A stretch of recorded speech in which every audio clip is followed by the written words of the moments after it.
Welcome to my series, Coding Psych Experiments, where we're going to learn how to build web-based behavioral psychology experiments using JavaScript and a JavaScript library called jsPsych. Some of the example experiments we'll be walking through will be how to create things like a Stroop Task, a Lexical Decision Task, and also a Implicit Association Task. This series is divided into 3 different modules. Module number 1, infrastructure. We're going to go over some basic tools and utilities you're going to need to lay the foundation for coding your experiments. Following that, in module number 2, we're going to have a crash course in JavaScript. This is the underlying language of the jsPsych library we're going to use to build our experiment, so it's going to be important we have a good foundation there. And that's going to lead us into the 3rd module, where we'll actually learn how to use jsPsych to build our experiments. And as part of that process, we're going to also look at a few different tools that we can use to host our experiments online, as well as have a place to collect and store the data from our experiments. So that's how the series is laid out, but I do have a link to all of the sections and subsections within the video description. So if you want to jump around, maybe jump ahead if you've already got experience with JavaScript and you want to get straight to jsPsych, you can follow those links in the description to jump around and reference as needed. Another important note before we get started is I want to highlight that this series is pulled from a university course I teach called Programming for Psychologists. And so as you're watching the videos, I'm going to be going through and referencing these notes, but I'm going to be doing it from that course website. So it's going to look a little bit different than what you're seeing here. And just to show you what that's going to look like, I'm going to go over to the course website. So this is Programming for Psychologists. It's got additional course logistic things that the students need, but the underlying notes is going to be the same. All right, so if we look through here, we can see the infrastructure, JavaScript, and jsPsych module, just like we do on the codewithsusan.com website. So you're just going to want to follow along in the videos. Let's say I'm talking about the VSCode section. You'll see me on the VSCode notes. And then you'll just want to follow along and find the VSCode section here on this website, and it's going to be the exact same content, just a slightly different interface. And there might be a few other things along the line throughout the videos that just keep in mind, this is an excerpt from another course, so I might be referencing things like projects or student expectations that obviously is not going to apply in this particular context. So with all that preface aside, we're ready to jump in. And where we're going to be starting with the infrastructure module is with the command line introduction. That's the video you're about to see. Before we get to that, though, I do recommend pausing right now and taking a moment to just skim through these infrastructure preface notes. Here you'll find some useful tips that'll be helpful to keep in mind as you're working through this series. And you'll also see a big picture outline of the different technologies we're learning in this infrastructure module, just to help contextualize and give a bird's eye view of everything we're looking to accomplish. Once you've skimmed through that note set, like I said, you're ready to really dig in, and you'll see in the next video, we're going to be talking about the command line introduction. A common tool used in programming is the command line interface, which provides a way of interacting with computer systems using commands. For an example of this, I'm going to open up the default command line program that comes with Mac computers. It's called Terminal, and I'll talk about getting your command line program set up in a moment. But here is the command line interface. It's very bare bones. What we see is a prompt where we can issue commands. And the prompt typically tells you which directory you're currently in on your computer. So right now I just see a /. That means I'm in like the root directory of my computer. And just for demonstration purposes, I want to move to my desktop and create a directory there. So to do that, the first command I'm going to issue is cd, short for change directory. And then the path to my desktop, I can use this tilde character. That's a shortcut to my home directory, and that's where my desktop exists. So I could just say home directory, desktop. And now that I'm in the desktop, you can see my prompt has updated with that new location. So this is the actual full path to my home directory, users/Susan. Now that I'm on the desktop, I can run the list command to see what files and folders currently exist. So I have some meta files, some other practice folders there. And just as an example, let's create a directory. So I'm going to use the make dir command, mkdir, and I'll just create a directory called demo. If we run the list command again, we could see that directory was added to our desktop. And then if we go into that directory, so I'm going to say cd demo and run the list command again, it's obviously an empty directory. To create an example file here, we could use a command called touch, and I'll just say hello.txt. This is going to create a plain text file with no contents. And then if we run list again, we can now see that demo has that hello.txt file. And just as evidence that all of this actually happened on my desktop, I'm going to go to my File Explorer, which in Mac is the Finder program. And then I'm looking at my desktop. You can see there is the demo folder that I created via command line. And if we open that up, we can see we've got that hello.txt file. Now, seeing this side by side, you might wonder, well, why bother with the command line at all? Obviously, everything I just did, I could just do via the Finder window and take advantage of all these nice graphical interfaces that my operating system provides. Why mess with tedious little commands to do it? And there's a few different reasons for that. Reason number one is efficiency. Now, if you're dealing with just a few directories and files, you need to move them around or organize them. Obviously, it's more efficient to just use things like your File Explorer. But let's say you're dealing with thousands of files you had collected as the result of some study, and you now need to do some advanced filtering or sorting on those files. Rather than doing that manually, you could put together a script, which is just basically a bundle of commands that would handle that process for you. And the nice thing about that is it might take some more time up front to develop that script, but once you've developed it, you could use it repeatedly. So there's definitely some efficiencies that can be achieved in command line, especially when you start to deal in scale when it comes to files and data and that sort of thing. Speaking of efficiency, another thing you're going to encounter in the world of programming is there's lots of utilities that you're going to use that help you with the programming process. And oftentimes those utilities are built to run in command line. The reason for that is it's much easier and quicker to develop a program that runs in command line than to have to build an entire visual interface for it. And we'll actually see our first example of that in a couple videos. When we look at setting up a web server, you're going to see that that is a command line based program that we're going to be using. So now that we understand a bit about the motivation for using the command line and the role it will have in this course, let's get into the details of your command line programs. As you saw on Mac, we're going to be using the terminal program. And if you're on Windows, I'm going to have you download a program called Git Bash. And the reason for that is while Windows does have some built-in command line programs, they use a different set of commands than what we use on terminal and other web server type platforms we're going to be working with. So to be as consistent as possible by using Git Bash, we're going to be able to use the same command set regardless of the platforms we're working on. Now, I'm going to start off by going over instructions for Mac users using terminal. And if you look at the notes, I have an outline of all the details I'm going to be covering. And then down below, I have details for Windows and Git Bash users. So if you are a Windows user and you want to skip over what I'm about to say regarding Mac terminal, I'll include a timecode on the screen of where you can jump into the video to get to the Windows instructions. But for Mac users, jumping right in, to open up a terminal, you can bring up Spotlight on your Mac using the Command spacebar shortcut and just search for terminal. And when you first open terminal, it's probably going to look a little bit different than what it looks like on my screen, just because I've made some customizations to my terminal program. One thing you might be seeing is a message talking about setting your default shell program to something called ZSH, or we pronounce that as Z shell. In fact, let me go over to the notes and show you the exact message you might be seeing. So the message might look like this. The default interactive shell is now Z shell. To update your account to use Z shell, please run this command. If you see this message, go ahead and run that command. A shell is basically the underlying program that is operating within terminal. And previously in Macs, we used to use a shell program called Bash, but in later versions of Mac, it's switched over to this Z shell program. And just so we have a consistent experience across all of our systems, we all want to be using Z shell. So like I said, if you see that message, just go ahead and run that command. In my case, I am already running Z shell. You can see in my title bar up here, it indicates that, so I don't have to run that command. Another key difference you're probably seeing is just the general color theme of the terminal program.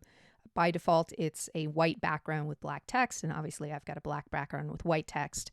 If you want to change this to make your terminal window look more consistent with what you're seeing in the videos, click Terminal on the top left and go into your settings, and then switch over to the Profiles tab, and you'll see a bunch of different color themes you can choose from. In my case, I only have two. I think in other versions of Mac OS, you will see quite a long list of different themes to pick from here. And if you're seeing that long list and you want a dark background like I show in the videos, there's a theme called Pro that I recommend. That's going to be most similar to what I'm running. But you can use whatever color theme you want. The key thing to understand is just how to set the color theme. You want to click on the appropriate theme and then click this button down here, Default, to make it the default color theme so that anytime you open a new terminal window, that theme will apply. All right, and you can see in my case, the default theme is already set to dark, so I'm just going to leave that as is.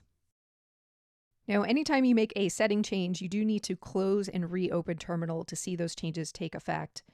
Before I show that process, I am going to go down to my dock and find the terminal icon.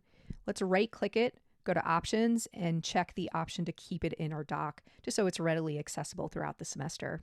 All right, so now that that's pinned there, to quit terminal, from the menu bar, I'm going to click on Terminal and go to Quit Terminal, and then I'll relocate it in my dock and reopen it. And then you should see any setting changes take effect. In my case, I didn't actually change my color theme, so we don't see anything different. Moving on, the next customization I want to talk about is just the prompt itself. In my case, my prompt includes my current working directory. And this is really useful because anytime you're issuing commands, you want to understand where those commands are taking place. By default, this path information is not part of your prompt. So I want to show you how to change that. Coming to the notes, if you scroll down, there's basically two commands you can choose from to update your prompt. The first command you want to choose if you're working with a dark theme, because it's going to be setting part of your prompt to use white text. So you want to be able to see that. And then if you're using a light theme, there's a variation of that command where instead of white text, we're using black text. All right, so in my case, I have a dark theme. I have a black background. So I'm going to choose this first command. I'm going to copy that, and I would run that in terminal. And then once again, to see the changes take effect, I have to close and reopen terminal. So just to make sure we're clear on that, we're going to quit terminal again and reopen it. And in my case, there's no notable difference because I had already customized my prompt, but in your case, you should now be seeing information about your current working directory as part of your prompt. All right, now some other differences you're going to notice. When I first open terminal, I have a welcome message that is going to look different than your welcome message. This is also something that you can configure within the internal workings of terminal, but it's not really necessary for anything we're doing in this course, so I'm not going to get into the details of that just in the interest of simplicity. But I did want to draw your attention to it just so you know that if you see a different message when you open terminal, it's not something wrong that is to be expected at this point. And with that, we should be all set with our terminal setup. So switching gears, I want to talk about Git Bash for Windows users. If we jump down to the instructions here, you can follow this link to download the Git Bash program. What you're going to be downloading is actually Git, which is a version control program, which we'll be using this semester. And the reason I'm having you download Git itself is because Git Bash is just a utility that is bundled in with Git. All right, so I just wanted to draw your attention to that because when you follow this download link, it doesn't mention anything about Git Bash. You're actually downloading Git, but like I said, it is bundled in. All right, so choose the Windows operating system to get the appropriate installer, and then run through the install process just like you would any other program on your computer. And then once you do that, you should have access to Git Bash. And just to show that, I'm going to switch over to my Windows install. I've already gone through the process of installing Git. So to locate the Git Bash utility, I'm just going to search for it on my computer. It's the top result. And there we go. This is the Git Bash program. So just like we saw in terminal, we have a prompt where we can enter commands. And those same commands I demonstrated at the start of the video in terminal would apply here. So let's say I want to move to my desktop. I could do the cd command, ~/desktop. I can create a directory in here. I'll just call it demo. I can move into the demo directory. I can use that touch command to create a example text file, so on and so forth. Now, if you followed along with the instructions for setting up Mac Terminal, one of the things we had to do there was make it so that our prompt included information about our current path or our current working directory. But you can see in Git Bash, that's the default behavior. It includes that as part of our prompt. So we don't have to make any customizations there. The other thing that is included as part of our prompt is user information about the currently logged in user and also some information about our operating system. That's not going to impact anything we're doing, so we're just going to leave that as is. But I did just want to draw attention to it because it is a little bit different than what we see on the Mac terminal side of things where we don't have that information there. So with that, that's all we really have to do to get set up with Git Bash is basically just install it. One thing you might want to do is pin it to your taskbar just so it's always accessible. So you can just right click on the icon and choose to pin it to your taskbar. All right, so now that we're set up with terminal on Mac and Git Bash on Windows, let's dig a little deeper into command line, start to get comfortable with the commands. In the next video, we're going to go through this command line primer. In this video, we're going to practice working in the command line. Specifically, we're going to look at basic file operations, moving around directories, creating files, editing files, etc. So if you're following along, everything I'm about to show is mostly summarized in this notes at command line primer, But let's go ahead and switch over to the command line program. And just like I did in the previous video, the first thing I'm going to do is just go to my desktop where I'm going to create a new practice folder. Now I'm creating everything in the desktop folder on my computer. If there's another place on your computer where you want to be creating folders for the work you're going to be creating in this course, that's perfectly fine. Maybe you want to put it in your documents or some other directory. That's okay. But for the purposes of my demos, I'm just going to put everything on the desktop. So knowing that, again, we'll use the cd or change directory command. And to get to our desktop, we can use that tilde character, the shortcut for our home directory. And within there is our desktop. Let's go ahead and create a new directory using the make dir command. And this time I'll just call it practice. And then just to confirm that was created, I'll use the list command. And there's our practice directory. So let's navigate into that directory, again, using the change directory command. And then within this directory, I want to create a new file. Now in the previous video, I did that using the touch command. That'll create a file, but it doesn't allow you to edit it. To edit the file, I'm going to use a command line based text editor called Nano. And to bring that up, I'm just going to use the command Nano, followed by the name of the file I want to create. So I'm going to call it example.txt. And you can see that changes my entire interface. I'm now in this Nano editor. And let's go ahead and add some text to this file. And then to save the file, if we look down at the bottom of the interface, we can see all of the actions we can take in Nano. And what we want to do is we want to exit. Upon exiting, it should prompt us to save our changes. Now to make this exit happen, all of these commands that we see are accessed via keyboard shortcuts. And this little caret character we see next to each letter just represents the control key. So to exit, we're going to hold down Control and the letter X. So I'll go ahead and do that now. It's asking me if I want to save my changes to this file. I'm going to type the letter Y, and then it's going to ask me for the file name. And I'm just going to leave it as the existing file name, which is example.txt. So I'll just hit enter. Now to confirm my changes were persisted to that file, I'm going to use a command called cat. It's short for concatenate, and you can use it anytime you want to see the contents of a text file. So we're going to say cat example.txt, and excellent, there's our message that we put in there. Of course, another way we could have looked at the contents was simply just to reopen the file in Nano. So I'll do that now. All right, there's our message as expected. And if we want, we can make an edit to it. So I'll just change this to an exclamation point at the end. And once again, to save my changes, that's going to be Control X, Y for yes, and then hit enter. So using Nano, we can very quickly make edits to files, but I do want to highlight that most programmers are not actually coding within Nano. It's a pretty limited code editor. Typically, we're using some other more robust code editing program. But it's handy to know that it exists when you're working in command line for quick once-off edits, or sometimes you might be remotely connected to, let's say, a web server where you don't have access to your code editor. Knowing how to edit files from command line using something like Nano can be useful. So moving on, we've seen examples of creating directories and now files within those directories. Let's talk about how we can delete contents. So let's say we want to remove that example.txt file we just created. To do that, I'm going to use the remove command, or RM for short, and I'm going to add a flag. Now a flag is an extra bit of configuration we can pass to a command, and the syntax for that, it's going to be dash followed by the flag itself, which is typically represented by a character or a series of characters. In this case, the flag I want to add is I, and that's short for interactive. Following the flag, I'll add the name of the file I want to delete. Now what this interactive flag is going to do is it's going to make it so that when it goes to remove this file, it's going to first ask me if I'm sure I want to remove the file.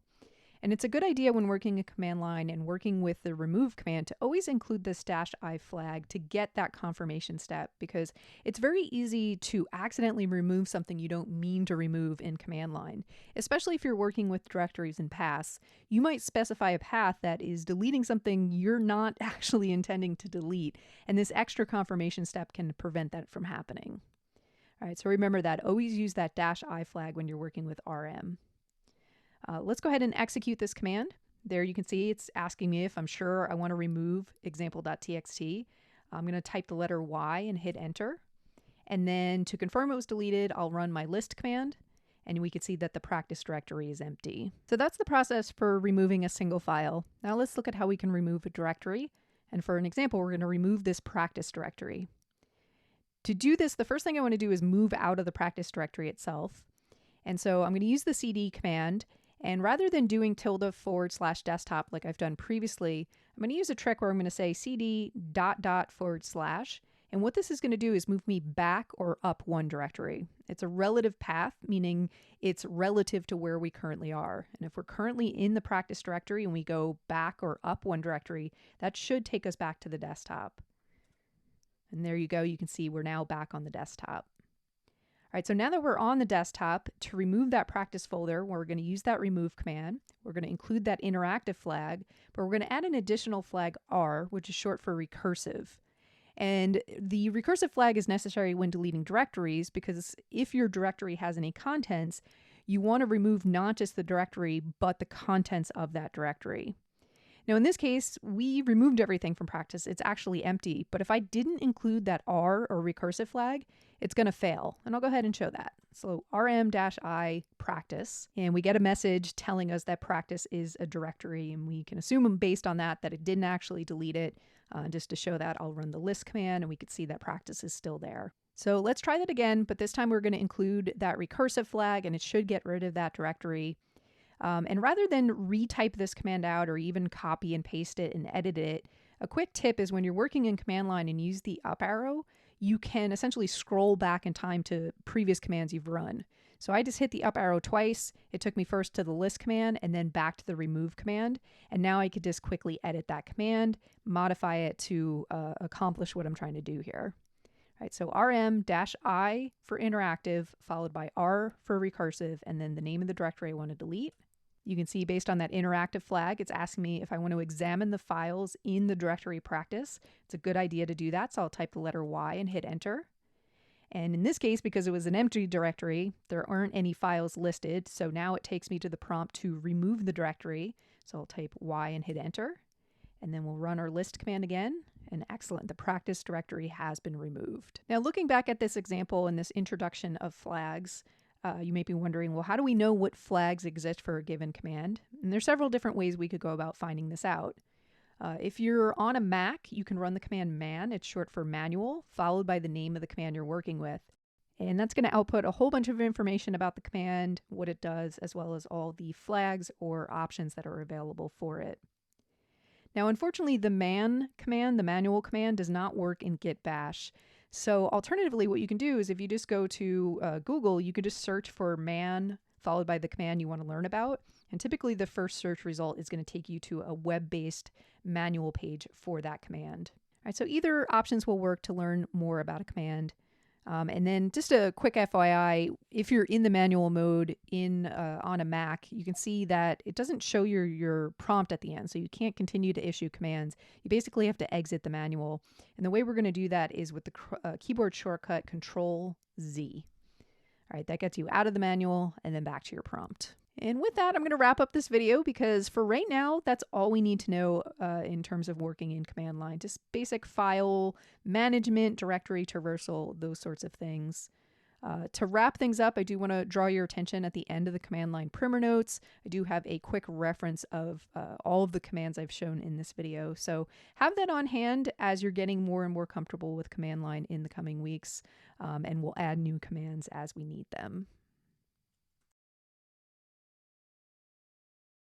When you're working in programming, it's going to be essential to have a really good code editor. And a code editor is basically just a fancy text editing program with a bunch of features built into it that's going to make your life easier as you're working with your code. In this course, we're going to use a code editor called the Visual Studio Code, or VSCode for short. And if we scroll down in the notes I have about VSCode, we can see a bulleted list of some of the features you're going to get with a code editor.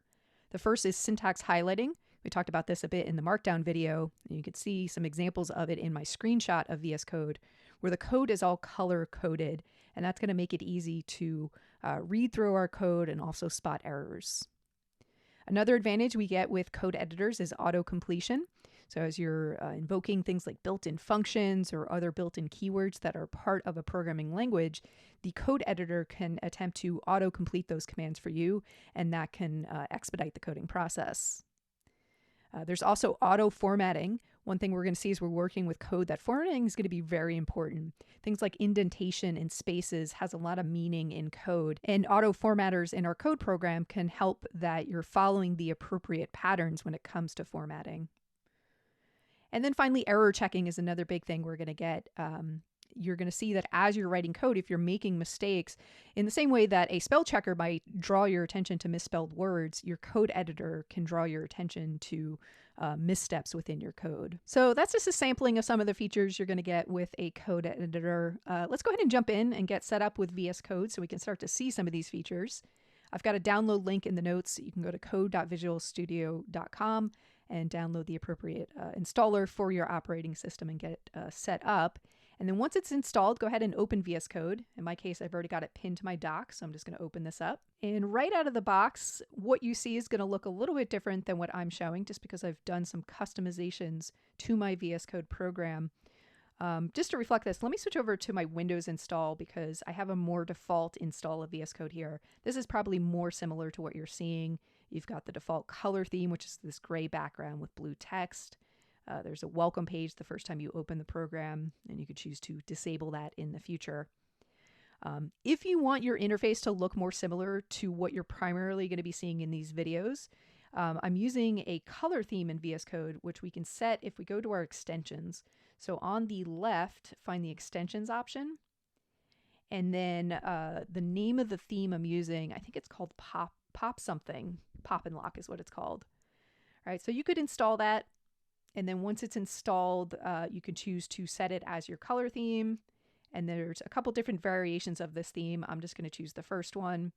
And now we can see on the Windows side of thing, the install looks very similar to what we're seeing on my Mac version of VS Code. So feel free to play around with different themes or just leave it as the default theme. It really doesn't matter. I just wanted to point that out because sometimes students do find it easier as they're following along with the instructions if their interface on their end closely matches what my interface looks like.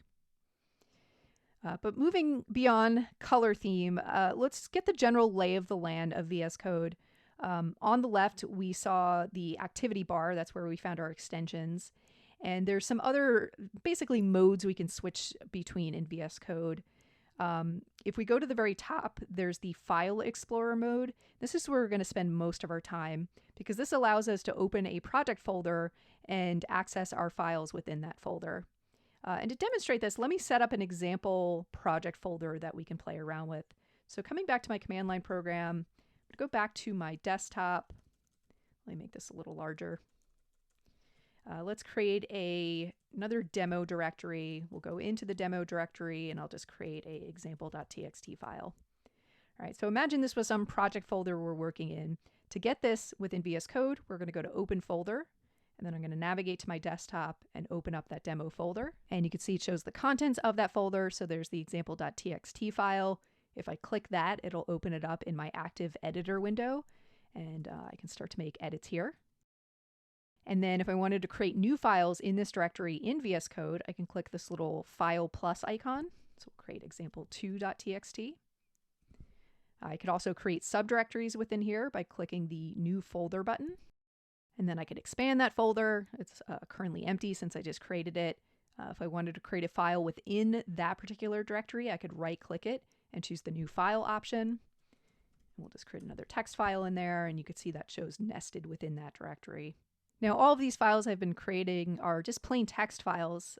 Let's actually create like a JavaScript file so we can see some syntax highlighting in action. So just in the root of my demo directory, I will create another new file.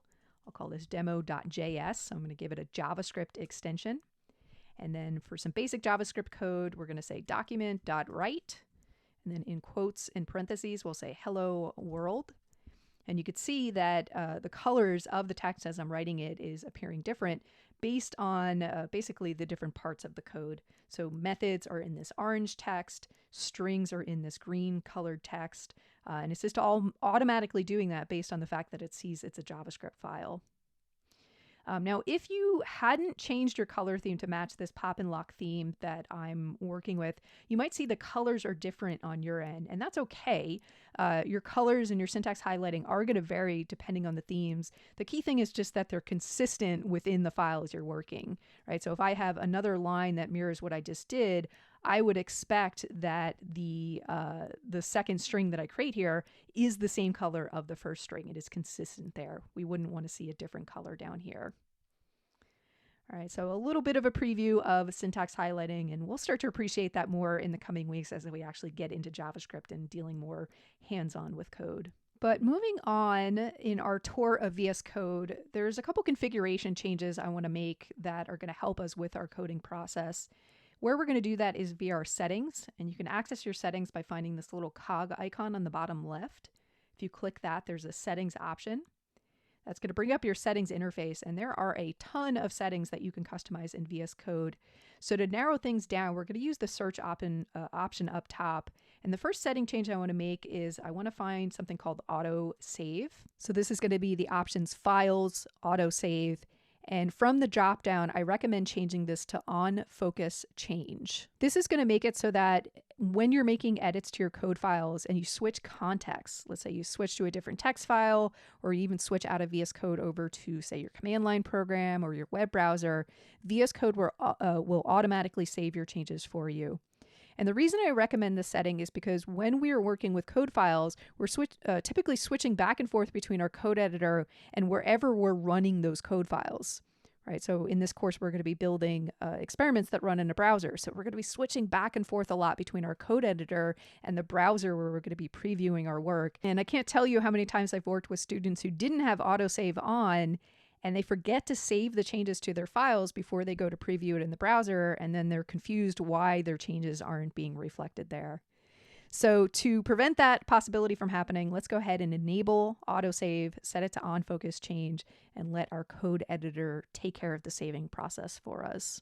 The other setting change I want to make in here is related to saving. It's called format on save. So I'm going to go ahead and search for that. This setting is related to the auto formatter that VS Code has, which is one of the benefits I talked about at the top of this video, the ability for the code editor to auto format our code, essentially clean up our code for us.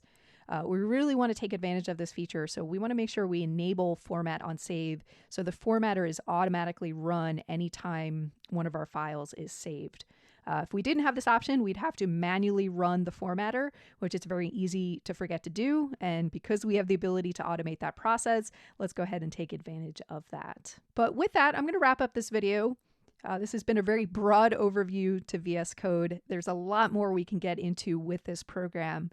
But for our purposes here at the beginning of the semester, just starting out, we've covered the basics of being able to open a directory, work with files, and then as needed, we can touch upon some of the more advanced features as we encounter them. And as we go along in the coming weeks and coming videos, if there's something you need to know how to do in VS Code that I haven't showed yet, I will cover that as we encounter it. The final piece of our infrastructure puzzle that we want to set up in these videos is a web server. The reason we're going to need a web server is because one of our primary goals in this course is to learn how to build web-based experiments that we'll be able to share with participants online. And we're going to run those experiments via a web server. When it comes to working with web servers, there's two contexts or environments in which you're going to run a web server. The first is a production environment.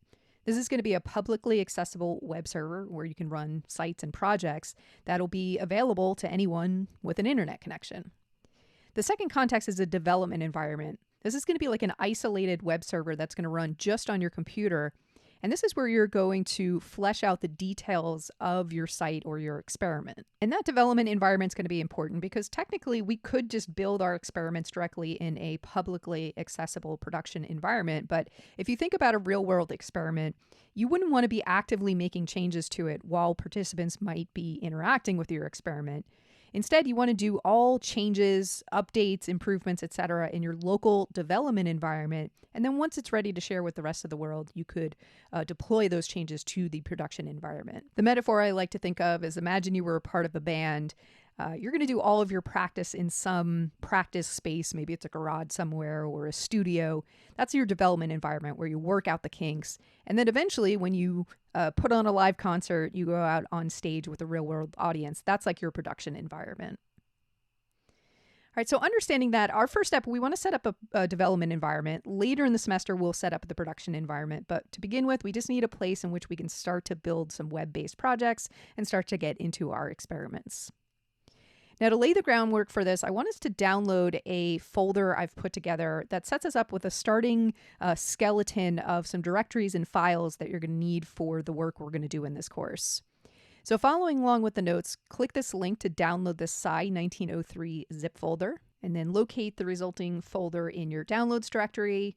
In the case of Mac, I can just double click it to uncompress it, and that's going to yield this Psy1903 directory. And in my case, I'm just going to move it over to my desktop. But as I mentioned in a previous video, you can put the work for this course in any directory on your computer. Just make sure it's somewhere that you're aware of where it is, and you can keep track of it for the duration of the semester, because moving forward, everything we're going to do in this course is going to take place in this Psy1903 directory. Now, just to show that process for Windows users, I'm going to switch over to my Windows install. I'll download the zip file. And then in my File Explorer, I'll go to my Downloads folder. And then to extract it on Windows, I'm going to right-click it and choose Extract All. And just like I did on the Mac, I'm going to put this on my desktop. So let's change the destination. So we're going to set this to be my desktop. And just confirm that looks good. And then say Extract. And there we go. We can now see that Psy1903 directory on my desktop. And the next thing we do once we've placed this directory is we want to open it up in VS Code. So I'll show that here on Windows first, since that's where I am. Let me pull up VS Code again. So I'll open up my File Explorer, open folder, navigate to my desktop, locate the Psy1903 directory. In VS Code, you'll sometimes see this message when you open a directory for the first time. It's just asking you to confirm that you trust the authors of that directory. So we'll click this little checkbox and say, yes, I trust the authors. And perfect, there's our Psy1903 directory, and we have access to all of its contents. Let's do the same thing on Mac. In VS Code, I want to open up that directory. So in my File Explorer, I'll say Open Folder. Look at my desktop, locate the Psy1903 folder, go ahead and open it, and I should see the same contents here. So with this foundational folder set up, let's now talk about getting our web server set up. To accomplish this, we're going to use a piece of software called Node.js. And to get set up with that, let's go back to the notes and scroll down to the Install Node.js step. We're going to follow this URL to nodejs.org. Here we learn that Node.js is a JavaScript runtime environment that lets developers create servers, web apps, command line tools, and scripts. So it's kind of a multi-purpose tool that allows us to run JavaScript applications outside of the context of a browser, which is typically where we run JavaScript. And it's great for doing things like creating servers, which is exactly what we need to do. So that's why we're getting set up with Node.js, is to set up our web server. So go ahead and download the installer and go through the process of getting Node.js installed. And then once it's installed, you should have access to it from your command line program. Because this is an example, I was talking in the command line videos about how there are utilities that exist that are command line based programs. Well, Node is an example of that. So all of our interaction with Node is going to happen via the command line. Now, if you already have your command line program up and running when you installed Node, go ahead and close and reopen your command line program, because it might not recognize that Node was installed right away. It might require a restart of that program to recognize it was installed. So I'm going to do that just to demonstrate that. I'm going to right click and choose to quit my terminal application, and then I will reopen it. And the way I'm going to check to see if it's installed successfully is I'm just going to try to invoke Node, and I'm going to include the -v flag. This should just report back the current version of Node that I've got installed.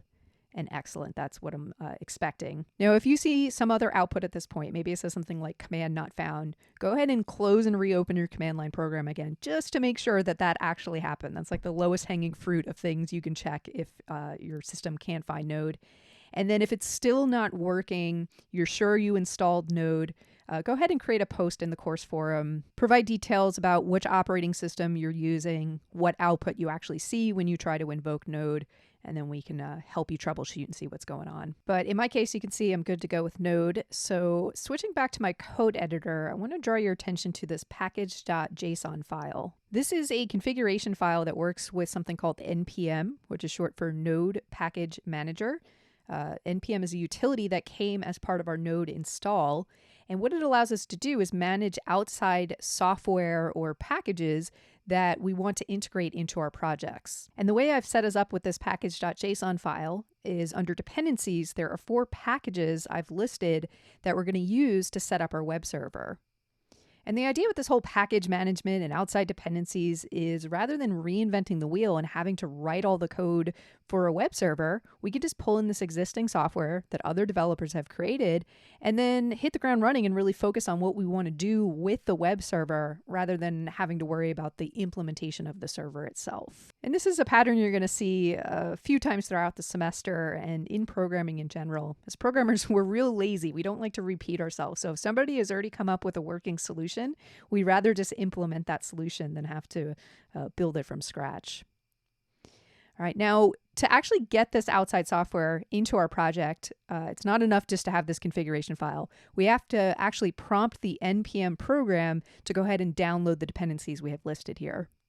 To do that, I'm going to switch context back to command line, and then I want to navigate to my Psy1903 directory. So we'll say change directory. In my case, it's in my desktop folder, and then within there should be the Psy1903 folder. And just to confirm we're in the right location, we can run our ls or our list command. And we should see the same contents that we're seeing in VSCode. So we've got our data directory, our docs directory. We aren't seeing this .gitignore file, and that's just because that's a special configuration file that, because it starts with a period, it's treated as a hidden file, which in some contexts you're not going to see it. To force command line to show us hidden files, we can amend our list command and add a flag. Can't remember what A actually stands for. I'll include it as an annotation on the screen. But long story short, that should show us the full contents of this directory, including any hidden files. So there you can see the gitignore file. And then, of course, we've got a README file followed by the server.js file. All right, so just wanted to confirm we're in the right location. And now that we know we're in the right location, the command we're going to run is npm install. And this is going to look at our package.json file, and it should download the outside dependencies we have listed here. So let's go ahead and run that. And you can see the output that produces. If you don't see any error messages, you know it went as expected. The other way you can confirm it went as expected is if you look in your Psy1903 directory, you should now have this other subdirectory called node modules. This is where it puts all of these outside dependencies that it just downloaded. It's going to make it accessible within this directory. Now, looking at this directory, you can see there's a ton of folders here. There's definitely more than just the 4 outside packages I listed here. The reason for that is because when you're working with dependency management, it's entirely possible that these packages I'm pulling in have their own dependencies, their own outside software that they're incorporating. So you can imagine like a tree hierarchy of I'm saying I want these 4 pieces of software, and those 4 pieces of software have their own X number of software that they need to include. All that actually gets downloaded and becomes accessible so that we can access it and use it. And speaking of using it, the way we're going to use it, if we go back to command line, within our Psy1903 directory still, I'm going to run the command npm run start. Now what this is going to do, if we look back at our package.json file, it's going to invoke a start script that I've defined here. And that start script is going to invoke this process called node-mon. And node-mon is one of the outside dependencies we pulled in. It's short for node monitor. And this is going to make it so that on this web server, whenever we make changes to our files, the web server will refresh itself so that when we're previewing the changes, we'll be able to see them automatically. Now the node-mon script is going to be running this file server.js, which we can see in the root of our Psy1903 folder. And if we open that up, I set it up with all the code we need to initialize and configure our web server. And there's a lot of technical code in here. We haven't talked at all about JavaScript, so none of this I expect to be familiar. This is something we can revisit this later in the semester after we have some JavaScript foundational skills behind us. This will make more sense. But for now, just trust me that this is the code we need to set up our web servers. And so let's go ahead and kick off that server. And again, to do that, we're going to say npm run start. And if all goes well with that command, the output should report that the server is running on a local host address, followed by a port number. For most of us, it is going to be using port number 3000 by default. But if for some reason you already have a process on your computer that's using port 3000, it'll just find an alternative port. It might be like 3001, 3002. Long story short, just make note of the URL it gives you. I'm going to go ahead and copy it, and then I'm going to switch over to the browser, and I'm going to access that URL. And this is exactly what we want to see at this point. This is a bare bones website I've set up for us in our Psy1903 directory, where we're going to be able to link to individual projects and practice sites we're going to be working with in the coming weeks. If you click this link to go to basics, this is not going to work just yet. This is something we'll be setting up later, so don't expect that to work. At this point, the only thing we need to work is just this homepage where we see this content. Now, to get to this point, I had to do a lot of explanation in terms of npm, node, the purposes of the package JSON file, how it ties into the server.js file. Your head might be spinning a little bit at this point, and that's perfectly normal because that was a lot of stuff thrown at you at once. But I just want to highlight that the actual process once you get this set up is pretty straightforward. And just to demonstrate that, let's do that same process again over on the Windows side of things, just to make sure we're clear on the actual actionable items in this process. So let me switch again over to Windows, and I will bring up Git Bash. I'm going to move into my desktop Psy 1903 folder. We'll list the contents just to confirm everything that we're expecting to see there is there. Here's our package.json file. So let's run npm install to download our dependencies that are listed in that file. Looking back at VSCode, we can see the node modules subdirectory was created. So now we'll run npm run start to initiate our web server. And then let's go ahead and load that in the browser. And it looks like in attempting to copy that, I accidentally stopped the web server somehow. So let me use the up arrow and restart that. And I'll recopy that URL. And then let's bring up the browser. Paste that in.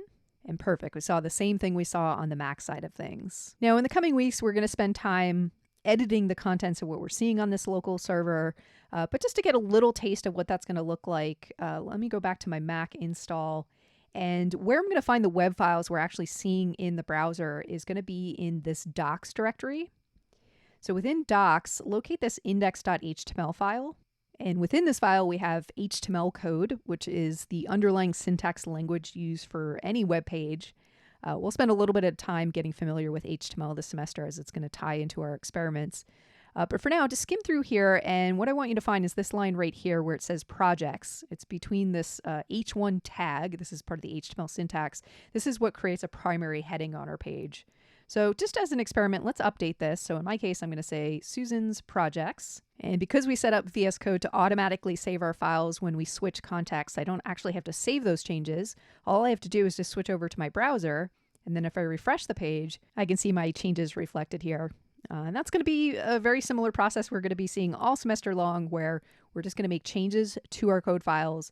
And then we're going to switch to wherever we're previewing those changes. In this case, it's in a browser context, refresh it, and check those changes, making sure they match our expectations. I know it's not very exciting yet, but trust me, this will get more interesting as we get further in.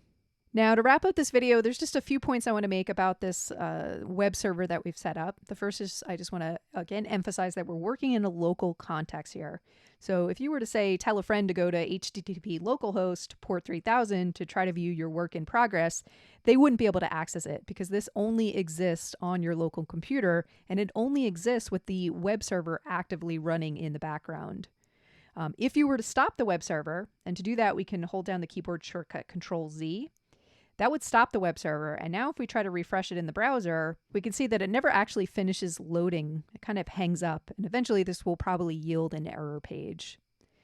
So that's another thing to keep in mind. Anytime you're working on the content you're developing in this course, you want to make sure that that web server is running behind the scenes so you can access it. All right, so if you sit down to do some work for the course, you want to come into command line, come into your Psy 1903 folder and run npm run start. And in this case, you can see it actually started up on a different port. It's now running on port 3001. And that's probably because the previous server instance is probably still tying up 3000. And that's fine. We can switch to port 3001. And I'll just show if I open this up. There we go. You can see it's actually loading, and it finishes loading this time. So go ahead and close this tab that's never going to finish loading, it looks like. All right, so just remember that when you're doing local development with this local web server, it has to actively be running in command line. And that means if you needed to run other commands in your Psy 1903 directory, rather than stopping and restarting your server constantly, you can just create a new terminal instance to do other commands. And that way you can leave your web server running. And the way you could do that, if we go to shell, you could either create a new window or a new tab. I recommend a new tab. So now that we have two different contexts, one in which we could run commands, and then one in which we have the web server running. There should be a similar option for Windows. Let's check that out. So going to Git Bash, we've got our web server running. Let's see, if we click on the little icon on the top left, we can choose New Window. It looks like it doesn't have tab options, but same idea. We could now navigate into the Psy1903 folder where we could execute commands while the web server's running in the background. And with that, that concludes our infrastructure setup that we needed to accomplish this week. We've talked about Markdown, we got introduced to command line, we set up our code editor, and then finally we set up a web server. And circling back to the preface, I just want to emphasize the points I was making earlier about how you might be feeling a little overwhelmed at this point because this is a lot of technology and new concepts we're throwing at you very quickly here at the start. But understand our goal is just to have a cursory understanding of these technologies, get to the point where we're set up, as I've shown in these videos, and then a deeper understanding of these technologies will come with time as we proceed through the semester. So hang in there, stick with us, and if you have any questions, create a post in the forum, reach out to myself or Garth, stop by our office hours, we can set up a Zoom time to connect, whatever we need to do, we can assist you along the way.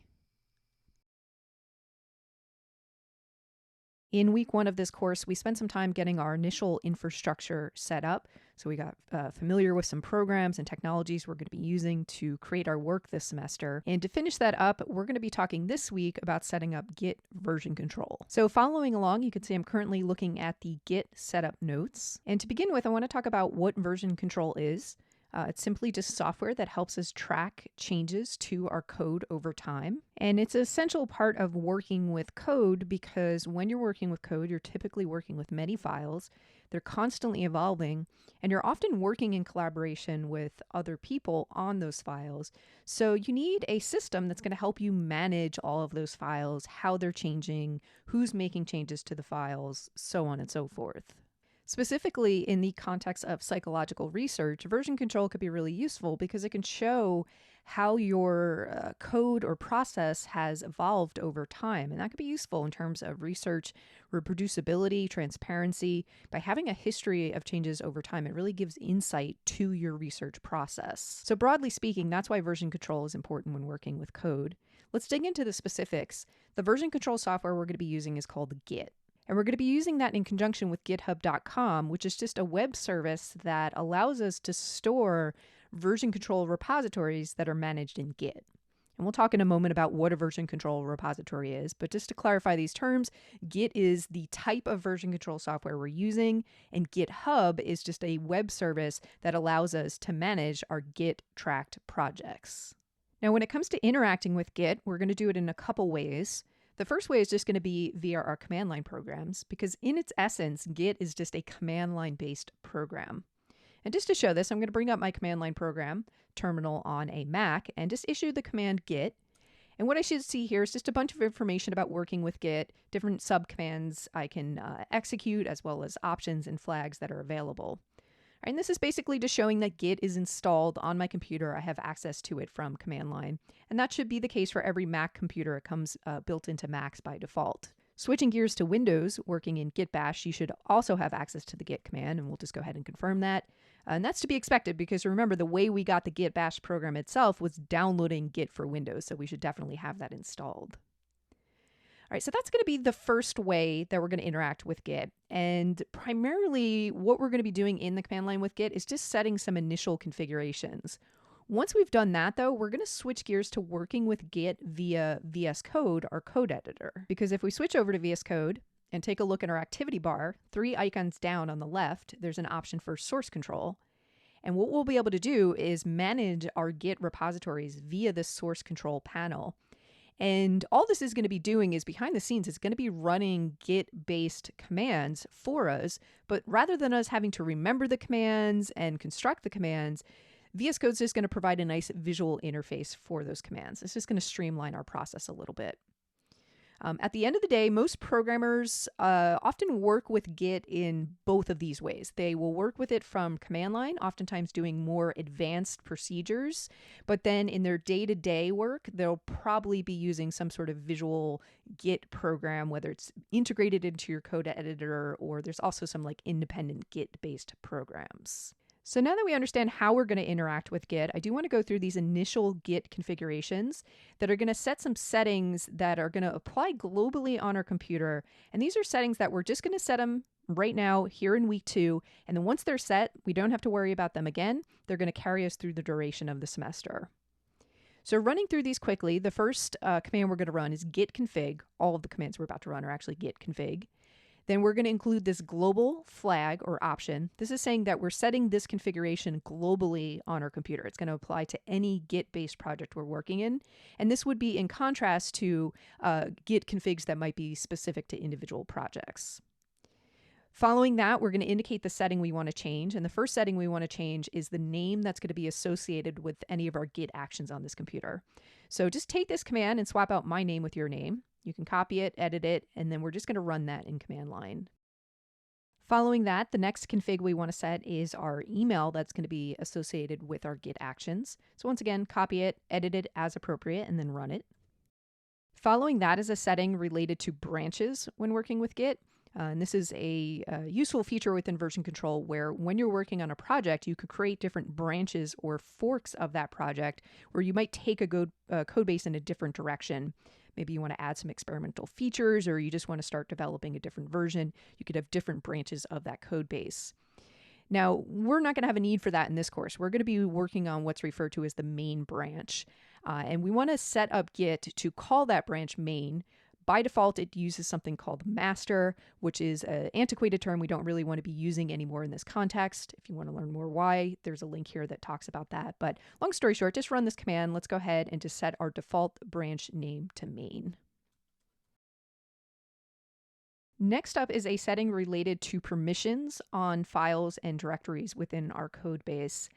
And permissions are just basically configuration information that's stored alongside files and directories that indicates which users on a computer system are able to access or edit those files and directories. Now, for our purposes, we don't want the Git system to track changes to permission settings on our files and directories. The only thing we want Git to be tracking is the actual contents of those files and directories.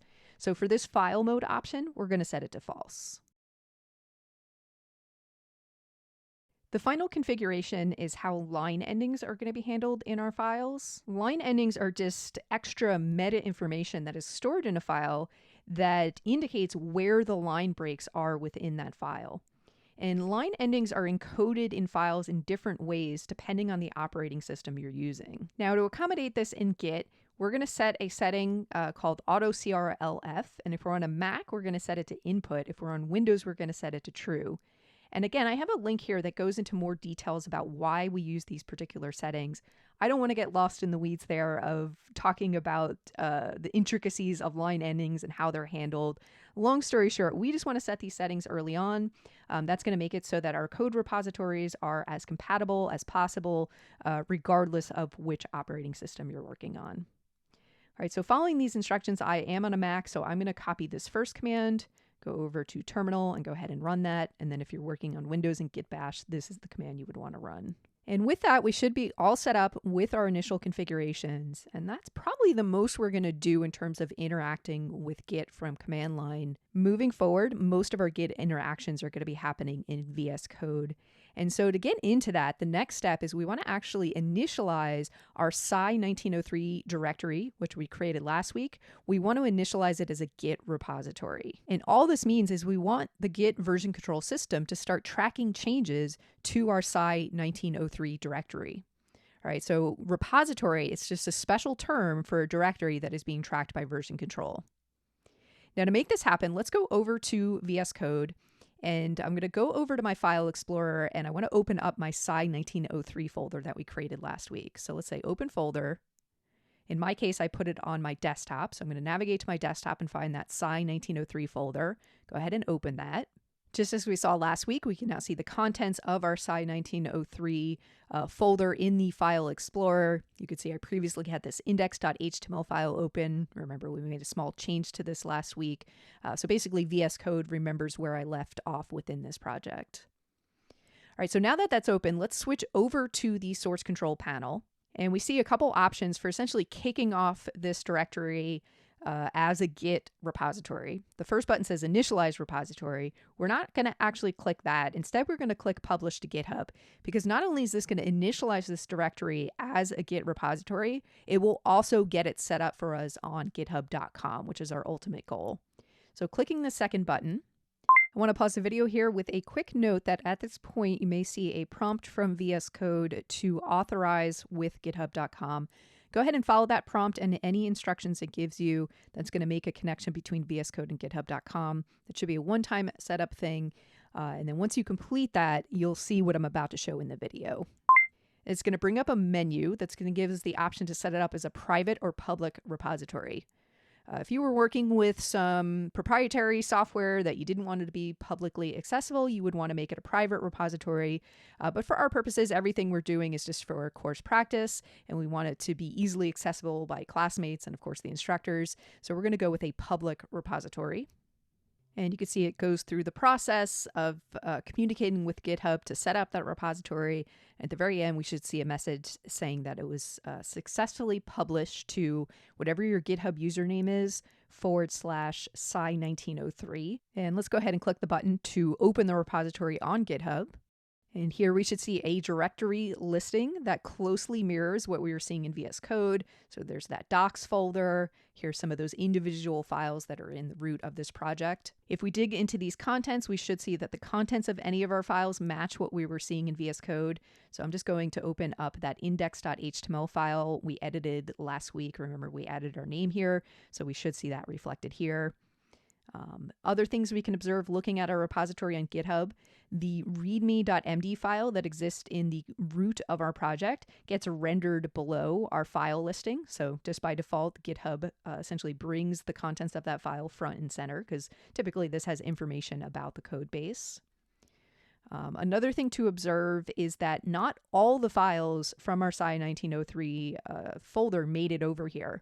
Specifically, if we look at the contents in VS Code, we have a directory for data and also that node modules directory that got set up last week when we pulled in our external dependencies. If we look in our repository on GitHub, those directories don't exist. Now, the reason for that is there's this special Git configuration file called .gitignore.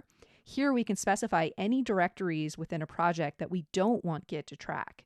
And I purposely had it exclude the node modules directory and the data directory for us. This gitignore file came as this initial Psy1903 template directory I gave you last week. So this was pre-set up for you. And the reason we're ignoring that from version control is, first of all, node modules, that contains our outside dependencies that are all managed by node and npm. We're not going to be actually editing the code files in there, so we don't really need to track changes to that directory. We're going to exclude that.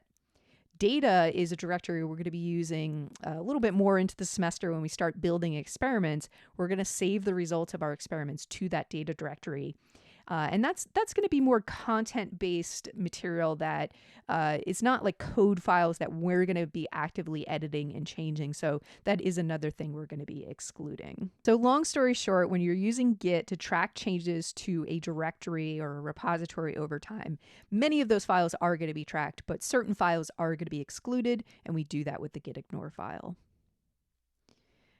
Other things we can observe as we're looking at the repository in GitHub is just the URL. So it's going to be github.com/your username / whatever the name of the repository is. And the repository is always going to match the name of the directory as it exists on your computer. The final point I want to highlight about what we just did in terms of setting up that Psy1903 directory as a Git repository is that in the local version of this directory, so in other words, the version we're looking at here in VS Code, some meta information was added to this directory where all of the Git mechanics for the directory are stored. Now, we can't see this meta information right now in VS Code because it's in a special hidden directory. In order to see it, I'm going to go over to command line. Let me go into my Psy1903 folder. And then I'm going to run the command list, but I'm going to include the -A or all flag because this is going to show me the contents of this directory, including any hidden files. All right, and what we see here is there's this hidden directory called .git, And if we were to just move into there and look at the contents, we're essentially popping the hood on the inner workings of Git within this particular directory or repository. Now, we never need to do anything directly with these files or directories within this .git directory. This is all just information that Git's going to be using to track changes to our code over time. And I really just wanted to show you the existence of it to understand that when we went through this process to initialize the Psy 1903 directory as a repository, what that did was added this additional meta Git information. And that's how Git is going to tie into this repository. So what that means, if we ever wanted to say ungit a directory, stop it from being a special Git repository, all we would have to do is just go in and remove that directory, and then it would just be like any other directory on your computer. Git wouldn't be doing any sort of tracking within that directory. Now I'm talking about tracking within the directory. What does that even mean? Well, in the next video, we're going to dig into that. We're going to look at, now that we've set this up as a repository, how do we actually start to use Git within this repository to track changes to our code over time? In the previous video, we got set up with Git. So we did some initial configurations on our computer related to Git, and then we initialized our Psy 1903 directory as a repository, and we got that repository published on github.com. So with that initial setup behind us, let's talk about our day-to-day usage of Git. And to demonstrate this, let's go over to VSCode and let's make a couple changes to the contents of our Psy 1903 directory just to simulate the kind of changes you're going to make as you're working in this directory this semester. For example, let's open up the README file. And I had set this with some filler template information. Let's go ahead and edit this. So instead of saying your name here for the secondary heading, it has your actual name. In my case, I'll put my name. And with that change in place, let's go over to the source control pane again. And under changes, we should see that it is picked up that there was a change made to that README file. If we click that file under changes, it's going to bring up a view of that file that highlights the actual changes that occurred. So this line that's highlighted in red was removed, and this line that's highlighted in green was added in its place. Continuing with this example, let's go back to the File Explorer, and this time rather than editing an existing file, let's add a new file. And where I'm going to do this is in the Docs subdirectory under Projects. I'm going to create a new subdirectory in here called Basics. This is a directory we're going to be working with later today, where we're going to do some basic JavaScript practice. And this is a pattern we'll see each week as we progress and go through more examples and create individual code projects. We will create them as subdirectories in this projects directory. Now, I do want to take a moment here just to quickly clarify that when we're talking about projects in this context, we're really just talking about like isolated code projects or code examples we're creating. This is distinct from the capital P project that you're going to be developing in this course. In hindsight, when I set up this template directory structure for you, I should have chosen a different name here just to distinguish it from the big project you're going to be creating, but it is what it is, and I just wanted to make that clarification here. All right, so long story short, in Docs Projects, create a new subdirectory called Basics, and then within there, let's create a new file. So I'm just going to right-click and say New File, and we're going to call it app.js. So later we're going to add some JavaScript code in this file, so we're going to give it a .js extension to accommodate that. All right, let's go ahead and hit enter to create that file. And let's just throw a single line of JavaScript code in here. We're going to say console.log hello world, and we're putting hello world in single quotes, and then we're going to wrap it up with a semicolon. Now, I don't want to get lost in the weeds right now what this syntax means. We're going to be talking about JavaScript syntax today. The takeaway here is just that we've created this new file, we put some content in that file, and now again, let's go back to our source control panel, and we can see it has identified not only the change to the README file, but the addition of the app.js file within that basics subdirectory. So the takeaway here is seeing that when Git is tracking changes to a repository, it's not just changes to existing files, but it's the addition of new files and directories, as well as the removal of files and directories. And we'll see some examples of that later on. Now, just like we clicked on the README file to see more about those changes, we can click on the app.js file. But in this case, what we're going to see is basically any code we had added in that file to start is just going to be highlighted in green because obviously that is all new content within that file. So with these two changes in place, the next thing we want to talk about is how can we synchronize these changes with this local version of our repository and what we have on github.com. Well, the way we're going to do that, it's a multi-step process. The first step is we need to add these files, or in Git terms, we sometimes refer to this as staging the files. To do that, we're going to look for this little plus icon next to the individual files. So right now I've got app highlighted, so I can click plus. And before I click it, I'm just going to highlight it. You see it says stage changes. All right, so now I'm going to click it, and it moved it from this active changes section to this staged changes section. Let's do the same thing with the README file. So I'm just going to highlight it, find the plus icon to stage those changes, and it's going to move it up to the staged changes section. All right, so that's step one. Stage the changes that you want to track and synchronize with your repository. Step two is going to be creating a commit, which is basically going to bundle together these changes.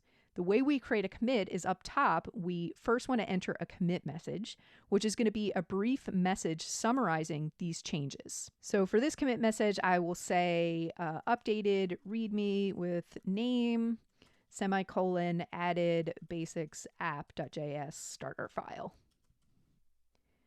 All right, with my brief commit message ready, I'll click the commit button, and then I'm going to click the sync changes button. And this is what's going to actually push those changes to my repository on GitHub.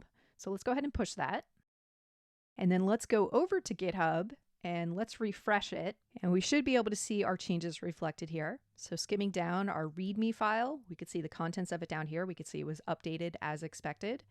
We could also go into our docs directory, into the project's basics subdirectory, and find that app.js file that we created. So that's there. The other thing we can see if we go back to the homepage for the repository and then find the option for commits, we can start to see a timeline of how this code base has changed.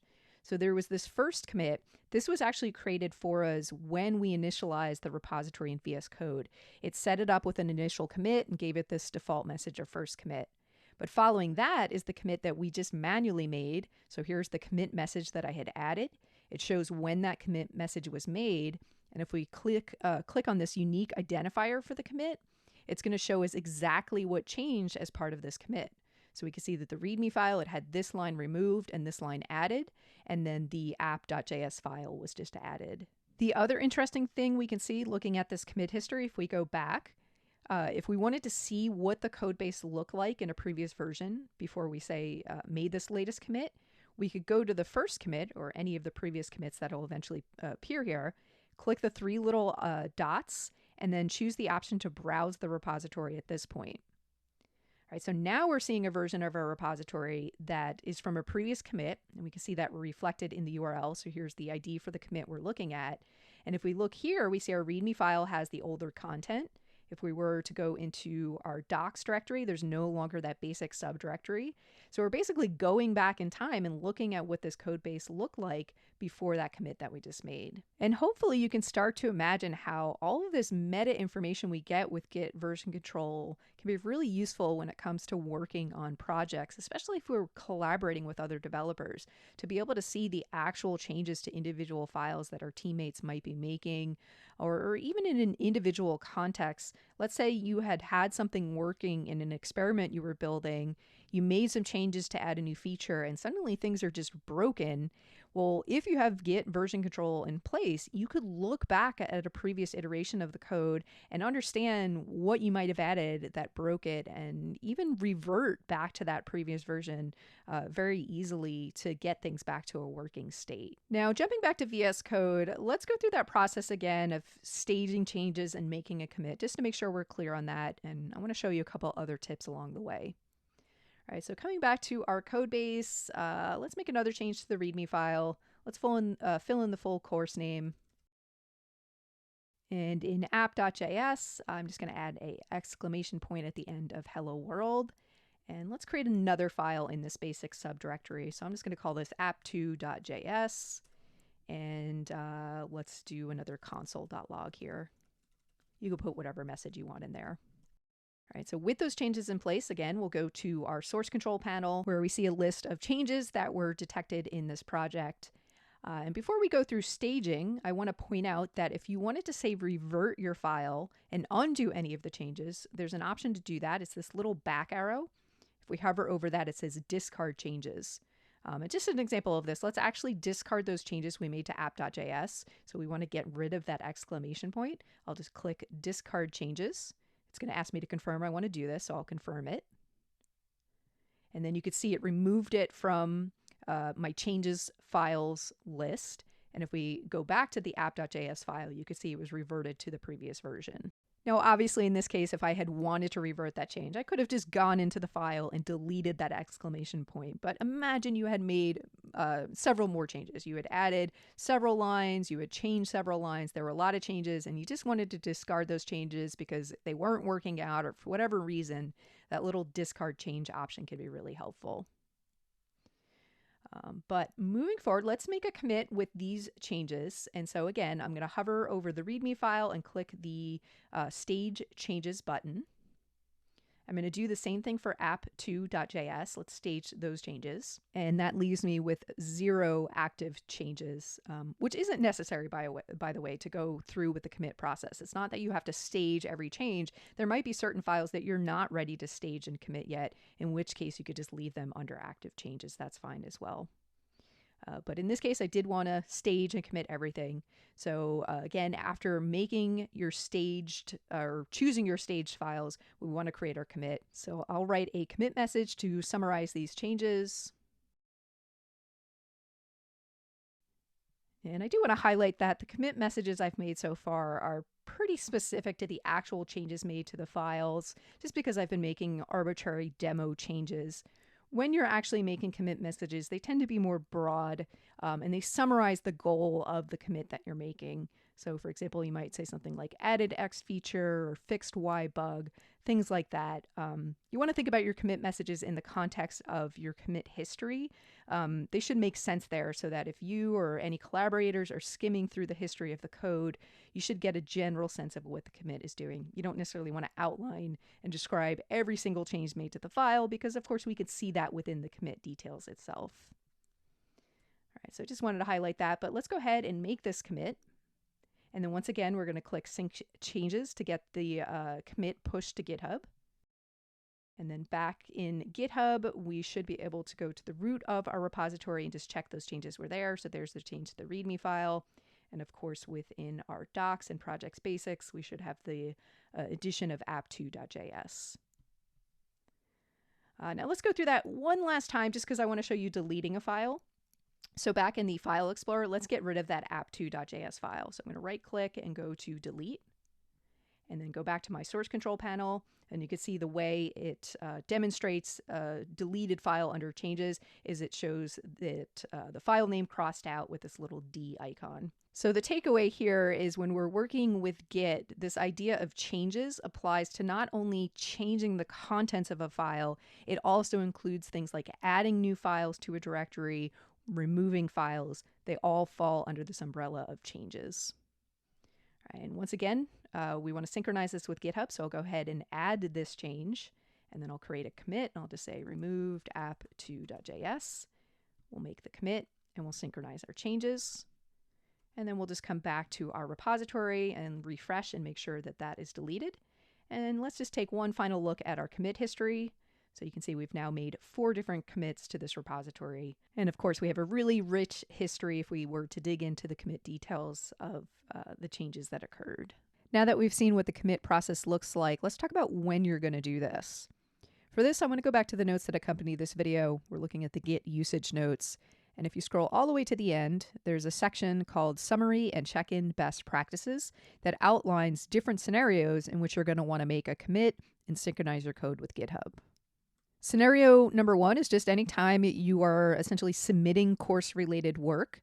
Oftentimes these submissions are going to coincide with code changes you're going to be making to your Psych 1903 directory. And you want to make sure all of those changes are reflected in your GitHub repository so that when we're going through and grading tasks or looking at things like your project draft, things like that, we should be seeing your latest code in GitHub.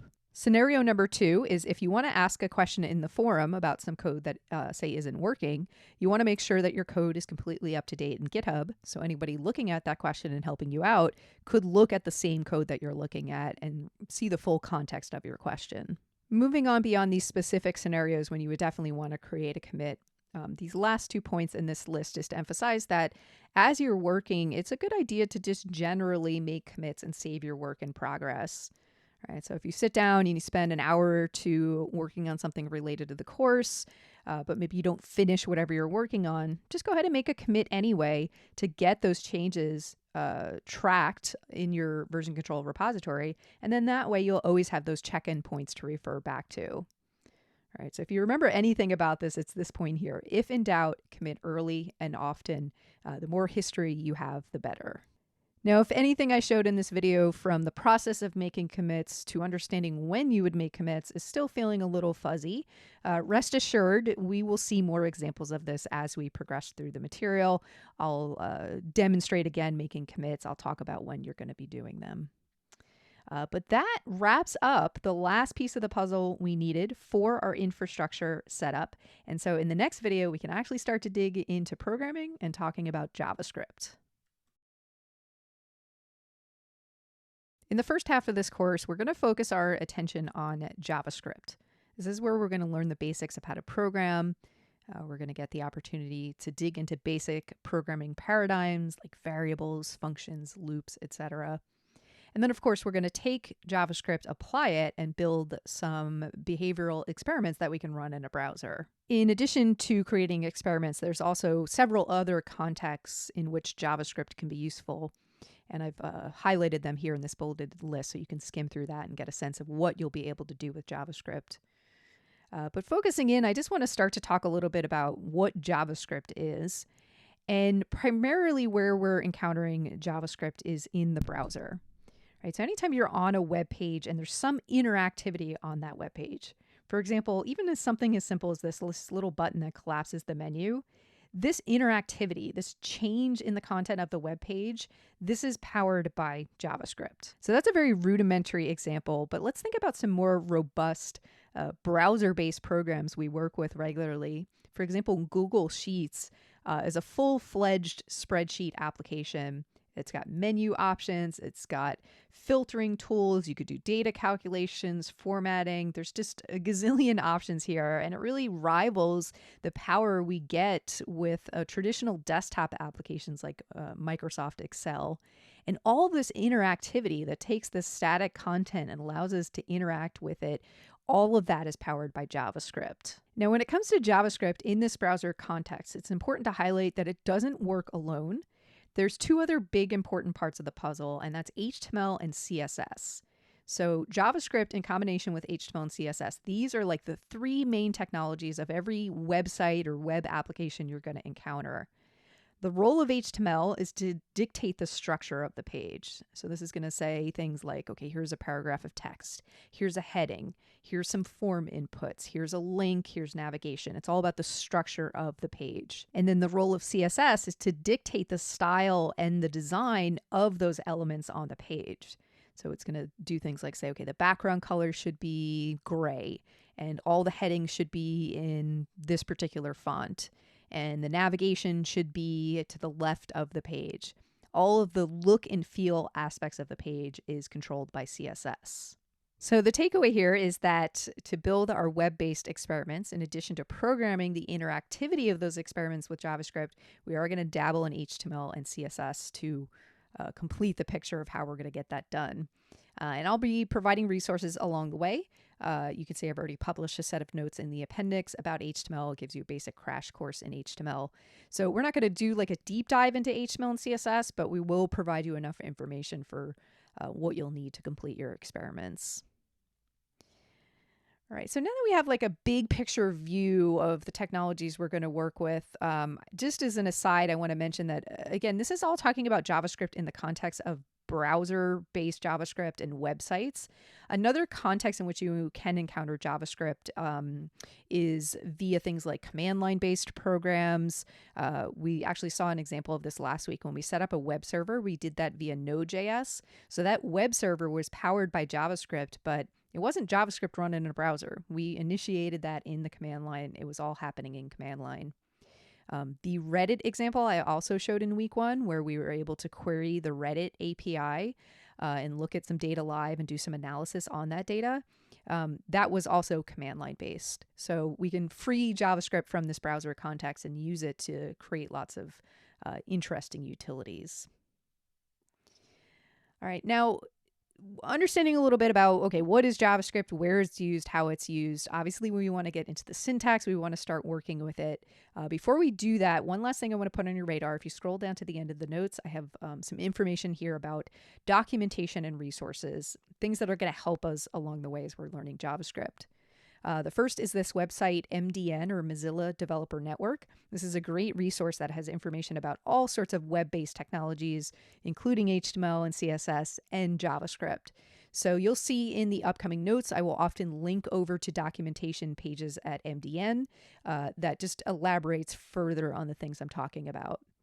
I might also occasionally include certain articles from MDN as part of our outside readings, just to reinforce what we're talking about in this lecture material.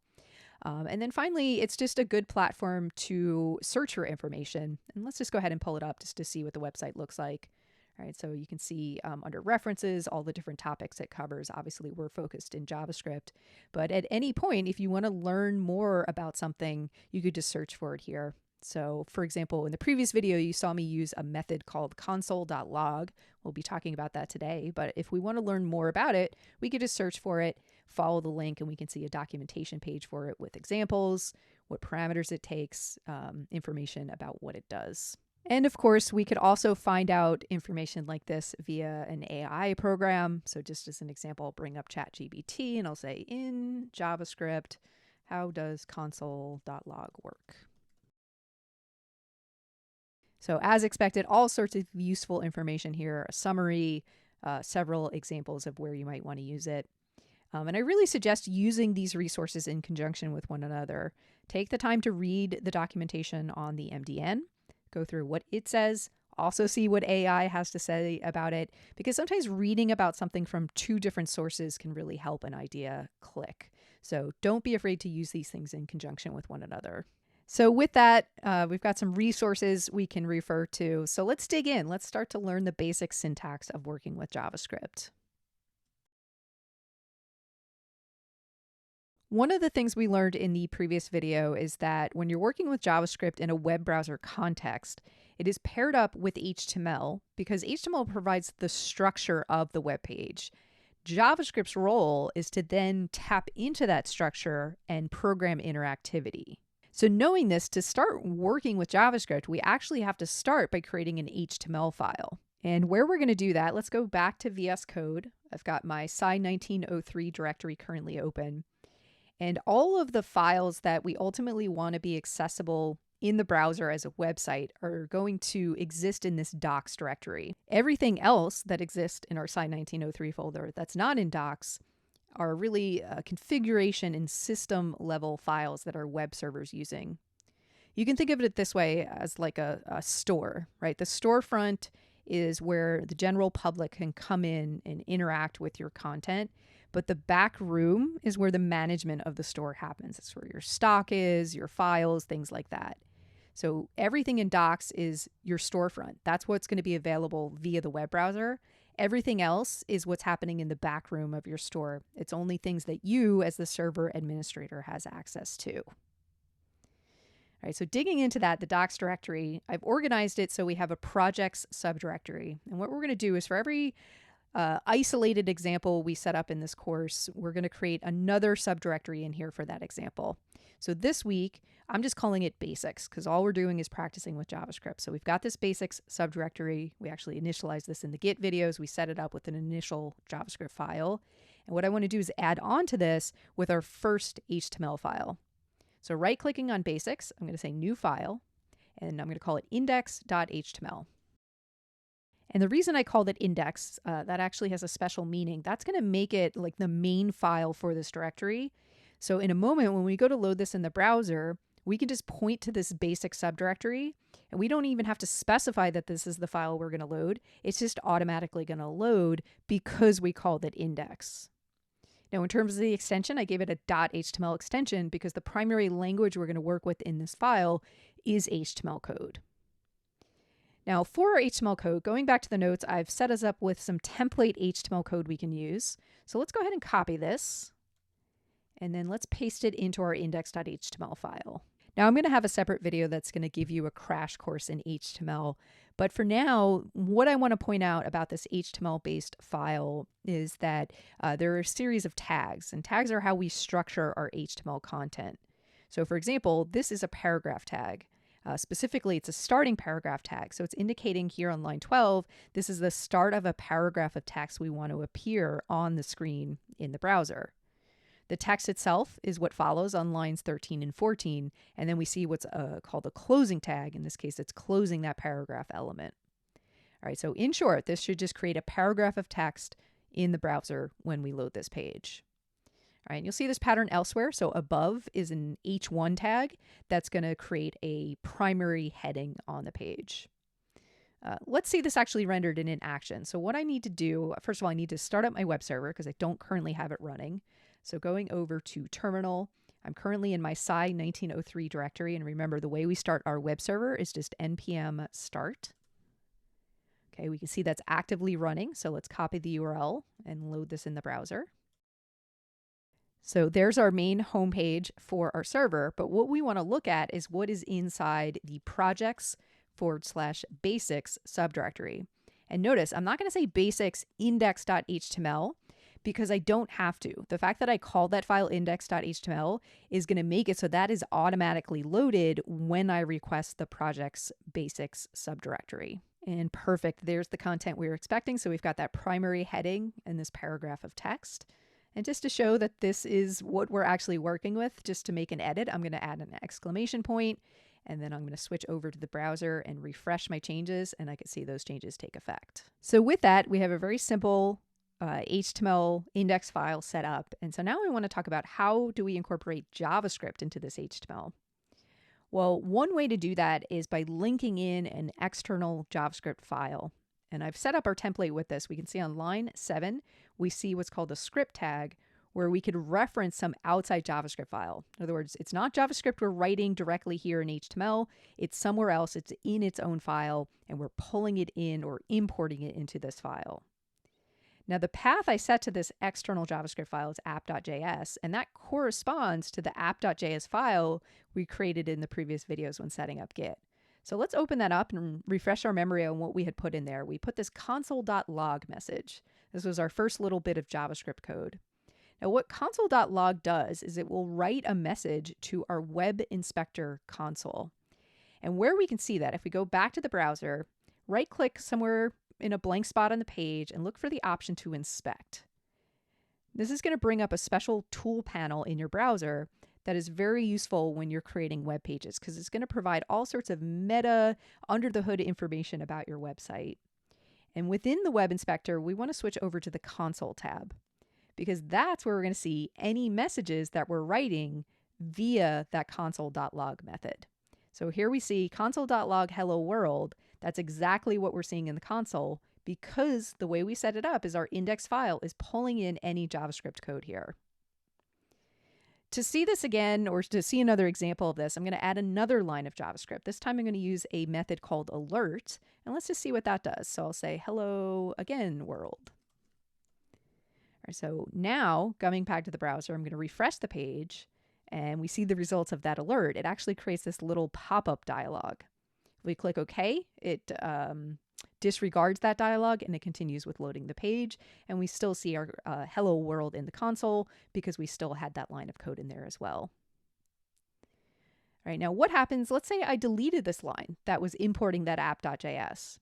Now, if we go back to the browser and refresh our index, well, nothing happens. We still see our static content that HTML is generating, but we see nothing in the console and we see no alerts popping up because we no longer have any JavaScript attached to this file. Now, that's obviously not what we want to happen. We want to be working with JavaScript. So I'm going to go back and undo that. But I just wanted to emphasize how this line is what is making that connection to any of the JavaScript code we're writing in the app.js file. And so let's just recap how we got to this point, this setup of being able to work with JavaScript. Of course, we have our web server. we're able to access files via that web server in the browser, we created a HTML file that links to the JavaScript code that's going to create interactivity on our page. Right now, that interactivity is just writing to that special console at the bottom or generating an alert pop-up. Later, we're going to see how we can actually alter the contents of the page. We can make things show up and disappear. We can actually animate things with JavaScript. There's so many different things we could do to alter and interact with our HTML content. But in order to do that, we had to start with that HTML content. That's the starting point, and then JavaScript gets layered on to add that interactivity. All right, so building on this now in the next video, let's focus in a little bit more on this app.js file and start to get comfortable with the JavaScript syntax itself. As we look at the first two sample lines of JavaScript code we've been working with, one of the things we can observe is there's lots of special characters used throughout these lines. And when I say special characters, I'm not talking about our regular letters or alpha characters. I'm talking about things like the period, the parentheses, the quotes on either side of our hello world, the semicolon at the end. All of these little special characters have a lot of meaning when it comes to programming. For example, the semicolon at the end of each line is used to terminate that statement, right? And a statement is basically just a command within JavaScript. So this is telling the JavaScript interpreter when it runs through this file that this is the end of the command. Other special characters we see are the parentheses, which are often used in pairs. So we have a what's called an opening parentheses and a closing parentheses. And this is used to contain information, typically information we're passing to methods. We'll talk about that more in a little bit. The takeaway I want you to have right now about these special characters is just that they're important. They have a lot of meaning in our code, and if we're missing them or we have them in the wrong place, it can often cause problems. For example, let's say we're forgetting this closing parentheses there. Right away, VS Code actually draws our attention to the fact that there's a problem. You can see this little red squiggly line that shows up. If we hover over that, it tells us there's something wrong here. And in fact, it tells us exactly what the problem is, that it's expecting a closing parentheses here because we had started it, but we never actually finished it. So long story short, these special characters have a lot of meaning within our code, and they're very particular about how you're using them and where they're using them. And if you're using them incorrectly, it will throw error messages, or sometimes your code just won't work as you're expecting. So pay very close attention to them. And one thing I recommend, especially if you're trying to spot an error, is make sure that your font size in things like your code editor is large enough that you can see and really distinguish the characters, right? Let's say I had an error in this code, but my font size was super tiny. It's going to be much harder to spot a little missing quotation or a missing period somewhere versus if we make it larger, it's going to be just much clearer to see that. Zooming out from the tiny little characters, let's talk a little bit more big picture about the structure of our JavaScript. As I mentioned, these two lines here represent statements in JavaScript, and statements are basically just commands we want to execute when this file is processed. And in this case, these are single line statements. So what we need to accomplish happens in a single line. But some statements are going to be multi-line. For an example, I want to jump back to the notes that accompany this video. So we're currently in the setup and syntax basic notes, and we're in this section, syntax basics. And if we scroll down a little bit, we have an example of a multi-line statement. So I'm going to copy this code and let's pull it into our editor. And there's lots to learn about what this code is doing. We're going to get to that. But for now, what I want you to focus on is just the fact that it spans multiple lines. The other thing to observe about this statement versus our previous one-line statements is we don't have a semicolon at the very end of it.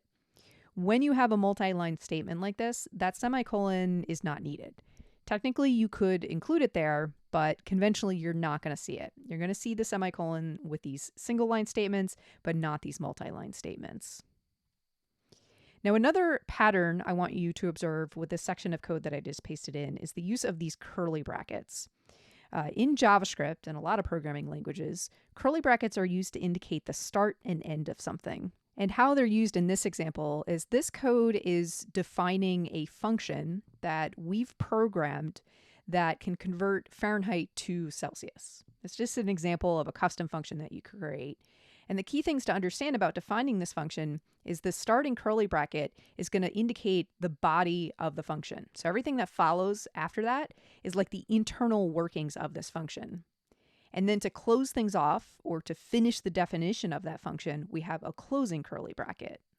For another example of curly brackets, we're going to learn about conditionals. A conditional is going to look like this. We're going to start with an if keyword, and then we're going to have some true, false statement. So going along with this weather theme, let's imagine we had some hypothetical variable called temp, and we say if temp is greater than 90 degrees, right? True or false, is temp greater than 90? Well, if it's true, within curly brackets, we can write code that we want to execute. So maybe we'll say something like this: console.log, it is hot out. All right, so again, focusing on the big picture here, not the logistics of conditionals and this true false expression and things like that. We're mainly just focusing on the use of the curly brackets, where we define the start of something, then we have some lines of code that follow it. In this case, it's just one. It might be 2 lines, it might be 100 lines within there, and then we terminate it with a closing curly bracket.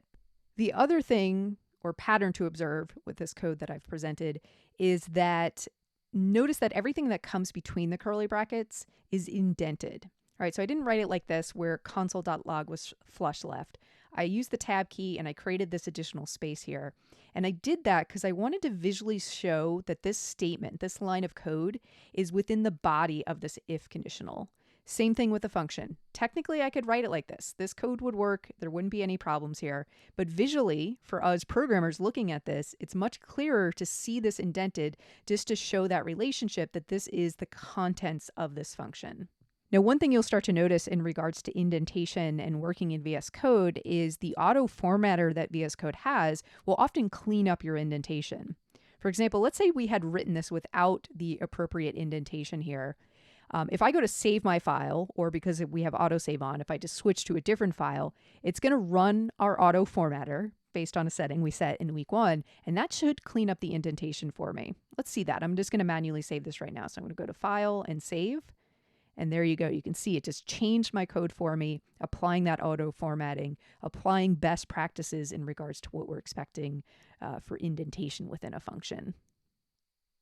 All right, now just because the auto formatter does that for us, it doesn't mean we don't want to manually indent our code, because we want to be aware of the indentation and the meaning that it has. So it's a good idea just to get in the habit of indenting yourself, and then whatever you fail to indent, the auto formatter can basically clean it up for you.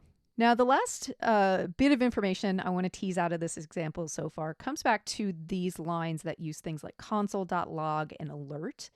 These are examples of built-in methods or utilities that just come with the JavaScript language. In other words, anywhere in our program, we can just invoke these methods, and they are pre-programmed within JavaScript to perform some action. Obviously, in the case of console.log, it's going to write a message to that web inspector console, and alert is going to create a little dialog box.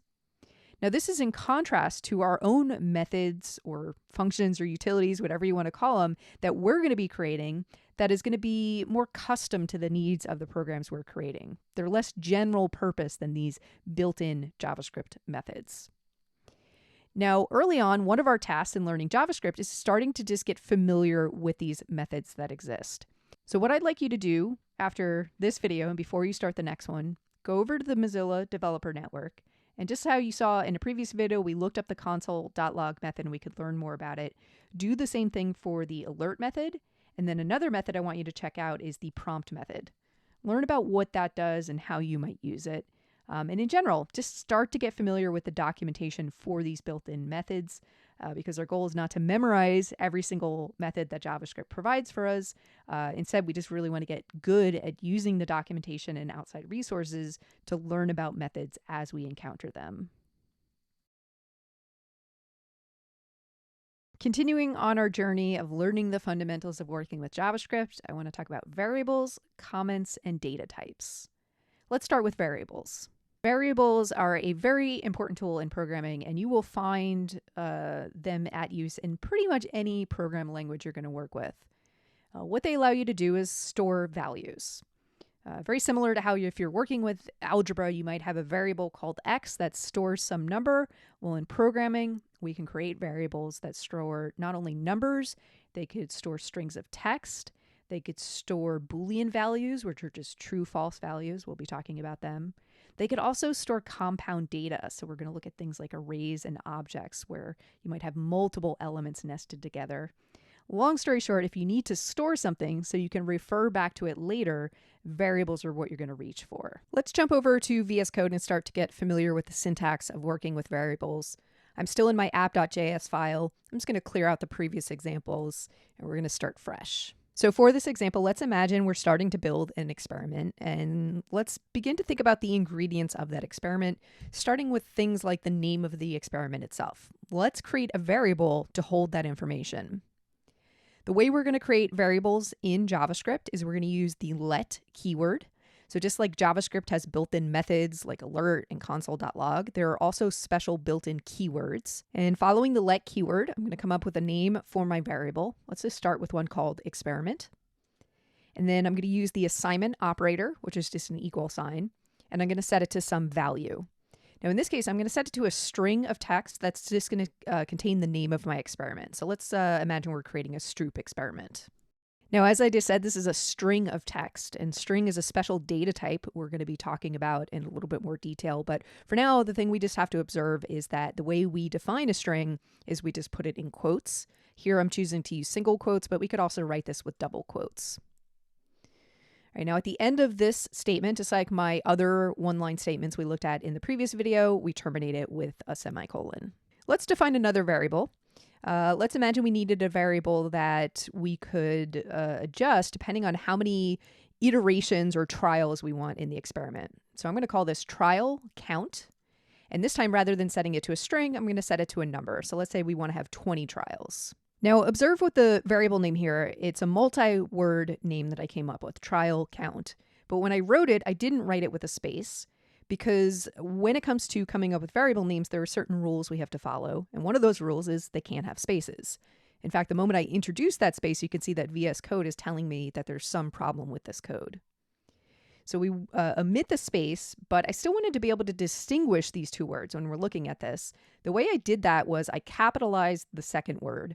And this is using a casing style we use in programming oftentimes called camel casing, where when you write a multi-word variable, you start with a lowercase letter for the first word, and then every word that follows is capitalized. And we call it camel casing because it kind of looks like a camel where you have like the humps of the capital letters throughout the variable name.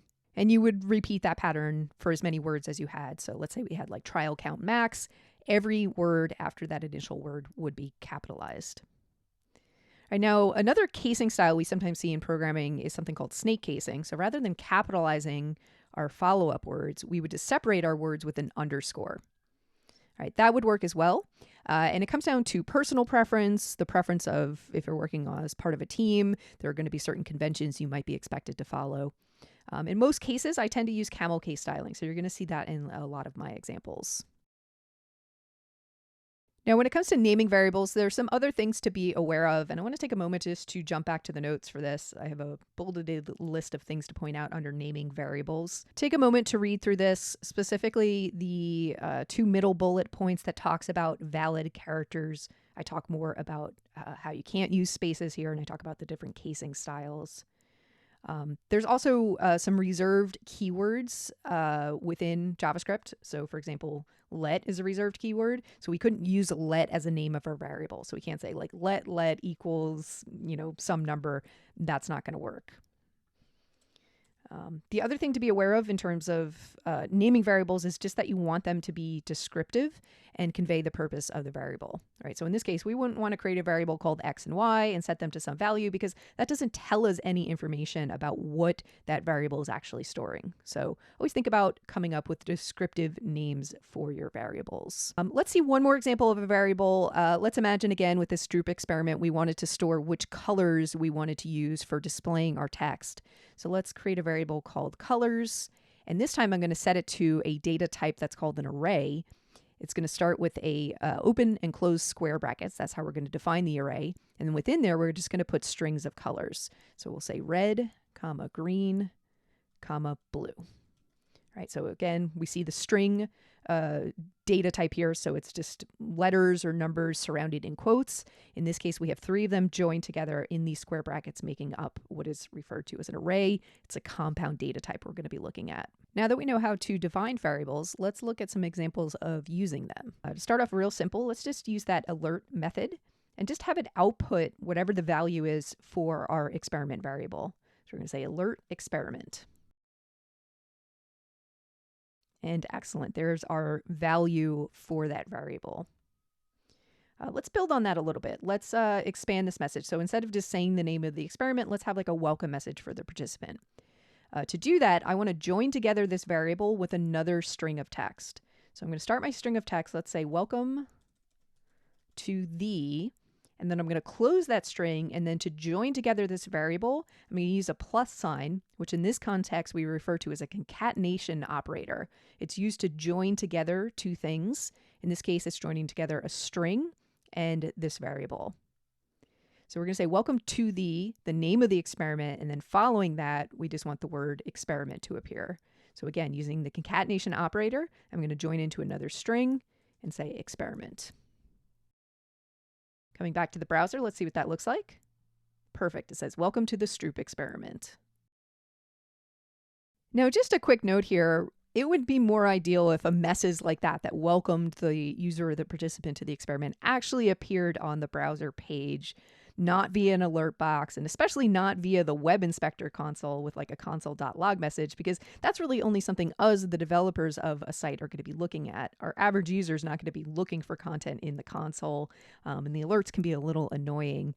The reason we're relying so heavily here on alerts and console messages rather than actually changing the content of the page is just because changing the content of the page has some more intricacies we haven't quite gotten to yet. We will obviously get to that. In fact, next week we're going to talk more about page updates, but just for this these rudimentary exercises, we're learning about the basic mechanics of JavaScript. We're just relying on things like alerts and console.logs to very quickly produce simple output. All right, so that aside, continuing on with variables, one of the things we can do with variables beyond just defining them is we can change them. So let's say for whatever reason later in our program we wanted to update our trial count max variable. The way we're going to do that is we're just going to reference that variable and we're just going to assign it a new number. All right, now notice here I'm not saying let trial count max because that variable has already been defined. In fact, if I try to define it again, you could see VSCode is highlighting it in red, indicating that there's a problem. So I don't want to redefine it. Instead, I just want to reassign it. So I'm just going to reference that variable and give it a new value. Another thing we can do with variables is influence other aspects of our program. For example, let's say that we wanted to create another variable that was dynamic based on what the trial count was. Let's imagine a variable. Let's say we want to know what the halfway point in the experiment is because maybe we want like a pause screen to appear. Let's create a variable called halfway count, and we want this to be dynamic based on what our trial count max value is. So we're going to set it to be trial count max divided by 2. And let's just confirm that gives us what we're expecting. So I'm just going to log it to the console. All right, so currently our trial count max is 40, even though we initially set it to 20, we did update it here. So when we divide that by 2, we should see 20 here. And perfect. All right, now this is a very rudimentary example because obviously it would have been very easy to just manually set halfway count to 20. But then if we were to update our trial count somewhere else, we'd have to remember to do that calculation manually again. Let's say later we change it to 100 trials, we'd have to come here and change it to 50 as well. Whereas if we did it dynamically, referencing that trial count max, we never have to worry about updating that variable. And this is going to introduce an important theme in programming where we don't like to repeat ourselves. In fact, there's an acronym in programming called DRY, do not repeat yourself.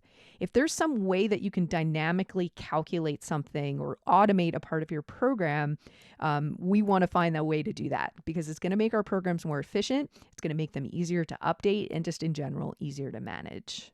Now, there's lots more we could say about working with variables, but for now, those are the basics. We've learned how to define variables using the let keyword and the assignment operator. We saw that variables can be set to different data types. We saw how we could reference and use variables. We can update variables. And we also talked about some conventions when it comes to naming variables.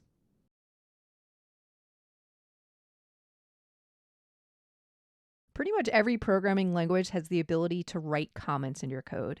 And comments are basically just messages and notes that you can leave to yourself and other developers that are going to be ignored by the processor that is executing our code. As an example, at the very top of this file, let's write a comment. And one of the syntaxes in JavaScript for creating comments is going to be 2 forward slashes. So let's comment what this line of code is actually doing. So we're going to say define a variable to hold our experiment name. And as you can see, the comment itself doesn't have any syntax highlighting like the rest of our code. It's all one uniform color. And if we were to load this in the browser, it's going to have absolutely no impact on how our program operates because JavaScript is going to just completely ignore that line. It's just for us to leave notes to ourselves. Now, when you're first starting out, you might find it helpful to include comments like this that really elaborate on what lines of code are doing. But generally speaking, comments should serve the purpose of explaining what is not already obvious from the code itself, right? Once we understand how variables are defined, we really shouldn't need this comment that is explaining what this line of code does. It's very straightforward from the code itself. So that's not a great example of a comment. Something better would be, let's say down here on line 10, where we're defining the halfway count, we could include a comment that explains, well, why are we creating this variable? So a comment for that might look like this. We'll say, at the halfway point, we will display a pause screen. This is a much better example of a good use of a comment because it's explaining what is not obvious from the code itself. Another good use of comments might be to leave reminders to yourselves about things that still have to happen in the code. For example, let's say we wanted to randomize our colors, but we haven't learned how to do that yet. We can leave a comment that says, reminder, randomize colors. And in fact, actually, if we switch this to a to-do instead of reminder, VS Code will highlight that in a special color so it really stands out. So you know when you're scanning through your code to look for those to-dos and make sure you clean them up before you were to finish your program.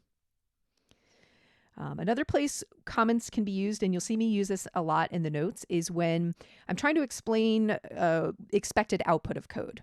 Right, so let's say I had this in the notes, I was sharing this code with you, and I wanted to tell you that what I'm expecting for halfway count is the value of 20. I might use a comment at the end of the line and just say 20, or I might say something like this, expected 20. All right, notice this comment, I didn't put it before or after the console log. I actually put it at the very end of it, and that's something you could do as well. All right, so be on the lookout for that syntax. You'll see that, like I said, in some of the notes, where I just want to demonstrate what value we're expecting as the result of some code. Another syntax when it comes to writing comments in JavaScript, if you wanted to create a multi-line comment, you're going to start with a / followed by an asterisk. And then you can see VS Code actually completed that for me to end this multi-line comment. It's another asterisk / and then I can have this span multiple lines. And anything I type in here is going to be ignored as a comment. And you can see that in this case, based on the color theme I'm using, a multi-line comment is going to be purple, whereas my single line comments were this greenish blue.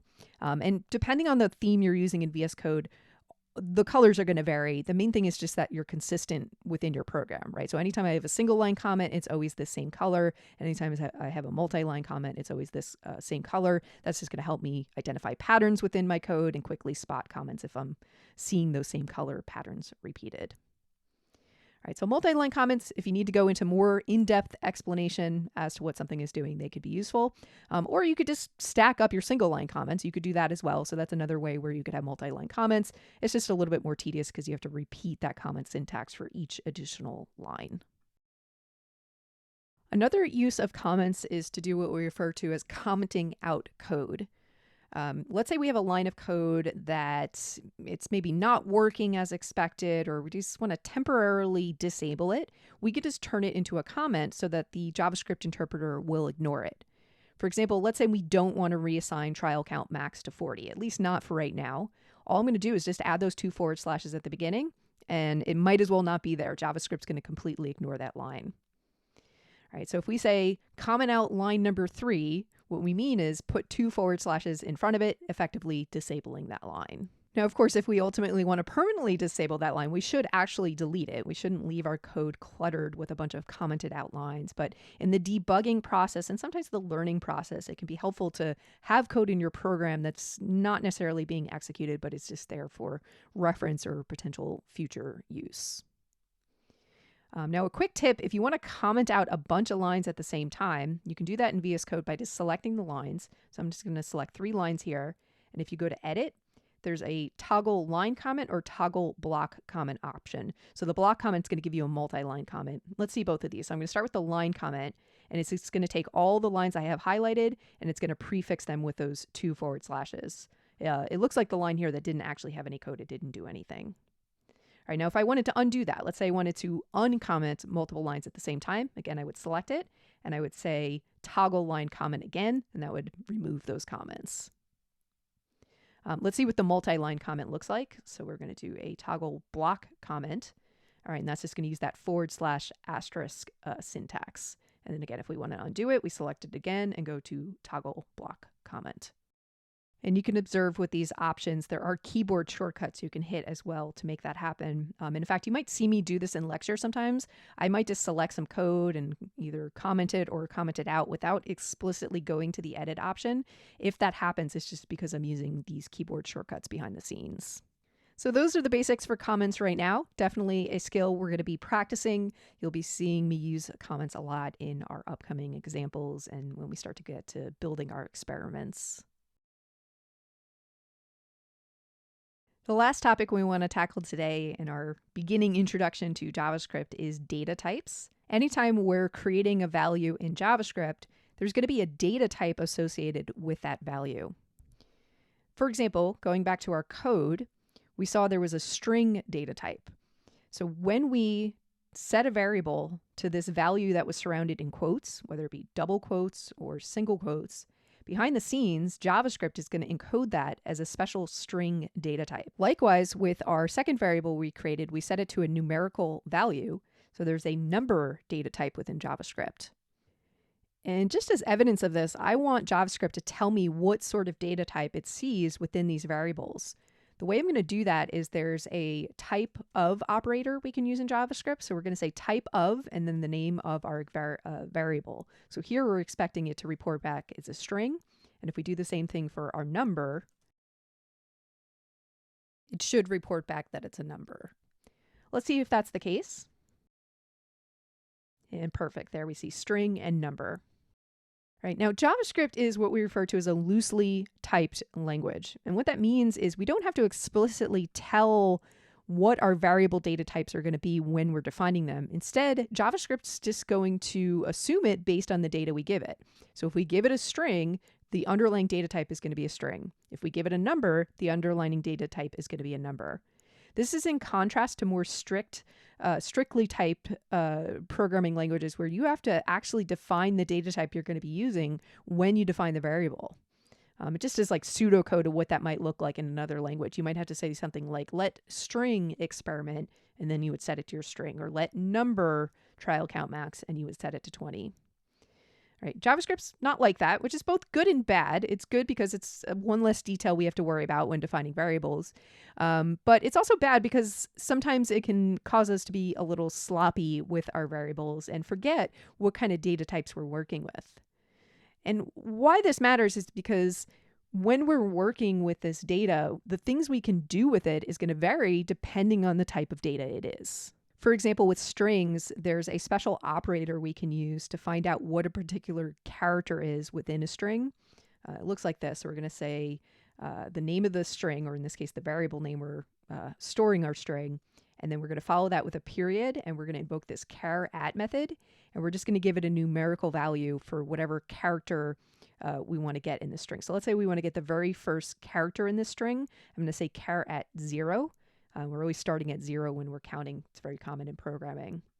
All right, so what this should output for me using this special char at method is just the letter S. All right, and this is just an example of here's some functionality that exists for working with strings in JavaScript. And let's just see this. All right, and there you can see it's outputting that S. If we were to switch it to character at 1, we would expect to get the lowercase t. All right, there we go. All right, now let's say we try to do the same thing with our numerical data type. So we'll say console log trial count max char at 0. When we run that, we actually get an error. Specifically, we get a type error because we're told that trial count max is unable to use that char at function because it's not a string, it's a number. So that's just not going to work. All right, so that's why data types matters, because there's a lot of internal functionality that JavaScript has for working with these data types. There's special tools we can use with them, and it's very important to understand what those tools are and which data types they're going to work with. Zooming in, I want to talk a little bit more about the intricacies of the individual data types. So let's learn a little bit more about the string data type. As I've already discussed, when defining a string, you can surround it with single or double quotes. The key thing is you just want to be consistent, right? So if you start with double quotes, don't try to terminate it with a single quote. That's not going to work. In our example so far, strings have been pretty short, either a single word or down here we had a couple words joined together. But strings can be much longer than that. For example, let's create a welcome message string. So at the very top, we're going to say welcome message, and I'm going to set this to a longer string. So on and so forth. You can imagine as much information as you needed in a welcome message, and observe how we're able to use special characters within our strings. Not only do we have letters, we have periods, we could have exclamation points, any special character you can include in your string. You can include numbers in your string. As long as it's in quotes, it's going to become part of that string. Now, in this situation where you have start to get a longer string, there's a third syntax we can use aside from single and double quotes, and that's back to characters. Once you use back to characters, you can introduce line breaks into your strings. So we could do something like this, where we could stretch out this message across multiple lines. And you can imagine, let's say, I'm just going to copy and paste this just to simulate. We had a really long welcome message, like a whole paragraph. That's where the multi-line string syntax is going to come in handy. When constructing strings, we can concatenate in other values. We saw an example down here on line 21 with this alert where we created a string on the fly, we joined that with an existing variable, and then we wrapped it up with another string we created on the fly. Let's do the same thing up here with our welcome message. In fact, let's bump our welcome message after we define the name of the experiment. And then let's dynamically use that as part of our welcome message. So welcome to our, and then we'll pause the string by terminating the backticks, use that concatenation character, and then inject the experiment variable. All right, we could do that same thing for our other lines as well. And let's just see what that looks like. So let's just put this in the console. We still have our trial count max error, but we can ignore that. We're just looking at our welcome message, and perfect. It injected that Stroop variable within that text. So those are some key points to understand about working with strings. Few different syntaxes for defining them. There are built-in methods for working with the string, manipulating the string. We'll see some more examples of that. Moving on, the number data type, some points I want to mention about that. You can set it to be whole numbers. You could use decimal point numbers. When working with numbers, you can use mathematical operators. So we could do division. We could do multiplication using the asterisk. Just like in math, you can use parentheses to specify the order of operations with your numbers or your calculations. You could use parentheses. Basically, your standard mathematical syntax is going to work when working with numbers. And other than that, I don't think there's other key things we need to know about numbers for right now. They're a little bit more straightforward than strings. So let's move on to another data type. There's another data type that I haven't talked about at all, which is the Boolean data type. This is going to be used for storing true, false values. To demonstrate this, let me do a little bit of cleanup first. Let me comment out these console.logs just so they're not cluttering our output as we're looking in the browser. And we also comment out that alert. I'm keeping it in the code file just because at the end of today's videos, I am going to commit the progress to this code just so we have this to look back at for reference. So I don't want to completely delete this content, but I do want to streamline my output when I run it in the browser. All right, so that should give us a pretty good blank slate. So at the very end, like I said, Boolean values store true, false values, and they're going to be represented as literally either the words true or false. As an example of this, let's define a variable called correct. And let's imagine that ultimately we wanted to store in here a Boolean value as to whether or not the participant answered the trial correctly, right? Did they choose the appropriate color for whatever they were seeing? Now, just to hard code this right now and simulate this, I'm literally just going to set it to be true. And then I'm going to use that type of operator. I just want to see how JavaScript sees this true value. So we'll do console log of type of, and whatever our correct variable is. And there you go. There's that Boolean value. Likewise, we could also set this to false, and that would also be seen as a Boolean value. So obviously we're hard coding the Boolean value there, but Boolean values can also appear as the result of Boolean expressions. So for example, if we did console.log 10 greater than 15, right? That's a Boolean expression that's comparing two values. Now, obviously 10 is not greater than 15. So what we're expecting to get back from this is a false Boolean value. And of course we could flip that. So we could say 10 is less than, or we could say less than equal to 15. We would now expect this to report back true. And perfect. All right, so the thing I want you to remember right now is just a Boolean value is either true or false, and we can use them to construct Boolean expressions. Now, where this is going to come in handy is next week we're going to look at creating conditionals within our code where we can basically introduce some decision making into our code where different things might happen based on different conditions. And Boolean expressions are going to play an important role within those conditions. So stay tuned for more on Boolean expressions. But like I said, for right now, just remember it's simply just true or false. The final data types I want to put on your radar are compound data types. And for this, let's just jump back to the notes. We're going to scroll down to the data type section. In fact, at the very end, we'll see the section on compound data types. There's two compound data types we're going to be exploring: arrays and also objects.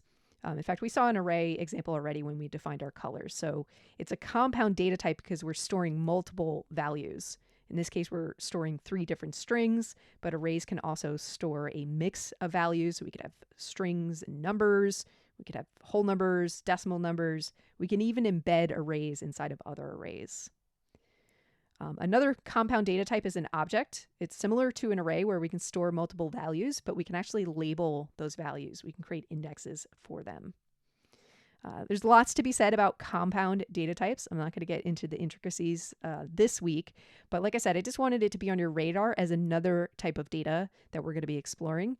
And just like strings and numbers and Booleans, there are going to be special methods and things that we can do with these data types in JavaScript. But with that, that is as far as we're going to take our JavaScript lessons this week. To wrap up these videos, I want to go to my Psych 1903 repository and just commit any of the changes I've made today. So I'm going to switch over to my source control panel. I've got this index.html file I had created, and I've made obviously several changes to my app.js file. We're not really doing anything significant here, but I want to just have a record of this so that in future weeks, if I ever want to jump back to the examples as they look in this week, I could always have the option to do that. All right, so following our procedures, let's go ahead and stage the changes to these files. And then for our commit message, I'm just going to say week 1 practice code from videos. We'll submit our commit, and then we'll sync it to GitHub. And let's just check that it showed up there.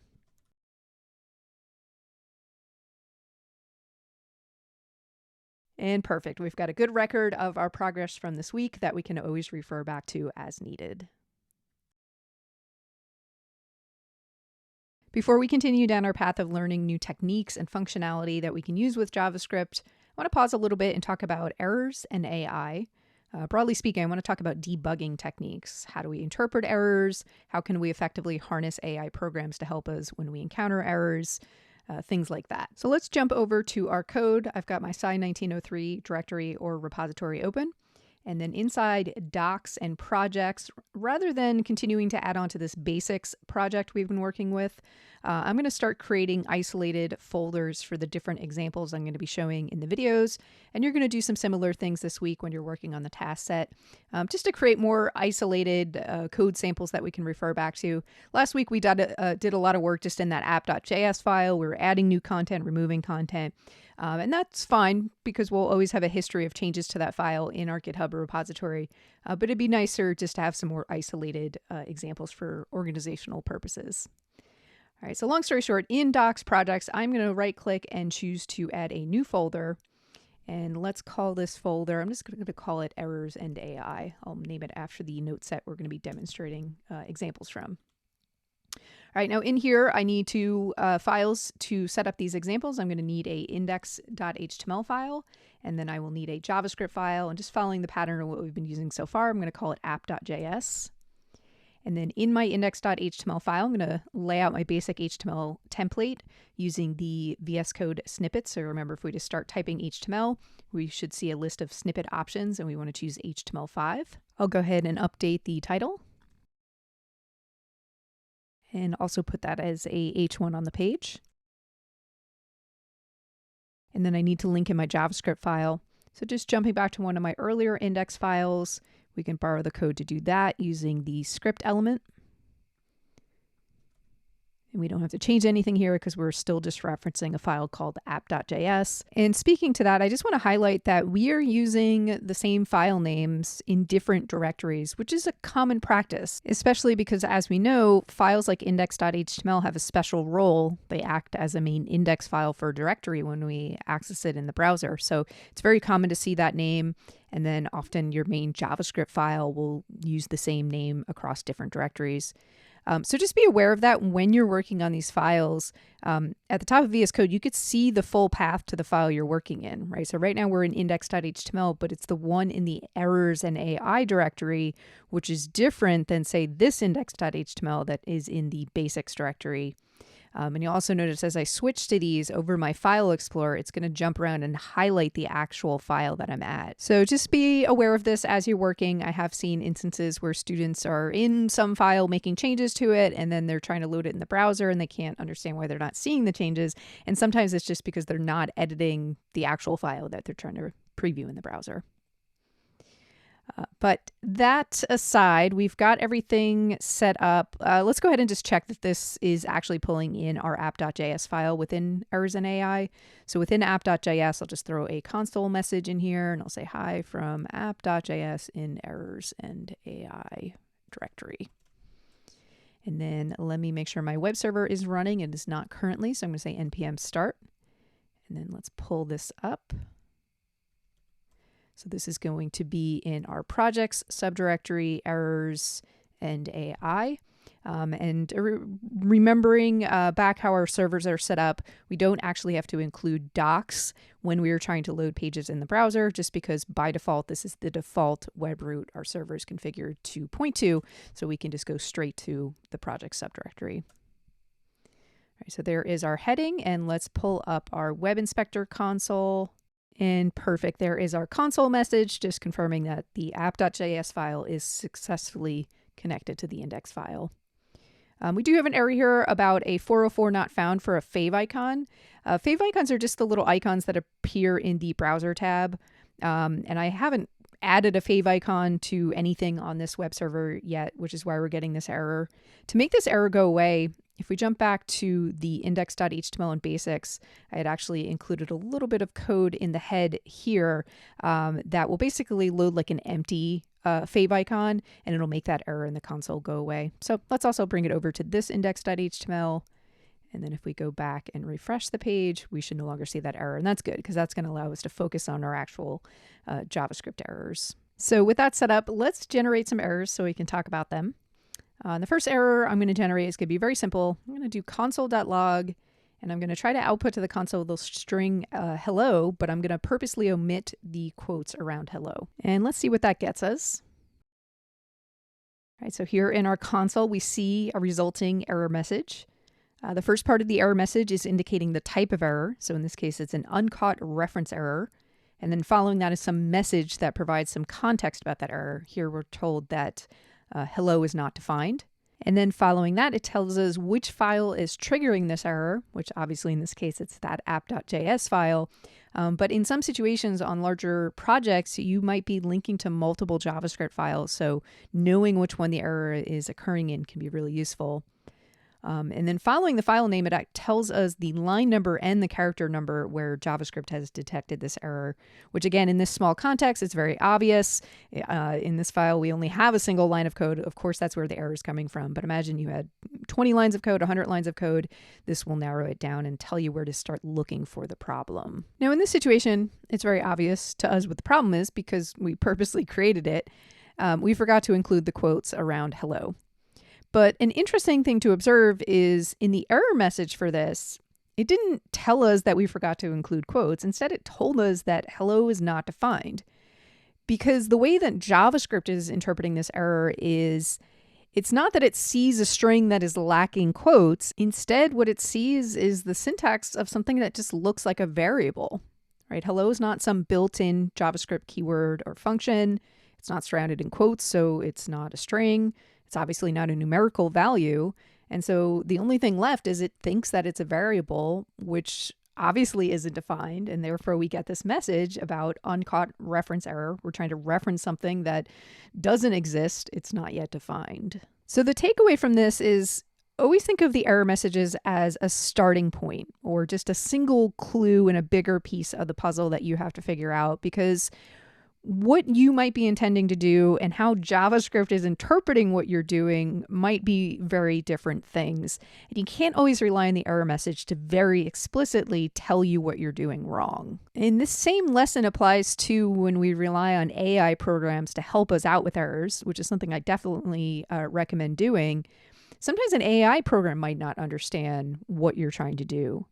And as an example of that, let's take our code and our error message and see what an AI program has to say about it. So I'm going to bring up ChatGPT and I'm going to say, I have the following JavaScript code. It is producing the error. And let me go grab the error from the browser. And I'll just say why. And let's see what ChatGPT has to say. All right, so it says that the error occurs because the variable hello has not been defined or declared before it is used in the console.log statement. And then it tells us how to fix this. It suggests that we define a variable called hello, we set it to some string, and then we can log it to the console. So ChatGPT basically interpreted it the same way JavaScript did. It still thinks we're trying to set some variable called hello and we just forgot to do it. But again, that is not what we're trying to do here. We're just trying to output the string hello to the console. All right, so in both of those situations, this feedback we're getting or this extra help we're getting either from the error message itself or AI programs doesn't quite understand what our goals are in this very, very tiny program. Now, fortunately, in the case of AI, I could just talk back to it and push it further and try to get it to understand what I'm trying to do. So for example, here I might say something like, I just want to print the string hello. And there we go. Now we finally get our solution. If you want to directly print the string hello without using a variable, you can simply wrap the string in quotes. So here we get to the essence of our actual problem. Now I have some more example errors we're going to go through, but since we're talking about AI, I do want to pause here for a moment and just talk about some general guidelines and tips for using AI in this course. And for this, let's go back to the notes that accompany this video and scroll down to this section down here. AI points to remember. Point number one, obviously it is okay to use AI in this course. It's a tool that we use every day as programmers. And so we want to teach you how to effectively do that, but we also want to teach you how to responsibly do that so you're not short-circuiting the learning process. And speaking to that specifically, I'm actually going to jump down starting with point 3, and really the rest of the points are guidelines on how to not short circuit that learning process. All right, so this point number 3 talks about just being aware of how often you're asking AI to generate code for you versus having it help you with code you have already written. When you're first starting out, as much as possible, you want to be writing the code or even copying previous code that you've written, but you want to be authoring that code to just get in the practice of writing it and understanding it. And if you run into problems, then yes, you can ask AI for assistance to understand what's wrong in your code, but you really want to avoid asking AI to just generate code for you. That's something, as you get more experience, you could definitely do that. It can make you a more efficient programmer. But when you're learning, relying too much on AI to generate the code for you is not going to give you a good holistic understanding of the technologies you're working with.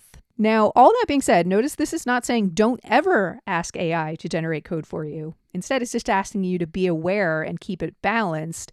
And when you do ask it to generate code for you, if we move on to point 4, there's some guidelines on how to do this. Specifically, you want to ask the kind of questions that are just going to yield a little bit of code that are going to point you in the right direction.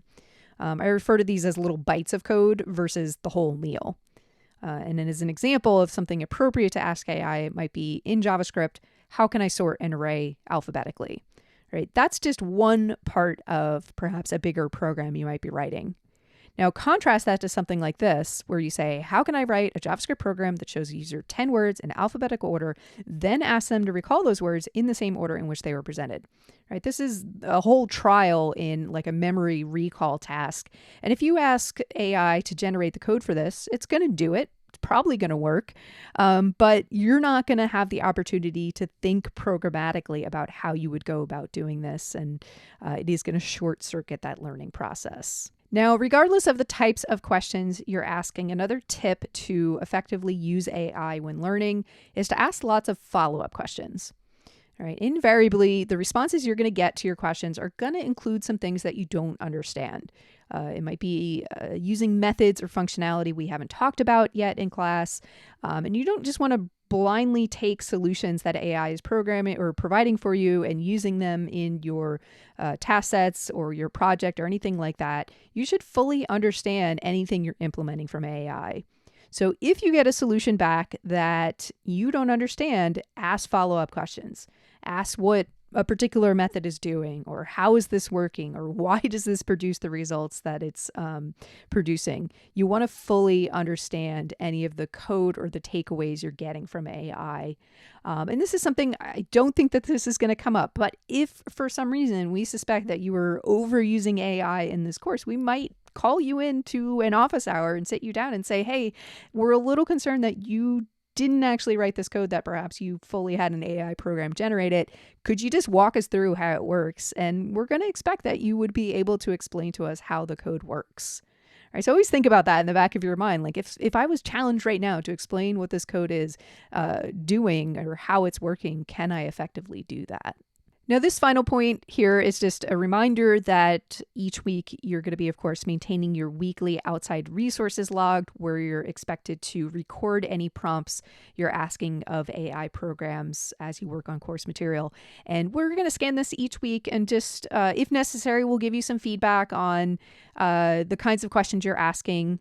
Let's say you're reaching a little bit too far with the questions you're asking. We might ask you to rein that back a little bit for the purposes of learning, because sometimes you might not even know that you're overstepping in the questions you're asking. So the outside resources log is just going to give us some insight into that and allow us to provide you some feedback on this process of using AI while also learning at the same time.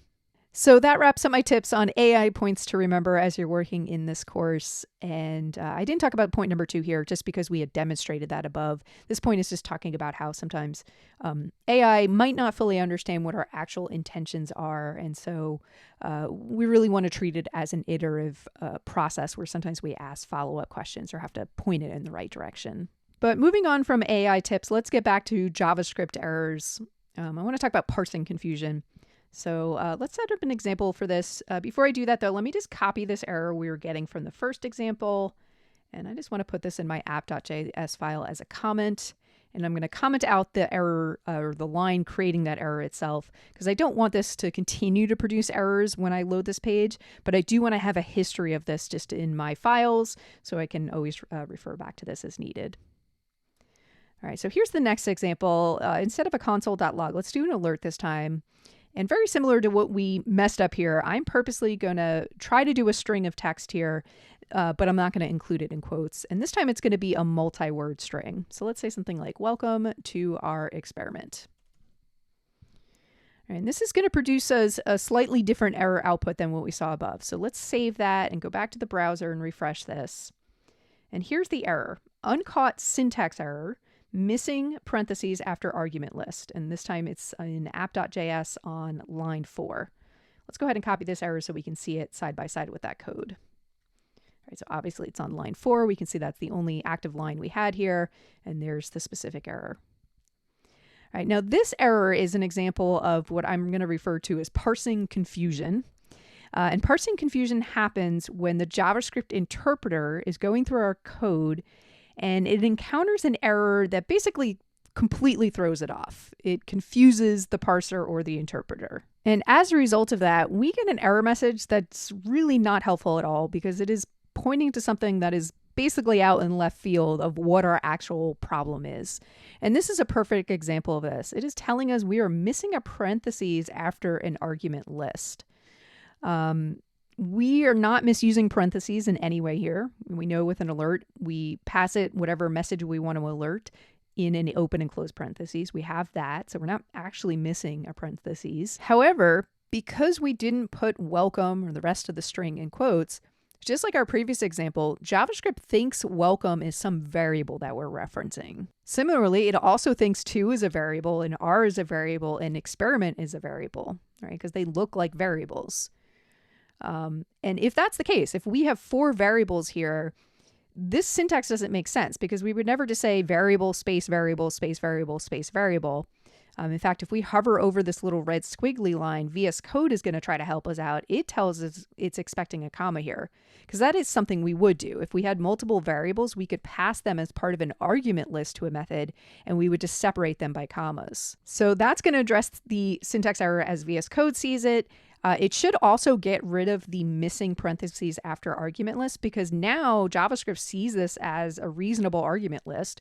We have 4 arguments or variables that we're passing. They're separated by commas, and then there is that closing parentheses for our argument list. So we should no longer get this message, but we are going to get a message about these variables or so-called variables not actually being defined.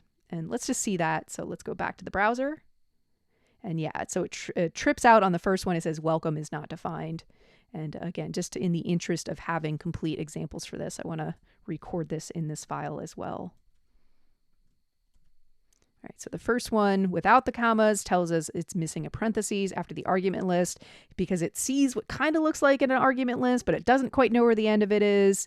And if we were to throw commas in there, well, that fixes that particular error, but then of course we have this error of welcome not being defined. But at the end of the day, none of these things are actually fixes because we know what we're trying to do is this. Welcome to our experiment, make sure I spell that correctly, in a string. That's going to get the results that we're expecting without any sort of errors. Let's look at one more example. And this example actually pulls from something I saw happening last week. In last week's task set, we had something like this where we were like, create an alert, and then we had just like a placeholder, your code here. All right, and that was just for the purposes of in the assignment itself, we wanted to show that you were going to write some code within this alert. And some students were just copying and pasting this into their code file, and they never actually filled out what that code should be. They tried to run their file, and then it produced an error that was a little bit confusing. So let's look at that error. And let me go ahead and comment out these previous alerts just so we can actually get to this error and focus in on that. All right, so once again, we'll copy this error into our code file. And this error tells us we've got a syntax error, unexpected identifier code. And so what's interesting about this is it's fine with this first part of placeholder code we have here. It doesn't have a problem until it actually gets to code. Why is the error triggered here? Well, again, it has to do with how JavaScript is parsing or interpreting this code, because these square brackets actually have special meaning in JavaScript. In fact, you may recall we briefly talked about this when we were talking about data types. We talked about the array data type, and the syntax for generating arrays looks like this. So let's say we had a variable called scores and we wanted to set it to an array of numbers. We would define that array with square brackets and then just have our numbers within there separated by commas. So let's say we had 99, 100, 75, 62, etc.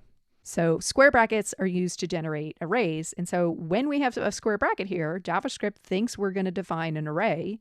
And then just like in our previous examples, when we just have the word your not surrounded in quotes, it thinks that's going to be a variable. So it's expecting a variable as our first element in this array. And then it's expecting whatever follows that is going to be other elements in that array. But as you see with our syntax, we need to separate those elements by commas, and we're not using that here. We just have a space. And as a result, once we get to code, that's where the error is actually triggered, and we see the notice about unexpected identifier code. So once again, this is just an example of we clearly have a problem here, and obviously we know what the problem is. We forgot to fill in the actual code we want.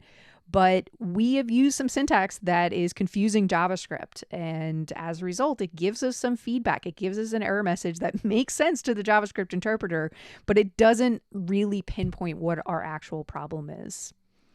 And so the takeaway with all of these examples, I think, is that any error message we get from JavaScript, it's always a starting point.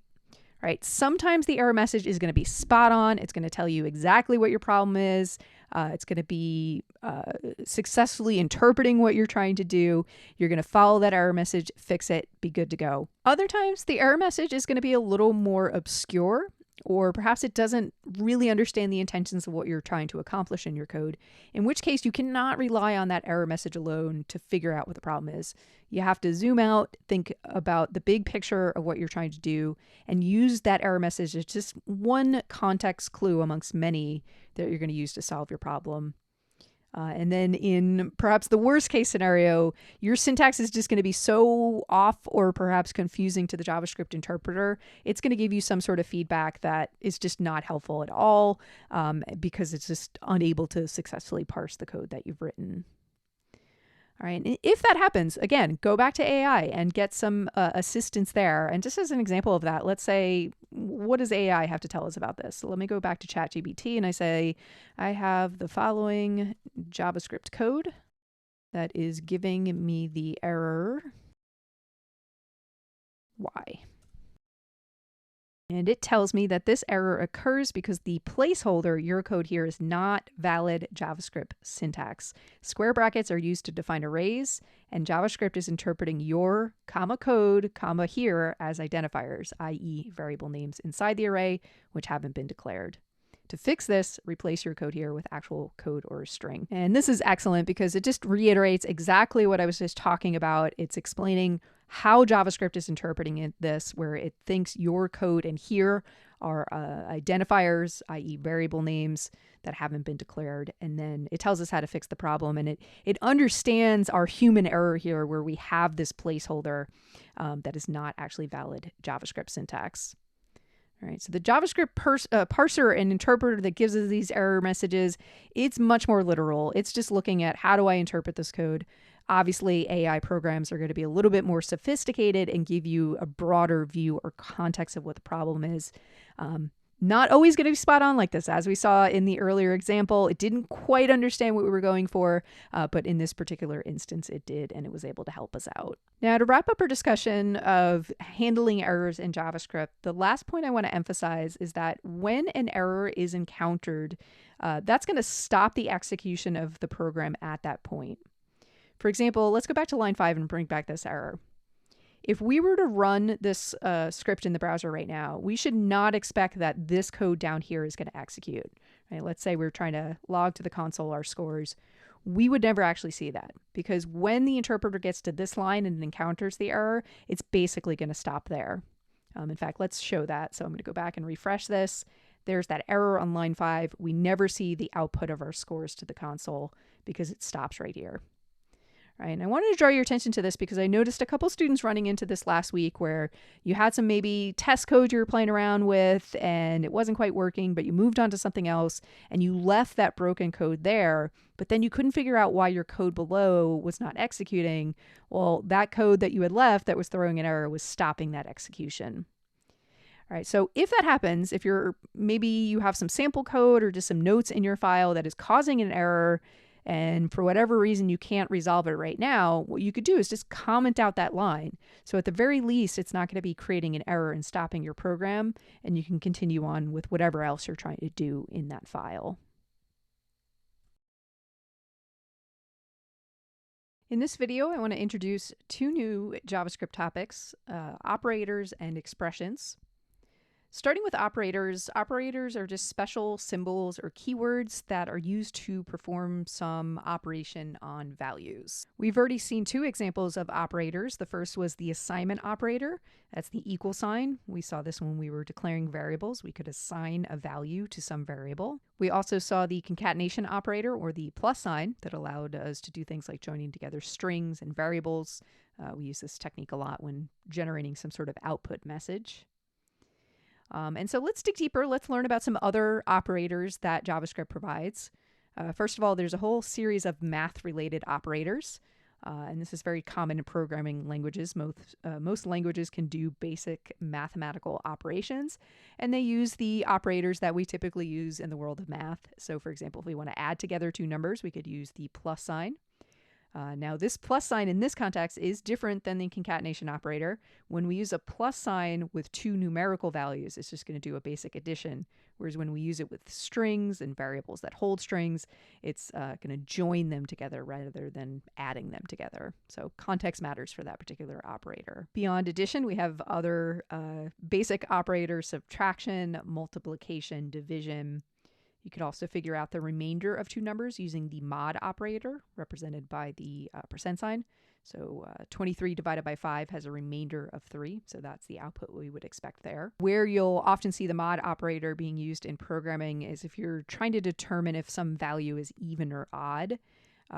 If you divide a number by 2 and you get a remainder of 0, you know it's an even number. So that would be a flag you could use in your code if, like I said, you needed to determine if something was even or odd. If you wanted to calculate exponents, the double asterisk operator would accomplish that.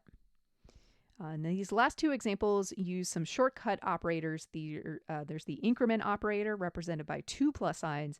What this will do is it'll take a value and increment it by 1. So if we have a variable called age and we say age plus plus, the result is age would then be incremented to 21. And then likewise, there's the decrement operator. So if we wanted to go in the other direction and subtract 1, we could reference some variable and say minus minus, and that would subtract 1.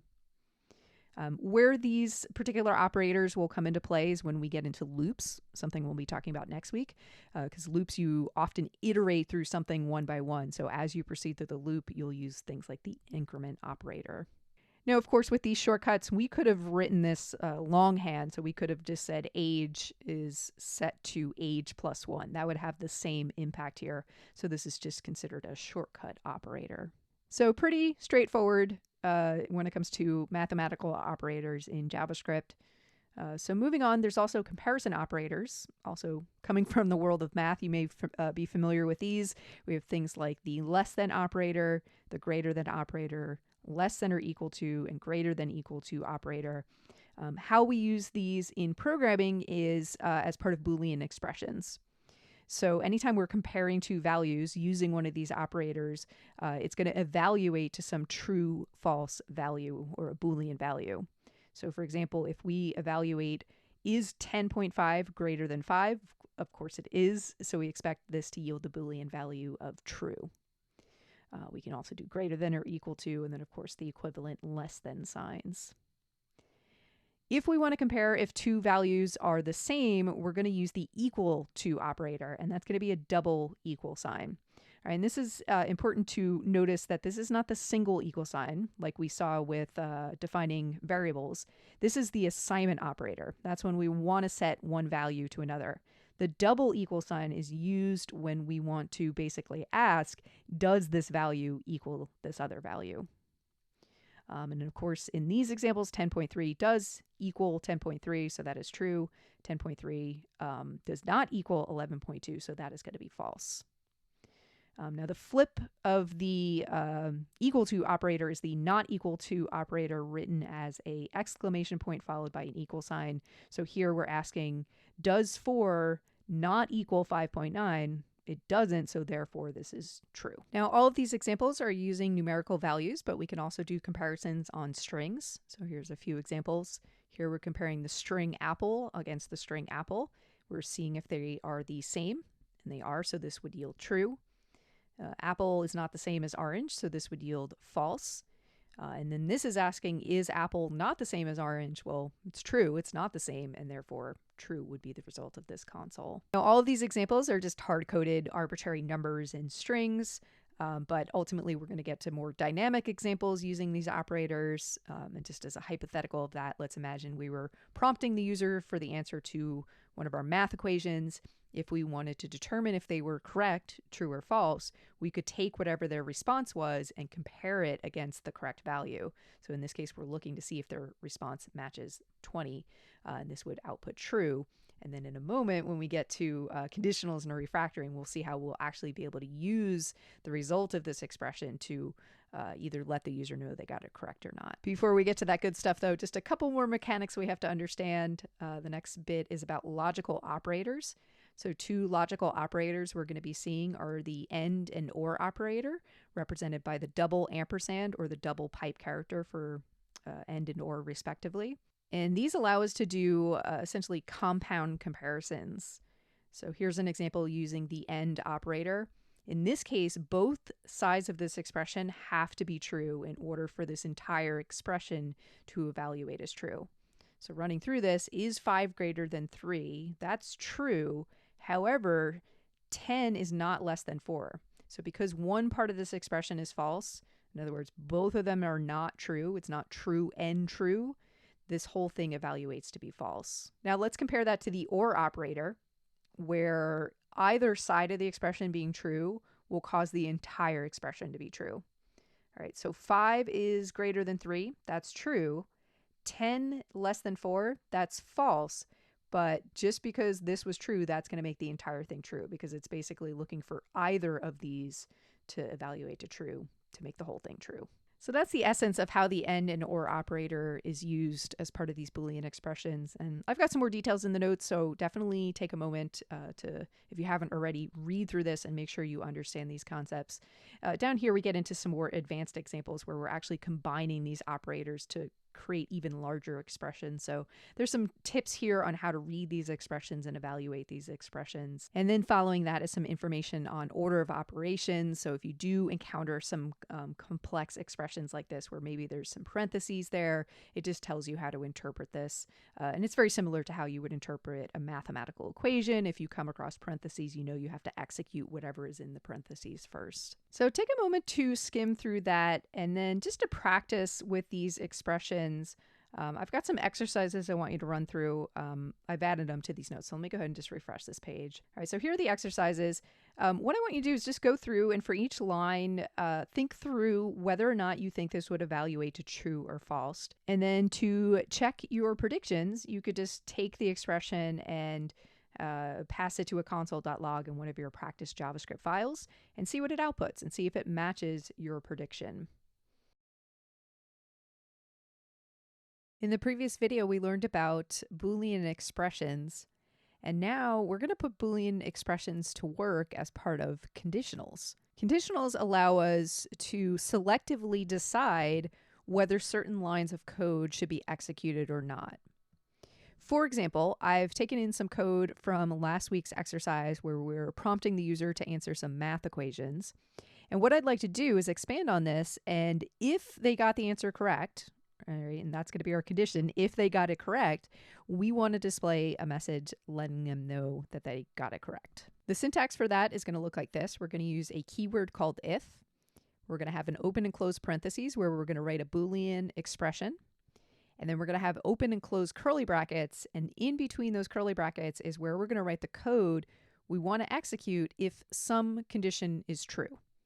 And in this case, the condition we're going to be looking at is we want to look at what their response was. And we're expecting the response for this equation to be 10. So we're going to say if response is equivalent to 10, then whatever goes inside of these curly brackets is the code that's going to be executed. So let's just very simply just throw an alert in there and we'll say you got it correct. All right, now this code will only execute if this evaluates to true. Otherwise, it just gets skipped over, and because there's nothing else, nothing would actually happen after the prompt. Let's test this out. By the way, I've created a subdirectory for this example in my projects folder. It's Conditionals and Refactoring. So I'm just going to open that in the browser. I've already got it open, so let's refresh it. All right, so here is our prompt. I'm going to enter the correct answer first. And perfect, there's our alert. Now let's run that again, but this time I'm going to enter an incorrect answer, and then nothing happens. So that's a very basic conditional, using the if keyword, some Boolean expression, whatever code we want to be executed inside of open and close curly brackets. Now, if you rewind to last week when we were talking about JavaScript syntax and we were talking some about indentation, you'll notice that the code that is executed as part of this conditional, I indented one time just to really emphasize the fact that this code is nested inside this if condition. If I got rid of that indentation, this would still work, but visually it's just not as clear that this is in the body of this if condition. And then if I save my file and trigger my auto formatter to run, it's actually going to clear up that indentation for me. Now, expanding on this, rather than not giving them any sort of feedback if they got it incorrect, it would be nice if we also had an alert message for that condition. The way we're going to make that happen is we're going to chain on another keyword at the end of this if condition called else. And just like we defined what happens in the if condition, the way we're going to define what happens in the else condition is again with curly brackets. So in this case, we're going to say you got it incorrect. All right, so basically we have an either or option of what's going to happen. Either they got it correct and this alert will show. Otherwise, no matter what, we're going to see this alert. Let's test this out.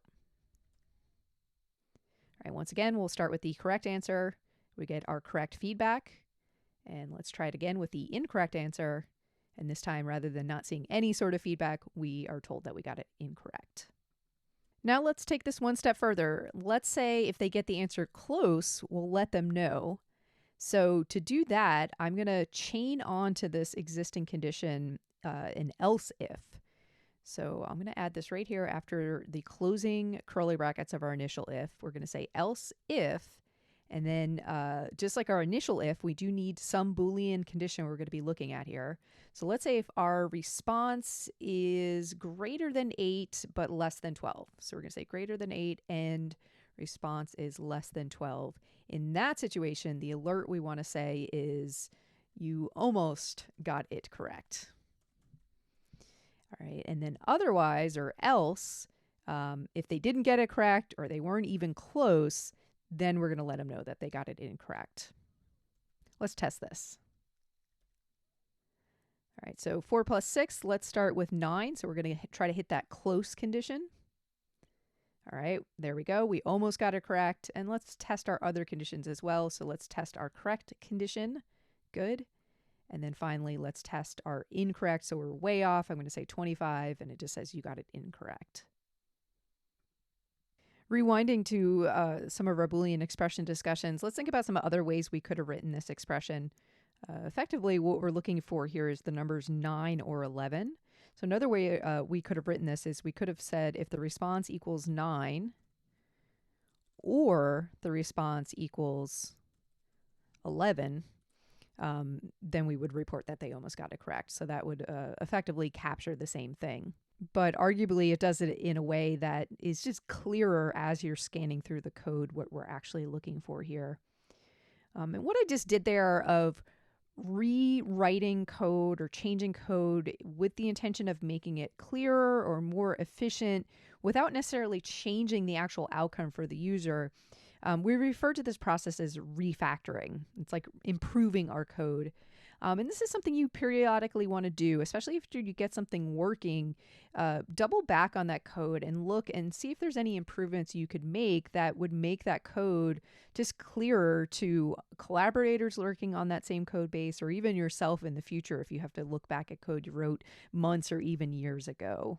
Another point in the development process where you might want to refactor code is if you get stuck. Right, let's say you've got some code and it's producing an error you don't understand, or it's just not logically doing what you're expecting it to do. take some time to just go back through that code and clean it up, refactor it. Look at ways you can maybe optimize how you've written things, maybe add comments to clarify. What you'll sometimes find as you go through that process of just refactoring and cleaning up code is it can sometimes reveal to you what the underlying problem with that code is. At the very least, it gives you like a mental break from trying to find the exact problem, and that sometimes frees you up to eventually find the solution you're looking for. Continuing with this example, I'd like to add onto it so that in addition to giving the participant feedback, we tell them what the expected answer is. So for each of these alerts, I'm just going to say the answer is, and then in this case, it's just 10. And I'm going to add that to our middle else if, and then our final else as well. And let's check that's working as expected. So let's give it the correct answer. So we're told that we got it correct and what the answer is. Good. And let's do an incorrect one. I'll enter 5. Incorrect, it tells us what the correct answer is. And finally, let's test that almost condition. All right, perfect. So in each of these potential outcomes, we see what the correct answer is. And what I just did there of copying and pasting that string and adding it to the alert, that got the job done. But in the theme of refactoring, let's think about some better ways we could have written this. One thing we could do, because this information is the same regardless of what other feedback we're giving, why not extract this to a variable so we only have to write it one time?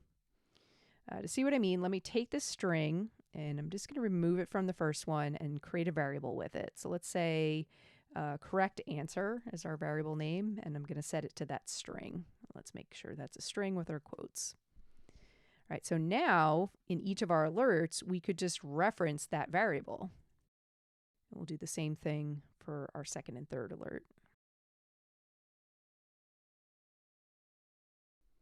And let's just make sure we're getting the same output there. So our correct answer, perfect. We get the expected language there for the correct answer, and we can assume it works for the other ones as well.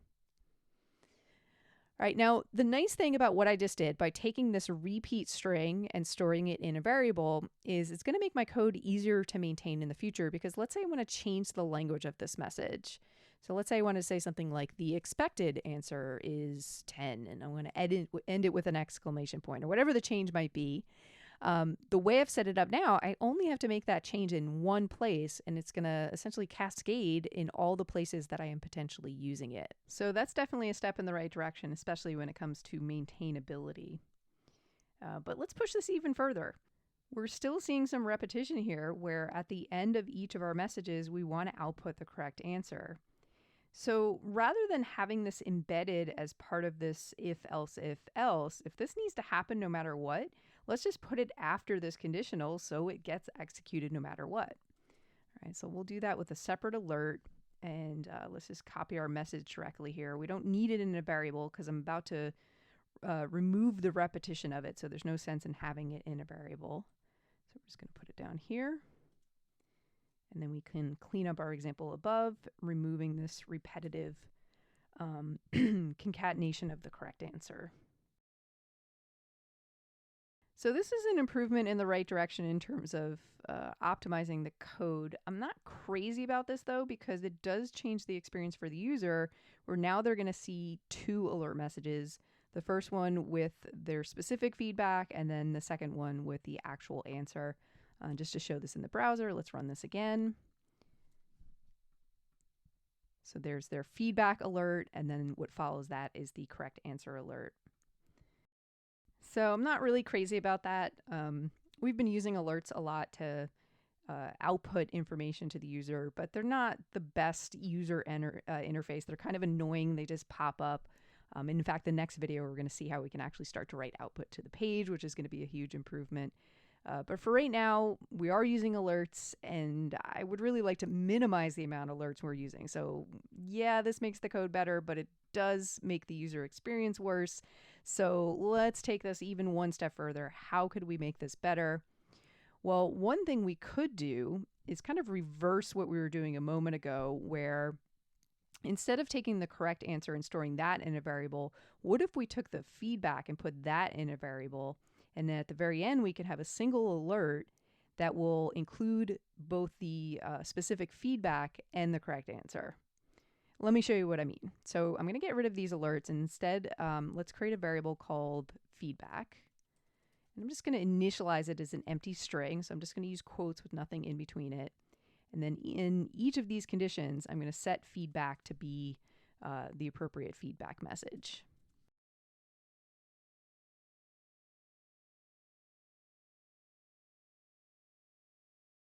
And then for my alert at the very end, we're just going to concatenate in the feedback plus our message about the correct answer.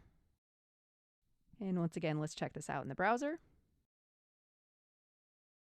Excellent. We've got our feedback and our answer all appearing in the same alert now. And we could test it with the other conditions as well, but let's just assume that those are working. So in the end, I think this is the best solution of what we've written so far to accomplish this task.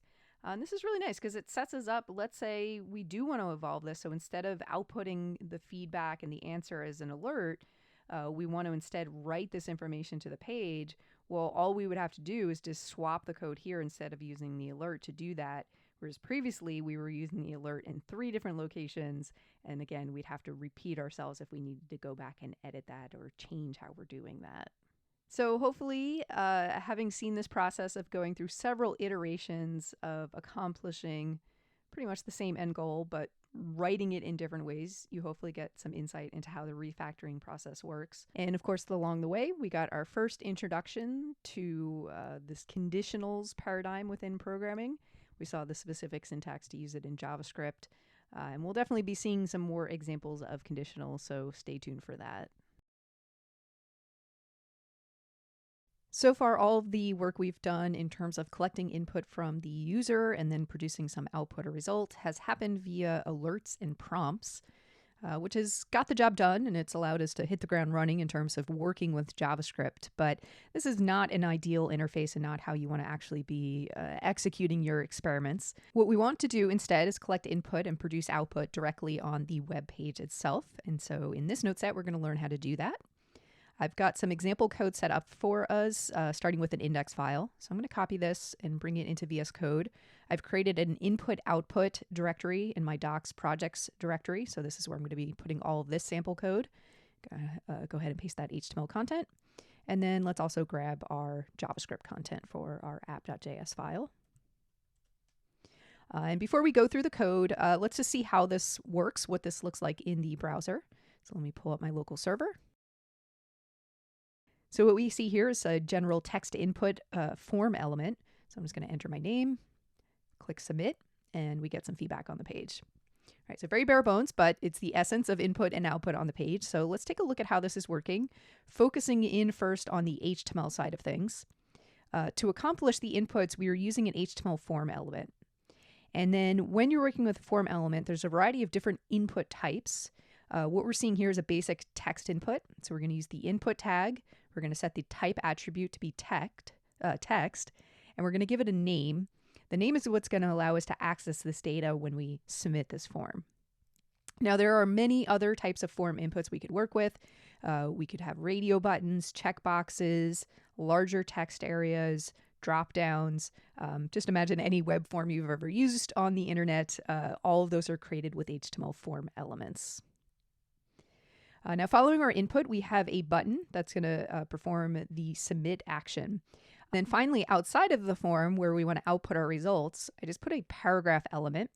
I gave it an ID attribute of results. And similarly to the name attribute, we're going to be using this ID attribute to target this paragraph element so we can actually update the contents with JavaScript. And that's where we're going to write our results. So that's our structure. Let's switch over to the JavaScript side of things. We've got a bunch of code to walk through here. The very first thing we do in the script is we want to select or target the elements on the page that we're going to be working with. So I created 2 variables, one for the form itself and then one for our results. And the way I select that element in JavaScript is I have this special document interface, and that comes with several methods for targeting elements on the page. For example, to select the form, I'm using a method getElementsByTagName, and we could just specify the name of the tag we want to target. And because this might potentially yield multiple results, we have 0 in square brackets at the very end, just indicating that we want the first form that it finds on the page. Now, in our case, we only have a single form, so that's always going to be the form that it's going to get. But because this will actually yield us a collection of results, that 0 is just necessary to essentially zoom in on that first form element.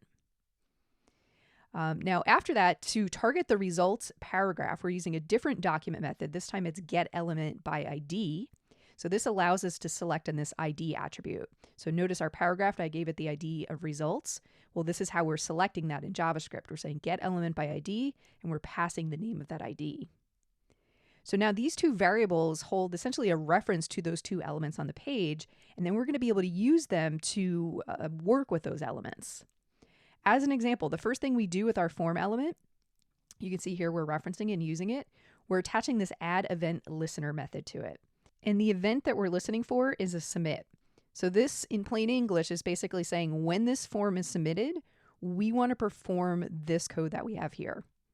And the syntax for this is we define this function. We have access to the event itself. That's going to be useful because one of the things we need to do is we need to prevent the form itself from submitting. Because in HTML, when you have a form and a submit button and you submit it, it's going to try to send it to some processing page. But that's not actually what we want to do. We want to handle this form submission with JavaScript. So the first thing we do is just prevent what it would typically do so that we can write our own code for how to handle that form submission. Now, what are we doing to handle this form submission? Well, the first thing we have to do is collect the response. And we're going to do this by looking at this input element. We want to get the value that was entered here. So in that instance, the way we're going to target that particular form element is we're going to reference our form. So remember, we've set this up here. We selected that entire HTML form. And then from there, we have this elements property that's going to contain any of the inputs in our form. And then to narrow down which input we want, we're going to specify the name of the particular input we're trying to collect. So remember, our input type of text, we gave it a name of response. So here, we're just going to reference that, and that's going to give us a reference to that form input. And then from that reference, we want to get the value, what was actually typed into that input. So whatever we collect from this line, we store in this variable called the response. And then to produce our output on the page, we're going to target results, which again, rewinding to the top, this was when we selected the results element on the page. So that's this paragraph element here. And what we're going to do is we want to change the inner contents of that element. And we're going to do that with this property called the inner HTML. And we're just going to set it to some new value. So here we come up with a string that's going to start with hello, followed by whatever their response was, which should just be their name. And then we're going to end that with a exclamation point. All right, so this string of text, when it's all compiled together, should get injected as the inner HTML of this paragraph element. All right, and let's see that again just in the browser now that we've seen the code. All right, so behind the scenes JavaScript knows about this form element. It knows about the text input. I enter my response. I click submit. All right, so once I click submit, that is going to trigger this code here. That's going to listen for that submission, and then it's going to do these things. It's going to first short circuit the default behavior. Then it's going to get the response and update that results paragraph. All right, and let's go ahead and submit it. And there is our result paragraph. And an interesting thing we can do just to see how the HTML content was updated, if we right-click the page and go to inspect, we've been spending a lot of time in the console, but I actually want to switch over to elements. We can see dynamically how our HTML changed. Right, so here is our paragraph with ID of results, and you could see how that string that we constructed was injected into the page within that paragraph element. Expanding on this example, let's play around with some other input types. So let's say after collecting their name, we also want to collect whether or not they're over 18. So we'll create a checkbox for this. So once again, we're going to use an input element, but this time the type is going to be checkbox. We're going to give it a name so that we can identify it in our JavaScript. We'll just call this age, and we'll say check if you are over 18. Before we write the JavaScript for that, let's see what it looks like on the page. That looks good. There's our checkbox.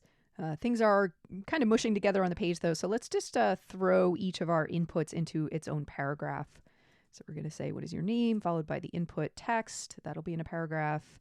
The checkbox itself will be in a paragraph. And then that should bump the submit button down to its own line as well. When I save this file, you can see my auto formatter cleaned up my indentation for me. So the content within these paragraphs was indented. And then let's see what that looks like in the browser. All right, so just a little bit clearer from a interface perspective. So with our HTML for the checkbox set up, let's turn our attention to the JavaScript, switching back over to app.js. After we collect the response, which is their name, let's set up another variable. I'm just going to call it over 18. And we're going to access that checkbox again from the form element that we're currently listening for the submission for. We're going to access its elements, and then by the name of the element, in this case we called it age, we're going to access that. And then this time, instead of value, we're going to be looking for a property called checked. If this checkbox is checked, this should yield true. Otherwise, it'll yield false. Before we do anything with it, let's just confirm that that is doing what we're expecting. So I'm just going to say console.log over 18. So I'll enter my name, I'll check the box, submit it, and there you can see in the console it's true. Let's do that again. This time I'm going to uncheck it, submit it again, and you can see it changed to false. So now that we've confirmed we're getting the results we're expecting, let's do something with that. Coming back to our JavaScript, let's make it so that if they're not over 18, we let them know that this experiment is for participants over 18 only. Otherwise, we'll go ahead and welcome them to the experiment. So this is a perfect use case for our conditionals. So let's write a conditional. Let's say if over 18 is equivalent to true, then we'll set a results message that basically needs to report what we're currently reporting. And we'll have an else condition that will set the result message to let the participant know that you have to be over 18 to complete the experiment. Now to set this up, I'm going to create a variable before the if condition to hold our results message. So let's initialize that variable. We'll say results message, and we'll set that to just be an empty string. And then inside the condition, if they are over 18, we're going to set it to be what it was previously.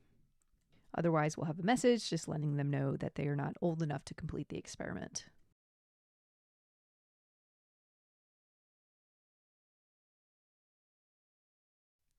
And then finally, let's output that results message. And let's test this out. So my first test will be checking the box. All right, there's our message. And then let's submit it again. This time I'm going to uncheck the box. And perfect, we see the alternative message for the under 18 individual. So now that we've got this code to a working state, let's just pause and review what we've written so far and do any refactoring, clean things up as we see any room for improvement. One of the things I'd like to improve is anytime we see an expression like this, a Boolean expression where we're just checking if some value is true, we could simplify this and just reference that value itself. Right? This is a Boolean expression because over 18 we know is either going to be true or false. So we could just pass that directly to our if condition here. Another cleanup step we could take is we no longer need this console.log. That was really useful for when we first wrote this code. We wanted to test we were getting the results we were expecting, so we just output it to the console. But at this point, it's just cluttering our code. It's not necessary, so we can go ahead and get rid of that. But that step, by the way, though, is a key thing to note about how I built this program. I did it very incrementally, right? When I first wrote this line of code, I didn't then go on to write the condition that was going to be using that code. I first tested that this code was giving me what I expected, and console.logs are great for that, just to have it output what your code is actually producing, confirming you're getting what you want, then proceeding to actually use it, right? Incremental development is really key to not getting frustrated with programming because if you just write a bunch of code and you run into problems, it's going to be a lot harder to track down those problems versus if you write a little bit of code at a time and you test it as you go. Continuing with the refactoring process, the last thing I want to improve is rewinding to this response variable. This made sense when we had a single form element. We were just generally referring to the response we were getting from the user. But now that we have a couple elements, I think we can make this more specific so it's clearer what we're actually capturing here. And what we're capturing with that form element is just the user's name. So rather than just generally calling this response, let's call it name, which is slightly confusing because we do have a name attribute in HTML, but this is just the name we're giving it to this data that we're collecting. And then we're going to reference that here. We'll say name. The element we're targeting is the name element. And then let's make sure we update that down here as well. And then just check that any of these refactoring steps we're taking isn't actually breaking our code. Always a good idea to make sure that's the case. So I'm just going to submit both conditions, both checked and unchecked, and perfect. It's still working as expected. So just to recap what we refactored, we were able to make things a little bit more succinct by simplifying our Boolean expression. We removed any extraneous console.logs that we didn't need anymore. And then we were able to rename our variable just to make it clear what that variable is actually capturing. So what I'd like you to do right now is just zoom out on this example as we've written it so far, and just make sure you're broadly speaking clear on what each step is doing and you understand the logic of this program. And then following up on this in the next video, I want to rewind a little bit and talk a little bit more specifically about some of the technical details of things we saw in this code, from using the document interface to just some of the more advanced syntax that we're starting to see. When working in JavaScript, we have access to this document interface. It's called an interface. It's kind of like a built-in method.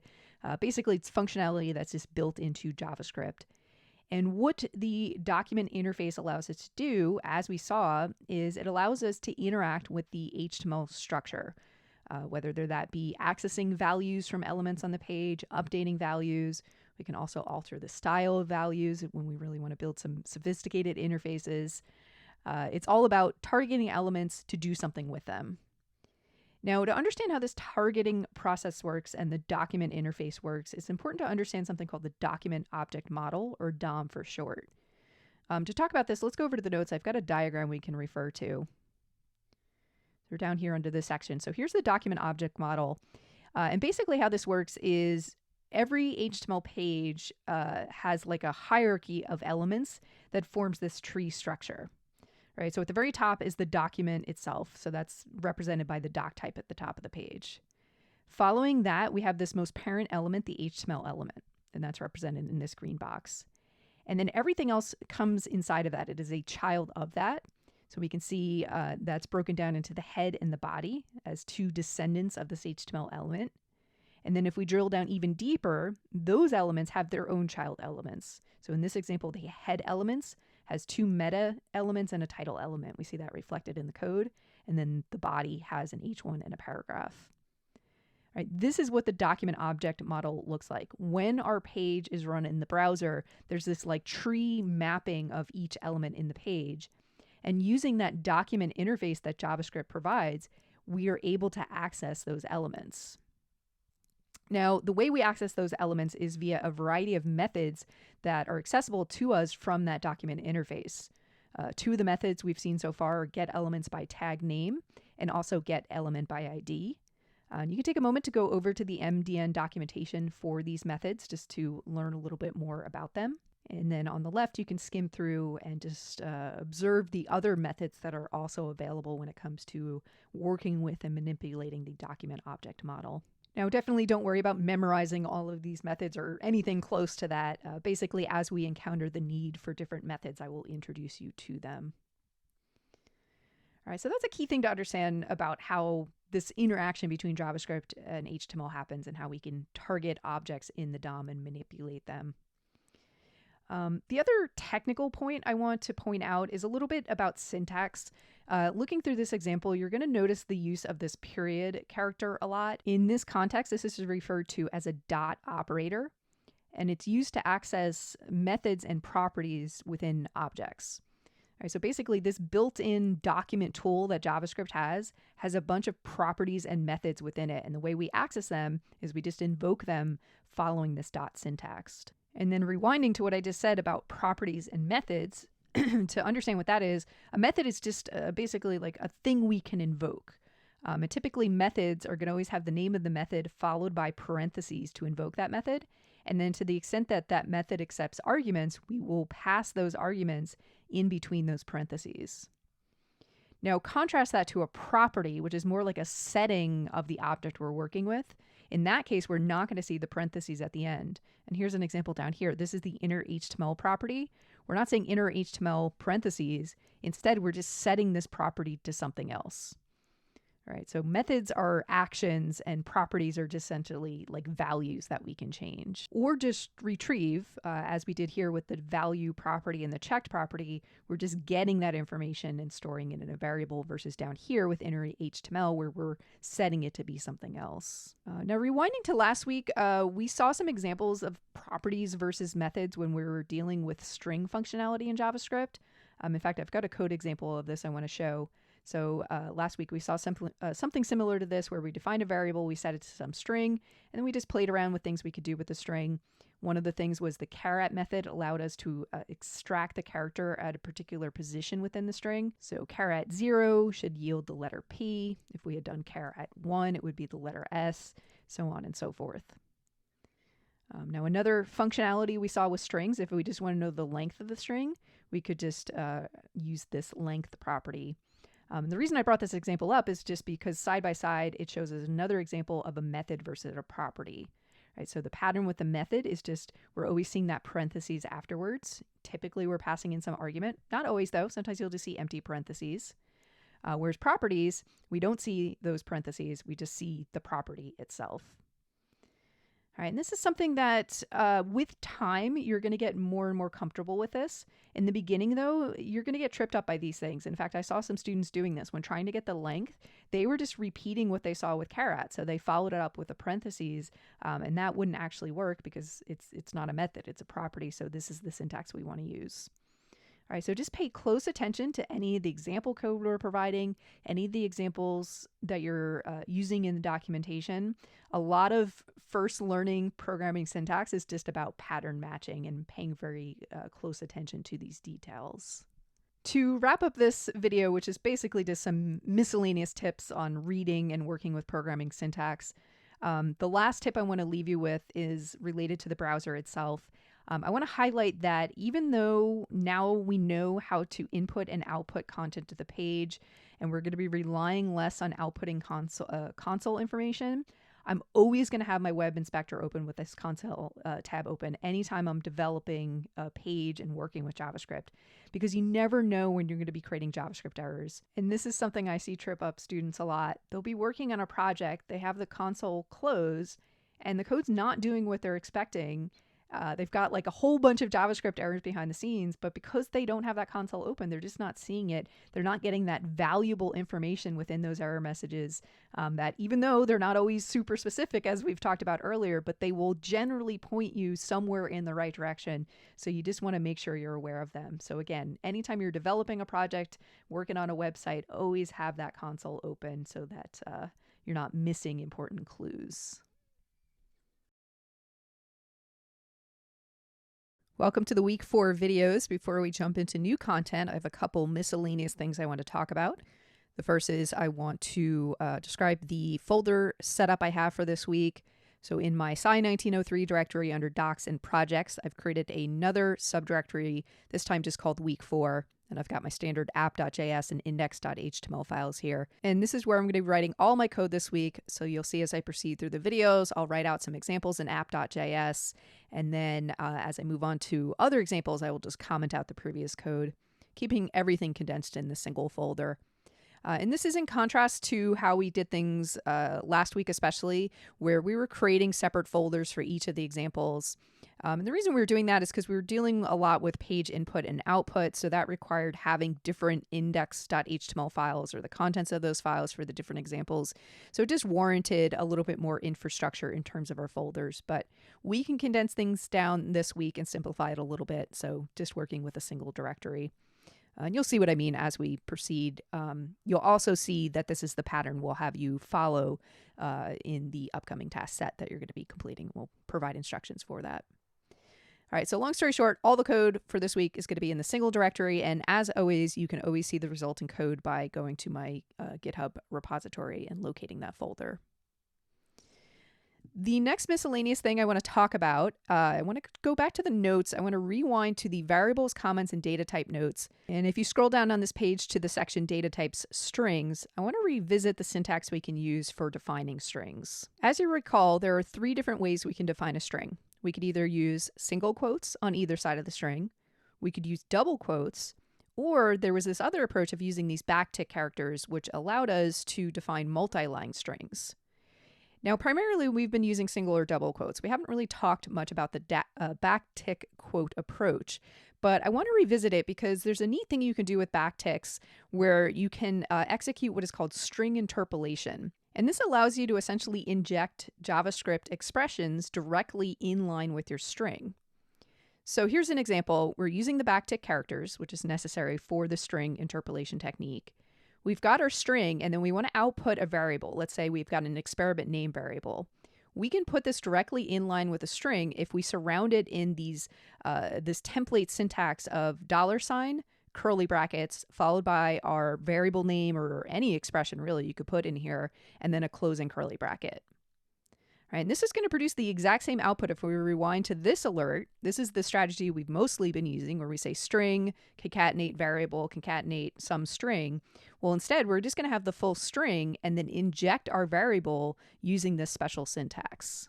Now, the reason I wanted to show you this is just because I've noticed that this approach that we have been using sometimes throws students off.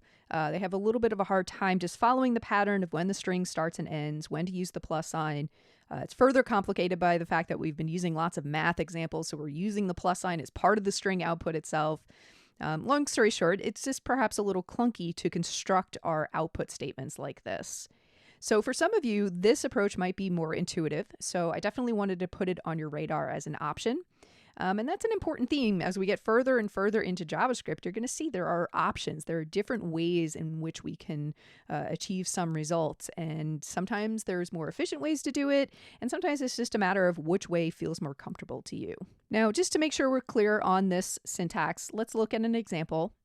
So in my week 4 folder under app.js, I've worked up a basic example. I just created 3 variables that I just hard-coded them to some values. And then I want to produce an alert that mixes those variables with some strings of text. All right, and this is how we've been doing this. We start a string, we concatenate in a variable, we continue the string, we concatenate in a variable, et cetera, et cetera. So let's rewrite this with our new syntax. So we'll say alert, and again, we're going to be using the backtick characters, and we'll say you are, and then to inject our feedback, we're going to say $, open and close curly brackets, and then the name of the variable. And then after that, we just want a period, and then we want to output the answer. So same pattern again, $, curly brackets, answer, and then another period, and then response time, colon, and then we'll put in our last variable. And just so we can see these lines in full, let me hide my file explorer. I'm going to go to View, Appearance, and toggle off the primary sidebar. And there you can see those complete lines side by side. And if we run this in the browser, we should get the exact same output in the alert itself. We're just going about it in a different way. Let's confirm that's the case. So coming back to the browser, I'm just going to refresh my demo page, and it says you are correct. Answer 25, response time 2.4. And then we'll hit OK. And there's that second alert, so the exact same output. So like I said, 2 different approaches to achieve the same outcome, and perhaps to some of you, this new approach is a little bit more intuitive, in which case definitely take advantage of it. It's something that I'll be using in my examples today just so we get some more exposure to it. But by all means, if the previous syntax we were using works for you and you're comfortable with that and you don't want to focus in on a new syntax, you could continue to use that as well. In this video, we want to learn about JavaScript functions. I'm still in the week 4 folder in my app.js file. I went ahead and commented out the code from the previous video. So we have this code here to look back on later, but it's not going to interfere with any of the examples I'm creating in this video. And then to talk about functions, I've pulled in some code from last week's task set where we had to generate 2 random numbers. And I pulled in this code because this is a perfect use case for functions. Rather than having to invoke this somewhat verbose line anytime we want a random number, we could create a function that's going to do this for us, and then anytime we need a random number, we can just invoke that function. You can think of a function in programming as kind of like a little reusable machine that you have pre-programmed to perform some action, and anytime you need that action, you can just call upon that machine to complete the work. The syntax for creating functions in JavaScript is going to look like this. We're going to start with the function keyword, and then we'll follow that with a descriptive name for the function. So in this case, if our function is going to get as a random number, I'm going to call it getRandomNumber. And then following that, I'm going to have open and close parentheses. Now within these parentheses, I can define any parameters that this function might take to complete its job. So for example, I could design this function to accept 2 parameters indicating the min and the max for a random number. And we'll see that in an example, but for now, let's keep it simple. We're just always going to return a random number between 1 and 10, so we're not going to have any parameters, so I'm just going to leave the parentheses empty. Now following the parentheses, I'm going to have an open and close curly brackets, and within those curly brackets is going to be the body of the function. So here's where I'm going to put any lines of code I want to execute when this function is invoked. So in this case, we want to generate a random number. So let's start by creating a variable. I'll call it random number. And I'm going to set it to be this JavaScript code that we know generates a random number. And then I'm going to need some way to get this out of this function. And the way I'm going to do that is with the return keyword. The return allows us to return some value from a function. And what I want to return is whatever random number that was generated. So now that this function is created, rewinding, we can use that function. And the way we're going to do that is we're just going to invoke the name of the function. So it's going to be getRandomNumber. And then to invoke it, we're going to use the open and close parentheses, very similar to when we defined it. We're not going to put anything in those parentheses because, again, we don't have any parameters or arguments for this function. So we're simply just invoking it, and then it should generate us a random number and return it. And then notice when it returns it, we're setting it to this variable num1. And we want to do the same thing for num2 as well. So we're just going to invoke that function again. And before we do anything else with this or break down anything else that's going on, let's just test that this is in fact giving us a random number back. So I'm just going to do a console.log of num1 and also num2. Perfect. So our first 2 numbers were 1 and 2. Refreshing it again, we get 7 and 4, and on, we get random numbers each time. So now that we've got this working example, I want to highlight a few things to observe about working with functions. The first is that even though we defined this function after we invoked it, it worked. The reason for this is when this JavaScript page is processed, any functions that exist within the page are going to be essentially loaded into the JavaScript memory first. So by the time JavaScript circles back and gets to executing this line, it already has this function in its memory, and therefore we're able to invoke it. Now we could have defined this function at the top of the file before we invoked it. That would work as well, but putting it at the bottom really emphasizes one of the nice things about creating functions, which is it allows us to create an abstraction. Right, so here in the main flow of our program where we're generating these random numbers, rather than having to worry about the details of how we generate a random number, we're essentially outsourcing it to this function, this little utility that just exists down here. Right, and that simplifies the main flow of our program so we could better understand the big picture goal of what we're trying to accomplish in that program. So 2 benefits so far to emphasize about functions, that abstraction process to simplify your code, and also just the ability to reduce some of the redundancy in your code. Yes, we are invoking getRandomNumber twice, but the technical details of what it's doing only happens one time down here where we define the function. Moving forward, let's expand on our function so that it's adaptable to return a random number between some min and max value. To do this, I'm going to set up 2 parameters for the function within the parentheses. And to set up parameters, we're basically just going to come up with variable names. So let's say min and max. All right, then within the function, we can reference these variables. So instead of our max being 10, we're going to dynamically set it to whatever our max parameter is. And then instead of our min being 1, we're going to set it to be whatever min is. All right, so now that we've got those parameters set up, when we invoke this function, we need to pass arguments for those parameters. We need to pass a min and max value. So let's say for num1, we do want a number between 1 and 10. We'll do that. But let's say for number 2, we want a number between 0 and 100. We'll set that as our min and max. And let's test this out. All right, so there's our first number. It's 4, so it's between 1 and 10. And our second number is 43, so it's between 0 and 100. And we'll refresh one more time, just making sure we're still within those ranges. And then that looks good. Now, just a quick vocabulary note. When we're defining the function and we're specifying the parameters, we refer to these as parameters. But when we actually invoke the function and we pass in the values for those parameters, we refer to these as arguments. Sometimes you'll hear people use those terms interchangeably, so it's not something you strictly need to remember, but I did just want to make that distinction in case you come across it in documentation, the difference between parameters and arguments. It's basically when you're defining the function and when you're actually invoking the function. Returning to the body of our function and this return statement, I want to emphasize that not every function has to return some value. Sometimes functions just have a side effect. For example, let's create a function. This one's going to be display random number. And all I wanted to do is just create an alert box with a random number. And in fact, to get that random number, we can actually harness our existing getRandomNumber function. So I'm just going to invoke that within the body of this function. And I'll give it a min and max of 1 and 10. And just like that. All right, notice there's no return statement here. We're not producing a value.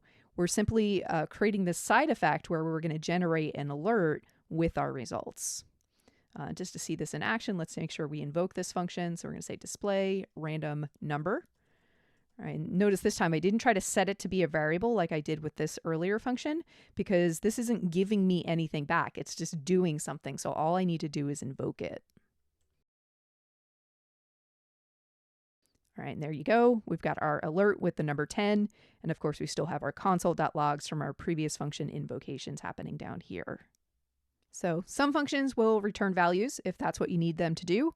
Others won't necessarily do that. They might have some other side effect.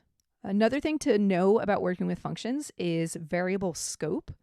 So when we create variables in our JavaScript file, they have different scope depending on where we define the variables. Anything outside of our functions is in what is referred to as the global scope. Right? So if I define a variable up here somewhere outside of a function, I could then reference and use that same variable later. But if I define a variable within a function, the scope of that variable is local to this function. In other words, it only exists within this function. Case in point, let's say after invoking getRandomNumber, I tried to then reference the random number variable that was defined in there. This is not going to work. And I'll go ahead and show this. I'm just going to try to log it to the console in my global scope. And what we'll see when we run this is we get an error. Uncaught reference error, random number is not defined. Even though we defined it in the function, in this global scope, it doesn't know about that variable. And it's because of that, if you want to get any sort of information produced from your functions, you always want to use that return statement to explicitly return that value, so then you can capture it in a variable in the global scope. Now, to make sure all these points I've talked about so far are clear, let's go back to the notes. There's several more examples we can look at there. So I'm just looking at the notes for functions under JavaScript. Here was our getRandomNumber example we already saw. Scrolling down, here's another function called calculateRectangleArea. It has two parameters, length and width, and it calculates the area by multiplying those two values and then returning the area. And you can see examples invoking that function where we pass in arguments for those parameters. This example also demonstrates some refactoring. So in a situation like this where we're just defining a variable and then immediately returning it, we could simplify that. Rather than going through that step of creating that variable, why not just return whatever the calculation is for that variable, and we can narrow it down to a single line function, which is just a little bit cleaner and less overhead with creating unnecessary variables. Here's a function called update results that uses some of our page update techniques. So this is an example of a function that doesn't return a value. It just has some side effect. Here's a function called isSquare. This is going to return a Boolean value as to whether the length and width we've given it would create a square shape. So if the length matches the width, then it is square. Otherwise, it is false. And then here's just a simplified refactored version of that. Rather than having a long if-else conditional where we return either true or false, we could just return the evaluation of does length equal width. We know that that is going to give us a true-false value, so we could just directly return that. What follows in the notes is some tips on naming your functions. You want them to be descriptive, so it's clear what the purpose of that function is. Just like variables, there are certain characters you can and can't use when naming functions, so be sure to review that. Spacing also applies. We talked about this with variable namings. Typically, you're going to see me using that lower camel case convention when coming up with my variable or my function names. We saw that. So get random number, display random number, all applying lower camel case styling. And then just like variables, again, there are certain reserved keywords we can't use for our function names, things like if, for, let, return. You'll see errors usually if you try to use a reserved keyword when you name a function. All right, so make sure you skim through those details. And then this point here just talks about when you would create functions. And we already talked about that. Anytime you have code that you're repeating throughout a program, you could always abstract it into a function. That's going to both reduce the redundancy and also just simplify your program, make it easier to skim through. This point here talks about function order. We talked about you can define a function at the top of the file, the bottom of the file, the middle of the file. It doesn't matter where you define it. You should be able to invoke it within that same file. And then this last section here talks about local versus global variables. So just emphasizing that any variables defined inside of a function are only accessible within inside of that function. And then the final point talks about third-party functions. And this is just foreshadowing for when we get into jsPsych, we're basically just going to be importing a library full of functions that other developers have created that will expedite our process of writing experiments. And so the work we're doing today of just familiarizing ourselves with functions and getting practice with writing them ourselves is all just setting us up to better understand these outside libraries as we encounter them. So far in our study of JavaScript data types, we've encountered 3 data types. The first was the string data type. Then we had numerical data types for holding whole numbers or even decimal numbers. And then finally, the Boolean data type to hold true-false values. Now, all 3 of these data types are referred to as scalar data types because they can hold a single value. Now, expanding on this, we want to look at some compound data types where we can hold a series of values. And the first compound data type we want to focus on is arrays. One way to initialize an array in JavaScript is, first of all, we're going to come up with some variable to hold our array. And then inside of square brackets, we're going to define the elements of the array where each element is separated by a comma. So you can see in this example, we created an array of numerical values. We could also have an array of string values. And then these last 2 examples demonstrate how you can have an array of mixed data types. So in this example, we have numbers for the first 3 elements in this array, and then the third element is actually another array. So we've got an array nested inside of an array, and this subarray has the numbers 8, 9, and 10. And then finally, this last array is a completely mixed bag. We've got some strings, we've got numerical values, we've got another array. We could also have Boolean values here just to show that, so I'll just put like a true value there. Basically, any data type can be stored within an array, and you can mix them as needed.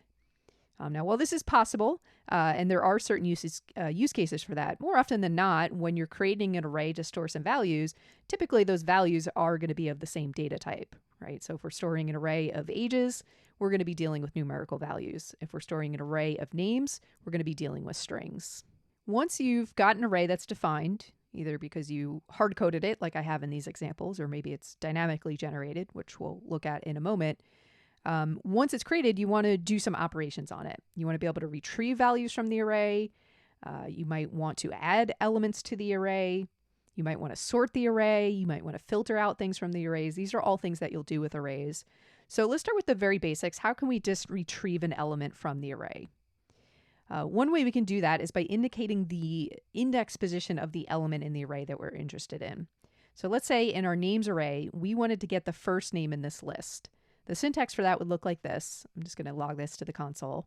I'm going to reference the name of the array, which in this case is names, and then follow that with square brackets and an index position of the element I want to access. So if I want the first name here, typically in programming, we start counting from 0. So this Alice string is at the 0th position in this array. So that's what I'm going to put in square brackets. And that should yield me to the console the string Alice. Let's make sure that's the case. Perfect. All right, and then on down the line, if we wanted the next element in the list, that would be names at 1. This would now be Jamal. And then if we said names at 2, that would be Avi. Names at 3 would be Kyle. If we did names at 4, that is actually outside the bounds of our array. So this would return a undefined value. Let's see what that looks like in the console. Right, so it just says undefined. All right, so that's how we can access elements by their numerical position. And just to make sure that's clear, I'm going to add a comment here and just label each element with its position. So Alice is at 0, Jamal's at 1, Avi is at 2, and Kyle was at 3. And then we can clearly see why names at 4 is undefined. Now that we can see how we can access elements of the array by its index position, we could also use this to replace values or elements within the array. So for example, let's say we wanted to replace Jamal with something else. We could say names at 1 and just set it to some new value. So let's say we want to replace it with Bob. And then let's go ahead and just log that entire array to the console just so we can see how this changes things. All right, so there we go. We've got Alice still at the 0th position, but Jamal has been replaced by Bob. If we wanted to just add a new name to the end of the array, there is an array method called push. So just like we saw that there's several methods for working with strings in JavaScript, there are dedicated methods for working with arrays. And this first method we want to look at is push. So I'm going to say names.push. So I'm referencing my names array, invoking the push method on that. And then we're just going to indicate a new element we want to add to this array. So let's just add Sarah at the end. And once again, we'll log the array to the console so we can look at it. All right, so there is Sarah at the end. And now that we have that additional element there, if we were to move this line where we're accessing names at 4, we should no longer get undefined. We should get Sarah. Perfect. Alternatively, if we wanted to, say, add that name to the beginning of the array, the method we could use in that case is called unshift. So this should add it to the beginning. We should still be able to do names at 4, but this time now it's going to be Kyle, because Sarah's going to get added to the beginning, and Kyle's essentially going to be bumped down the line. All right, so we can see Sarah at the beginning, Kyle at the end, and then we can see Kyle's at the 4th position. So just a small sampling of some of the built-in methods that JavaScript provides for working with arrays. And of course, if you look at the Mozilla Developer Network documentation on arrays, you can see a more comprehensive list, or we could just ask an AI program. So let's have AI summarize it for us. What are some common array methods that JavaScript offers? And excellent, a nice concise list that we can skim through and just familiarize ourselves with what functionality exists for working with arrays. And as you can see, there's a whole bunch of things that we can do. All right, and this is a perfect use case for AI, right? We're not asking it to write code for us or solve problems for us. We're just using it as a point of reference just to summarize and give ourselves a general understanding of a new topic. And with that general understanding, that's as much as I'm going to cover for arrays right now. But in the next video, we're going to talk about loops. And one of the things we're going to learn how to do with the loops is iterate through arrays and even generate them dynamically on the fly. And that's where we're going to start to see more clearly how arrays are going to be useful in our experiments. The next important programming paradigm we want to learn about is loops. Loops allow us to do something repeatedly in our code. Thinking big picture and abstractly in the context of experiments, most experiments have like a series of trials that the participant's going to go through. And the way that we can construct those trials is by setting them up as part of a loop. Zooming in on a more concrete example and piggybacking on our usage of arrays, we could set up a loop that's going to iterate through each element in the array and do something with it. Let's see a basic example of that with our names array. To iterate or loop through our names array, we're going to use a type of loop called the for loop. So we're going to reference the built-in for keyword and then follow that with open and close parentheses. And within these parentheses, we're going to structure our loop. We're basically going to provide it instructions. The syntax is going to look like this. We're first going to come up with the name of a variable that's going to represent each element in the array as we loop through it.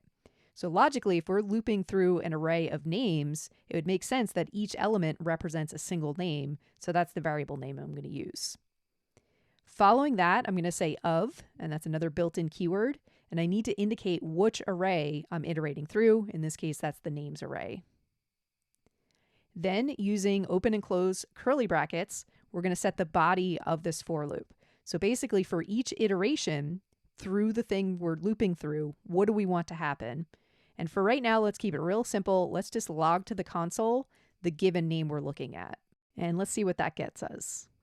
All right, perfect. So we end up with 4 console messages, one for each element in the array. And the key thing to observe is if we look at the code itself, we only ever wrote a single console, but because it's happening as part of this for loop, it repeated several times, in this case as many times as elements we had in the array. Let's expand on this a little bit and specifically combine it with some of the other techniques we've been learning about. For example, last week we learned about conditionals. Let's integrate a conditional into this for loop so that it's only going to print out the names that start with the letter A. So within the body of the for loop, I'm going to say if the name we're looking at, and we'll use that char@ method, which you'll recall it allows us to basically reference a particular character within a string. So in this case, we just want to look at the first character within the string.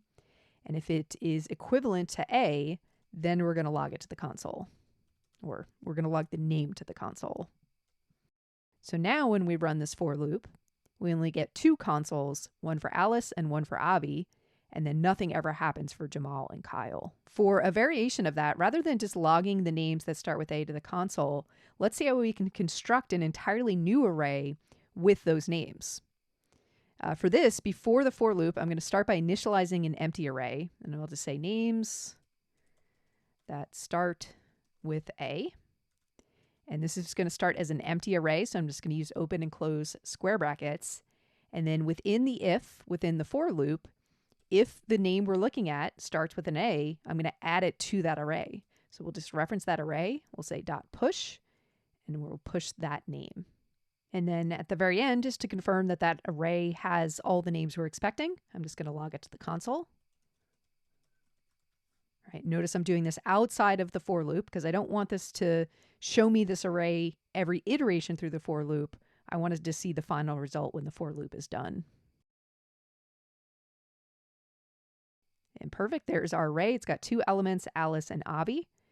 So what we basically did there is like a filtering procedure. We took this original list of names, we iterated through them, filtered it by some criteria, and constructed a new result. So that's a pretty straightforward example of how we can loop through arrays of data. And now expanding on this, in the next video, I want to look closer at the for loop and show you a variation of it, where instead of iterating around an array, we could just iterate for some X number of turns.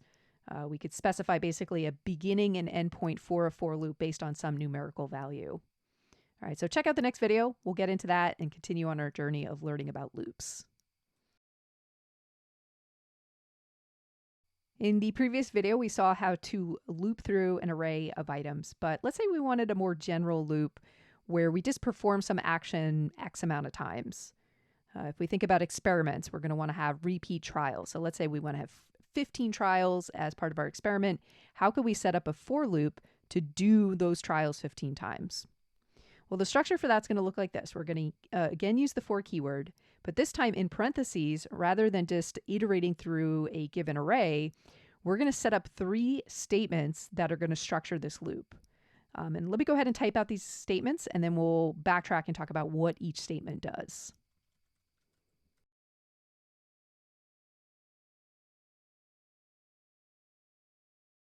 So here are my 3 statements. It's a little weird how we're writing these statements on the same line. It's not something we typically see with our single line statements, but in the case of for loops, that's how we set them up. And focusing in on the first statement, we're declaring a variable called I, and we're setting it to 0.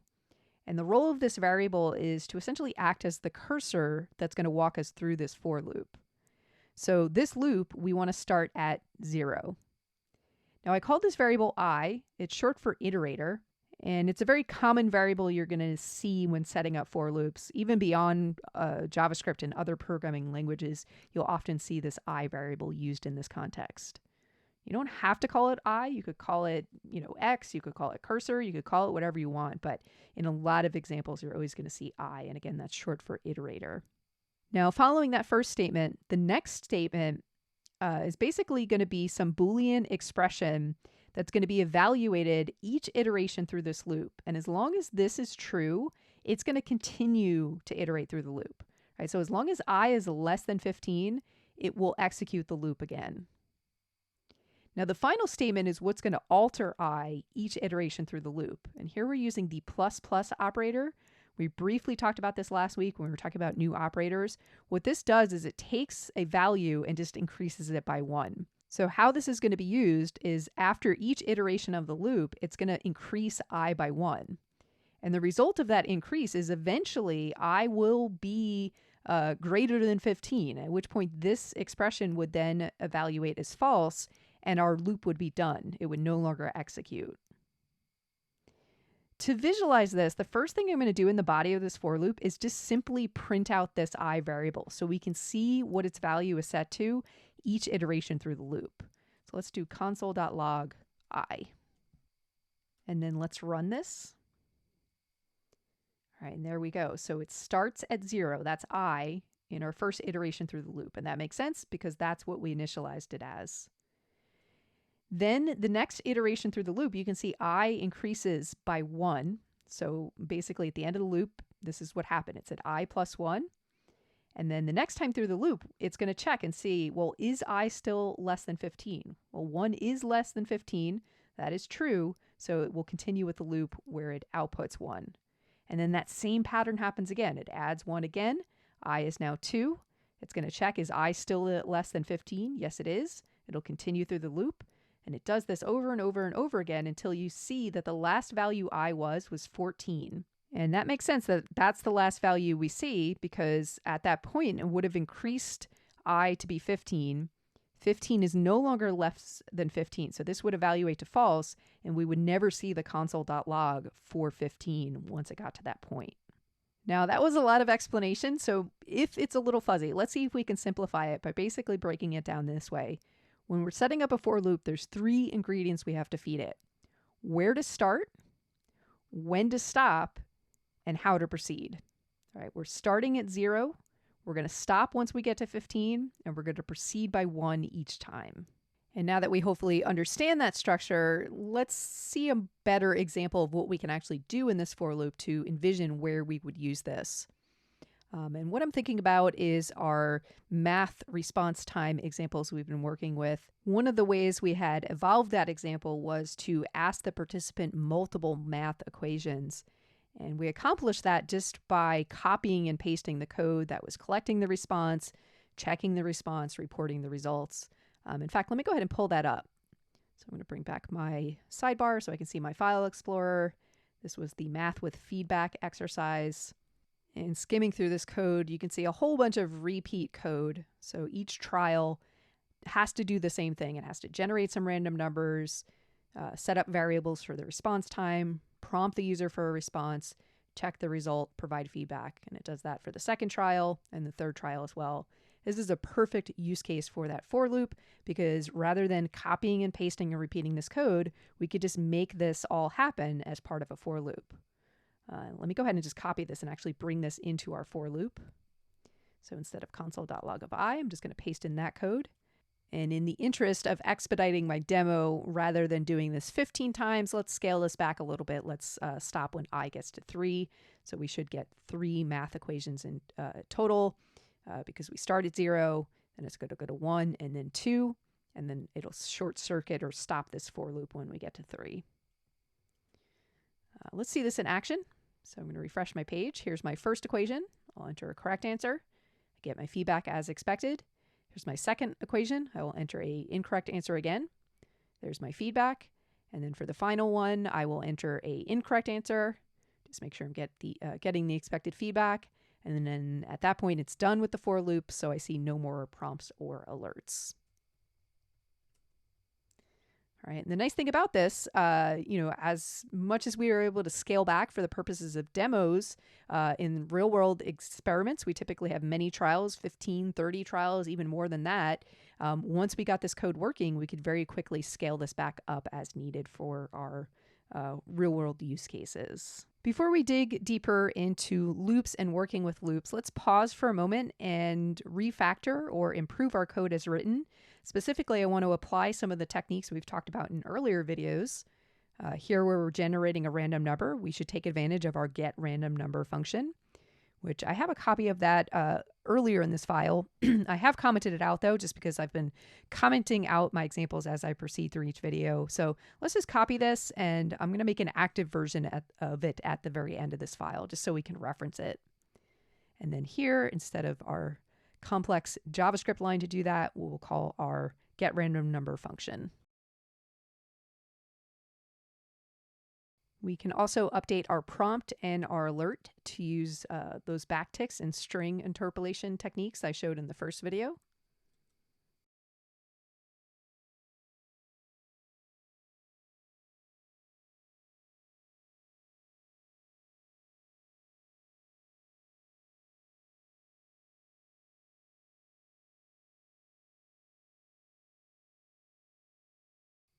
And it's always a good idea after refactoring to test your code to make sure it's still working as expected.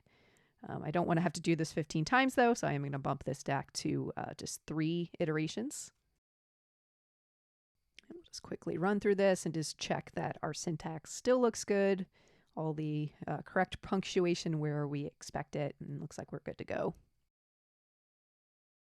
Another technique I want to circle back on is, let's see how we could accumulate the results of this experiment in an array, with the idea being that beyond just letting the participant know what their responses were, ultimately we want to be collecting this data and actually doing analyses on it. So let's start to put it in an array, which ultimately we'll learn how to save the contents of to some data file that we'll be able to work with. But for now, we're just going to focus on building that array of results data. So to accomplish this, what I'm going to do is, before the loop, let's set up an array for our results data. So let's just create an array called results, and I'm going to set it to be an empty array. And to start off really simple, the only thing I want to include in my results was simply whether or not they got it correct or not. And for that value, we can actually piggyback on the fact that we're setting this feedback value to be reported to the user that's going to be either correct or incorrect. So let's just accumulate that. So after we determine that feedback, we're going to reference our results array, and we can just push onto it the current feedback for this iteration through the loop. All right, and then at the very end, outside of the loop, let's just log the results array to the console just to see what we accumulated. And then let's test it out. And I'm going to enter a mixture of correct and incorrect values. And then we could see that reflected in the results array. So we can see I got the first one correct, followed by incorrect and incorrect. All right, some basic result accumulations. Let's expand on this. So in addition to just recording whether they got it correct or incorrect, let's also record their response time. So for this, I'm going to push on to my results array another array with both of those values. So we'll have the feedback and the response time, which is just represented by this time variable, and we'll close off that array. So we should end up with an array of arrays where each individual array nested in there is the details for a single trial. Once again, I'll go through and enter some correct and incorrect answers. And there is our results, which you'll notice when we start dealing with nested arrays, how that's output to the console becomes a little bit more complex. It actually sort of collapses it. So if we hit this little arrow, it'll expand that array and show each individual element in the array, which is its own subarray. So here's the first element.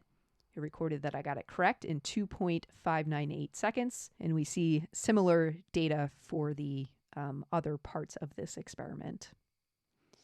Now, when we have an expanded array like this in the console, it also has some additional meta information about that array. This has to do with like the internal workings of how JavaScript sees this array. Obviously, it's the length of the array, and then this prototype information. If you dig into that, there's just like a whole bunch of technical details about the array itself, which really doesn't pertain to anything we're interested in. So just ignore those extra meta details. We're focusing really just on the content of this array, which at this point is a pretty good starting point to start to think about how we can accumulate results. And as I mentioned, in upcoming weeks, we will see how to permanently save these results in data files that we can work with. Right now, this is all temporary. If I refresh this page, this data is forever gone. So we'll definitely want to address that in the future.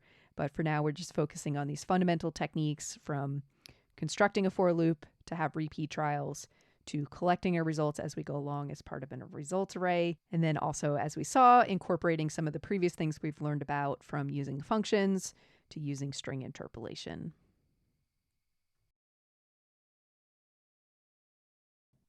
Like arrays, objects are compound data types, so we can store multiple bits of information.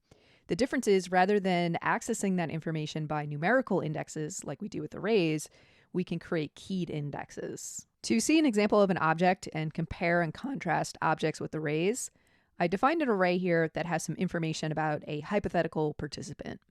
So we're storing the name of the participant, their age, and this is a Boolean value. Let's imagine this represents whether or not they consented to participate in the experiment. To translate this to object form, I'm going to declare a new variable.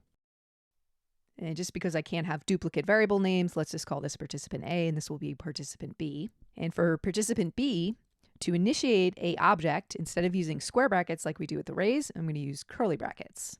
Then within the object, I'm going to define a series of key value pairs for all the data I want to store. So the first bit of data I want to store is the name. So the key I'm going to use for that is just going to be name. And then I'm going to set it to some value using the colon character. And just going to replicate exactly the same information we saw in participant A. So we're just going to set it to be Alice. All right, so that's our first key value pair within this object. And then I'm going to follow that with a comma and put another key value pair, this time for the age. So my key is going to be age. And I'm going to set that to be 21. Follow that with a comma. And then the final key pair, we'll call it consent. And we'll set that to be true. So the end result is, whether it's an array or an object, we have the same data. The difference is with the object is we have a more intuitive way to access that data. To see what I mean by that, let's say we were building a conditional where we only wanted to proceed with the experiment if they had actually consented to it. If we were working with our data in this array form, it might look something like this. We would say if participant A, and we'd have to reference the numerical position for that data. So the name is at 0, the age is at 1, and this value is at 2. So we'd say participant A at 2, and we want to see if that is true, or as we've talked about in the past when refactoring, if we're just checking if some value is true for our if condition, we could simply just reference that value because we know this is either going to be true or false, and in this case it is in fact true. All right, so then you can imagine whatever code we would have here to actually proceed with the experiment. Now let's compare that with accessing the same data, but this time we're going to be using our participant B that is set up as an object. And the if statement would look like this. We're going to reference the name of the object, and then we're going to use dot notation to access the different values within the object. So in this case, we want the value for consent. So we're going to say dot consent. And again, we don't explicitly have to check if it's true. This is either just going to be true or false. So in a situation like this, objects are going to be a more ideal data type. We get the same outcome, but this code is just more intuitive. It's very clear what we're referencing, where when we use the array approach, it's a little bit more abstract. Now, all that being said, objects are not always better than arrays. There are definitely situations where arrays make more sense. And I want to show an example of that. But before I do, I want to just mention a few more things about working with objects specifically. First, I want to talk about how we can update values in an object. Very similar to how we're able to do that with arrays. We can change our content. So let's say I wanted to change consent to be false. To do that, I would just reference the object, reference the key I want to be updating. So in this case, it's going to be consent. And then just use my assignment operator to set it to a new value. If I wanted to add additional data to my object, I would follow a similar pattern. But for the key, I would just come up with some new key name. So let's say we want to also record like their start time. And I'll set this to a hard-coded value. All right, so this line, when this is executed, because start time does not already exist, it's not going to update an existing value. Instead, it's just going to add it as a new key value pair. And let's go ahead and log this updated object to the console so we can see what these updates look like. All right, so our first key value pairs had no changes, but we can see that consent was updated to false, and then the start time key value pair was added at the end. If we wanted to remove a key value pair, there's a delete keyword we can use. So we would just say delete. We'd reference our object, and then we'd reference the key we want to delete. So just for this example, let's delete the age. And then let's see what the updated object looks like. And you can see that age was removed. Another detail to observe about objects is when defining them and specifying a series of key value pairs, it's very common to put each key value pair on its own line. This is going to work exactly the same, and both syntaxes are acceptable. This is just more legible, especially as your objects grow in complexity, which objects often do. In fact, let's go over to the notes that accompany this video and scroll down to the bottom. There's an object here called person, and you can see it's several lines long. There's a lot of things going on within this object. So you can imagine if you had tried to put all of these key value pairs on the same line, this would be very hard to read. Now, while we're looking at this example, it demonstrates some interesting things about objects. So let's check this out. The first thing it demonstrates is just that an object can contain many different data types for the values. We could have strings, we could have numerical values, we can even have arrays nested within our object, or we can have other objects nested within our object. And finally, we can wire up objects to do things by actually storing functions within the object. So here you can see we've got a function called getFullName. And what it does is it returns the first name and last name for this given object. And within here, we're going to see the special this keyword. You're going to see this a lot in the context of objects. Whenever you see this, it's just referring to this particular key within the object. So for getFullName, we want to return a string that is the first name followed by the last name together. So to reference first name, we just say this.firstname. That's going to reference the first name as defined up here. And then the same thing for last name. Building on that, there's a greet function. This function is going to generate a string that just says, hello, my name is, and then it's actually going to reference the function that was defined above. And again, we're doing that with the this keyword. It's also going to reference the age. It's something similar done for getting the address. It basically takes the address information and outputs it as a string. And it does the same thing for our hobbies array. And just so we can see this in action, let's actually bring this into our code file so we can play around with it. So I'm going to comment out my previous work. We'll put this at the end. And let's start with just the basics. How can we access this person's first name? So we'll do console.log. We'll reference our object, which is called person, and then we'll reference that first name key. All right, and that gives us Elliot. And then if we wanted to utilize one of the functions, very similarly, we would just invoke it, but we would include a open and close parentheses at the end of it because it's not just a regular property within this object, it is actually a function that we want to invoke. And we've seen this pattern before. When we're invoking functions, we always use those open and close parentheses. All right, so this should output a string with their full address details. And perfect. So now that we've seen this more robust object example, I want to compare it to the original object we were working with where we were just storing some basic data. With this person object, not only are we storing some data about the person, but we're incorporating functionality for working with that data, for interacting with this particular object. And this is where objects can really start to get powerful because they're like these self-contained machines that not only have information that they're storing, but they have tools and utilities for working with that information. And if we think about some of the stuff we've done in JavaScript so far, we've actually been seeing this object pattern already with some of JavaScript's built-in functionality. For example, think back to the document object or interface as we were calling it. We saw that when we were working with a document, we could use that dot notation and reference functions or methods, things like getElementById.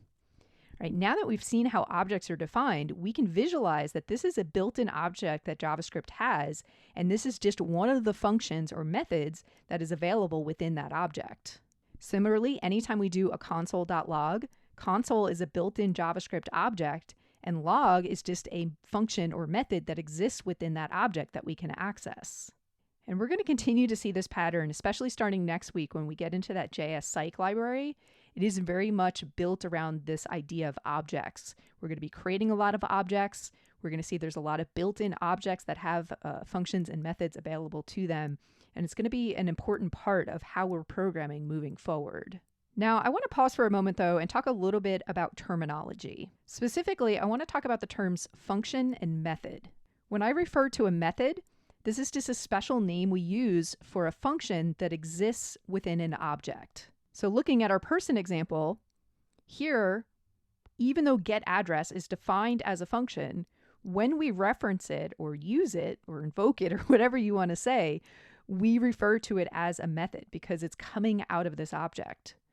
Similarly, for any of our built-in objects we've been working with in JavaScript, I've commonly referred to this as the getElementById method or the log method. Method was the terminology I'm using there, but all that's referring to is just a function that exists within that object. And we can contrast that to just a general function that is defined outside of an object. In fact, I think I still have my getRandomNumber function at the end of this file. So this is just like in the global scope of this file. It's not within an object. And in this case, we would just refer to this as a function. If we had put this inside of an object, though, then we would refer to it as a method. Another point about terminology I want to highlight is for any of the values we're storing in our objects that are not functions, we typically refer to these as properties. Now, I've been using the terms key value pairs a lot because in a broader sense, that's what this is. It is some key and it's pointing to some value. In the context of an object, though, the key specifically is a property. So we would say this is the first name property of the person object. This is the last name property of the person object. Right? Anything that's not a function is a property. And of course, anything that's a function is actually a method. And if any of that's unclear, I do want to draw your attention in the notes. There is a breakdown of this at the end under object vocabulary. It talks about methods and properties, highlighting things like when we're invoking methods, we're typically going to be seeing those parentheses, whereas when we're referencing properties, we're not going to see the parentheses at the end of that. All right, so if there's any confusion about this terminology, hopefully this will help clarify things. But at the end of the day, I do want to mention that we're not going to be super strict about this because it's one of those things that different developers will actually use these terms interchangeably sometimes, which can make it even more confusing. But generally speaking, if you're somewhere within the ballpark of the terminology, we're going to know what you're talking about. And it's one of those things like anything, the more time you spend with it, the more familiar you're going to get with the terminology and feel more comfortable and understand these little distinctions. But zooming out, there's one last thing I want to look at. As I mentioned earlier, I want to look at another example that compares and contrasts when you would use an object versus an array. So in the next video, we'll do that, and hopefully that will summarize some of the key things we've been learning today. To see an example of how we might use arrays and objects in combination with one another, I've pulled back an example I did in one of the previous videos where we've got a for loop that is going to ask the participant a series of math equations. We're going to calculate their response, whether it was correct or incorrect. And then along the way, we're going to accumulate results as part of this results array. So we initialize it as an empty array, and then we're going to build on it each iteration through our for loop. And previously, we were just recording the feedback we were giving them, whether it was correct or incorrect, as well as their response time. Well, I've added onto that to also record the response that they answered with, what the actual answer is, and then the feedback and the time. And let's look at what this looks like in the browser. So let me run through this quickly. So in the console, we can see we end up with an array of arrays. If we expand that, we can see our individual arrays with our data. And the thing that's not ideal about this is just looking at this, it's not very clear what each points of data in these subarrays is representing. So I think this is a good use case for an object because with objects, we could set up properties or keys to identify that data. So let's rewrite this. Instead of using an array here, I'm going to set up an object. I'm just going to call it result. So this is going to be result singular to distinguish it from our plural results. We'll set this to be an object. The first property in our object should be what the response was. So the key I'll use there is response.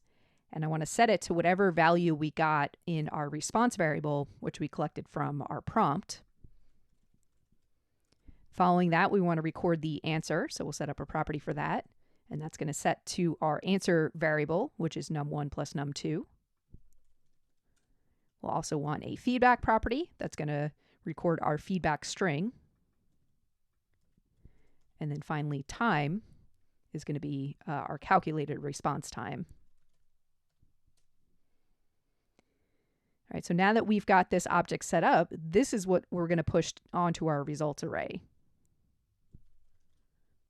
And let's see how that changes that results array. So coming back to the browser, I'll run through this again.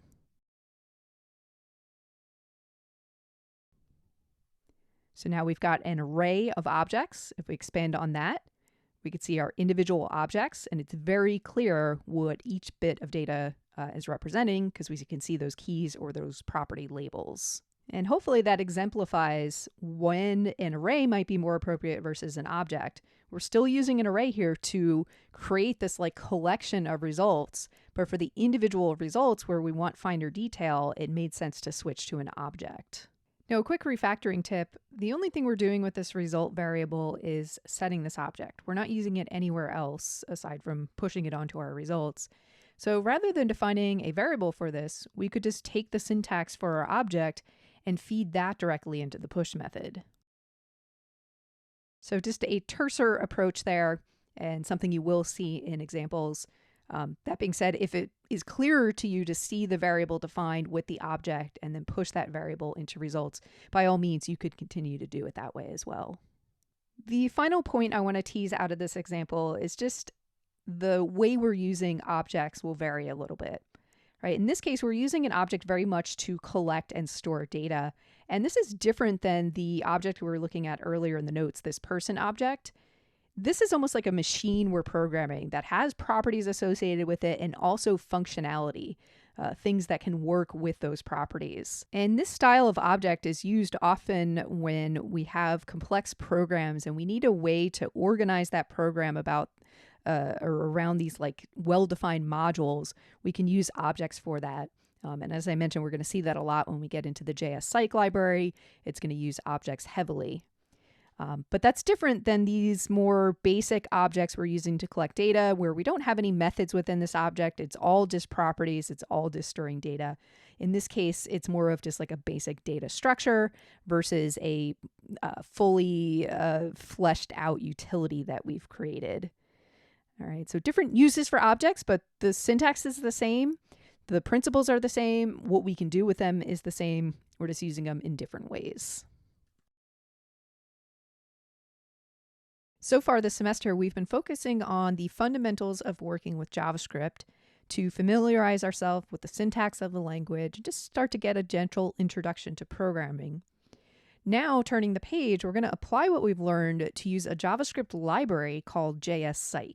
And what a library is in pretty much any programming context is just a bundle of outside code that some other developer or a team of developers have written that solve common problems. And in the case of jsPsych, the common problem or the task at hand is to be able to build web-based experiments to be used in psychological research. Now, in the world of programming, the reason we use outside libraries is it prevents us from having to reinvent the wheel. Rather than writing all of the mechanics for building experiments from scratch, which we could do, we can instead harness the jsPsych library and just pull in a bunch of pre-built tools and utilize those tools and really focus on the needs of our experiment without getting lost in the details of presenting stimuli, collecting keyboard responses. A lot of those inner mechanics of things we had to look at with just raw JavaScript is really abstracted for us when we use something like jsPsych. So hearing this, you might be wondering, well, why did we bother with just plain old JavaScript at all? Like, why did we learn about how to update elements on the page if this jsPsych library is going to abstract that for us? And the reason is you got to basically crawl before you walk. You have to understand the fundamentals, the basic syntax of JavaScript in order to use a JavaScript-based library like jsPsych. And you'll see that as we get into it. Even though the jsPsych library is going to abstract a lot of important things, the fundamentals are still going to be there in terms of working with variables, data types like arrays and objects, if conditions, loops, all of those things are still going to be an integral part of our programming process. Now, before we dig into our first example with jsPsych, I want to take a moment to go over to the jsPsych website. Anytime you're working with an outside library, it's important to familiarize yourself with the resources and documentation that that library provides. And so here I want us to skim through the plugins section. In jsPsych, all of the utilities and tools that they provide are described as plugins. So if you skim through here, you can see the different plugins that are available. And to begin, let's just look at this HTML button response plugin, because it's one of the most basic things you would do in an experiment where you would display some instructions on the screen and ask the participant to click a button in response. So reading through this description, you can see that's exactly what this plugin allows us to do. And there's all sorts of information about how to use this plugin, all the different configurations and settings for it. Now, looking at this might not seem that impressive because we could do this in raw JavaScript alone. We know how to update HTML content on the page. We looked at event listeners specifically with listening for form submissions, but we could also apply those same techniques for listening for button clicks. So looking at this HTML button response plugin in isolation, it's really not that impressive. But if you skim through the other list of plugins, you see that there's much more advanced things available here. For example, there's a couple references to things like camera and microphone. So if you wanted to collect video input or audio input from your participant, there's utilities to assist with that. At the bottom of the list, there's reference to something called WebGazer. This is a special utility if you wanted to do eye tracking directly via your participant's web camera, you could do that. And so on and so forth. Just take a moment to skim through all these plugins, click on them, read the description, and just get a sense of what utilities are provided for by jsPsych, with the idea being that we're going to start with the basic just button responses and text inputs and things like that. Things that, yes, we could just program from raw JavaScript. But the idea is that once we understand the jsPsych library, we've got a lot of advanced functionality and interesting things we can do to really create some novel experiments. The other thing I want to draw your attention to as we're looking at the jsPsych website is on the top right, there's a link to the GitHub repository for the jsPsych library. And this is just interesting to look at because it's an example of a real-world code project being managed on GitHub, very similar to how you're managing your work in this course. If we look, there's over 3,000 commits that have gone into this project. So you can see a timeline of changes. You can get a sense that it's actually a team of developers that are working on this code base. And because it's open source, we can look at the underlying code. Specifically, the core of this library is going to be found within the packages subdirectory. And then here you could see all the different folders for those different plugins we were looking at. So just clicking on one of these at random, we could look at the source for that plugin. And we can actually look at the underlying JavaScript code for that plugin. And there's a lot that goes into this. So again, going back to that idea of not having to reinvent the wheel, for any of these individual plugins and what they're trying to achieve, if we were to write it from scratch, this is a lot of code that we would have to come up with. Versus if we just pull this library in and utilize it, we can just interface with this plugin, provide it the parameters and specifications we need for how we want to use it, and really hit the ground running. So that's just a little peek under the hood of the jsPsych library, just so we can visualize what a library is and how it's going to help us out. But at the end of the day, we're not going to spend a lot of time looking at the raw code for the jsPsych library. Instead, we're going to rely upon the documentation where it's going to tell us how we're going to interface with this library. It's going to provide examples and all sorts of references. And our goal is just to get familiar working with this library, starting with the basics. And in the next video, we'll do that. Let's build our first jsPsych experiment. To learn about working with jsPsych, we're going to be focusing on a very simplified lexical decision task. And to visualize what we're aiming for, I have a screenshot of what the final experiment's going to look like. So let's enlarge this and take a look. It's going to start with a welcome screen that welcomes the participant and gives them instructions. They're told that they're going to see a series of characters, and if the characters they see make up a word, press the F key. If the characters do not make up a word, press the J key, and then they'll press space to begin the experiment.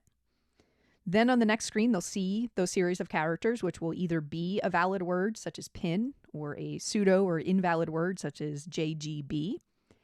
And they will respond according to the instructions. So in the case of pin, they would press, hopefully, F. And in the case of JGB, they would press the J key. And they would repeat this process for as many trials as we specify. And then finally, they will see a debrief screen that thanks them for their participation and lets them know that they can close the tab. So that's our very bare bones starting point. Of course, we can expand upon this by having interval screens with the fixation character. We could include reminder instructions for each of the trials. There's lots of different things we can add with this, but we're just going to start off with this basic example. All right, so to set this up, we first want to create a lexical decision folder within our projects subdirectory. So let me switch over to VSCode and set that up. Within here, we're going to have two files. We're going to, of course, have our index.html file. And I've got some starting code for this. I'm going to pull from the notes. And then we're also going to have a JavaScript file. Now, most of our JavaScript files, we've been calling them app.js. I'm going to be a little bit more specific here. I'm going to call this experiment.js. And I'm doing this because, one, to just show that your JavaScript file doesn't always have to be called app. And also, ultimately, we're going to have another JavaScript file we're going to be using here. And so just to make it very clear, what is the role of this file? Well, it's basically to define the structure of our experiment. So I'm calling it experiment.js. And then there is also some starter code we can grab from the notes, and we'll just put that in there. And with that starting code in place, let me make sure that my local server is running. It is on port 3000. And let's go pull this up in the browser. So this is going to be Projects Lexical Decision. And to begin with, this is exactly what we want to see, just a blank white screen. And most importantly, if we bring up our Web Inspector console, we just want to make sure that we don't have any errors. Because the code I just provided you makes the initial connection to the jsPsych library. And so if we don't see any errors here, the page loads, even though it's blank, that is evidence to us that it was able to successfully connect that library. All right, now that we see that, let's jump back to the code and understand how that connection to the library is made.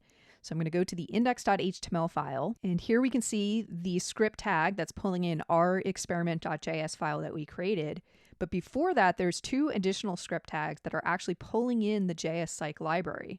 So this first one pulls in the core of the library, and then this second one is going to pull in the first plugin we're going to be working with. So the way that this library is set up, there's like the core library, which you always need, and then for each of the plugins you want to use, you're going to pull in the code specific to that plugin.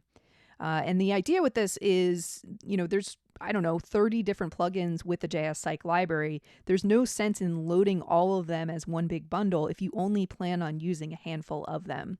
So you basically can pick and choose which plugins you're going to import, and that's just going to help with things like your page load speed. The less files you have to import, the quicker your page is going to load. Now, where we're getting the library files is not local to our project. These weren't files that we downloaded or set it up like the experiment.js file. Instead, this is coming from a remote site called unpackage.com or unpkg.com. This is a CDN or content delivery network. And a CDN is basically just a web service that has external libraries that you can import directly from their website. And one of the primary benefits of a CDN is just convenience. We didn't have to worry about downloading this library, making sure it was locally available within our project. We could just simply reference it from this outside source. And this is perfectly fine because we're not going to need to edit the code within the jsPsych library. We don't need to have access to it locally to make changes to it. We're simply going to be utilizing it. So pulling it from this external source is going to be perfectly fine. And there are other reasons and advantages for using CDNs that are really beyond the scope of what we need to focus on for right now.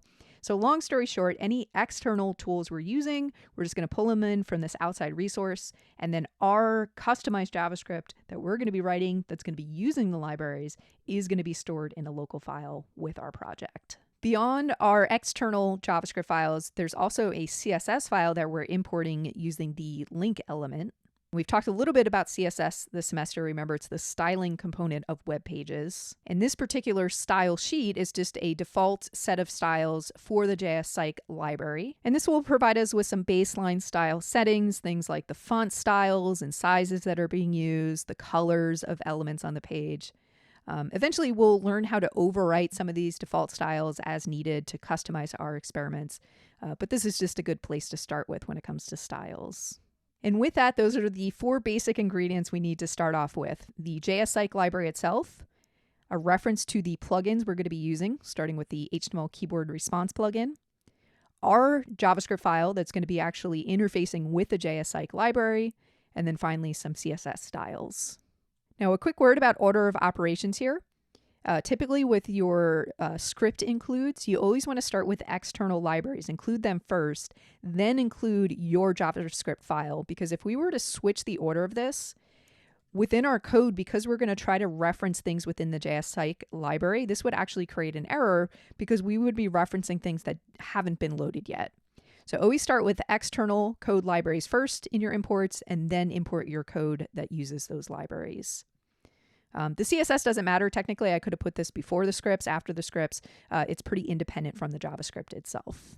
So now that we understand the structure of our HTML page, let's switch over to our JavaScript file.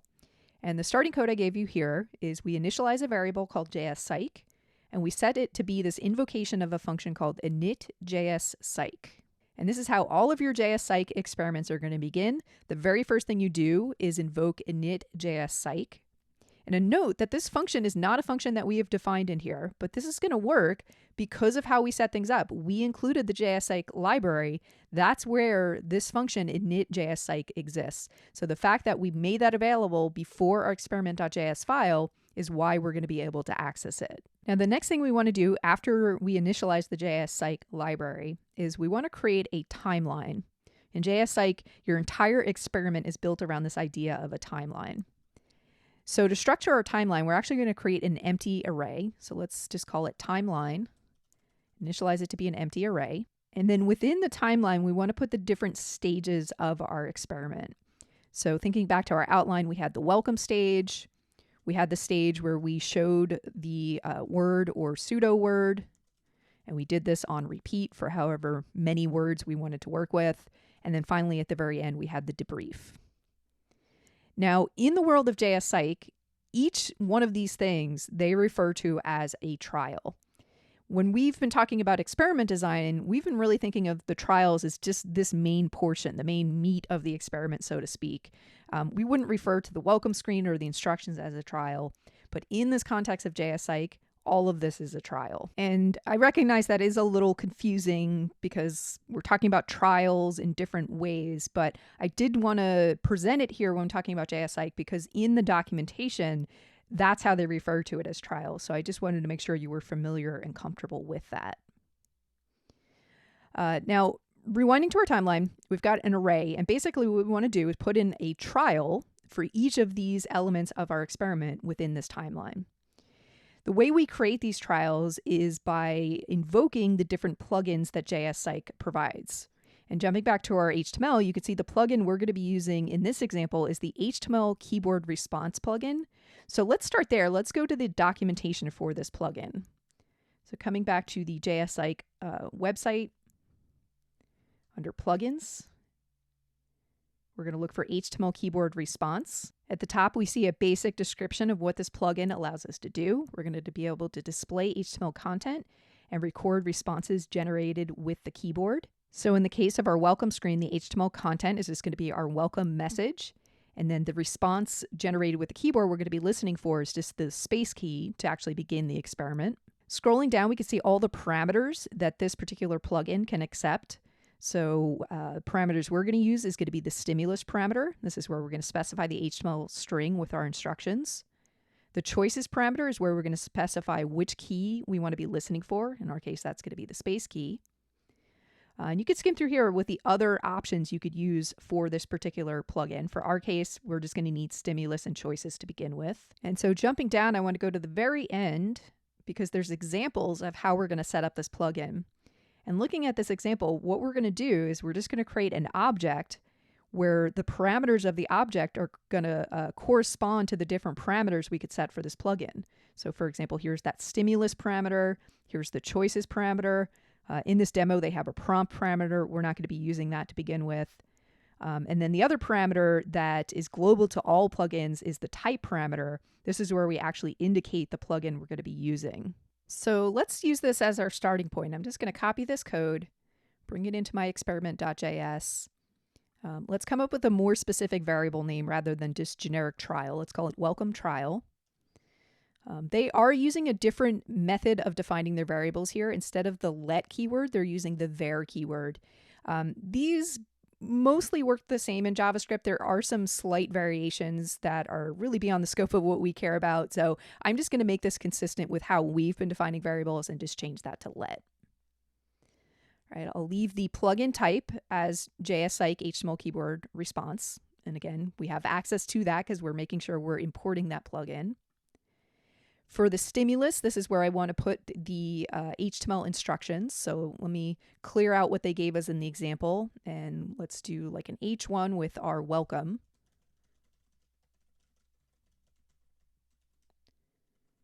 And following that, we'll have instructions. And because I want to have multiple lines here, I'm going to switch from single quotes to define my string to the backtick characters so I can have a multi-line string. So in a paragraph, I'll put my instructions.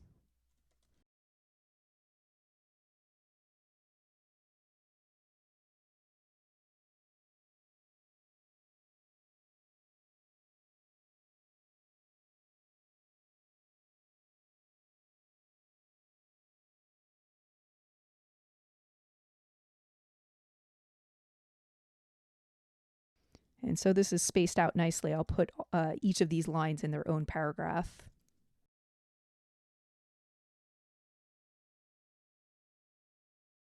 And the final instruction I need is how to begin the experiment. So we're going to say press space to begin.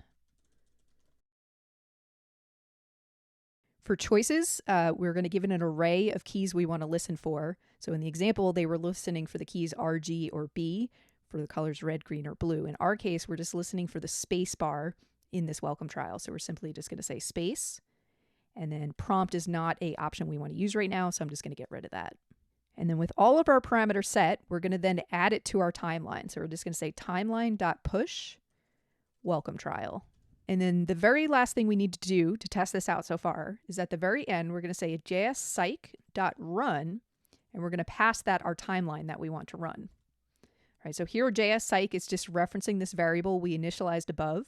So this sets us up with the inner workings of the jsPsych library. And one of the methods available in there is run, and it is expecting a timeline of trials. So that's what we're going to pass it, and let's see what this looks like. And excellent, there are our instructions. And if we press the space bar, it should just proceed to the next item in the timeline, which in our case, there's nothing else. So it should just take us to a white screen. So I just hit the space bar and nothing actually happened. So let me go back and check my code and to see if I wrote everything correctly. Okay, I think I misremembered this. So when we're listening for the space bar, we don't type out space. We literally just put a space there. That's what we're going to be listening for. Let's try that again. All right, so once again, I'm going to hit the space bar and it just goes to a blank screen. So it finishes the welcome trial. It goes on to the next thing. But again, there's nothing else in our timeline to actually go to. So nothing too exciting yet, but that's the start. And just to recap the process, we always start by initializing the jsPsych library. Then we set up an empty timeline array, and then we create different trials for the different screens of our experiment. In this case, we've been using the jsPsych HTML keyboard response, which allows us to display some HTML content and listen for a keyword response. Once our trials are set up, we push them to our timeline. And then the final step is to run jsPsych with that particular timeline. So with this basic foundation set up, let's pause here. And then in the next video, we're going to create more trials for our words and pseudo words. And we're going to learn how to do that as part of a loop. In order to set up the trials for the different conditions of our lexical decision task, we're going to start by coming up with a data structure with each of our conditions. We're going to randomize those conditions, and then we're going to loop through them. And for each of them, we will create a separate trial. Here you can see the data structure I've set up for our conditions. So I've got an array that contains a series of objects. For each object, we want to know the characters in our condition, and then a Boolean value as to whether those characters actually make up a word or not. Now, nothing I've done here in this code is jsPsych specific. This is all just basic stuff we learned with JavaScript, from creating arrays to coming up with objects. The properties or the keys within this object are just things that I came up with that made sense for my conditions. The only jsPsych specific thing about this code is where we're actually shuffling the conditions. I could have written raw JavaScript to do this, but there's actually a randomization.repeat method that jsPsych provides that makes it really simple to take data like this and just randomize it. If you want to learn more about this method, you could follow this link to the documentation. Here you can see the different parameters we could pass this method, starting with the array of values to randomize. The repetitions parameter is going to indicate how many times we want to repeat the elements in the given array. And then there's a unpack parameter, which is a little bit more complex. There is an example later down in this documentation if you want to read about that. In our case, we don't actually specify a parameter for unpack, so it's going to default to false and not actually influence our resulting data in the way that is described here. So now that we understand the basics of the randomization repeat method, let's pull this code into our working example. And just to check this out before we write any code to actually go through these conditions, let's just see what the conditions look like after they've been randomized. So I'm going to say console.log conditions. Let's go back to our experiment. And there is our output. So we still have an array of 4 values, but our values have been randomized. So it's now pin, cat, JGB, and mub, whereas originally it was cat, pin, JGB, and mub. And just to show that again, I'll refresh and we see a different randomization each time. And just to play around with the randomization method, let's say we had said 5, that's just going to duplicate our conditions 5 times and randomize them. So then it would look like this. So you can see now we've got 20 elements in there with repeat words throughout. But for right now, we don't need that many words, so I'm just going to reduce that back to 1. And then my next steps is I want to loop through my conditions and create a trial for each of them that's going to display the given word and listen for the appropriate keyboard response, which I defined as pressing the letter F if the characters do make up a word, or J if they do not. So to set this up, we're going to use a basic JavaScript for loop. We're going to say let condition of conditions. So remember, that's the structure for looping through an array in JavaScript. We define some variable that's going to act as basically our placeholder for each element in this array as we're looping through the array.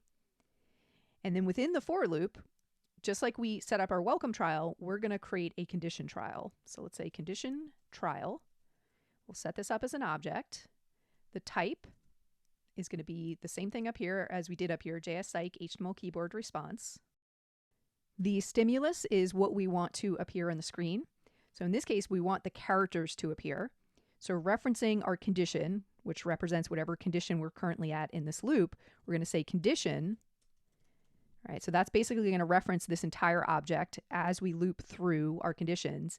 And specifically, what we want to get at within that object is the characters. So we're going to say condition.characters. And if we wanted to stand that out, we could wrap it in some HTML. So let me go ahead and put this in our backtick characters. We'll wrap it in a H1. And then because we're in the backticks, we can use that special text interpolation or string interpolation technique we saw. So that's just going to be the $ and curly brackets around what we want to output.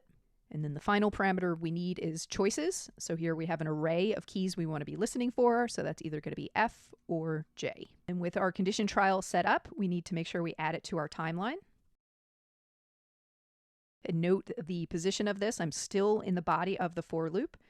If I had done this, say, after the for loop, it would have just added the last condition trial that was created. That's not what we want. We want it to push on each of the condition trials after we create them. And then let's test this out. So I'm going to press the space bar to begin. And there's our first condition trial. So this is not make up a word, so I'm going to press the letter J. Mub does not make up a word. I'm going to press the letter J. And then pin is a word, so I'll press the letter F. Cat is a word, so I'll press the letter F. And then at that point, it's at the end of our timeline, so we just see a blank screen, which is obviously not how we want our experiment to end. So let's go ahead and set up our debrief trial. Once again, we're going to be using the jsPsych HTML keyboard response. The stimulus will contain our thank you message.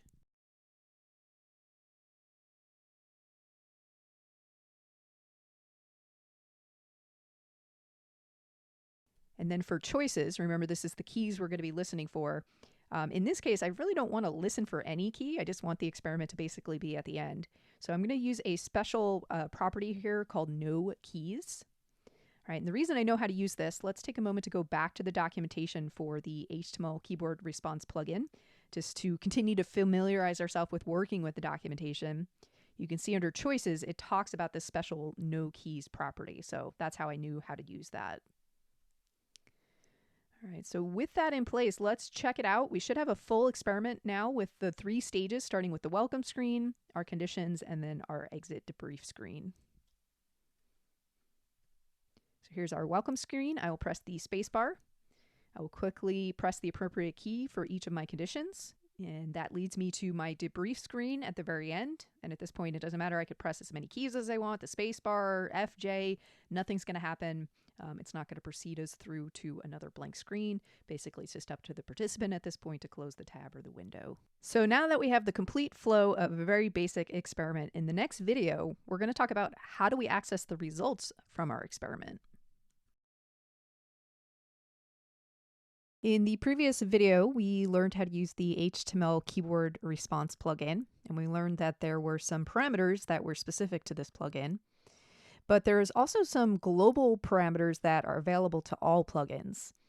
To find information about these global parameters, we're going to go to the overview section in the documentation, then find plugins, and then from the table of contents on the right, you can see there's a section, parameters available in all plugins. And the reason I wanted to draw your attention to this is so that you're familiar with these parameters that are available in all plugins, and also just to spend some more time getting comfortable in the jsPsych documentation. And most specifically, I want to draw our attention to the onStart parameter. Here we can specify a function where we can write code that we want to execute at the beginning of a given trial. Now, where we're going to utilize this particular parameter is we're going to set up some code at the beginning of our debrief trial that's going to access the results from our experiment. To see what this is going to look like, let's go back to our code. I'm at the bottom of my experiment.js file. Here's my debrief trial, and I'm going to add a new parameter. It's going to be that onStart parameter, and the value for this is going to be a function. And you can observe that when defining this function, we didn't give it a name like we've previously learned to do when setting up JavaScript functions.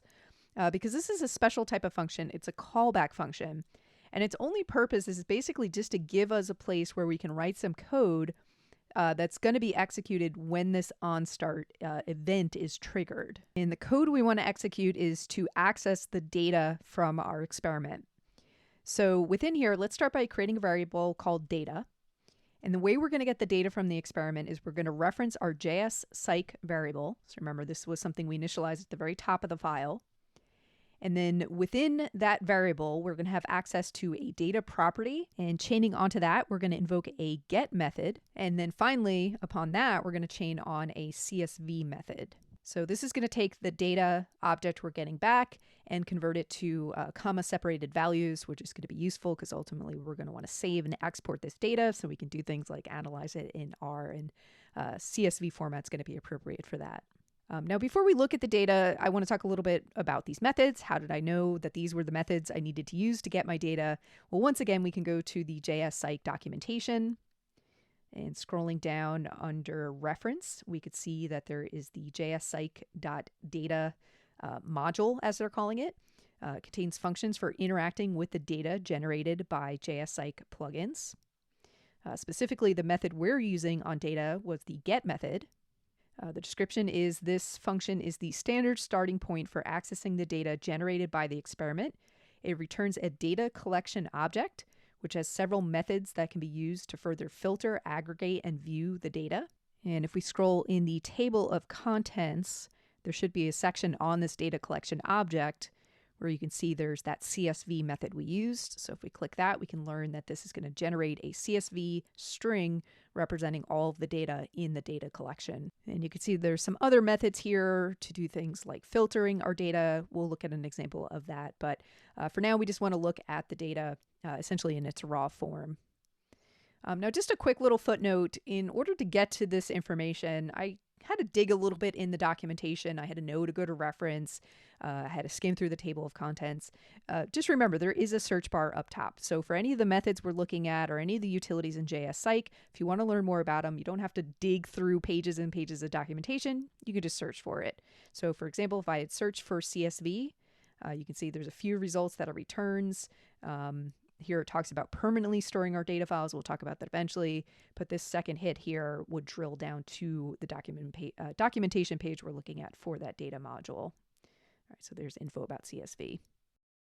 All right, let's see what this gets us though. So again, jumping back to our code, let's just log it to the console.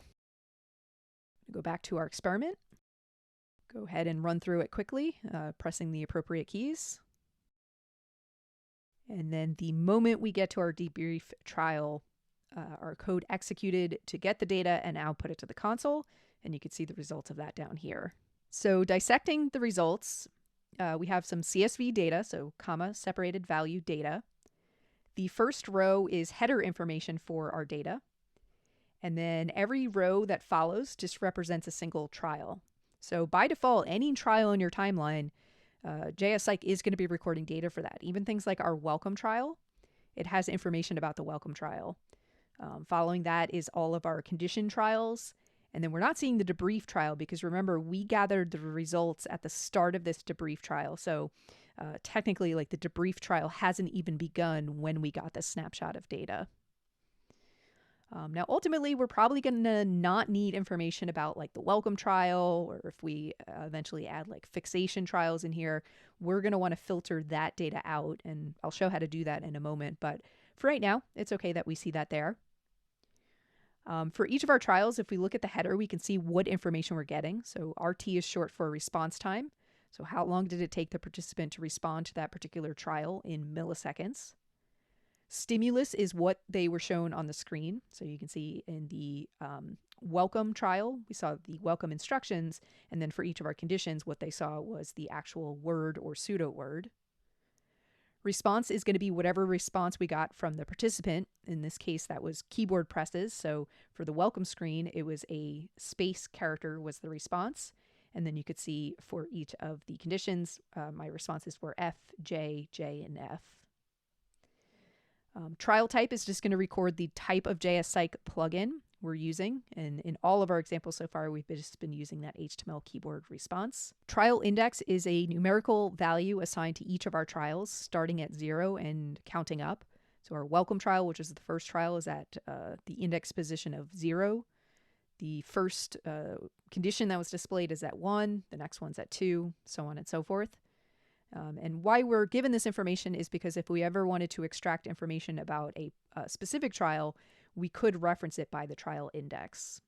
Time elapsed is milliseconds since the beginning of the experiment. So response time was the milliseconds for that particular trial, where this is more of like a total response time counting from the beginning of the experiment. And then the final data point is internal node ID, which I'm not actually expecting to see that. This was something that was previously included in older versions of jsPsych with any of your data output, but they've since removed that. So I want to check my version number, make sure I've got this correct. I'm going to go back to index.html, and sure enough, I do have an outdated version here. It's referencing version 7 for these external libraries we're pulling in. So let's go ahead and update this. What I'm going to do is I'm just going to remove the version numbers altogether, and that's going to force it to always get the latest version of both our JavaScript and our CSS jsPsych related files. We'll do the same thing for the plugin.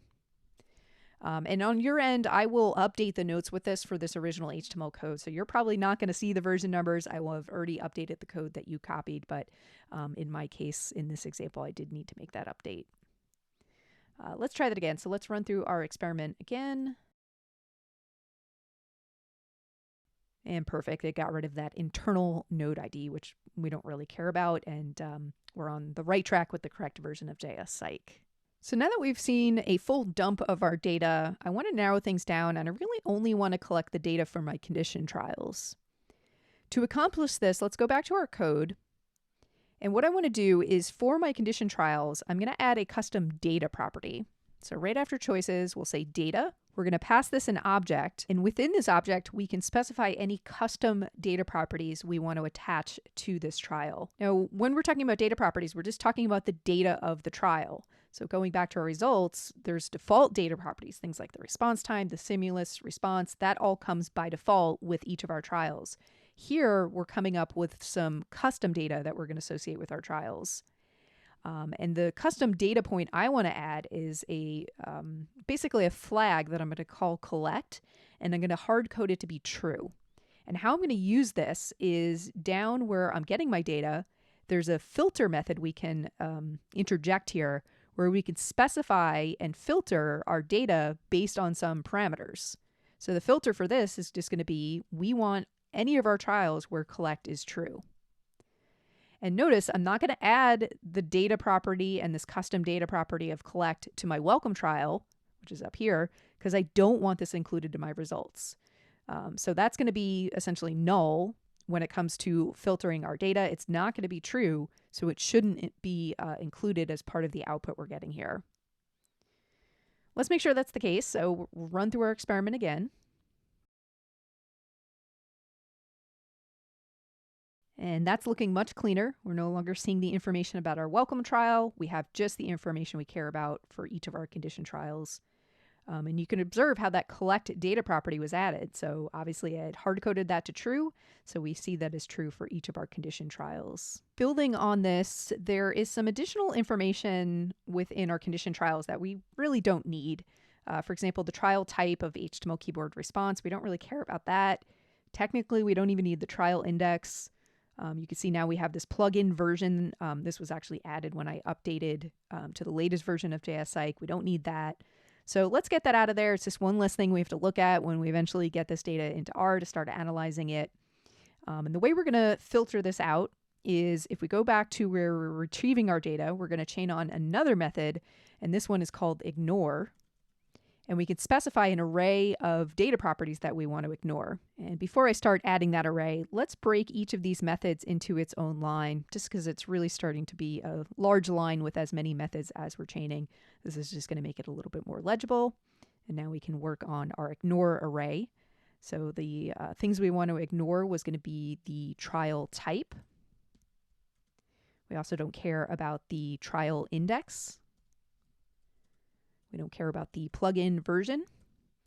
And even that collect data property that we added, we don't really care to see that in our results. Yes, we did need it to filter our results, but we don't need it included as part of our results because obviously it was true for everything. So let's filter that out as well. So 4 components of our data we're going to be excluding, and let's see how that cleans things up further. And much better, we've really narrowed things down to the essentials. Now, the stimulus, one downside of how it's reporting this information is it does include the HTML that we used as part of our stimulus output, which we don't really care about that. We really just want to see the characters that were used for this trial. So what I'm going to do is I'm going to remove stimulus from our results, and I'm going to add a custom data property that's going to have the characters that were shown. So let's do that. Let's ignore the stimulus. And then in addition to our collect data property, let's create a data property called characters. And we can access that just like we did in the stimulus output. That's just going to be condition.characters. Let's run through it again. Excellent. So there's our characters with just the raw characters themselves, no HTML, a response time, the response key that was pressed, and the total time elapsed. So this data is looking pretty good, but there's one critical piece that we're still missing, which is we need to record whether or not the response was correct or not. In other words, if it was a word, did they press the letter F? Or if it was a pseudo word, did they press the letter J? To see how to accomplish that, check out the next video on determining outcomes.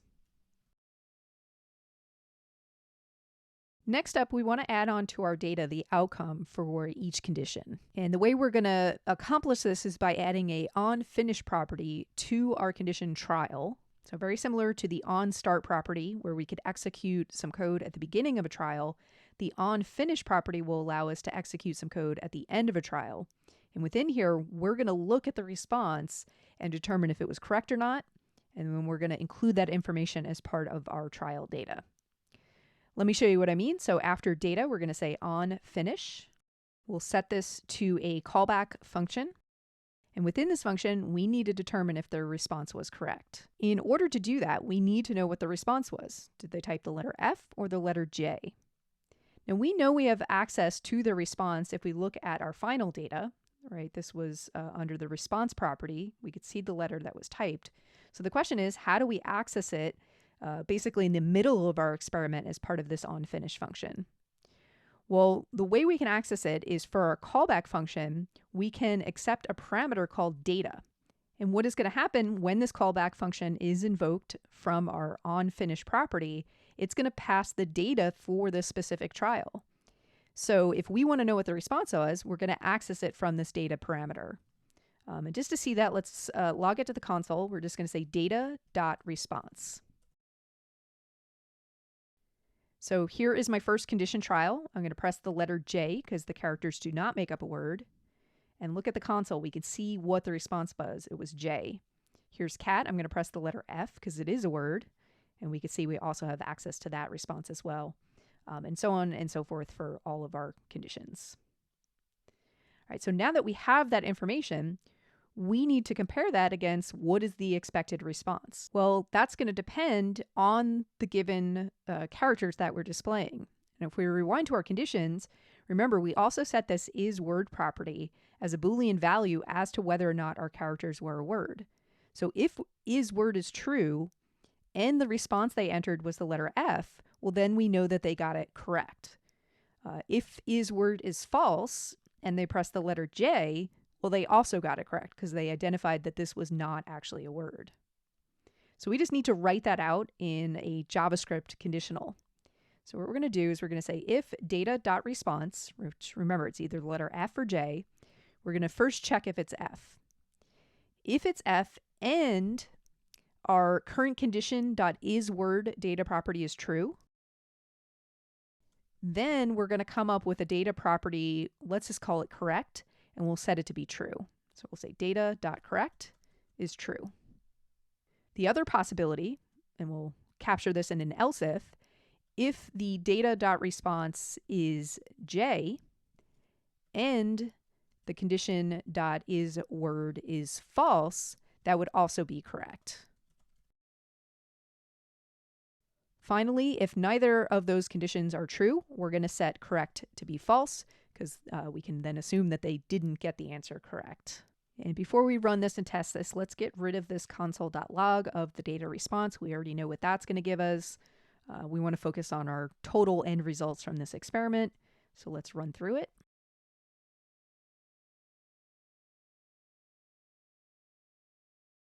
And excellent. You could see the addition of that correct data property. And you can see it's set to true for all of our trials, indicating that I got all of them correct. Let's make sure that incorrect is also working as well. So I'm just going to run through it again, and I'm just going to answer F for all of these. So at least half of them should be incorrect. And excellent, you can see for our two middle condition trials, MUB and JGB, the correct answer would have been J, but I entered F. And so for the correct property, you could see that's set to false. Coming back to the code, I do want to highlight that the way I created custom data properties, there were two different approaches to it.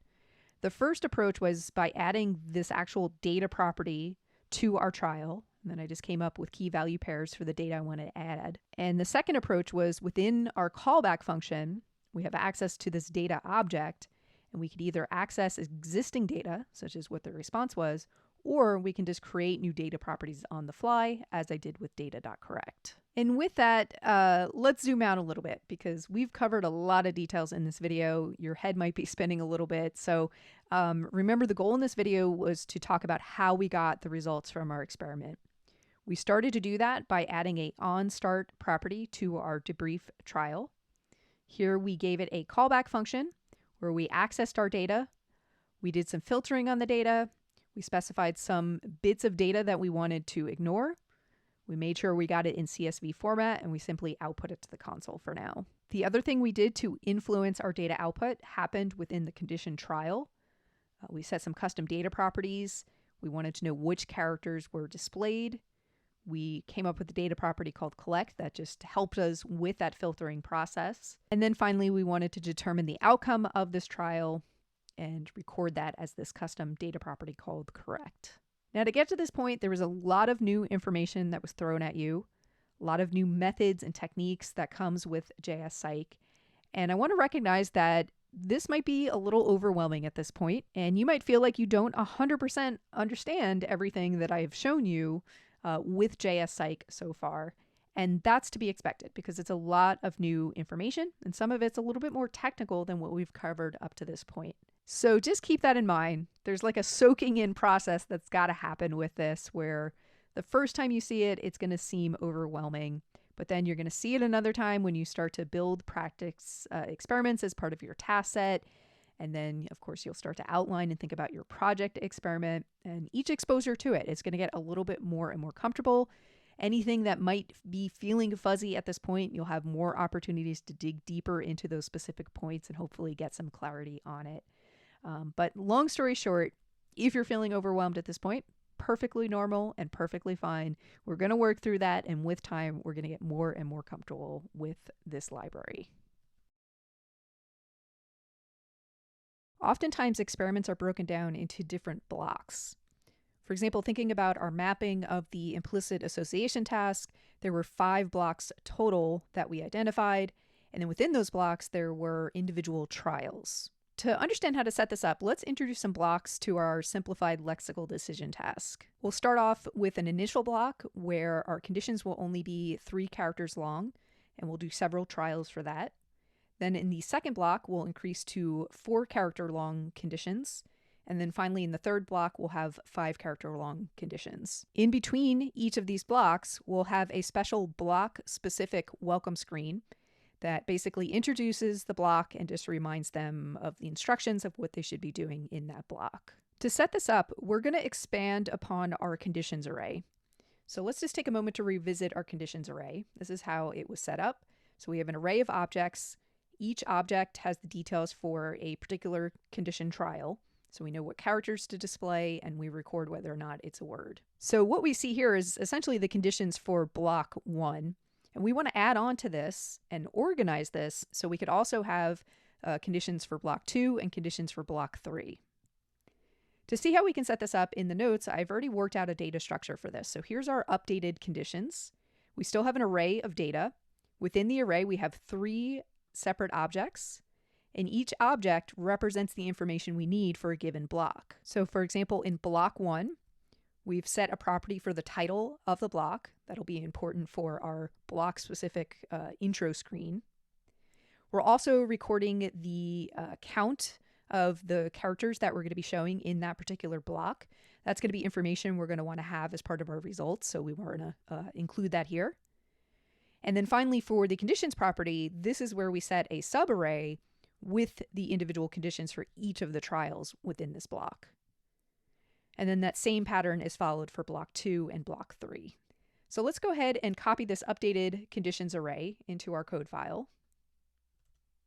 And then scrolling down to our for loop, we need to expand on this because we essentially need an outer for loop that's going to loop through the individual blocks, and then we'll have our inner for loop that will loop through the conditions in that block. So to set this up, I'm going to wrap our existing for loop in another for loop. So let's say what we're going to be looping through is the conditions here, and basically each thing we're iterating through is going to be a block. So the variable name I'm going to come up for that is just going to be block. So we're going to say let block of conditions, and then we'll start that for loop, and then make sure this inner for loop is nested inside of it. So I'm going to indent that one level, and at the very end, I'll put a closing curly bracket to terminate this outer for loop. Then we need to update our inner for loop because previously we were just iterating through our conditions array, but now that's happening as part of the outer for loop. What we want to loop through in this inner for loop is the conditions for a given block. So to represent that, I'm going to create a variable. Let's call it block conditions, just to distinguish it from our overall conditions. And the way we're going to access it is via the block itself as we loop through our conditions. And then notice each of our blocks has that conditions property that we're going to access. So we're going to say block.conditions. That's what we want to loop through in this inner for loop. And let's not forget to randomize it. So borrowing from our code above where we used jsPsych's randomization.repeat, we're going to do that to our block conditions. We only want to repeat one time, and then we can get rid of this line up here. So observe that the overall conditions array, we're not randomizing that because we still want block 1 to always go first, block 2 to go second, block 3 to go third. It's the inner conditions within those blocks that we want to randomize. Let's test this out and see what we've got so far. So I'm going to begin the experiment. My conditions are showing the 3 character sequences, and I'll press the appropriate key for each. And then you can see we've moved on to the second block, so now we're seeing 4 characters. And then finally, we're in the third block where we're seeing 5 characters. And then finally, our debrief screen, and you can see our results. We have a lot more data that we've collected since we've expanded our conditions. So with that working as expected, the next thing we want to do is just have that intro screen before each of the blocks. To expedite this process, I'm going to go back to the notes that accompany this video, and I've got some code for creating an intro trial for each block. It's all stuff that we've seen before, so I'm just going to copy this from the notes, and we'll add it to our code. So in the outer for loop where we're looping through all of our conditions, but before the inner for loop where we actually loop through the characters of the conditions, we're going to paste in this block intro trial. Just like all of our other plugins we've been using, this is going to be an HTML keyboard response. Our stimulus, or what we want to appear on the screen, is going to be an H1 with the title of the block. So just rewinding to our data, that's going to be things like part 2, part 3. Then it says you're about to see a series of count characters. So here is the count property. We're going to be referencing that in this output. And then there's instructions on which keys they should be pressing. And then we're going to be listening for the spacebar to begin. All right, let's make sure we add this to our timeline. And run our experiment again. So we saw the initial welcome screen, I hit space, and now we see the part 1 welcome screen. And I think I actually want to update the initial welcome screen as well. Because we have the instructions on the individual block screens, I'm going to streamline things a little bit and not address that in the welcome screen. And again, going back to the notes, I'm just going to borrow the code for this just so I don't have to type out this new welcome screen content.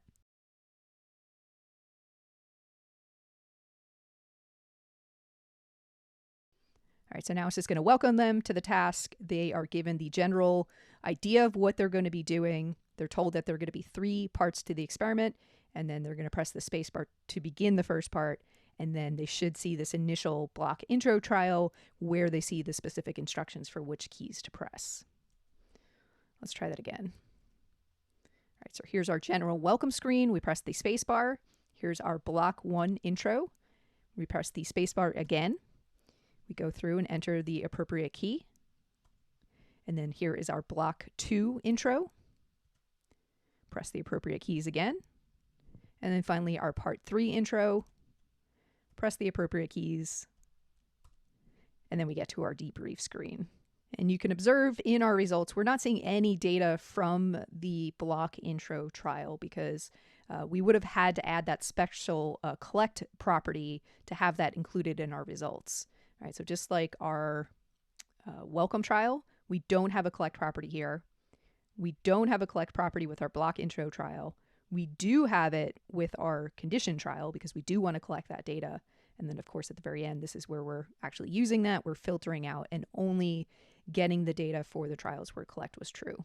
While we're talking about fine-tuning the data, I think it would also be useful to include some extra information here so it's clear which block these different conditions were presented in. So to do that, I'm going to go back to the condition trials and I'm going to add a custom data property. Let's just call it block ID.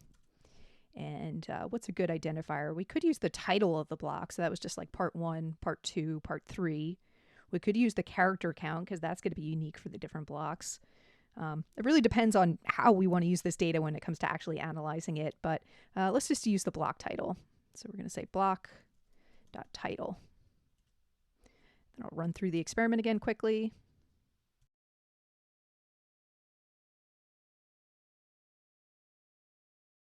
And now you can see in our results, we have a block ID attribute set to either part 1, part 2, or part 3.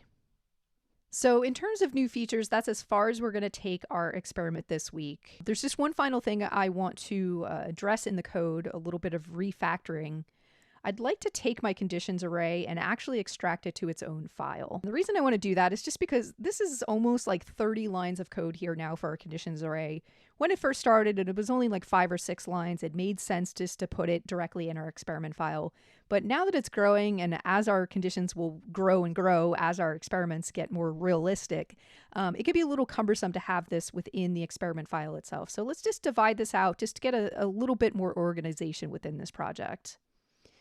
To do this, I'm just going to create a separate JavaScript file. I'm going to call it conditions.js. And then I'm just going to move this entire conditions array over there. Let's grab this comment up top too.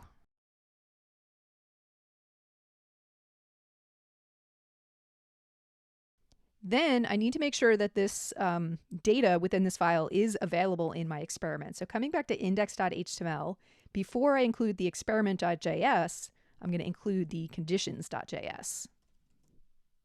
And of course, we want to test it and make sure we didn't break anything in that process. So again, I'm just going to run through this very quickly. All right, perfect. So everything is still working, but we've just got a little bit more organization behind the scenes. And the nice thing about this is this separation that we've created from the data of our experiment and the actual process of our experiment. If we wanted to, say, swap in different conditions, it would be very easy to do that. We could actually have separate condition files depending on what stage we're at in our experiment or what we're trying to test out. So I'm going to end things there. As always, I will be committing this code to my repository. So if you want to look at any of it, you can check it out on GitHub, or following along in the notes, you'll see the relevant code there as well. There are two main goals I have in this video. The first is to introduce a few miscellaneous jsPsych related techniques, which I've outlined here. And the second is just to do a general review of what we learned last week in terms of working with jsPsych and setting up experiments. To accomplish these goals, we're going to build a simple response time task. Scrolling down in the notes, I've got a screenshot of what we're going to be aiming for. So on our welcome screen, there's the introduction, and the participant is told they're going to see a blue or orange circle on the screen. So that's where we're going to learn how to display images. The participant is told to press the F key if they see a blue circle, or the J key if they see a orange circle. And in between each of those stimuli, they will see a interval fixation trial where they'll see just like a little plus character. And this is going to be important in an experiment like this because there might be instances where they're going to see two orange circles in a row or two blue circles in a row. And it's going to be important to have that break screen in between to distinguish when they're actually seeing a new orange circle versus just seeing the existing one. Now that we've seen what we're aiming for, let's start by setting up our files. So in my projects subdirectory, I will create a new folder called response time. Within here, I will create my index.html file. For my JavaScript files, I will create a experiment.js file, and then just to keep things organized, I will create a separate conditions.js file for my conditions data structure. Now for this very rudimentary experiment, having a separate conditions file is really overkill. We could have just gone directly to our experiment.js file and start building our timeline, and then for each of our trials, we could have a loop that will either display the blue or the orange circle and collect the results. Instead of doing that, we're going to actually create a conditions array with the colors that we want to alternate through. So we'll have like an array of the 10 different colors mixed between blue and orange. The reason I'm doing that, the reason I'm separating out conditions into its own array and its own file that we're going to then structure our experiment around is this just mirrors what you're going to be doing in your project when setting up things like your emotional Stroop Task or your Implicit Association Task. We're actually going to be providing conditions files for that, and you're going to have to loop through them. So it's just going to be a good thing to get in the practice of. So actually working backwards from there, let's fill in the code for our conditions.js file. And I'm going to get this from the notes just to expedite this process. So it's just 3 lines of code, quite simple. And it's quite simple because we're taking advantage of jsPsych's randomization.repeat method, which we've seen an example of before. And basically what I did is I just created an array of the 2 colors we want to be working with, blue and orange. And then I repeated that array for 5 times. So we're going to end up with an array of conditions that's going to have 10 colors total. It's going to be a mix of blue and orange, and it should be an even mix. So there should be at least 5 and at least blue within our conditions. And just to see that, I do have a console.log here. So once we get this loaded in the browser, we can see the resulting array and just make sure it meets our expectations. But before we can run this in the browser, we do have to go to our index.html file and get our basic starting code here. So once again, I'll go to the notes for this.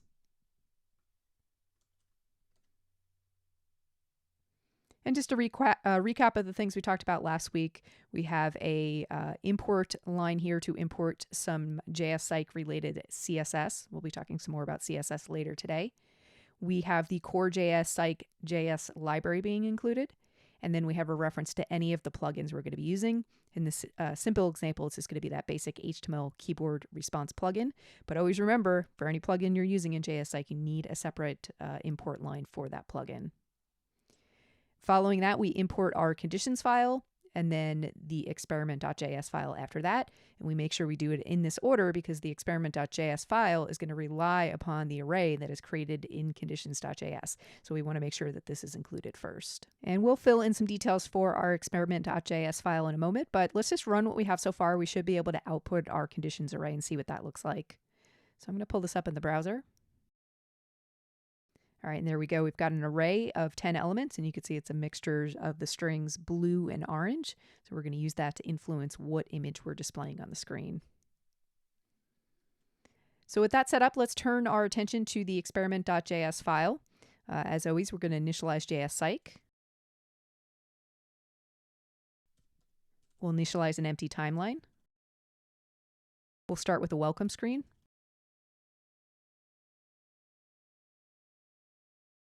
Using the stimulus property, we will define what text we want to appear on the screen. And rather than typing this out, let me just go back to the notes and grab the welcome message I had set up there. Following that, we will use the choice parameter to indicate which keys we want to be listening for in this trial. And in this case, we're just listening for the space key to begin or to proceed to the next trial. So we're just going to say choice, and then we're going to listen for the space character. And that should be all that we need in terms of properties for the welcome trial. So let's go ahead and add it to our timeline. And make sure we are actually running our experiment. So referencing our jsPsych variable, we're just going to say jsPsych.run and pass it our timeline. And then let's test it out. That looks good. Let's dig into our trials. For this, we're going to use a loop, and we're just going to iterate through our conditions array, which we've already set up in our conditions.js file. So I'm going to say for let condition of conditions. And we'll set up a trial for each condition. So let's say condition trial. The type is again going to be our HTML keyboard response. The stimulus that we're going to display on the screen needs to be our image of either the blue circle or the orange circle. So to set this up, we're just going to use a basic HTML image tag. That's going to look like this. We're going to say image and use the source attribute to indicate the path to the image. And in order to know the path to the image, we actually have to set up those images within this directory. So once again, returning to the notes, under the setup instructions, I have a link to a blue circle and an orange circle that we can use. So starting with the blue circle, I'm just going to follow that link, and then I'm going to right click it and go to Save Image As. And then I'm going to navigate to my desktop, my Sci 1903 folder, Docs, Projects, Response Time. And to keep things organized, let's create a Images subdirectory within here. And we'll save our blue circle. And I want to make sure it doesn't have 1 at the end of that. It should just be blue-circle.ping. And then let's do the same thing for the orange circle.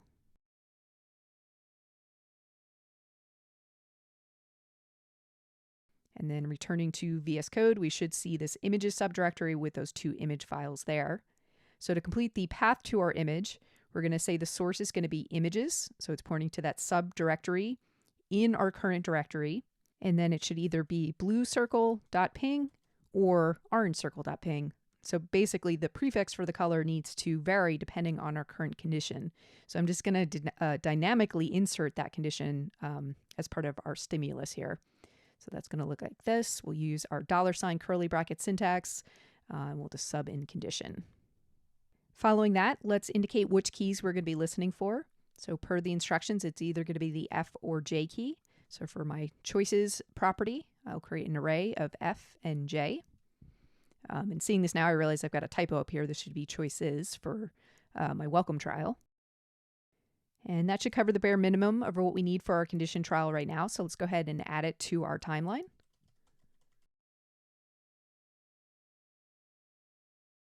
And test it out. I'm going to press the spacebar. Here is our first trial. It's displaying an orange circle, and that matches up with what we see in our conditions array. So I'm going to press the J key, and then we see a blue circle.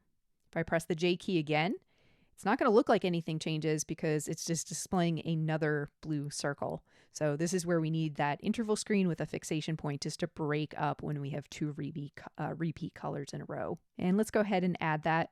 So coming back within our for loop after the conditional trial or condition trial, let's add another trial just for like a fixation character. So we'll say fixation trial. Set our type. And for our stimulus, we'll just use a plus sign. And then a new property we want to use here is something called trial duration. This is not something we've encountered yet, but basically it takes in milliseconds how long we want this trial to display before it automatically moves on to the next trial in our timeline.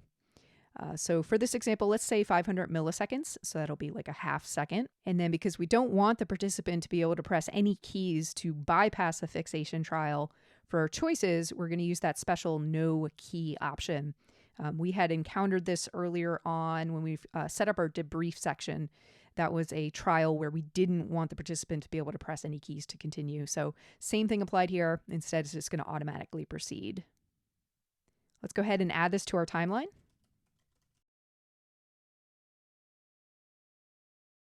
And let's see what it looks like. So here's my welcome screen. I'm going to press space. Here's my first circle, the orange circle. I'm going to press J. There you saw very briefly our fixation character before moving on to the blue circle. And here's where the fixation character is going to come in handy because you can see the next circle that we should see is also blue. I'm going to press the F to proceed. And you can see how it was broken up by that fixation character in between. To complete this experiment, we're going to need that debrief screen where we can collect and output our results. So let's go ahead and set that up. I want to make sure I do this outside of the for loop. We don't need it to happen multiple times. It just needs to happen once at the end of the experiment. So let's say debrief trial. Once again, this is going to be a HTML keyboard response. For the stimulus, we'll have a thank you message.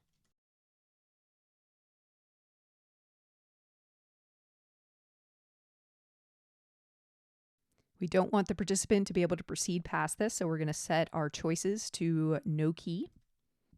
And then let's add this to our timeline and make sure it looks as expected before we get into programming our results.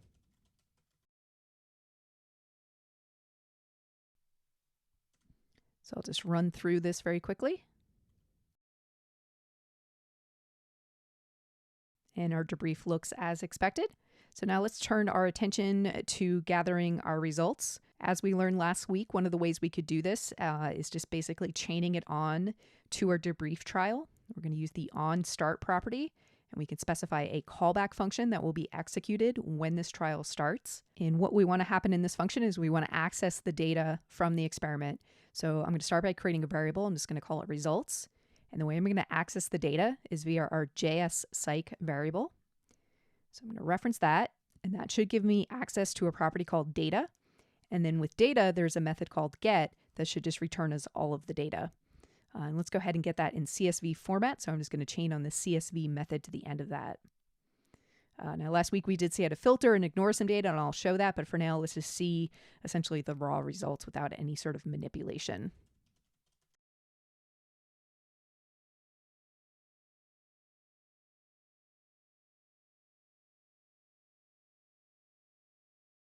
And there we can see our results in the console. So we've got some pretty comprehensive details about not only our specific circle trials, but also things like our welcome trial and our fixation trials.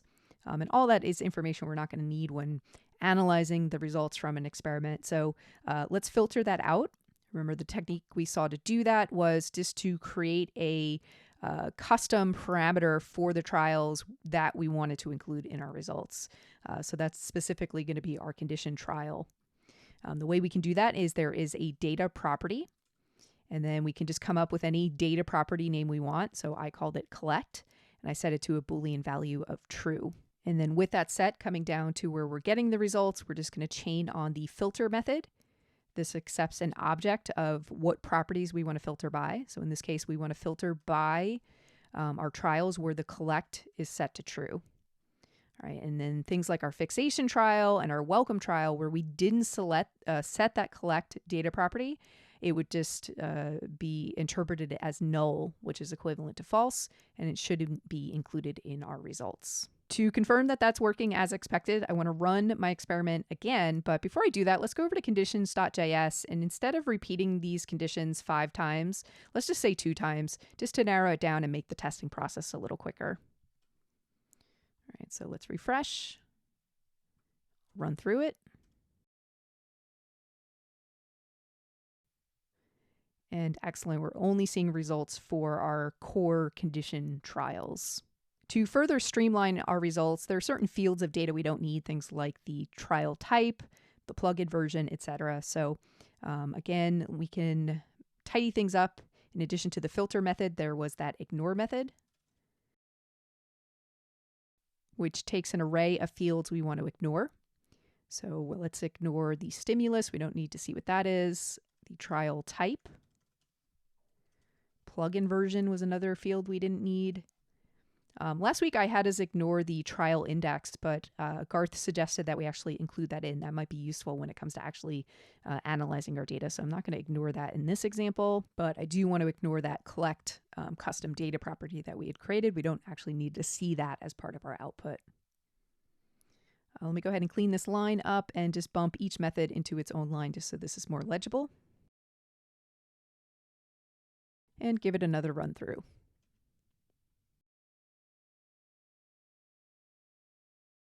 And that looks good. So to wrap things up, the last thing we want to do is we also want to collect information about whether or not the response was correct or not.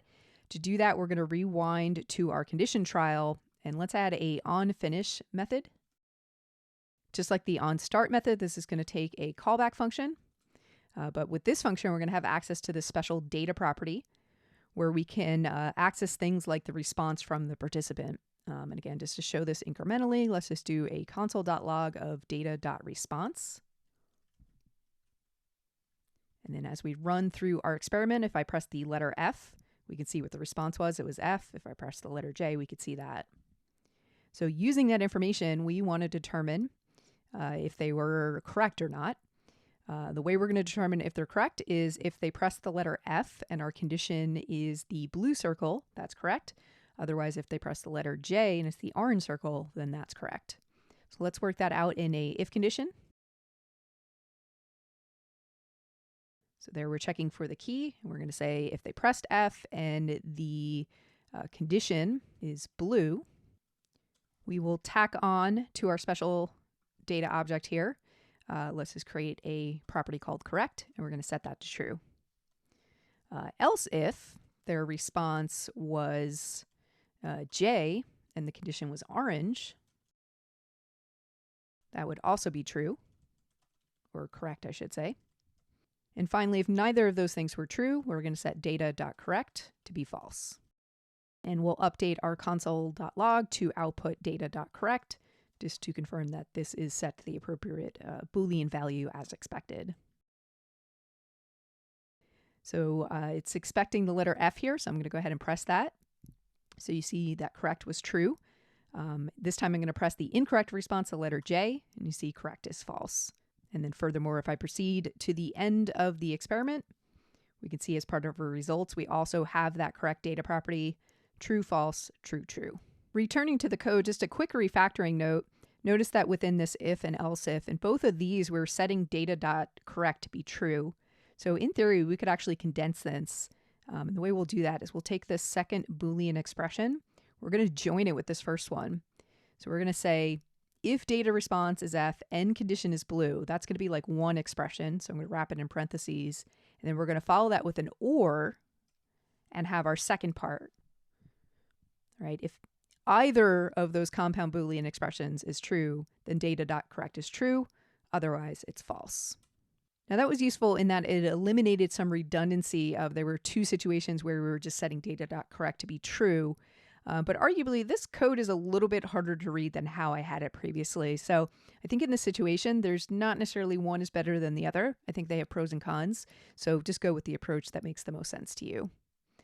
In the interest of making this as clear as possible, I'm actually going to undo that refactoring and have it as two separate conditions here, just to make it clear as possible. But I just wanted to show that as an option.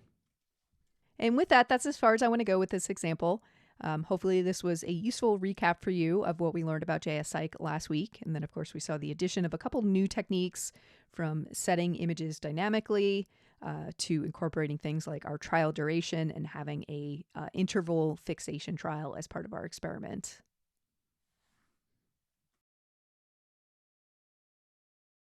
We already know how to access our results from an experiment in jsPsych, but so far we've just been outputting the results to the console. To make things more useful, we ultimately want to be able to save our results as text files, so we can do things like import them into R and do analyses and visualizations there. When it comes to saving our results, the first thing we have to decide is, well, where do we want to save our results? And the answer to that question depends on the context in which we're running our experiment. You may remember early in the semester, we talked about development environments and production environments. The development environment is where we've been working so far. We have a local development server where we test our experiments, and it's something that's only accessible to us, the developers of the experiment. It's all done locally on our computers. Ultimately, to share our experiments with the real world, we're going to want to deploy our experiments to a production server. This is going to be like a publicly accessible server where anybody can access it. Now, depending on these two different environments, we're going to have different needs for what we're going to do with our results. In our local development environment, we're just going to save our results as basic text files within our project directory. When we get to deploying our experiments on a production environment, though, on a real-world server, we're going to want to take those text files and send them to osf.io. OSF is the Open Science Framework. It's a platform that provides all sorts of useful tools for managing research projects. And one of the things they allow you to do is actually store data there. It's a great way to organize the data of a project and potentially share it with other collaborators and researchers that might be interested in your project. Now, technically, when we're working in our development environments on our local servers, we could send our results to OSF, but it just takes a little bit longer to do than just saving it directly to our computers. And it also can create a lot of clutter on projects that you have on OSF, because you've seen, as we've been developing our experiments and testing them, we're just constantly running through them, practicing with them, testing new features. And if we're sending data files every time to OSF, it's just going to create a lot of clutter there. So we're going to have two different ways of managing our data. One way is going to be locally, where we just save the files to our computers. And then the second way, once we set up our production servers, we'll see how to flip a switch essentially and have it sent to OSF. With those goals in mind, let's jump into the code. I've got some boilerplate code we can use for the saving process. And the way we're going to go about this is we're actually going to create a separate trial that's going to be responsible for collecting the results and sending it to our destination, whether it be our computers or OSF. And we're going to be doing this separately than the debrief trial, which is what we've done previously. And the reason I'm separating it out is because the process of saving our files can sometimes take a moment. And so I want to be able to display to the participant like a wait screen. And you can see the contents of that wait screen. It's just going to say, please wait, we're saving the results of your inputs. It's going to go ahead and make the request to save the results, and then it's going to lead to our debrief trial. If we had implemented this code to save our results as part of the debrief trial as we've been doing, we run the risk of the participant just landing on the debrief trial and then just closing that tab before the finishing of the results save actually happened. So we want to separate these steps for that reason, and also just tidies up our code a little bit, because then the result saving code is within its own trial. We're not jamming it into our debrief trial as we've been doing. So understanding that goal, let's take this code over, and where I'm going to implement this first is in the Lexical Decision Task we created last week. So I'm going to find the folder for that and then open up experiment.js, and let's go down to the end. And before the debrief trial, we're going to inject this results trial. And as we can see from our stimulus property, this is going to display on the screen a message that says, please wait, we are saving the results of your inputs. And then with the onStart property, we have a callback function where all the details are included to actually save our results. So skimming through this, it starts with a few variables that are going to influence how our results are saved. The first is a prefix variable. Whatever you put here is going to be prefixed on the file name of your results. So this should match something like the name of your experiment. In this case, I've already set that to Lexical Decision. The next variable is for a DataPipe experiment ID. This is something we're going to set up in week 8 when we learn how to actually send our data to OSF. We're going to set up a special data pipe, and we're going to get a unique identifier here that we can plug in. This week, because we're doing just local saves, you can ignore this. This Boolean value force OSF save allows us to potentially send our results to OSF even if we're working on our local server. And that might be useful in some instances for testing purposes. We might want to change this to true. If we did that, even when we're working locally, rather than saving the files locally, it would save it to OSF. But again, we're not doing anything with OSF this week, so I'm just going to leave this as the default of false. Following that, we see some code that should look familiar. All we're doing here is just extracting our results from jsPsych. So we're getting our results. We're filtering to just the trials where collect was set to true.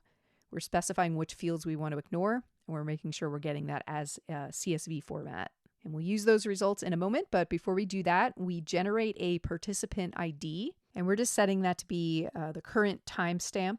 We're doing some formatting on that timestamp, and we'll see in a moment what that's actually going to look like. Now, this is using some advanced JavaScript code and some techniques we haven't talked about. So if you're curious about how this is working, by all means, definitely plug it into like an AI program and ask AI to break it down for you. But I'm not going to get lost in the weeds there. Just suffice it to say that it's going to set participant ID to be the current timestamp. And like I said, you'll see in a moment what that looks like. Following that, we have some code that's going to set our destination for our results file. Remember, there's 2 potential destinations. It's either going to be locally on our computer or osf.io. Now, if it's locally on our computer, it needs to send our results file to a URL on our local server that's just /save. All right, so just going back to the browser, remember we're running our experiments on these local hosts. There's a URL that is pre-set up for us called /save that is programmed to accept results file and save them for us. Just for a peek of that, if we go back and look in the root of our Psy1903 directory and go to server.js, skimming through here, around line 26, here's where we define the save URL. And here is where the code exists, where it's going to basically listen for an incoming request with our results file, and it's going to save it to our data directory. And you can see there's this empty data directory in our Psy1903 folder. There's nothing there yet, but there's about to be once we start saving some results there. All right, so this was all pre-programmed and set up for you. This endpoint on our server knows how to take results file and save them for us. And in our experiment, we're basically deciding, well, do we send it to that /save endpoint, or do we want to send it to OSF? If we want to send it to OSF, this is the URL endpoint we're going to be using for that. Now, like I said, sending to OSF, that's something we're going to do on our production servers, something we'll be talking about in week 8. So this week, our destination for our results file is always going to be this /save URL. And you can see that's actually the default URL our destination is going to be set to. It's only if this code determines we're not currently running on our local server, as indicated by this variable, or we haven't explicitly said force OSF save to be true. If either of those things are true, it would update our destination to this URL, which would ultimately send it to OSF. Now, where destination is going to be used is down here. There's this fetch method. This is a built-in JavaScript method that allows us to basically send some request of data to some destination or endpoint. And for the fetch method, we're going to specify what our destination is, which, as we saw, is either going to be /save on our local server or this external server. The method we're going to be using is post. We don't have to worry about that. It's just basically how the data is going to be delivered. Here's some technical details we have to send with this request, some header information. This is just information the receiving server is going to use. Here's the body or the contents of the request. There are 3 things we're including here. One is an experiment ID, which is going to be used if we're using this piping service for OSF, which again, we'll talk about in week 8. For this week, we can ignore it. We're also telling the file name we want our data to be saved as. So we're going to combine the prefix that we defined above. In this case, that's lexical decision. We're going to combine that with our participant ID, which remembers just the current unique timestamp. And then we're going to end it with a .csv extension. That's going to be the file name for our results. Then for the actual data of our results, we're going to pass it our results variable, which if we rewind, We already saw above how that was constructed. So basically this gives us a string of CSV data that is sent along as the data to our destination, our endpoint, and then that destination endpoint will save that data in this given file name.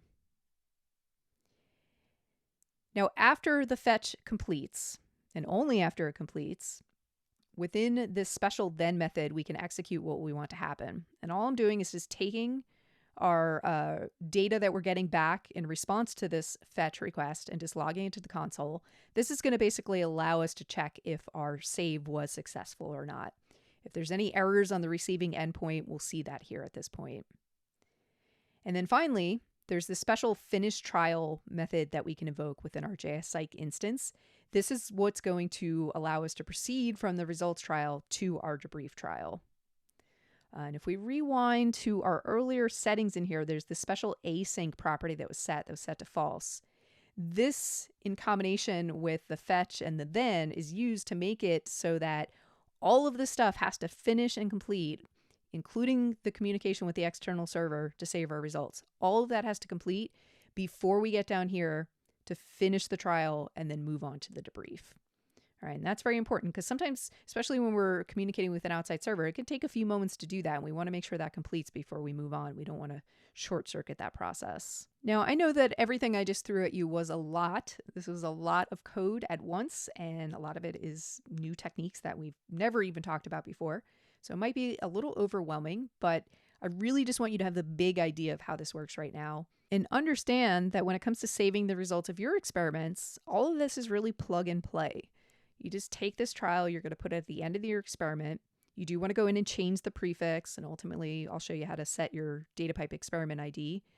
The other thing you're, of course, is going to adapt is going to be how or what results you're actually capturing. That's all jsPsych things that we know how to do. But everything else that's going here, you could just use this as is and trust that this is going to do the work for you of saving the results.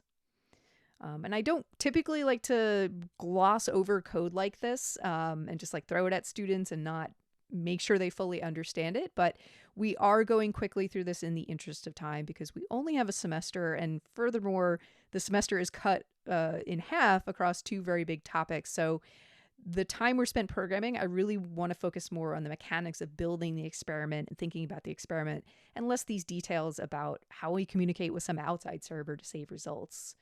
So just trust us on this. This is the code that you're going to be using. And of course, if it doesn't behave as you're expecting or as we describe, we will help you troubleshoot it.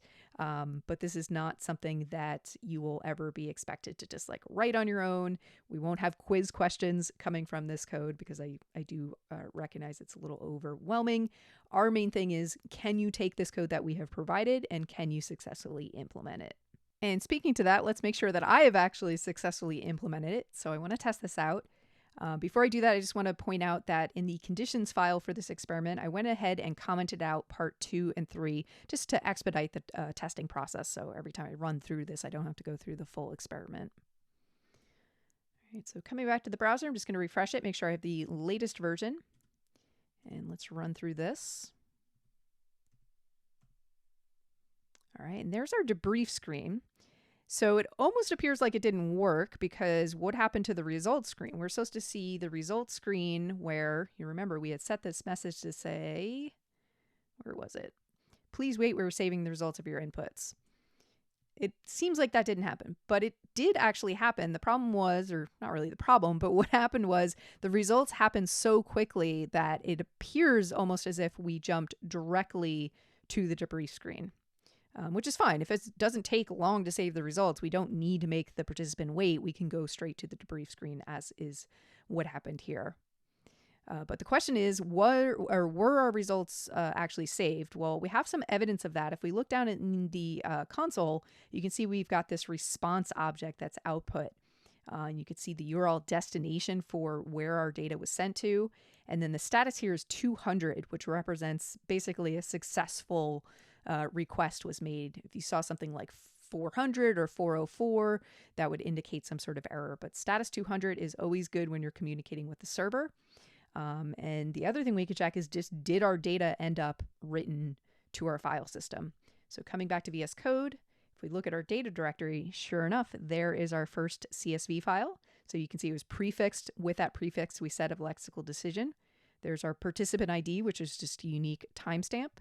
And if we open it up, there is all of our CSV data. Now, just to simulate what that experience would have been like had our server not instantly responded, let's say we were communicating with OSF and there was a little bit of a delay.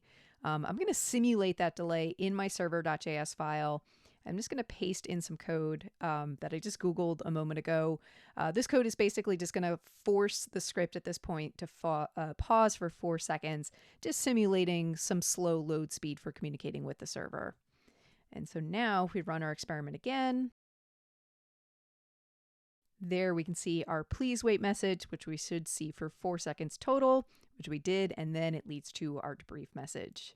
So just a little preview of what this process would look like when dealing with an outside server when things aren't happening instantaneously. But in our case, locally, it is going to happen pretty darn quick, and we don't need to simulate it taking a long time, so I'm just going to remove that code.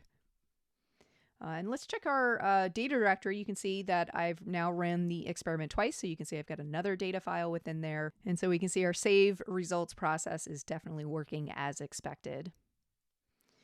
Now, as I mentioned a moment ago, I know that this is a lot of code that we're throwing at you all at once, and the key thing is just that you understand how to implement it. And so in the spirit of that, let's just see this code implemented in one of our other experiments. So I'm just going to return to the response time experiment I created in the previous video, and let's open up the experiment.js file for that. And down at the end, before our debrief trial, let's go grab our results code we'll use for this. So I'm going to take this from the notes, grab our results trial, bring that in, and then the information we need to change, let's give it a unique prefix. I'm going to call this response time. And if I needed to, I could adjust the results that we're getting, but I don't need to do that. So I'm going to leave this as is, and we should be good to go. So let's switch back over to that experiment. Run through it. And then go check for our results. And perfect, there is a response time CSV file here. So again, a complex bit of code that we're throwing at you, but quite simple to use. And to wrap things up, the last thing we should do now that we've integrated this independent results trial is down in our debrief trial where we're outputting the results. We don't really need to do that there anymore. So I'm just going to remove that from the response time experiment, and also going back to my lexical decision. We don't need it there either. So we'll get rid of that. And now the sole job of the debrief trial is just to display the concluding message. And if we wanted to still output the results to the console, we could do that. So just coming back up to our results trial where we're getting the results, we would just add a console log here. And you know what that would look like, so I'm not going to go through the process of running through these experiments again. So let's just take a moment to zoom out on our experiment structure. We've always got our welcome trial. Then we've typically got a loop of our condition trials themselves. If we're dealing with blocks, we'll have a nested loop where we'll be looping through the blocks and then the conditions. And now we will typically be having a results trial where we make sure the results are saved either to our server or eventually to osf.io. And then at the very end, we have a debrief message for the participant.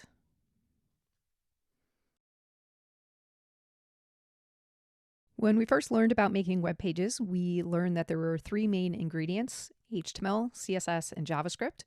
We know HTML is for the structure of the page, JavaScript is for the interactivity, and CSS is for the styling. We've spent some time with HTML and obviously JavaScript, and so now we want to spend some time with CSS because occasionally it is useful to be able to influence the style of your experiment. Now, by default, we are using a style sheet that jsPsych provides, and that's giving us some baseline styling, setting things like the font and styles used for text on the page, basic layout, like everything's been centered on the page. And generally speaking, the styles that they provide are perfectly sufficient for most experiments, but occasionally there are going to be some style-specific things you're going to need to do. For example, if you're doing the Implicit Association Task, it's very common to have your 2 categories of words displayed on the left and the right of the screen, with the main word that the participant is identifying in the middle, and so that's a CSS layout technique.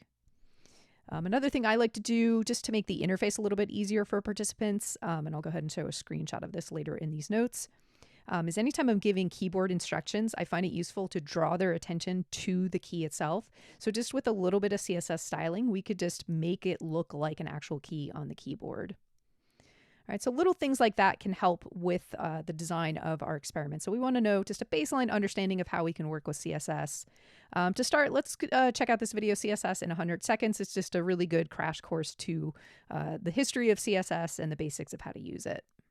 Cascading Style Sheets, or CSS, is a style sheet language famous for making websites look pretty. By default, a browser will render HTML as a boring black and white document. CSS allows you to describe the presentation of this markup by modifying the size, color, positioning, and layout of HTML elements. It was first released in 1996 and evolved into CSS3 by 1999. The language continues to evolve to this day with new features, but there will never be a CSS4, just updates to the existing language. The typical CSS rule starts with a selector that can be matched to an element in the HTML document. You then use braces to create a declaration block that contain properties that change the appearance of that element. This is known as a CSS rule, but the tricky thing is that style sheets cascade. A style sheet might contain multiple rules that apply to the same element. This creates a hierarchy, and rules that are more specific will overwrite the rules of their parents. In other words, the order of your CSS rules matter. In addition, some elements will inherit the styles of their parent, but others will not. Ultimately, the browser uses the concepts of cascade, specificity, and inheritance to control which styles are applied to an element. To get started, open up a style tag in any HTML document. A selector can target all HTML elements of a certain type, multiple related elements with a custom class, or a single element with an ID.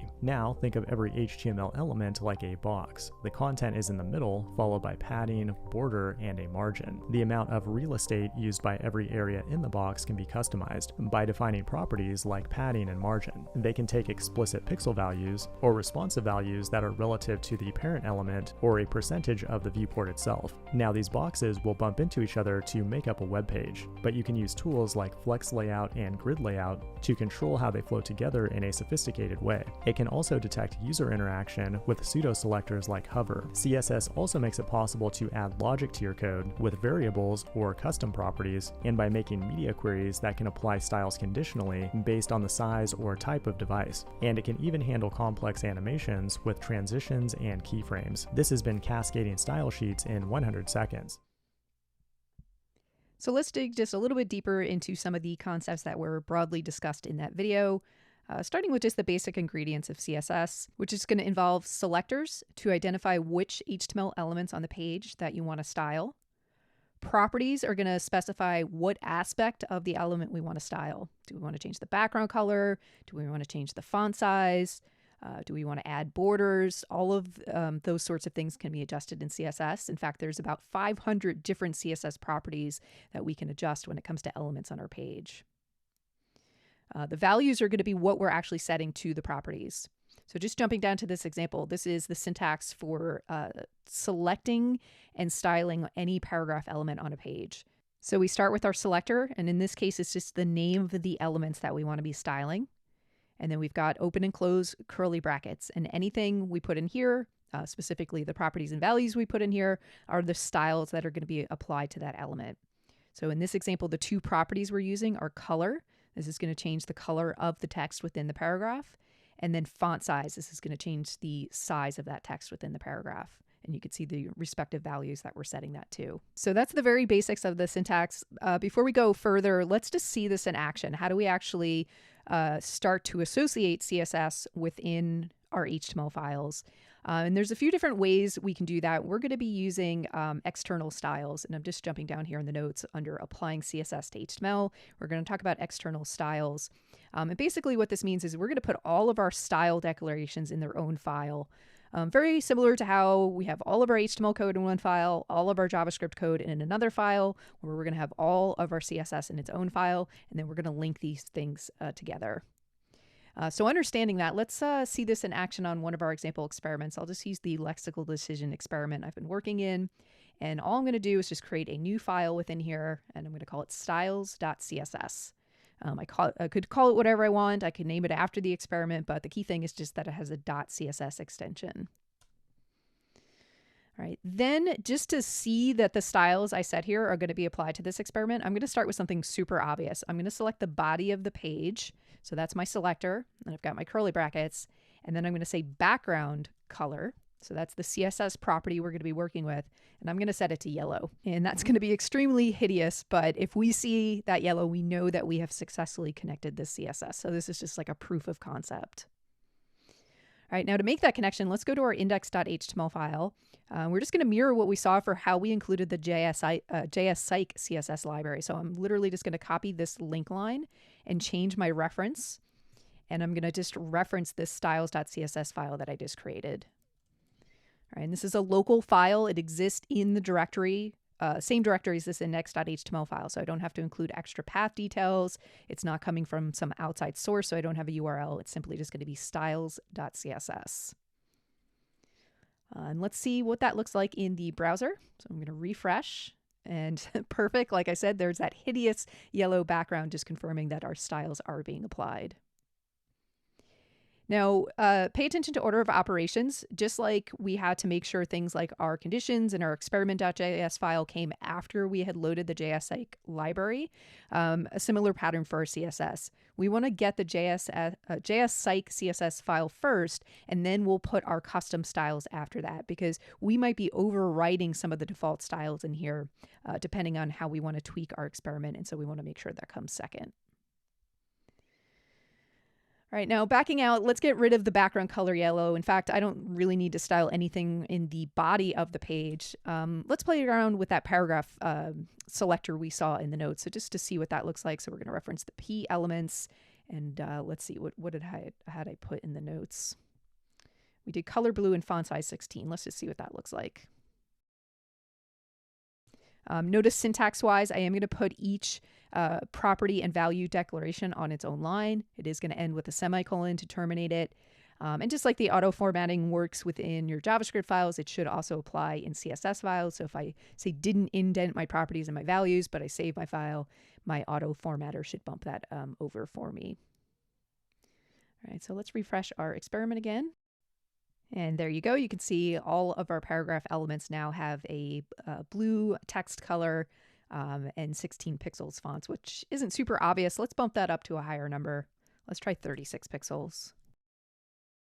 So that's definitely much more obvious. The font size difference there. And making the font that big actually blends our text a little bit together too much. So we might want to adjust things like line height. That's another CSS property we could play around with. In fact, let's go ahead and do that. We're going to say line height. And if I remember correctly, the value it's expecting for this is basically like a multiplication. So if we say line height of 1, that's going to be like default line height. But if we go to 2, it should double the line height between our text. Let's see if that's true. That looks about right. And just to contrast that, let's do 1.5. And you get the idea. All right, so that's how we can select by elements within the page. But what if we wanted to be more specific? Let's say we only wanted this last paragraph to have the style applied to it. One technique to do that is we can apply special classes to the elements we want to select. For example, let's go into our experiment where this HTML is generated, and let's just draw attention to this last paragraph. And to do that, I'm going to add a class attribute, and I'm just going to come up with a name for it. Let's call it instructions. So let's say we want to highlight just our paragraph elements where we're giving like specific actionable instructions we want the user to take. All right, so now in CSS, to select by this class, the syntax is going to look like this. Rather than just referencing some HTML element name, we're going to use a period followed by the name of the class. So in this case, it's going to be instructions. So we should see that just influence the last paragraph, and perfect. And just to show that we could apply that same class to multiple elements on the page. So let's say we also wanted to apply it to the first paragraph or even the H1. We could apply it there as well. In fact, let's just show that. So we're going to add instructions to the H1. And now you can see that is blue as well. Now it doesn't look exactly like our paragraph element because there still is some H1 specific styling that's being applied here. And to understand that, there's a neat thing you can do with the web inspector. If you right click any element on the page and go to inspect, it's going to show you that element in the page structure, and it's going to show you the underlying HTML. But on the right, it's going to give you information about the styles that were applied to that element. So I'm looking under the computed tab, and if we just, let's see if I can, or I can just scroll down. So here's all the properties that's actually being applied to this H1 element, starting with color. So if we expand on that, we can see it's set to blue, and we can see where this styling is being applied from. So in this case, it's coming from the .instructions class that I created in my styles.css file. But let's look at like font weight. Like what is making this font weight heavier than the rest of the text on the page? Well, it's set to 700. And if we expand on this, we see that it's being set in user agent style sheet. What that means is basically that's just the default styling for H1 elements in this particular browser. All right, so there's nothing in my CSS or even the jsPsych CSS that is overriding that default behavior. That's just the default styling for an H1. If we wanted, we could change it. And just to show that, let's go back to our CSS and we'll say H1 font weight, and let's try like 200. All right, so that brought the weight of that down. And again, if we inspect it and look, we can see that it was initially set to bold by the default browser styles, but then our style sheet came in and overwrote that. And this is the ending style that was applied. So just some useful tools to check out if you're ever debugging or trying to figure out where styles are coming from. You can really pop the hood with this web inspector and see lots of neat information about your style sheets. But moving on, what else do we need to know about CSS for our experiment purposes? I guess one thing to know is all these properties we're working with, how do we know what they are? How do we know what kind of values we should be giving them? If we go back to the notes and scroll down, under reference, I linked to the Mozilla Developer Network CSS reference. There's about 500 different properties available in CSS. So obviously we're not going to memorize all them, so it's important to have references on hand. And if we scroll down, you can see an alphabetical list of all the various properties that exist. And so just skim through there and get a general familiarity with the kind of things that you can do. And then on the notes itself, I kind of categorize the different property types that you're going to encounter. But beyond these references, you should definitely take advantage of AI when it comes to working with CSS. In fact, our whole policy on not having AI generate code for you, we're going to be lenient on that when it comes to CSS, just because we're not trying to become web developers in this class. We're not going to be spending every day working with CSS. If we were, of course, it would be important to get a really solid foundation in working with CSS. But for our needs, let's just take advantage of AI and have it assist us with the CSS properties. It can really save a lot of time because CSS, it's not like a full-on programming language. It's just this like library of these style properties. And so we don't want to spend time trying to memorize those things. We can really harness AI to help us with this process. So feel free to run queries in AI that's like, how could I make this element on the page look like XYZ? Or what are the style properties I should use?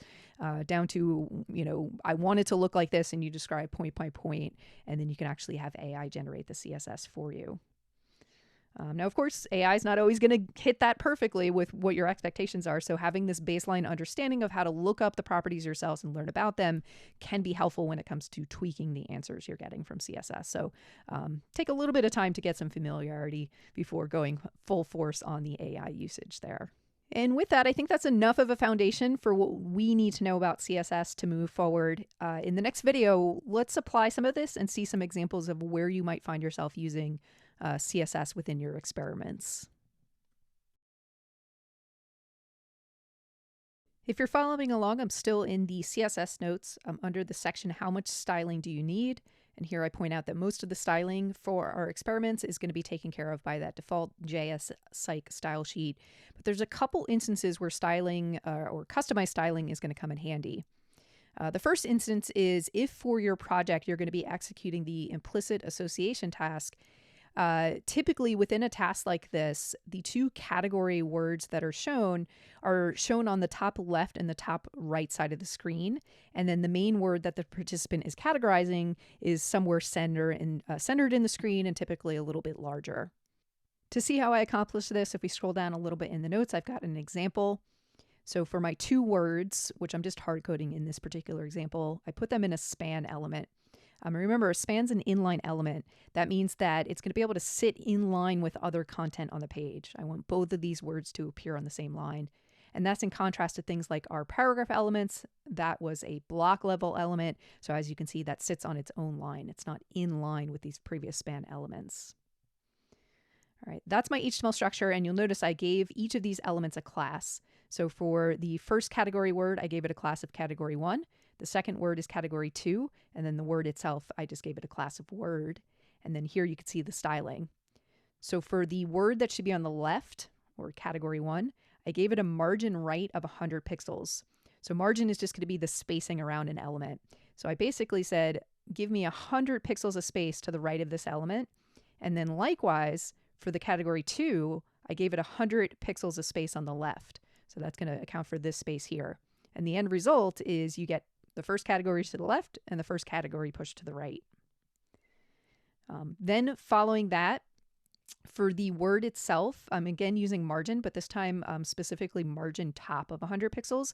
That's what's giving a little bit of additional space between our categories and the word itself. I do have a margin bottom here. I don't actually think I need that because nothing comes after the word itself, so I could probably get rid of that, and I'll confirm that in a moment when we test this out. And then finally, I just made the font size bigger for the word so it stands out. Let's just see this in action. I'm just going to take this hard-coded trial. Let's just temporarily throw it into our lexical decision. So at the very top, we'll throw in this trial and add it to our timeline. And before I bring in my CSS class styling, let's just see what it looks like by default. All right, so you can see our two categories are smushed together. The word doesn't really stand out. So let's bring in our CSS. And like I said, I don't think we need that margin bottom, so I'm going to get rid of that. And then let's refresh it. And perfect, there's our left and right category with our prominent word displayed in the middle. So if you end up doing a IAT for your project, feel free to borrow this styling code and adjust it as you see fit. You're welcome to use it. Speaking of the project experiments, the other potential experiment you might be doing is an emotional Stroop task. That's going to involve changing the colors of words. So let's just see a quick example of that. And I'll just build it on this existing example. Let's say we simply just have a span with our word, and I'll just say, let's say our word is ball. And then the way we could dynamically change the color of this word is let's set this span up to receive a class. And rather than hard coding the class, we could make it dynamic. And let's imagine we're dealing with just the colors red, green, and blue. So we could create red, green, and blue classes. In fact, let's do that. So we're going to create a class literally called red, and its only job is to set the color of the text to be red. We'll have one for green as well. And then blue. And just FYI, for the colors I'm setting here, your basic standard primary colors, red, green, blue, yellow, orange, any of those colors, you could just use the name of the color itself. If you wanted to get more specific with, like, say, a particular shade of red, you can provide RGB values or hexadecimal values for colors. If that's something you need to do, just look up like CSS color tools, and you can find a tool online that will allow you to pick specific colors, and it'll give you the code for that color. But I'm just going to go with the basics of whatever they indicate as red, green, and blue. All right, so those are my three classes. And like I said, we want to dynamically set what the class should be.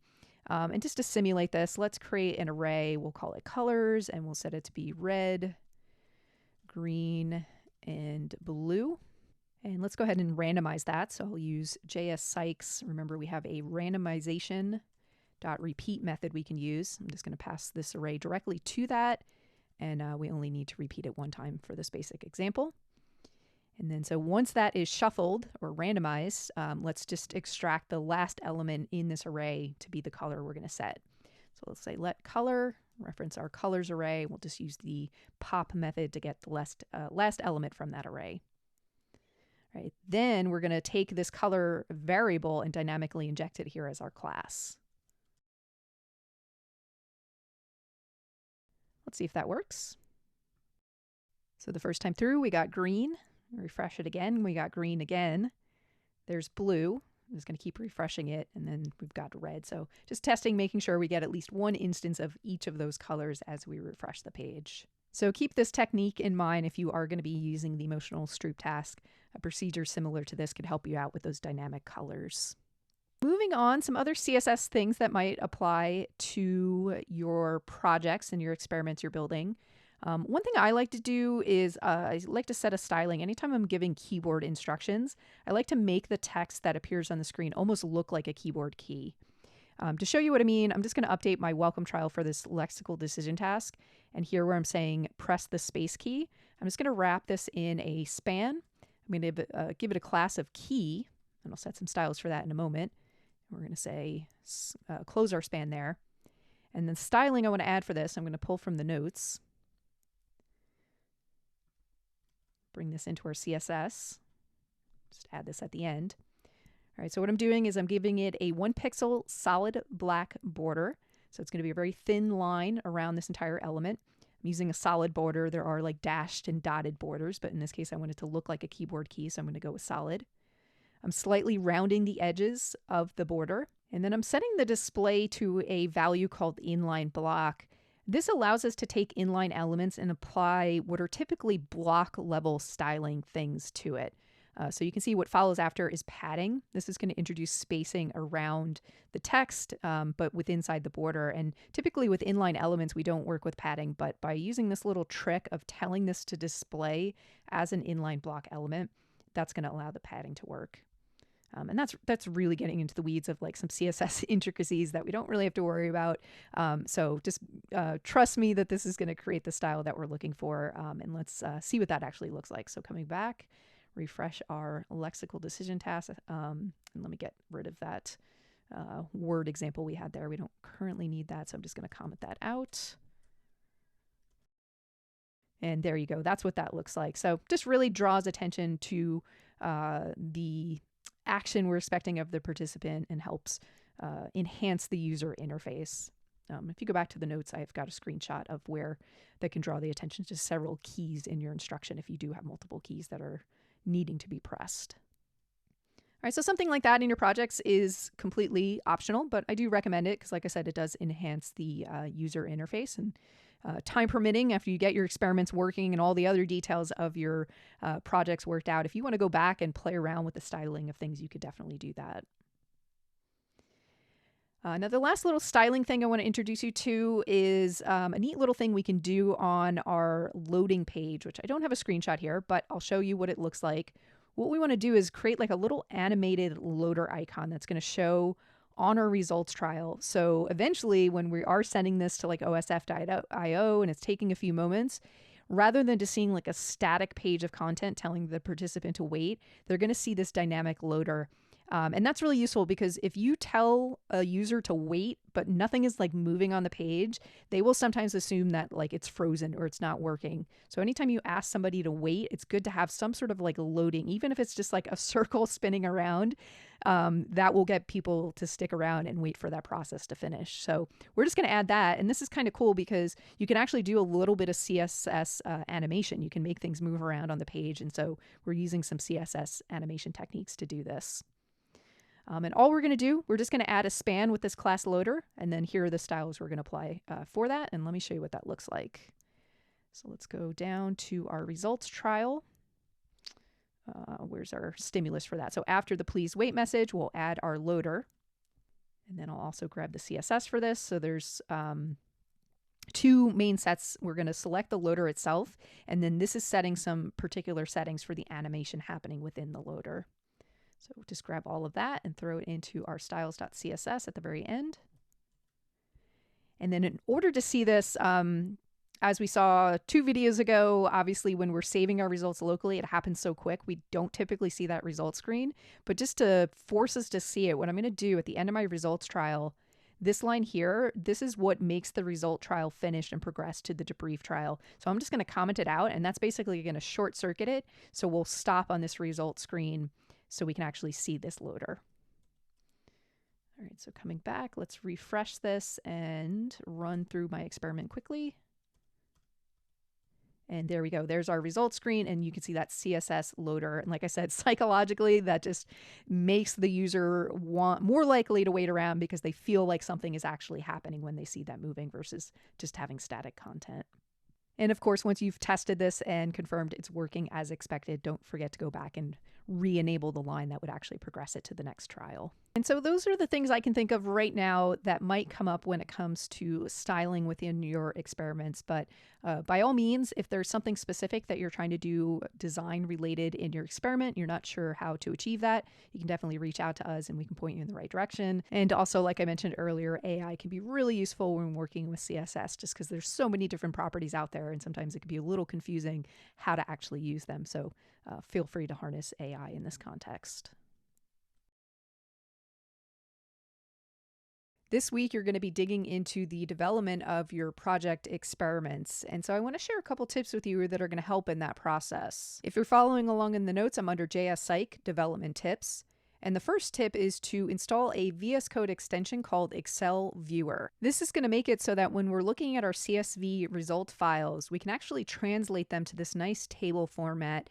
And that's going to make them much more legible, much easier to scan through, make sure we're collecting the data that we're supposed to be collecting. At the beginning of the semester, we learned how to install extensions, but just as a refresher, let's just take the name of this extension, and then in VS Code, if we go over to the extensions panel from our sidebar, we can just search for Excel Viewer, click on it, and then you should see an option to install it.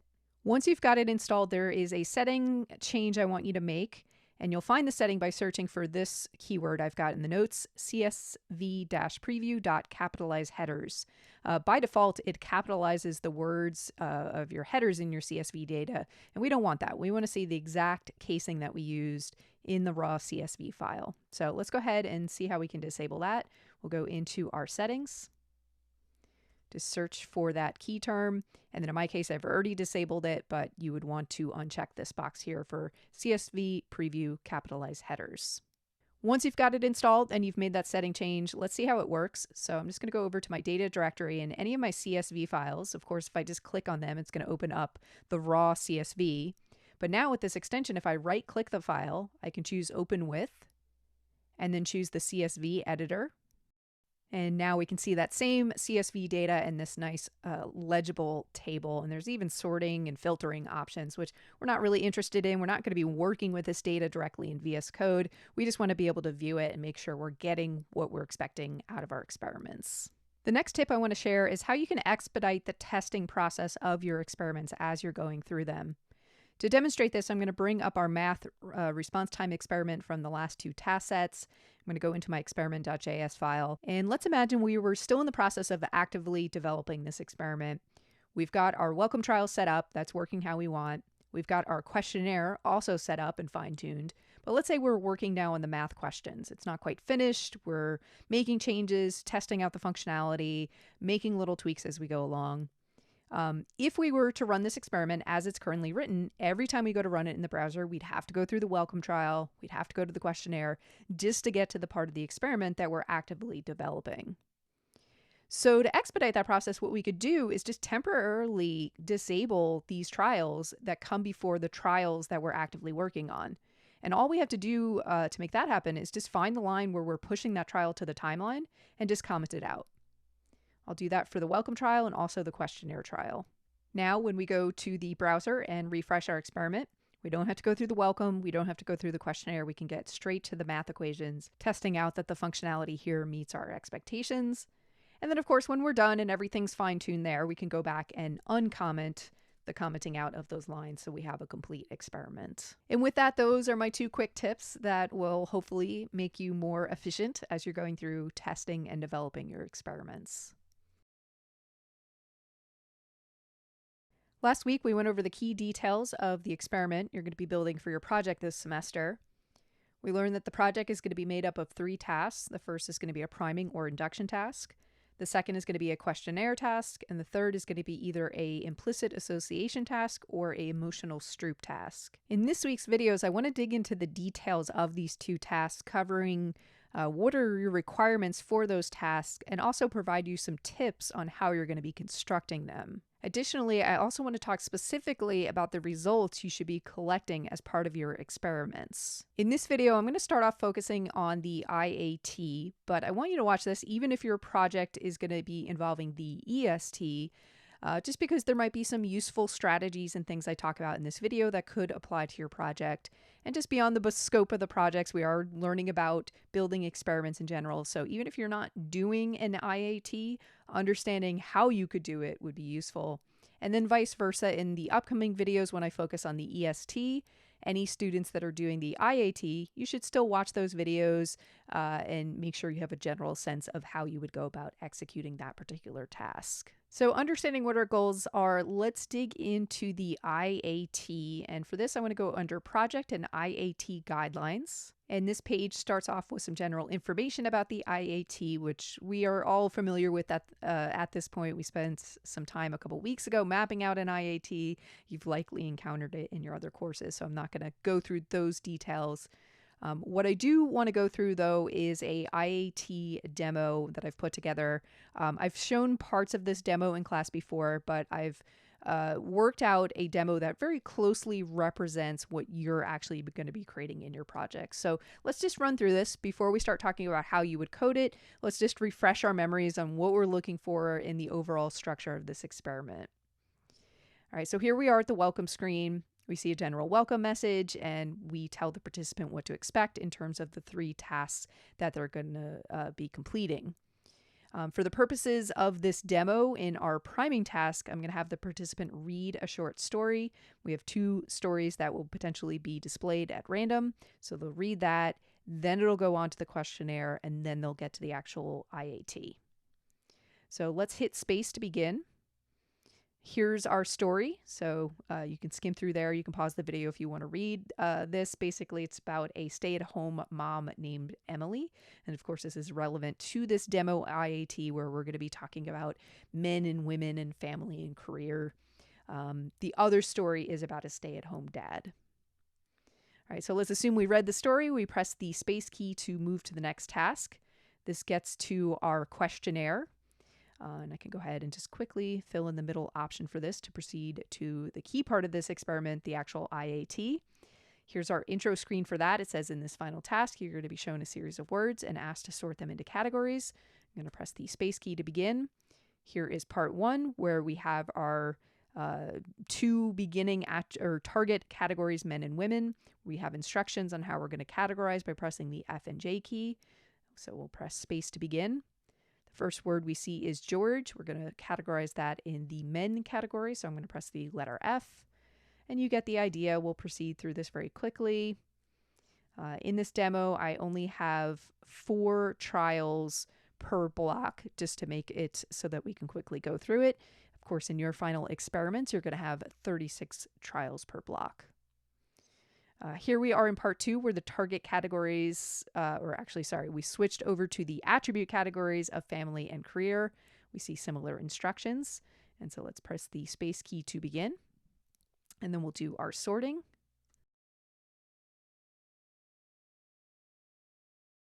This leads us to part 3, where now our target and attribute categories are combined. So we're going to see on the left, family or women, and on the right, we're going to see career or men.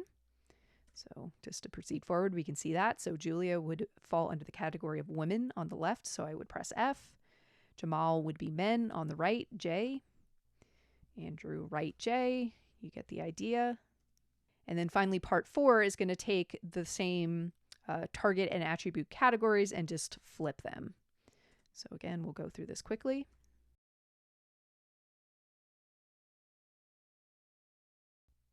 And then, of course, at the very end, we see our debrief screen. So now that we have a mental image of what we need to create, let's go back to the guidelines. And if we scroll down to structure, we can see an outline of the IAT portion of the experiment. So we're going to have 4 different blocks. In blocks 1 and 2, we're going to see single categories for your target and your attribute categories.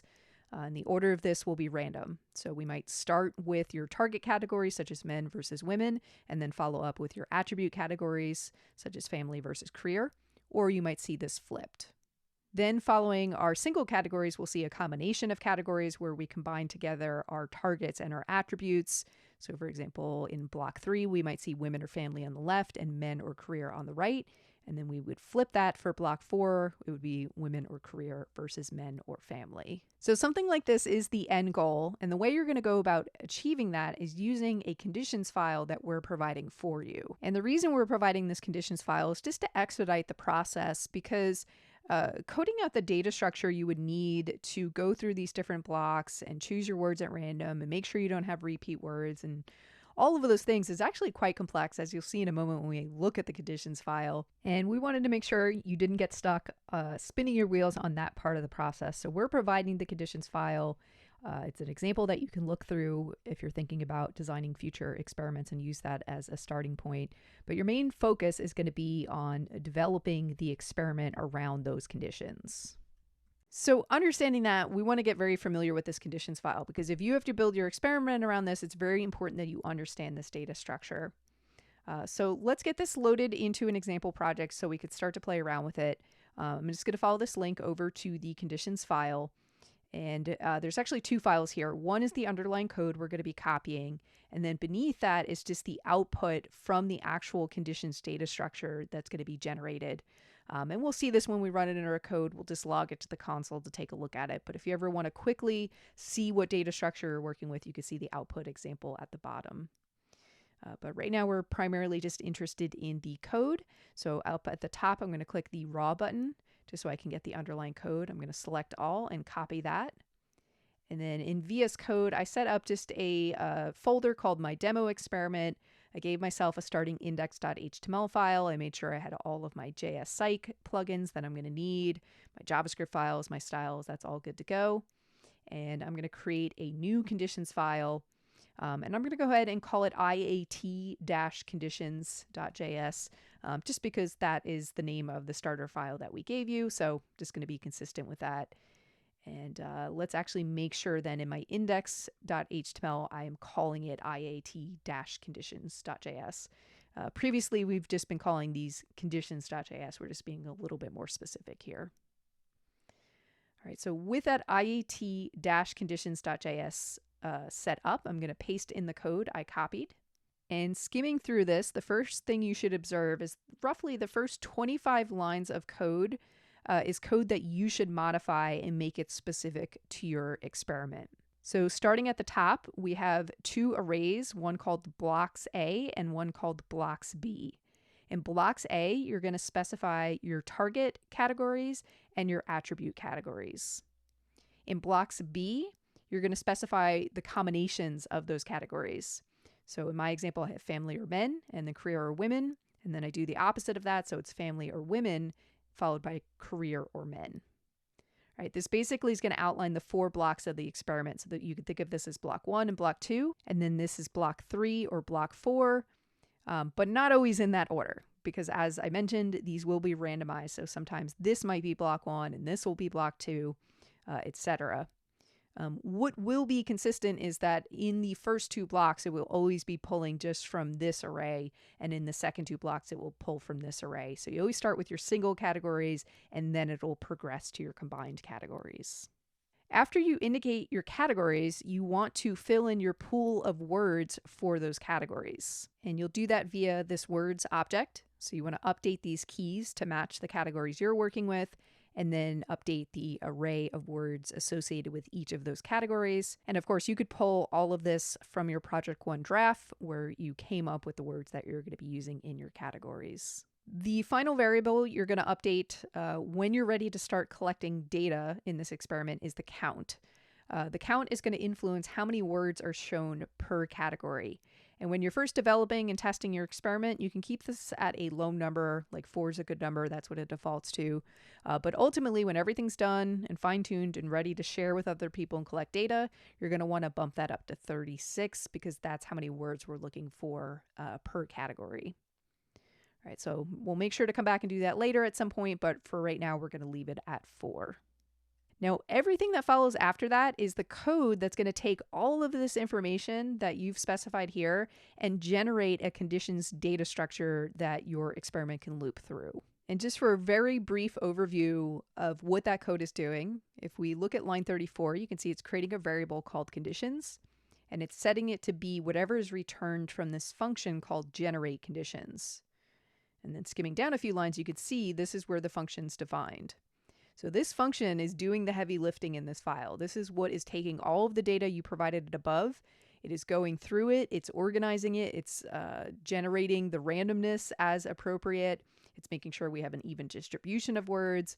All of those things are happening, and it's coming up with this final conditions data structure that it ultimately returns.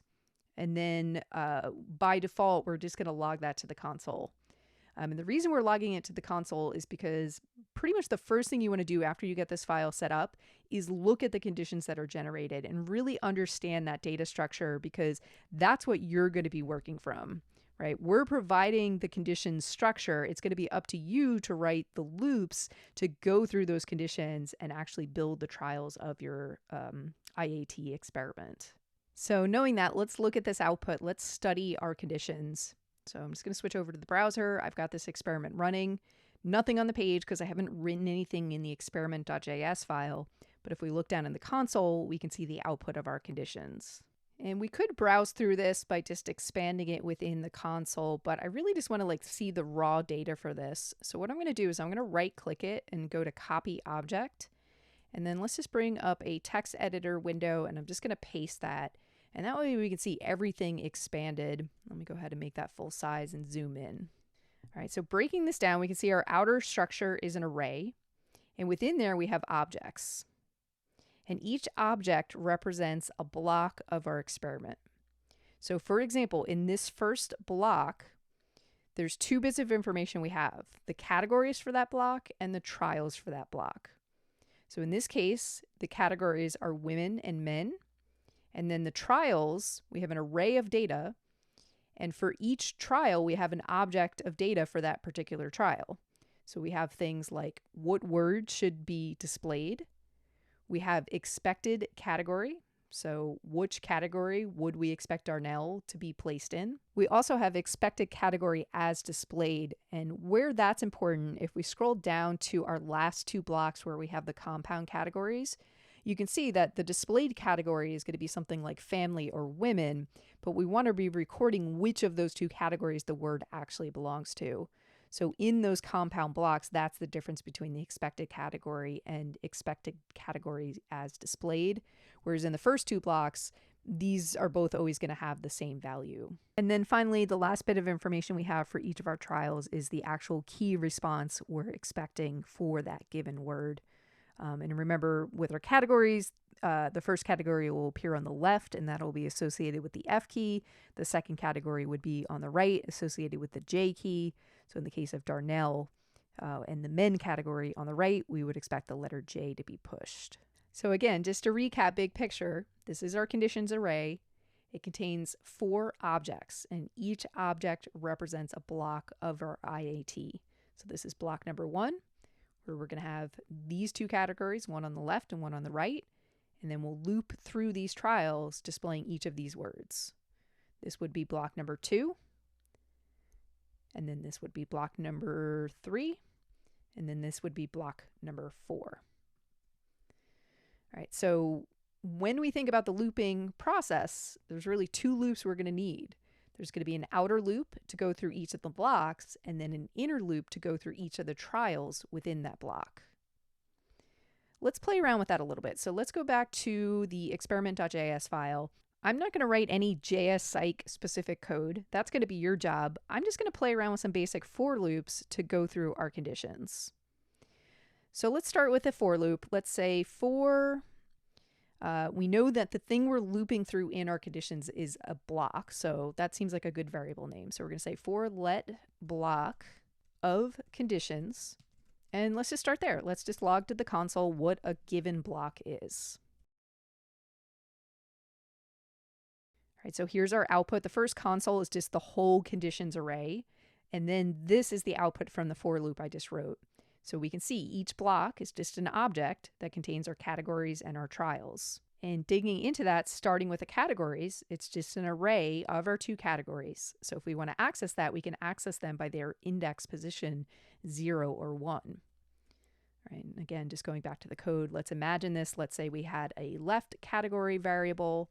We would get that by going to block.categories at 0. And then our right category would be block.categories at 1. And I'll go ahead and just throw a console in there to see that raw value. So we'll say left category. We'll repeat that for the right category as well. And then look at the output. All right, so starting at the top again, this is just our whole conditions array. Here was the individual block details. And then there we could see for our first block, the left category is men, the right category is women. Here is our next block details. The left category there is family, the right category is career. Then in the third block, we get to our compound category. So on the left, we would see career or men, and on the right, we would see family or women. We should see randomness with this every time we refresh it. So let's focus in on, like, say, the first one. Right now, it's men and women. Let's see if we refresh it, if that changes. All right, so now it's family or career, and men or women come second. And you can continue to refresh it and just check that randomness. So to summarize, we've got our for loop that takes us through each block, and then for each block, we know what the left and right category is that needs to be displayed. The other thing we need to now do is dig deeper and loop through the trials for that particular block. All right, so that's going to require another loop that's going to be within this outer for loop. So let's do that. We're going to say for, and our variable name here, we're looping through the trials. So let's say a singular trial. So we'll say let trial of, and where we're going to get our trials is from the block. Right, so remember the block, we have categories and also trials. So now we want to loop through this array of trials. So we're going to say block.trials. And let's go ahead and log that to the console as well. All right, so after our left and right category, we can see we've got 4 trials that are being output.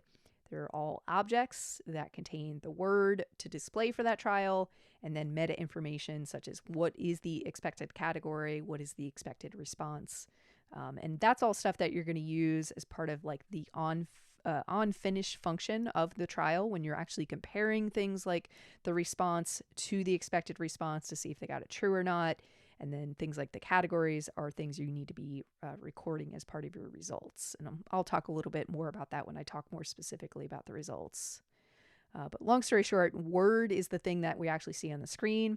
This other stuff is used more for our results and our processing behind the scenes. And of course, because this is an object, just to access any of these particular elements, we would just use our dot notation. So if we wanted the word, it would simply be trial.word. And you can see that narrowed it down to just the words. So to recap, we've got 2 loops, an outer loop that's going to loop through the blocks of our conditions. And then for each of our blocks, we're going to loop through the trials of that given block. And with this, we can start to imagine how the experiment would play out. So for example, we would need a screen with instructions indicating the 2 categories and the expected keys to be pressed. And of course, we would need to use our left and right category for that screen. Then within our trial loop, we would need a screen that displays trial.word in the center, as well as the left-right categories. And of course, that screen or that trial needs to be listening for key response. We're looking for either F or J. And then on completion, or on finish as it's called in jsPsych, we would need to process the response, store the appropriate data. And this is actually a good stopping point for right now, because in the next video, I want to talk more specifically about the results we're expecting from this experiment. And we can talk about how you'll go about collecting that data. Let's talk about the specific data you should be collecting as part of a IAT-based project. For this, I'm going to go over to the general project details. And if you scroll to the very end, there's a section on results. And we've got a spreadsheet with some model data for what we're going to be looking for. In this spreadsheet, you'll see it's divided into 2 different options, either an IAT-based project or an EST one. So let's go ahead and start with the IAT. And the first column of data we're going to be collecting is for a field that we're going to call trial type. And this is how we're going to distinguish for each of our results which task this particular trial came from. All right, so typically we're going to be starting with our priming task, so we would call that prime. That's going to be followed by the questionnaire task. And then all the other trials are going to be associated with either the IAT or the EST. For a refresher on how you would set this, going back to VS Code, I have just an example jsPsych trial set up. And remember that within a trial, there's two ways we can influence our resulting data. The first way is via the data property of our trial object. We could just set key value pairs to be included in our data. And that's really good when you just have like static hard-coded values, right? Collect true. Or in this case, this would actually be a good fit for our trial type. So let's imagine that this particular trial was for our prime. We would simply say prime. Or if it was for our questionnaire, we would say questionnaire. And if it was part of our loop for our IAT, we would label the trial type as IAT. Now contrast that, if we need to do some sort of dynamic figuring on our data, that we would want to do in the onFinish callback method. For example, one of the fields that you need to be collecting, if we scroll all the way to the right, is a Boolean value for correct as to whether or not the participant correctly categorized the word. All right, for that, we need to write an if statement. We can't just do that with this data object. We actually have to do it within this function. All right, and we can imagine what that would look like. It would be something like, I'll just do it in pseudocode. We'll say if data.response matches, if we think back to the early example, we would have access to our trial, and we would be able to do something like expected response, right? If those things matched, we would want to create a new data property called correct, and we would want to set it to be true. Otherwise, we would set it to be false. So this bit of code would get us our trial type. And then this bit of code, this more dynamic setting of our data, would give us our correct property, which again, if we scroll to the end, we could see what that would look like. Looking past trial type, there's a field you should be setting called which prime, that for the prime specific task, we could record which priming or induction stimulus the participant was shown. In this particular example, remember with my IAT demo, I had either two stories. One was about a woman named Emily, and then the other one that could potentially be chosen was about a man named Tom. So the way I'm identifying that is just either Emily or Tom. If you were showing two different videos, you might have the different video names as your identifier here, but just some way to distinguish and record which prime the participant was actually shown. And because this is only relevant to the first task, that priming task, you'll notice that it's going to be empty for all your other trials in your data, and that's expected. Now, the next several fields of data that you're going to be getting, you'll notice I didn't highlight them in yellow, because these fields are just going to come automatically with your jsPsych experiments. Anything I highlighted in yellow, you're going to have to explicitly write the code to make sure you're collecting that information.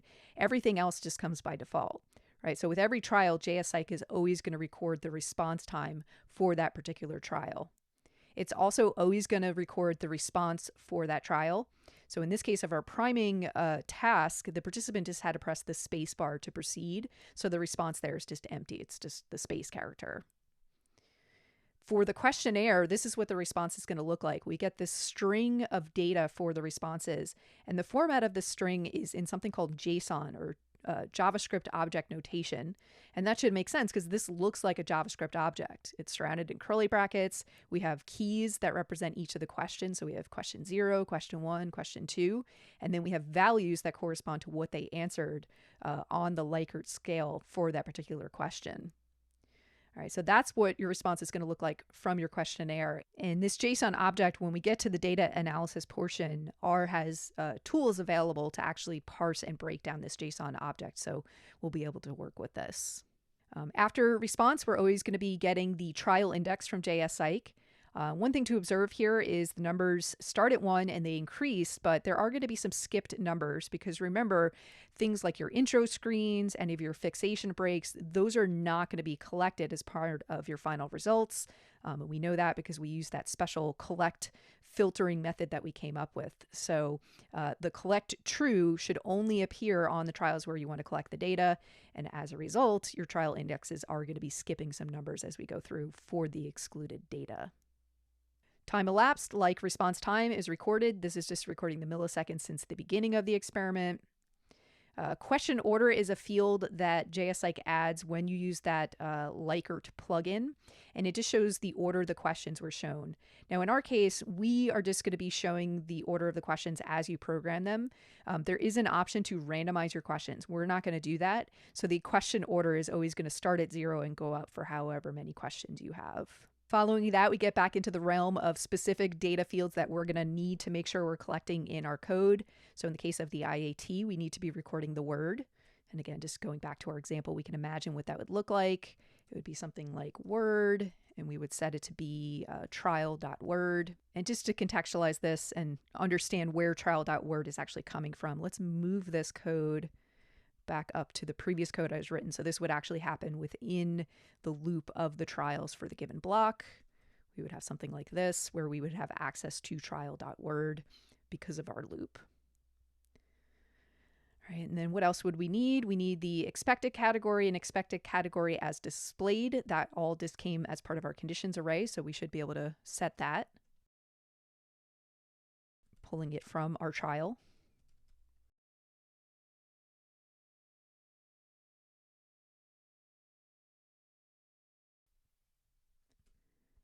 We also need to record the left category and the right category. And from our pseudocode, we had set that above before the trial loop when we were just going through the block itself. So in this example, we have variables we could just use for that.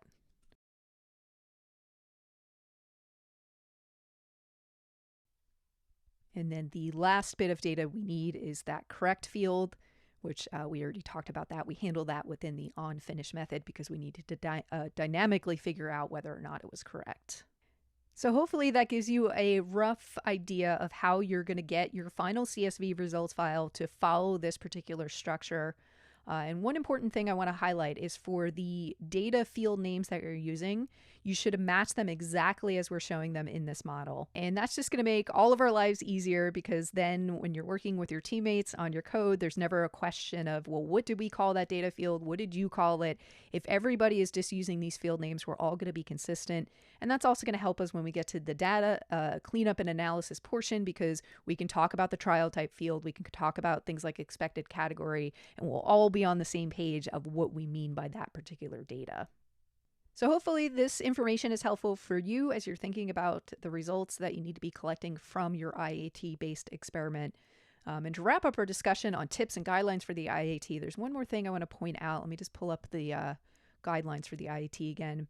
If you scroll down to the very bottom, there's just a couple notes about some required mechanics, some details about the intro screen before each of your blocks, and then also make sure that you have a fixation screen between each of your IAT trials that should just have like a little plus character and last 250 milliseconds long.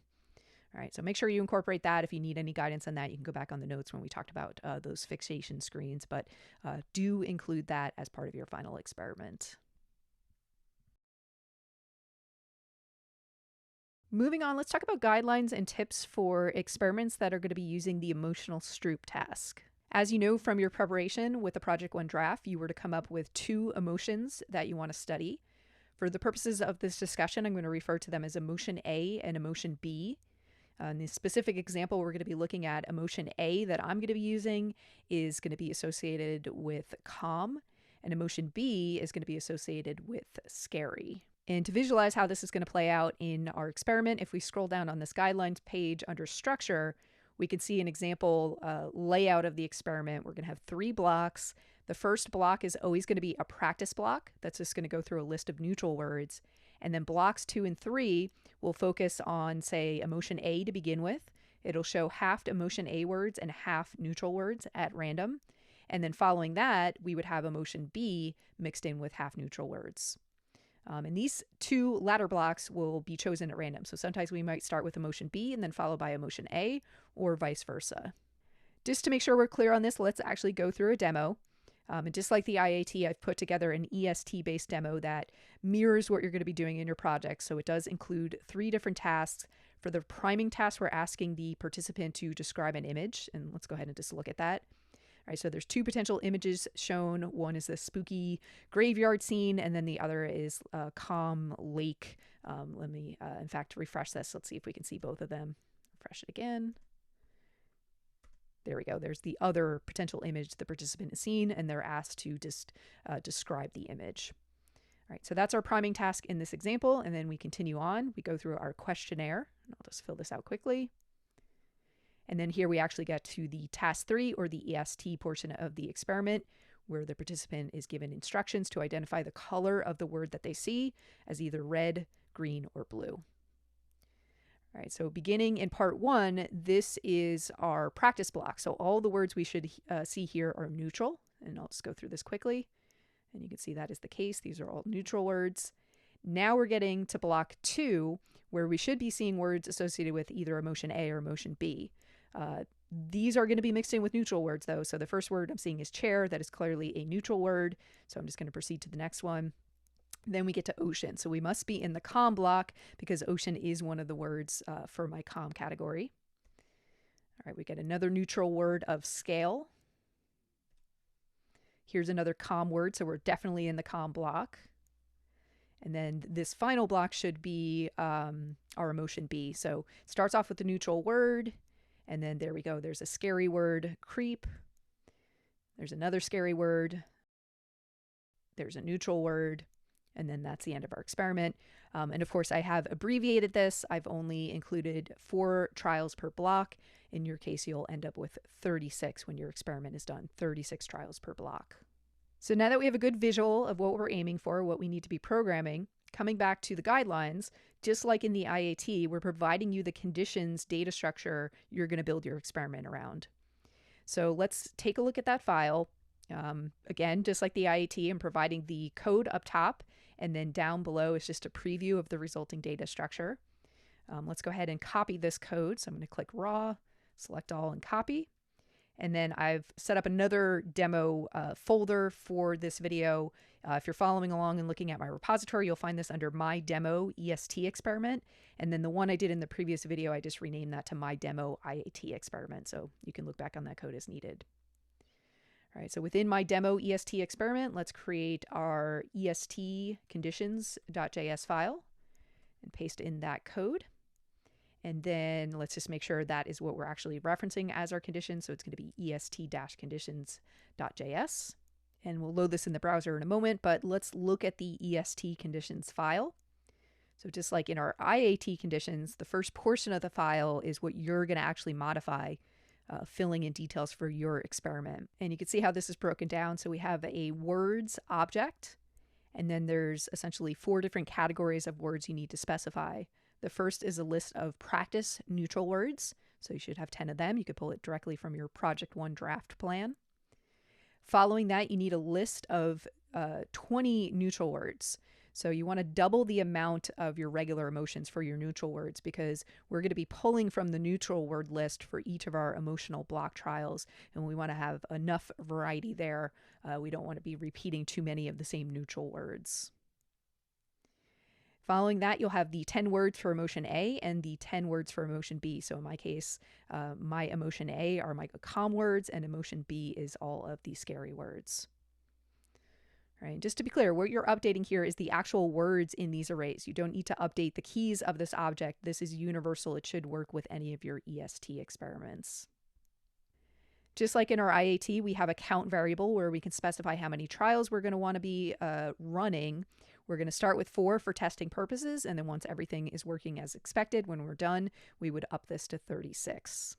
Everything after that is code that is actually going to generate your conditions structure that you're going to iterate through in your experiment based on the data that we're giving it up here. And again, just to refresh this, we saw this in the IAT, but we create a variable called conditions. We set it to be the result of this generate conditions function. And then if you want to skim through here, there's comments explaining what everything is doing to generate our condition structure.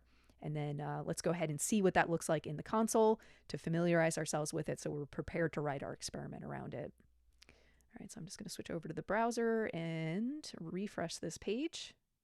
And here is our conditions output. So we've got an array of 3 objects where each object represents one of our blocks. The first one should be our practice block, and then the second and third is emotion A or emotion B. Let's copy this. So I'm going to right click it and go to copy object. And just like we did with the IAT, I'm just going to paste it into a plain text editor file so we can see everything expanded. All right, so here's our outer array. Here's our first object for our practice block. Here's our second object, and it looks like we're starting with emotion B in this particular case. And then the third object has our third block with emotion A.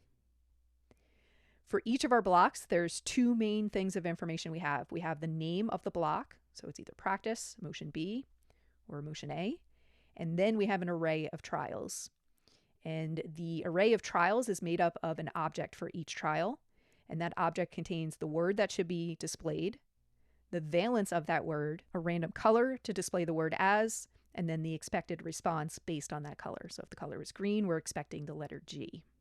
Zooming out on the valence for the words within the practice round, we should see the valence for each of our words is neutral, because that's how we set up the pool of words for that practice round. But then when we get to the emotions, we should see half emotion words and half neutral words, and this should be in a random order in which we're seeing them. So now that we see the data structure that we're working with, let's play around with some loops just to iterate through it. And coming back to my code in my demo EST experiment, I'm going to do this in my experiment.js file. I'm just going to start with a basic loop to go through the conditions. So I need a name for my iterator variable. And what we're iterating through in the conditions is block. So let's just call it block of conditions. And let's just log that to the console.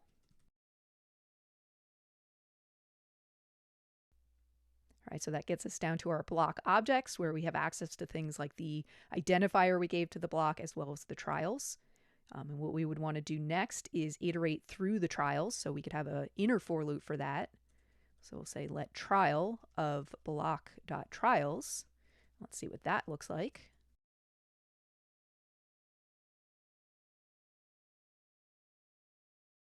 So that yields these objects with our trial detail, including the word to display, the valence of the word, the color to display it as, and what the expected response is.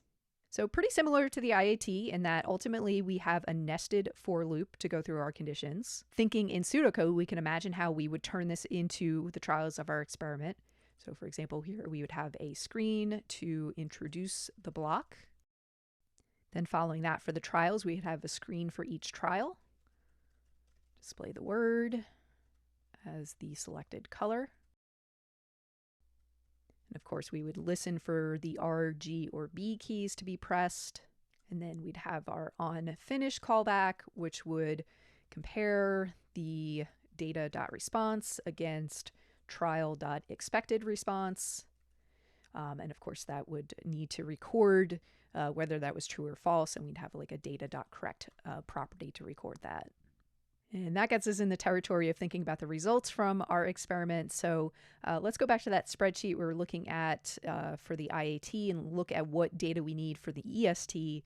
So again, under project details, if we go to the very end under results, we can get over to that spreadsheet. And this time we're going to look at EST results. And just like the IAT, we do want to start off with a trial type. So we want to record whether we're looking at the prime, the questionnaire, or one of our EST trials. We want to record which prime was shown to the user. In the case of our demo, that was either the lake image or the graveyard image. So those were the respective identifiers I'm using in this demo. Following that is the default data we get from jsPsych, so the response time, the response from the participant. In the case of the prime for this experiment, I just have like an open-ended text input, and the way it gives me that data back is as a JSON object, very similar to what we get back from a questionnaire. Then we have our trial index, time elapsed, question order, and then we get into more specific data we're going to want to be encoding with our results as it relates to the EST. So here are the 5 fields you're going to want to include. We want to know which block the particular trial is coming from, either practice, emotion B, or emotion A, or sometimes it might be emotion A followed by emotion B. The word that was displayed, what the valence of the word was, what the color of the word was, and whether or not the participant got it correct. And of this data, only the correct data needs to be essentially like calculated. All of this stuff, block, word, valence, color, that's all just encoded within our trial data. So very similar to how we did in the IAT. If we go back to that, we were able to just do things like this, where we could set some value within our data property and extract it from our trial information. So hopefully this information gives you some good insight into how you're going to go about constructing your EST using the provided conditions file we've given you. Before I wrap up this video, let's take a moment just to go back to the specifications for the EST. I just want to highlight at the very end that before each of your blocks, just have like a pause intro screen that tells the participant which part they're on. And because they're not actually reading any instructions as part of the screen, you could just make this automatically proceed after a second or 100 milliseconds. So you don't have to wait for them to press the space key. And that'll just break up the different blocks from your motions or for your motions. And then in between each of the trials have a fixation screen that lasts 250 milliseconds.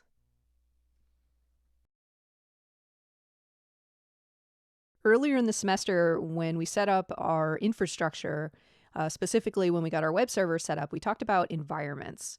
And I mentioned that there were two different environments we were going to be working with, a production environment and a development environment. So far, everything we've done this semester has been in a development environment. So we've had a local development server where we could run our experiments and test them, build the features, make sure they're doing what we're expecting.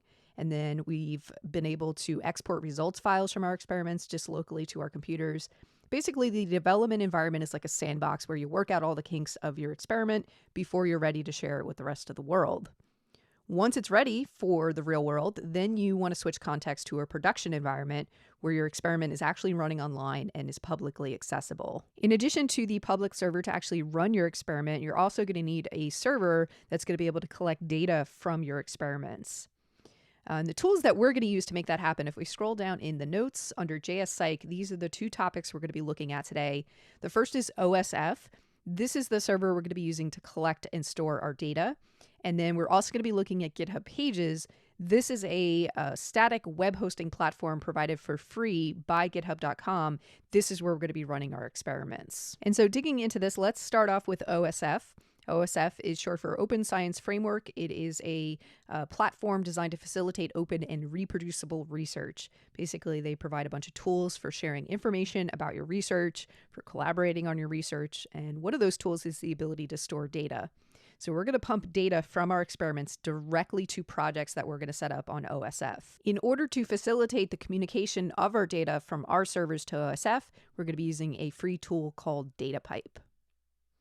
So jumping right in, the first thing we have to do is sign up or log into OSF. If you've never done this before, we could just follow this link and you could select sign in via institution. We'll go ahead and find Harvard. Go through your Harvard key sign in process. For some reason, auto redirecting didn't work, so I just need to click this button to continue to OSF, and that should lead me to my dashboard. So now that our accounts are set up, the next thing we need to do is get an access token that's going to give our servers the privileges to communicate with our projects here on OSF. To get this access token, click your account on the top right and go to Settings. Then go to Personal Access Tokens. Click Create Token. And where we're going to be using this token is via that DataPipe service, which, as I mentioned, is going to act as the intermediary between our servers and OSF. So the token name I'm going to give it here is actually just DataPipe, just to remind ourselves if we're ever looking at this token, we can understand where it's actually being used. Following that, we need to specify what privileges on our OSF account will this token have. And we're going to go with full write because we need the ability for DataPipe to actually write our exported data files to OSF. So it needs write access. With those two settings in place, we'll click Create Token. And then with this token generated, our next step is we want to go to the DataPipe service. So I'm going to do this in a separate tab. I want to make sure I keep this tab open with my token accessible because, as is noted, it's the only time it's going to be displayed. So in this separate tab, I'm going to go to pipe.jspsych.org. In your case, you can create a free account by going to Sign Up. I already have an account, so I'm going to go to Sign In. And then once we're signed in, we want to go to our account settings, and we'll see an option here to set our OSF token. I'm going to click that, and then going back to OSF, I'm going to copy the token that I generated and just paste that in. And what we're looking for is this little green check. If you hover over it, it should tell you that it's a valid OSF token.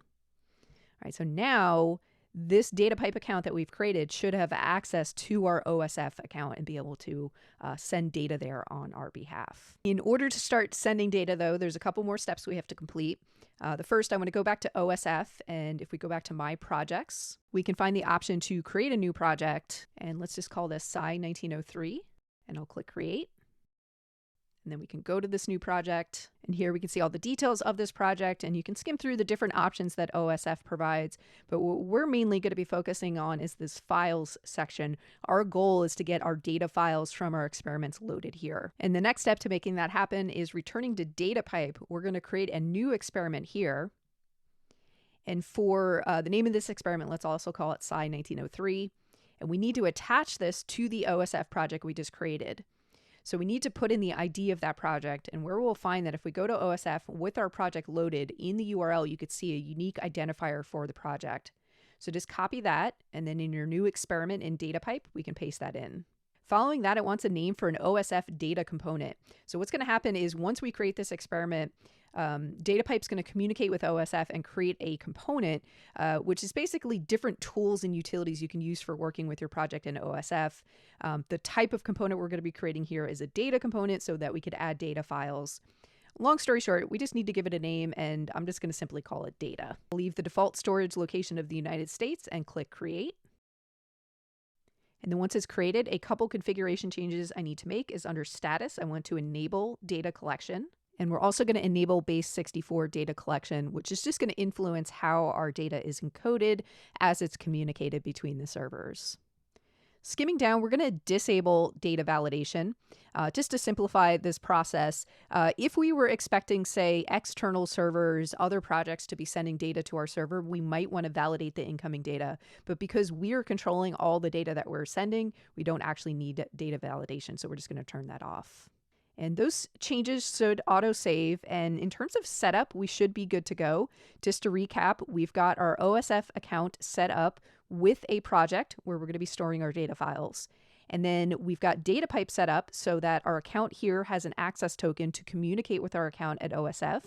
And we've also created an experiment that is going to specifically communicate with the OSF project that we created. Now, with all of these things set up, we now want to turn our attention to our code so that we can send our results to DataPipe, which will then send it to OSF. For an example of this, let's pull up our code editor, and I'm going to go to the Lexical Decision Task we created a couple weeks ago. I'm going to open up my experiment.js file, and I'm going to find my results trial. And just as a refresher, the goal of the results trial is to save our results. And currently, the way it's been doing it is sending it to this /save URL on our local server. Well, now we want to change up this code. So rather than sending it to our local server, it's actually going to be sending it to DataPipe, which is going to then send it to OSF for us. To make that happen, we want to find this option here, DataPipe Experiment ID, and we want to fill in the ID for the experiment we just created on DataPipe. And where we'll find that, if we go back to DataPipe, you can see under Info, Experiment ID, just go ahead and copy that string and then bring that into your code. The other thing we want to change is this variable force OSF save. We want to set this to be true. This is used down later in this code where it's determining where to send our results. By default, if it determines we're running our experiments on our local server, it's just going to try to save it to our local save endpoint, which pumps our data to the data directory. But right now, we want to force it to go to OSF, and by changing this variable to true, it's going to do that. Let's test to make sure that's the case. So let me just make sure my local server is running. It's running on port 3007, so I'm going to pull that up. And we are looking at the Lexical Decision Task, which I'll run through to generate some data. And then we're going to see that please wait message as it's sending the data to OSF. And we're actually seeing it now because we're not just saving the data locally where that pretty much happens instantaneously. This does take a few moments, but then ultimately it should complete and we end up on our debrief screen. So the ultimate test though is if we go to OSF and refresh it, do we see our data? And sure enough, under Files and our Data component, we could see the results from our Lexical Decision Task. And opening that up, we can see the details of this file. It is a CSV file, but here in OSF, it is showing it in this nice table format. And then on the right, we can see some metadata as well as the option to download this file. And just to show how we can accumulate multiple data files, let's run through the Lexical Decision Task again. Going back to OSF, I'm going to go back to the dashboard for the project, refresh it. And now you can see we've got 2 data files, which we could check out individually, or if we click OSF storage above these data files, we'll have the option to download them all together as a zip, which is ultimately what we'll need to do when it comes to analyzing the results from our experiments. Now, seeing this process, you might be wondering, why are we going through this work to send these results files to this external server, only to then have to go download them to get them to our computers so that we can work with them and analyze them, when we've seen how we could just save the results directly to our computer? Well, the reason is that saving to our local computer is only possible in this local context in which we're currently running our experiments, right? Our local servers, yes, they can write data to our computers like this, and that's great for testing. But in the next video, we're going to show how to set up these experiments on real-world publicly accessible servers. And those servers are not going to be able to write directly to our computers for security purposes and also just logistical purposes. Web servers are something that need to be running 24/7. They need to be publicly accessible. And our computers are not that, right? We close our laptops at night. They're not accessible anymore. And they're not networked into these servers to actually collect data. All right, so that's what the difference is here. This is for local sandbox testing purposes. We can just quickly save our files locally, but ultimately on production, we need this OSF data server to be available to collect our data. And then yes, we'll go there and download it when it comes time to actually work with that data. To wrap up this video, I just want to show, now that we've got everything set up, what would be the process to get a different experiment to also send data to our Sci 1903 project on OSF. And to demonstrate this, I'm going to go back to one of my other examples. I'm going to go to the MRT blocks JSPsych example. This came from your task set. I'm going to go to my experiment.js file. We've already added the functionality here to save the results from our experiment. And following a very similar process to what we did in the lexical decision, we just want to fill in our DataPipe experiment ID. And we're using the same DataPipe experiments and the same OSF projects for all of our experiments. So I'm just going to go back and borrow this ID from my lexical decision task and plug that in there. And then I'm going to force it to save to OSF. So I'm going to say true. And then just check out the prefix. This is what we should see when we get these files in OSF. It should be MRT. Let's see if that's the case. So I'm going to switch over.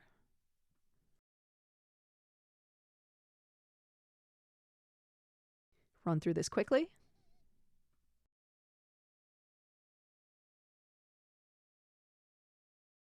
Should be sending my data to OSF.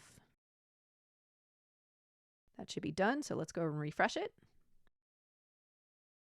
And there you go. You can see our MRT data in addition to our lexical decision task data. And so with OSF set up and the ability to communicate with it from our experiments, in the next video, we're going to see how we can get our experiments running on a publicly accessible server.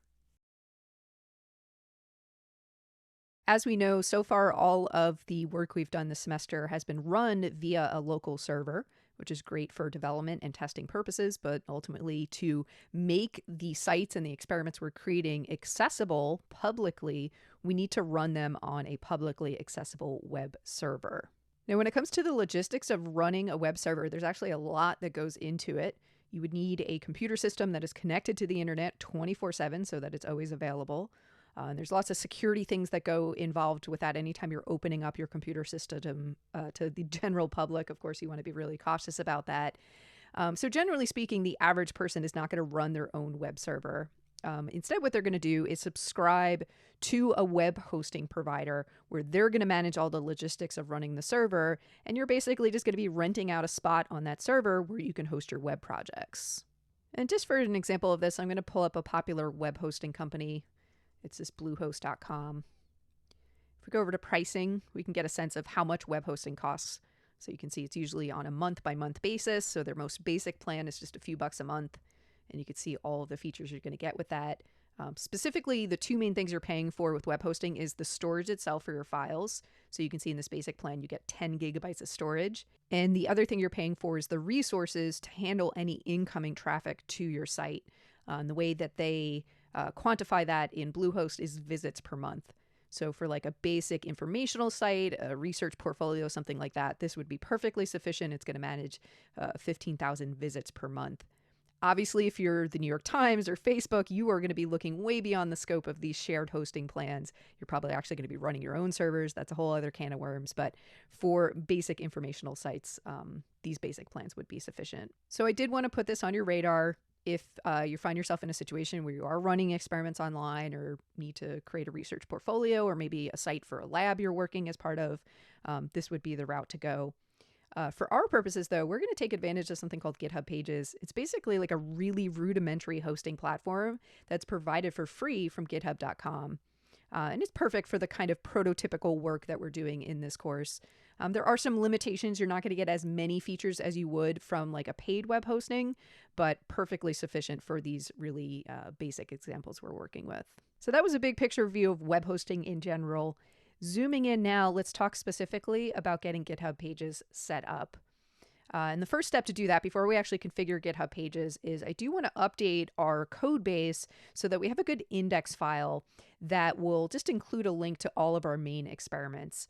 This is basically going to act as a landing page for our GitHub Pages site. And so we just want to have some good information here to be serving up.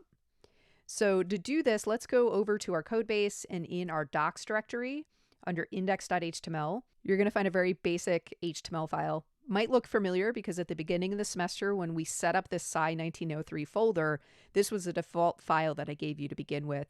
In fact, we did a little bit of practice with this early on. I had you come in and edit things like the H1 with your name. Now what I want to do is I want to expand on this because there's this unordered list that includes links to each of the projects within our repository. And I had started this off just linking to that basics project we created in, I think it was like week 2 or 3 of the semester.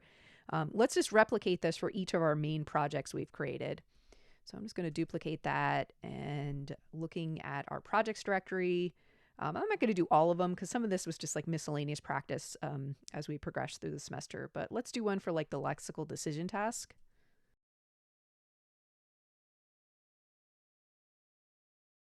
I'll also do one for this MRT blocks jsPsych. That was a pretty complete experiment.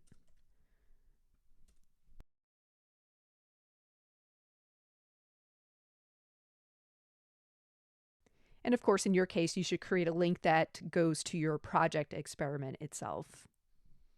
All right, so just put in some links there because, like I said, this is going to act as our homepage for the site once we get it running on GitHub Pages.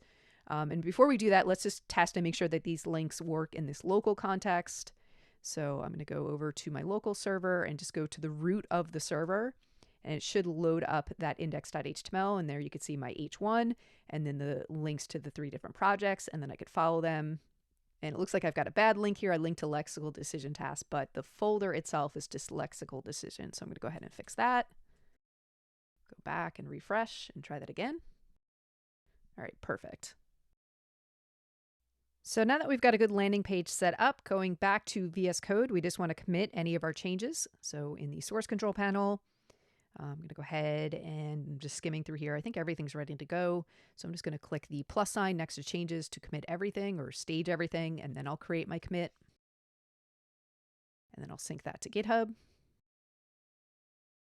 And then let's go over to GitHub and pull up this repository. And what I want to do is I want to enable this repository as a GitHub Pages site. To do that, I'm going to go over to Settings, then Pages. And here we can see that GitHub Pages is currently disabled. Select a source below to enable GitHub Pages for this repository. So the source we're going to select from this dropdown is the main branch. In GitHub repositories, you can have different branches for essentially like different versions of your code base. In our examples, everything's been happening on the main branch, so that's what we're going to select. And then we need to choose the document root for our GitHub Pages site. And we want to set this to the docs subdirectory, because that's where all of our front-end web-related files are. Things like our HTML, our CSS, and JavaScript, that all exist in docs. And just to see this, jumping back to VS Code, we can see here's the docs directory. That's what we're going to be pointing to. By default, it should load the index.html file. Everything above docs is really related to things like our local server, which in the context of GitHub Pages is not really relevant. The only thing GitHub Pages should care about is just our experiment-related code with inside docs. So long story short, set the branch to main, set the web root to docs, and then click save. And just making that setting change should trigger the deployment of our site. To see if that's the case, I'm going to update the URL here, and after the repository name, I'm going to go to deployments. And you can see we've got one single deployment here. So again, this was triggered when we just made those setting changes. This is what deployed our GitHub Pages site. And then up here, we can see the link to that site. So it's going to be whatever your GitHub username is, .github.io. So it's not .com, it's .io, followed by the name of your repository. And let's go ahead and load that. And perfect, there is our index.html file from our code base, and we now have this on a publicly accessible server. So it's no longer on localhost. We could share this URL with anybody, and they should be able to access it and to access our experiments themselves, run through them, and we should see the data land at OSF. And let's check and make sure that that is still working. So I'm going to run through the Lexical Decision Task from this GitHub Pages context.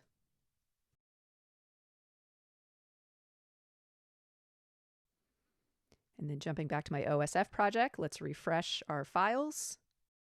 And we can see the addition of another lexical decision task entry. So the first two were from the previous video. These were triggered from my local server. And this is the one I just did from GitHub Pages.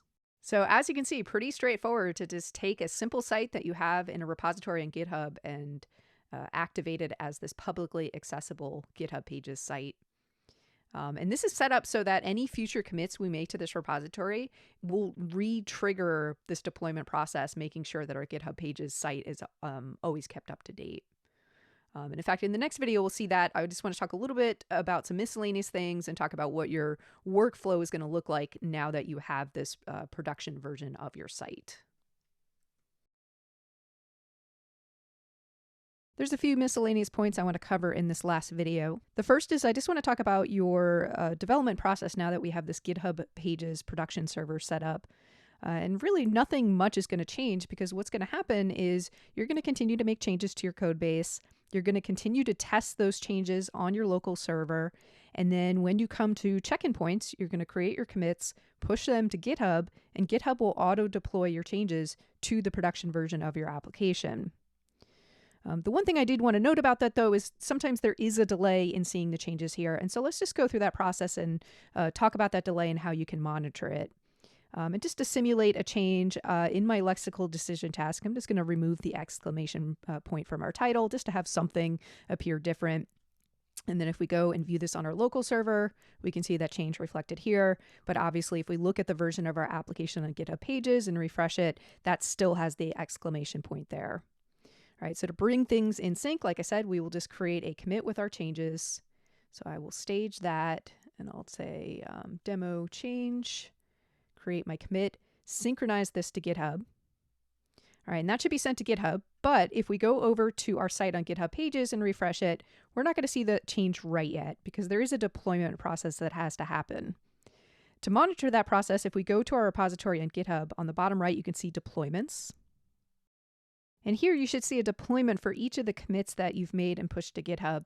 And right now, the demo change commit that I just made is not currently showing up. But I'm going to give this a few minutes, and then I'm going to refresh it. All right, so I just refreshed it, and you can see now my demo change is present. And you could see that it was last deployed 3 minutes ago. I actually let it sit for a few minutes. Usually doesn't take that long. I would say usually like a minute or two for the deployment to happen. But it occurred. And so now if I go to my site on GitHub Pages and refresh it, you can see the update was applied. We're no longer seeing the exclamation point there. The next miscellaneous thing I want to talk about is going back to our experiment code and our results trial. This variable force OSF save, I want to toggle this back to false. This is going to make it so that moving forward, whenever we're saving results from our experiment in the local context, so from our local server, it's going to be sending the results to the save endpoint on our servers, where the data files will just be written locally to our data directory. If we're running this on GitHub Pages, however, it will automatically detect that, because it's going to see based on the URL we're not running it from localhost. Then it's going to send it to OSF. And this makes sense because when we're testing and developing our applications locally, we want the saving process to go very quickly. By saving it locally, we've seen how that could be much quicker than sending it to OSF. And additionally, all of the testing and basically junk data that we're generating when we're working locally, we don't want to clutter up our OSF projects with that. So we'll just save that locally. And then, like I said, anything happening from GitHub Pages will get pumped to OSF. All right, so once you've got the communication with DataPipe and OSF working, you can toggle force OSF save to false for any of your projects. And like I said, the code will auto-detect and determine the best place to send your data. Miscellaneous point number 3 is I want to show how you can create a share link to your projects on OSF, which is how you're going to be sharing your results that you're collecting with us for things like grading purposes. To do this, you want to go to your OSF account, find your Sign 1903 project, and then under Settings, there's an option for View Only Links. Click Add. You can give this link a name, but you don't have to. You can see by default, it's going to be sharing the data component from this project, which is what we want. And we're just going to click Create. And then that's going to generate a link that you can copy that's going to give us access to your OSF project. And where you're going to use this is in the Draft 2 assignment. We're going to be asking for your OSF links. This is the link you want to use for that. And let me just show that quick. Let me pull up the Sign 1903 website and that draft number 2. So I'm going to go into project details under checkpoints, draft number 2. We're going to go to the template and instructions and then scroll down for the OSF data section. Here's where you would use that link. So if I was filling this out, I would just paste in that link that I just generated. And just to make this easy to access, let's go ahead and select it and make it an active hyperlink. While we're looking at this document, I want to talk about miscellaneous point number 4, which is this section we've added for you as a team to designate the main data collector. What this means is, as you know, you're each going to be responsible for having a working version of your experiment in your own GitHub repo. You'll also have your own OSF projects to show that you were able to get those experiments to communicate with OSF. But ultimately, when it comes time to collect data from your classmates and peers, rather than spreading it out over 3 different OSF accounts, let's just designate one group member to be the main data collector. All right, so choose who that group member is going to be and just to indicate their name here. And then when you start sharing your experiment to collect actual data, you will share just that group member's GitHub Pages URL so that all the data is being piped into one location. Welcome to week 9. Checking in on the schedule, we can see that this is the last week where we're going to be focusing on JavaScript and jsPsych. Starting next week and for the remainder of the semester, we're going to get into statistics, R, and data analysis. So understanding that, I want to do a bit of wrap up this week. There's some miscellaneous JavaScript things I want to talk about. There's also some advanced features and utilities that jsPsych provides that I want to make sure that you're aware of. And I also want to speak more broadly to how JavaScript or programming in general really could be used to enhance your research beyond just developing experiments. So that's our big picture goals for this week. And jumping in, the first thing I want to talk about is this topic of shared assets. You'll find the notes for this under the appendix. And what this shared assets topic is talking about is that amongst the different experiments we've been building, there's certain shared code that we're using in all of the experiments, and we're basically repeating it in all of the experiments. For example, in the case of CSS, most of our experiments at this point are using this key class. For a results trial, we're using this loader class for that CSS spinning loader. Right? None of this is unique to a lexical decision task or an EST or an IAT. It's just like general utilities we're using in our experiments. And we can continue to do what we've been doing so far, which is create individual style sheets in our different experiments. And anytime we need these particular classes, we copy and paste them in. But a more efficient way to handle this would be to take these shared common CSS classes, put them in a shared style sheet that we could then include in our experiments as needed. And that's going to be good. It's going to be pushing us in the direction of that dry principle we talked about earlier in the semester, the principle of do not repeat yourself. If we could set these classes in one place, that's just going to be more efficient. And the nice thing about it is if we ever wanted to update it, let's say we wanted to change the CSS loader, we would only have to update it in a single file, and those changes would propagate to any experiments that were including that file. So let's see this in action. I'm going to just copy this code from the notes, go over to my Sign 1903 directory. In the docs subdirectory, I'm going to create a new folder, and I'm just going to call it assets. And this is where I'm going to put any shared code that could be used by any of my projects or my experiments. Let's create a shared CSS file. So let's just call it shared styles.css. And I'll paste in those classes from the notes. And then to apply this to my experiments, let's go into our projects. And I'll start with the Lexical Decision Task. I'll open its index.html file. And then I've currently got two CSS style sheets I'm pulling in. The one from jsPsych, and then this styles.css that's local to this particular experiment.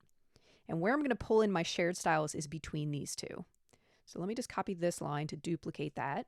And I'll update this file name to sharedstyles.css. And then I need to reference where this file is actually located. And there's two different ways I could do that. I could use an absolute path or a relative path.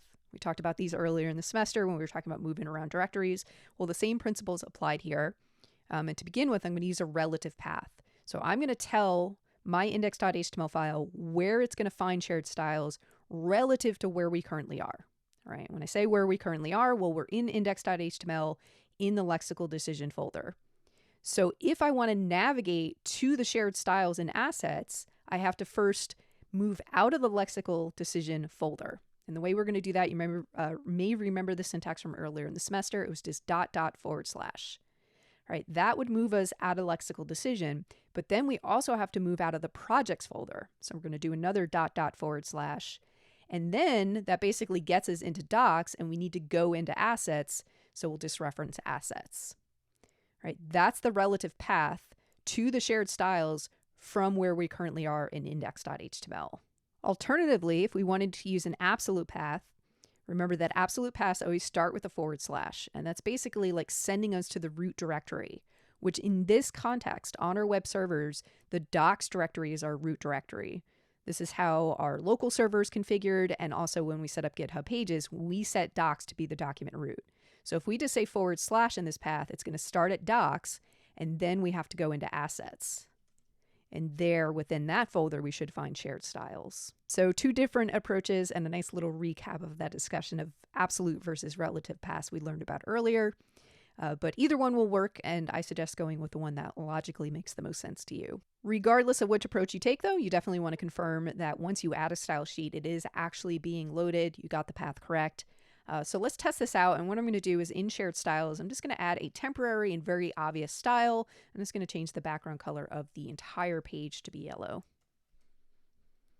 And then coming back to the browser, we will refresh it in perfect, clear confirmation that the style sheet is being applied. And also if we look down at our console, we're not seeing any error messages, so that's a good sign. Just to simulate, let's say we had messed up that path. Let's say I forgot the / in front of my absolute path.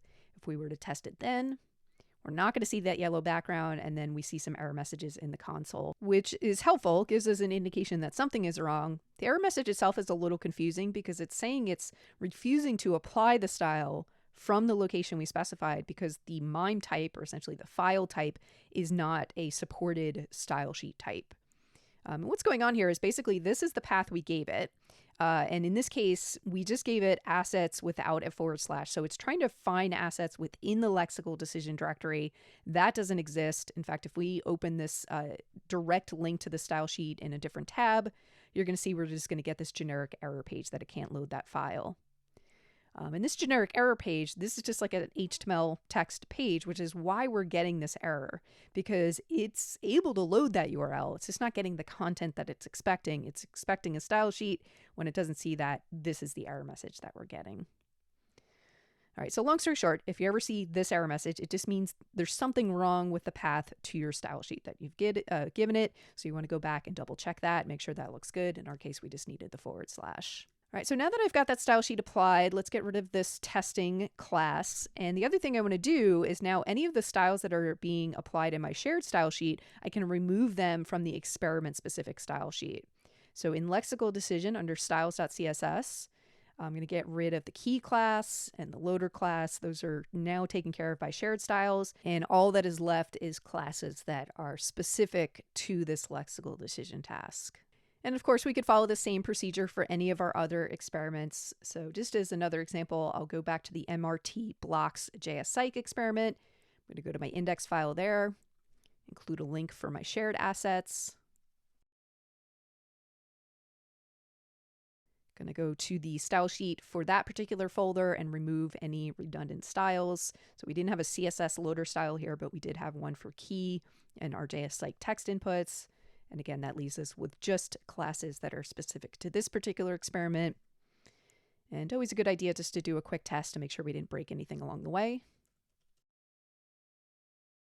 And I didn't go through the effort of adding that background color yellow, but just the fact that I am seeing things like my key styling is evidence enough for me that that shared style sheet is being applied here. Looking beyond CSS, this idea of having shared asset files can also apply to JavaScript. So if we come down in the notes, there's a section on this where I've put together a shared functions file, and I basically just gathered together some generic JavaScript functions that we use across our experiments. So there's one for actually saving our results. There's one for generating a current timestamp that's used to generate our participant ID. I've got a function here, object array to CSV. This is actually something we'll be using in an example later today.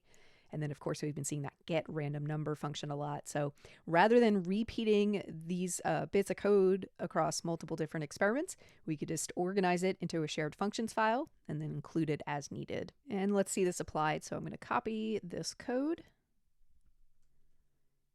And then in assets, I'll create a shared functions.js file, paste that in. And then again, starting in our lexical decision in the index.html, right between my scripts pulling in jsPsych and my jsPsych plugins, and then my experiment-specific JavaScript, I'm going to pull in these shared functions.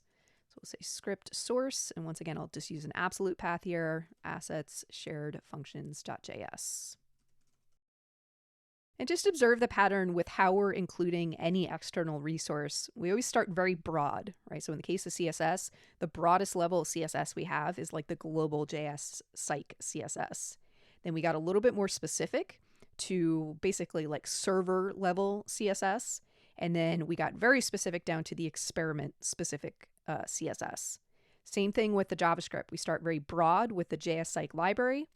Then after that, we include any jsPsych plugins. Then we get into some server level shared JavaScript, and then down to our actual experiment level JavaScript. And this order is important in the case of JavaScript because oftentimes our very specific scripts are relying on functionality we're getting from these more broader global scripts.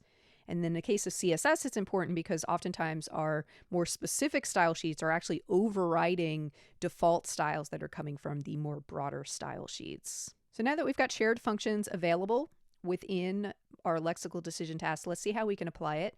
So in our experiment.js file, the things I think we could apply here are mainly, I think, the save results, right? So rather than having all of this very verbose code to communicate with the external server, we can just invoke that save results function. To do that, let's take a moment just to study this function. And the main thing we want to focus on is what parameters or arguments are we going to have to pass it when we use this function.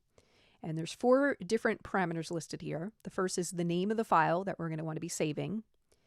The second is the data we want to include in that file. The third is our DataPipe experiment ID, which is going to be important if we're saving to OSF. And then the fourth parameter is that force OSF save parameter. Now you'll note with these latter 2 parameters, they have an assigned value to them. In the case of DataPipe experiment ID, it's assigned to an empty string. In the case of force OSF save, it's set to a false Boolean value. And when you see parameters assigned to values like that, it indicates that those parameters are actually optional. In other words, when we invoke save results, we could just not pass it arguments for these 2 parameters. And what would happen is they would just be set to whatever defaults are indicated here as part of our function declaration. Now, file name and data, they're not assigned to anything, so that indicates it's a required parameter. We definitely have to pass it a file name and data anytime we're invoking this function, but these latter 2 parameters are optional. The other thing I want to observe about this function before we get to applying it is just what the function is actually doing. All of this code is code we've seen before. This is stuff that previously we just had in our results trial. It's just now encapsulated in this function. So we have some code to detect if we're running on our local server. We have code to detect where the destination for our results should go to, whether it be locally or to OSF via DataPipe.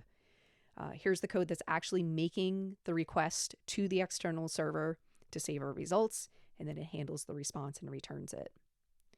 All right, so this code here we want to go to places where we're going to be using this, like our lexical decision task, and remove this and instead just invoke save results. So let's do that. Let's go to experiment.js and lexical decision.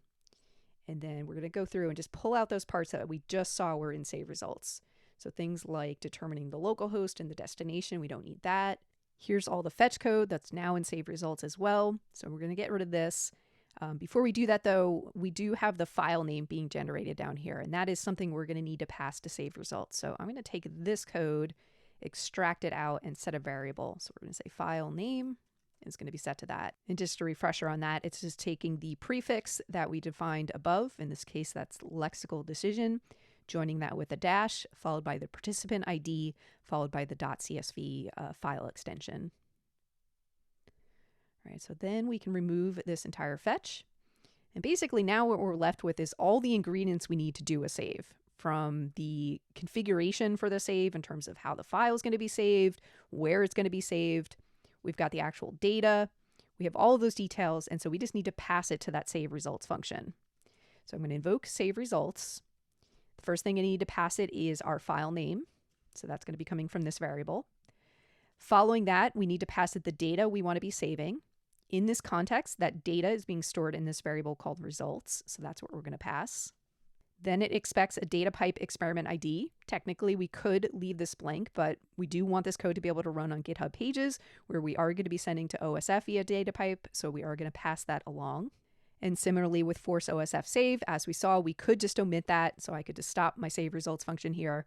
But I am going to include it just because occasionally I might want to be able to test saving to OSF from my local server, in which case I could just go up here and toggle that to true. So those are the 4 ingredients I'm going to send to save results. And if this was a regular function, that would be it. I would just invoke the function. Maybe if it returned some results, I would set a variable to capture those results. But this is actually a special type of function. If we go back to look at its definition, you'll see that it's prefixed with this keyword async. This is making it so that when this function is executed, it's actually going to stop the flow of our JavaScript program until this function is complete. And the way we're going to know it's complete, if we go back to where we're invoking it, we're going to chain onto this a method called then that will receive a response from our function. And then using this points to operator and curly brackets, we're going to indicate what we want to do at this point, right? In other words, when save results is complete, what do we want to do? Well, in this context, we want to finish the results trial so we can move on to the next trial in the timeline, which is the debrief trial. And you recall the way we can do that, the way we can finish a trial is we're going to reference our jsPsych variable. We're going to say finish trial. All right, so this syntax is very important when working with these async functions because this is going to ensure that this action completes before we move on to the next trial. If we hadn't have done it this way, let's say we just invoked this like a regular function and then we had jsPsych finish trial, what would happen is when this executed, it would trigger the saving of the results, but then it would just immediately go on to finish the trial and it wouldn't give it the opportunity to complete what it was doing. We'd get to the debrief trial. We'd never actually get our results on the server.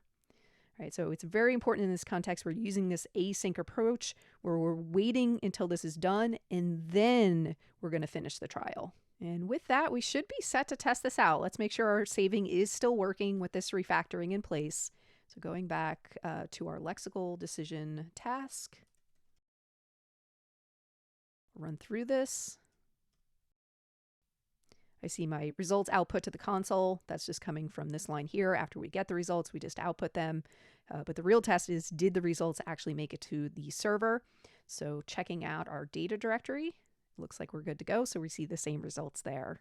And so that confirms things are working locally. Of course, we would also want to test this on production, making sure things are still operating as expected when running via GitHub Pages. I'll do that in a moment, but before I do, I just want to show this same technique applied to a different experiment. So again, going back to MRT blocks jsPsych, I'm going to go to index.html. I'm going to add on our shared functions. Then I'll go to my experiment.js and down to my results trial. Let's get this code that is defining our file name and move it out separately. We get rid of all of this code that's now happening in saved results. And then we'll just invoke save results, pass it our file name, the data, which again is stored in this variable called results, our DataPipe experiment ID, and force OSF save, which looks like I had last set this to true. I'm going to toggle that back to false. And then let's add on our then method. That's going to get a response. We're going to indicate what we want to happen. And we want jsPsych to go on to the next trial.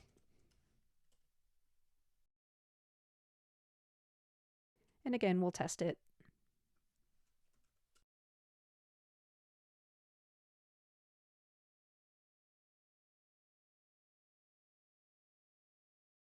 And confirm we get a local data file. That looks good. And then, like I said, we'd also want to test and make sure we didn't mess anything up when it comes to how this is working on production. So I'm just going to go ahead and commit all my changes. Let's go to GitHub to check on the deployment process.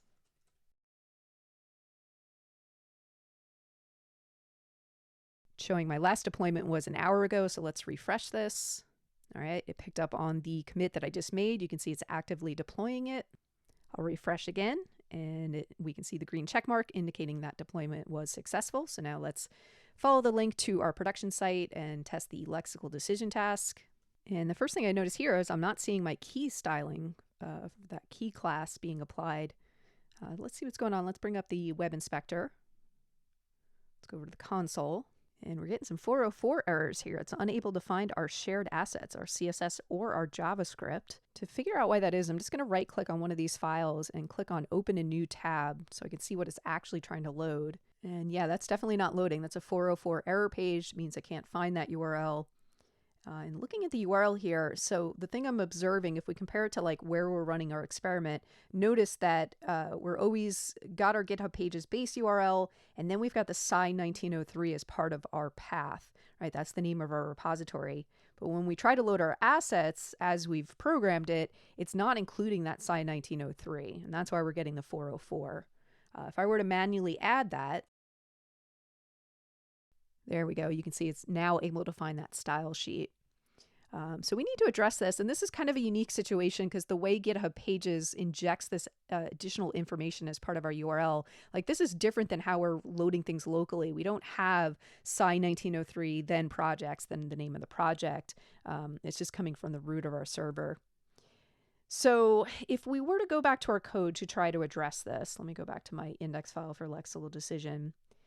Like to get it to work on GitHub Pages, we could just add that as part of our absolute path.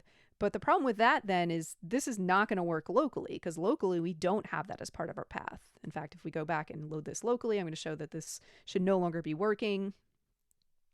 All right, so you can see we're not getting that style applied. So basically now we've created a problem on our local server that would fix it on the production server. So we need to find a middle ground that's going to work in both cases. And I think the answer is we want to switch back to relative paths. I think that would work because then it's not going to be dependent on whether or not Psy 1903 is there. So let's try that. We're going to do the relative paths, and I'm going to test it first locally. All right, looks good there. Let's also change it on our MRT blocks. Let's also change it for our shared functions because we can assume the same problem is going to occur there. In fact, we saw that when we were loading it. We got that error in the console that it wasn't able to find that shared functions. Let's do this in Lexical Decision as well. And then let's deploy this and see if that fixes things.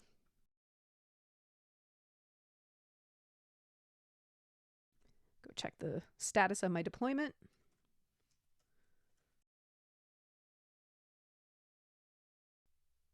Refresh it until it picks up on my latest commit. You can see it's actively being deployed. I'll give it a few more moments. That's done. Let's load it. And perfect. Now we're seeing that key styling and just going to bring up my web inspector console. We're no longer getting error messages there.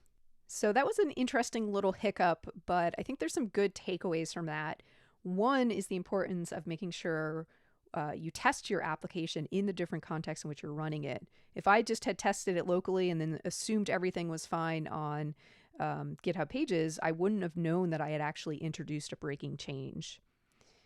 The second takeaway is just observing that when you're running your application in different contexts, sometimes there might be like small differences in how those contexts are running the application that can create problems. And we saw exactly that. The way the application is loading on GitHub Pages is just slightly different than locally, and we had to adjust and accommodate for that.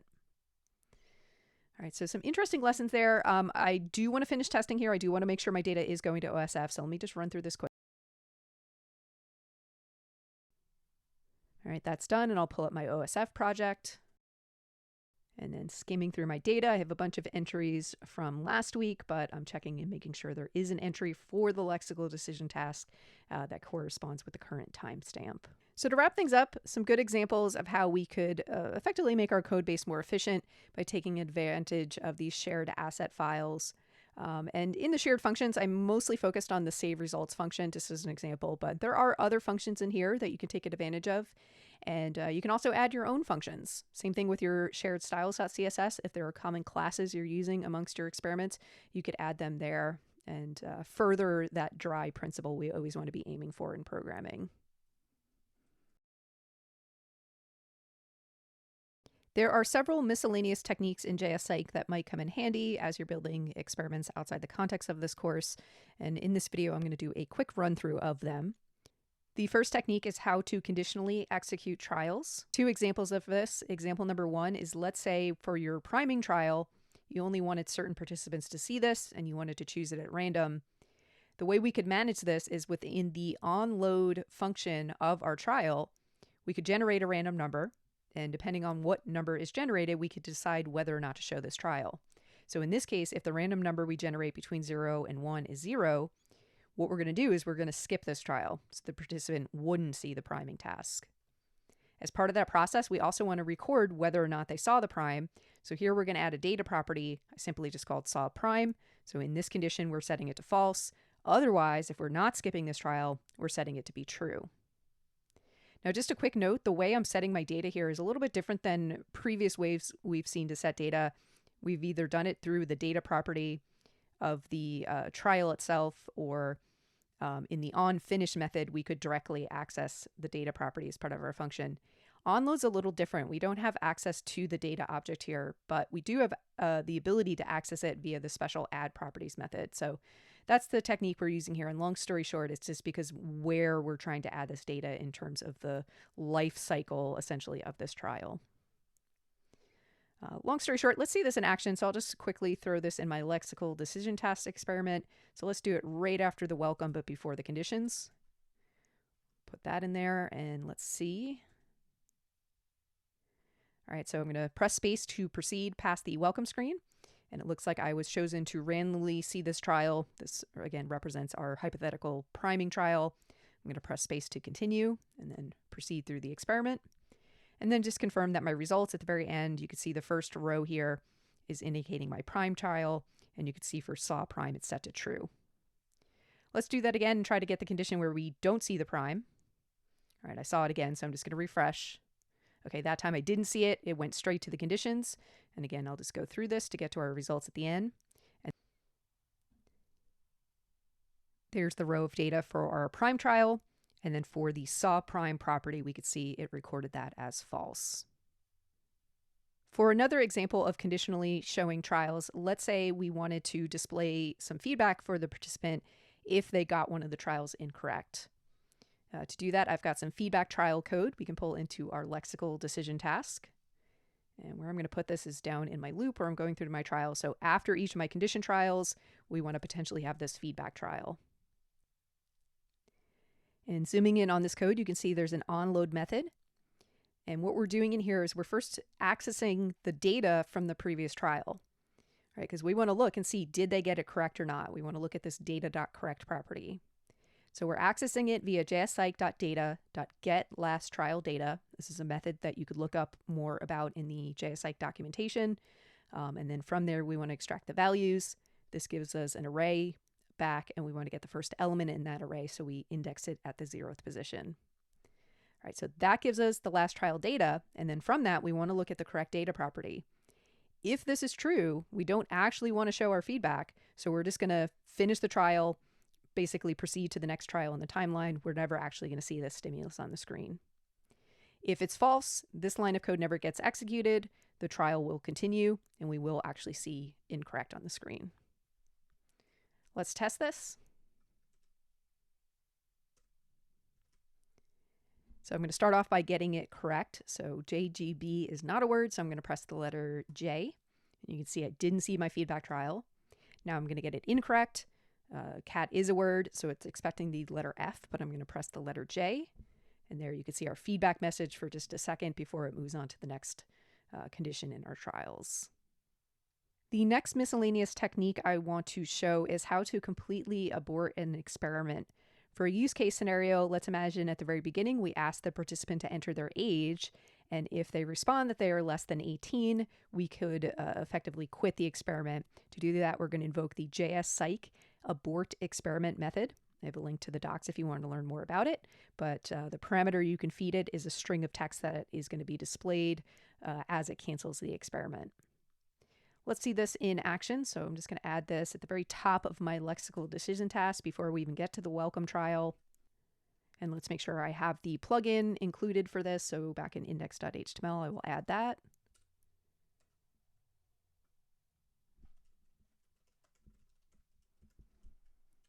And then let's test it. So to begin with, I will enter a valid age over 18. And you can see it proceeds to the experiment as normal. But this time, let's enter a underage value. And there you can see our exit message. Something that can help with the completion rate of your experiments is including a progress bar. This is going to give the participants some visual feedback of how far into the experiment they are, and oftentimes that can be motivating because they feel like as they're proceeding and that progress bar is filling, they're accomplishing something and they're more likely to complete the experiment. On the flip side, if you have a super long experiment and they have a very large progress bar to fill, that can sometimes be discouraging. In that case, you want to perhaps break your experiment down into multiple parts, give rest breaks, maybe have individual progress bars for the different parts of your experiment. A whole bunch of techniques that you could do for that. But let's very simply just see how we could add this global progress bar to our experiments. And it's very simple. All we're going to do is when we initialize jsPsych, we're going to pass it some settings, and we're going to say show progress bar. We're going to set it to be true. So here at the top of my experiment for the lexical decision task, here's where I initialize jsPsych. So I'll pass it that object. We'll say show progress bar, set it to be true. And then we go and then refreshing our experiment. There you can see the empty progress bar to begin with. And we'll go ahead and start our experiment. And as we proceed, we'll see that fill out.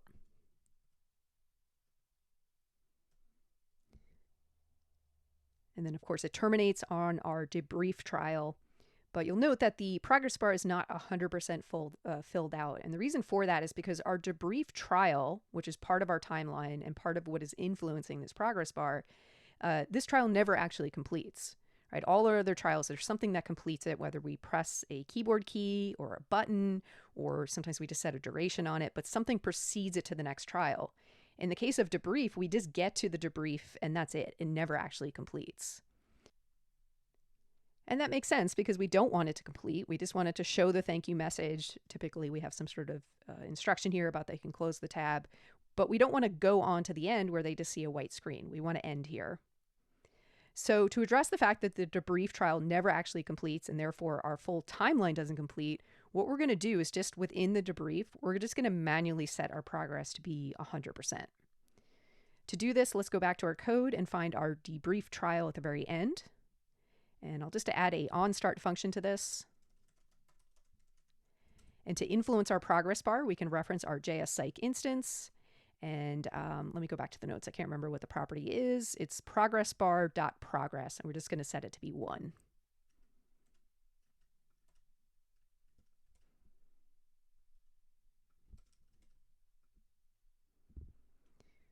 So let's try that again.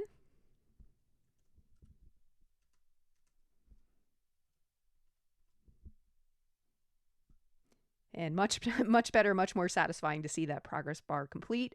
And then we land on our thank you message. One downside of running experiments online, as opposed to a dedicated lab environment, is you are going to be competing with a lot of visual distractions going on the participant's computer, right? Even just running an experiment in the browser, there's a lot of interface elements for the browser itself, the URL bar, the tabs, there might be notifications going on. The participant might have multiple windows open at the same time. Of course, there's the interface for the operating system, taskbars, menu bars. There's a lot of stuff going on. To help focus the participant's attention on just your experiment, jsPsych offers a full screen mode where the only thing the participant is going to see is your experiment. To implement this, we're just going to reference the full screen plugin. I'm going to make sure that's available. So I'm going to add this to my Lexical Decision Task example. And then there's two trials I'm going to add. The first is going to initiate the full screen. And then at the very end, right before my debrief trial, we need to exit the full screen. So copying this directly from the notes, let's bring this into our experiment.js. And I'm going to do this, I guess I could do it after the age check, right? There's no need to go full screen if we're not going to complete the experiment anyway. So we'll do it after the age check, but before the welcome trial. And then the exit full screen, like I said, we're going to do that right before the debrief.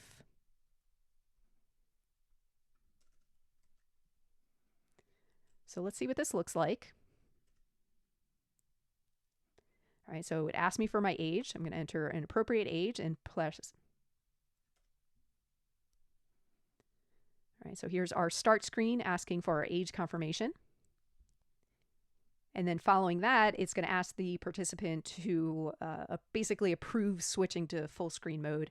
And this makes sense. This is how modern browsers are set up. You can't just force a web page to go full screen unless the user actually approves it. So I'm going to say continue.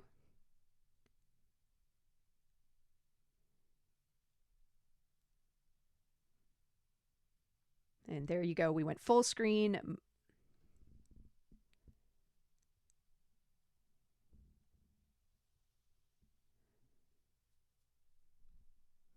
And there you go. And there you can see it launched in full screen mode, so we can focus just on the experiment. And I'll go ahead and run through this.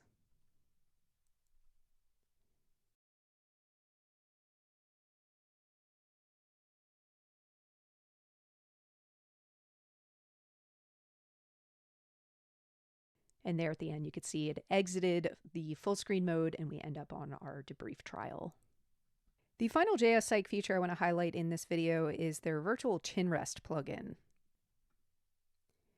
The purpose of this plugin is to simulate what we see in this photo, taken from a lab context where you have a participant sitting in front of a screen, and using a chin rest, you are forcing them to sit at a fixed distance from the screen.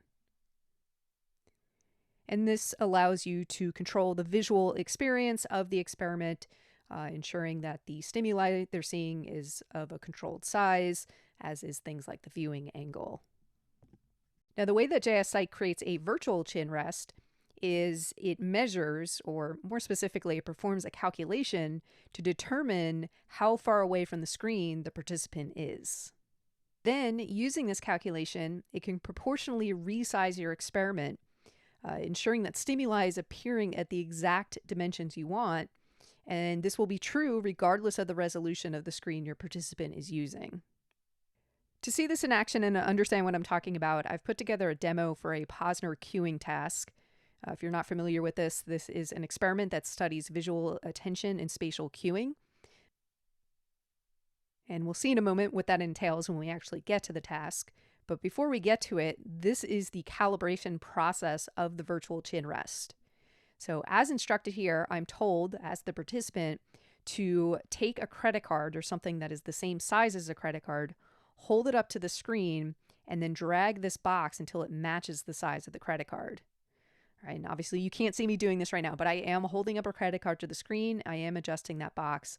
And basically what I'm doing right now is I'm telling the system that on my screen, this is what 85.6 millimeters wide is, right? Because that's the width of a credit card. So I'm resizing it to that. That's going to tell it basically information about the resolution of my screen.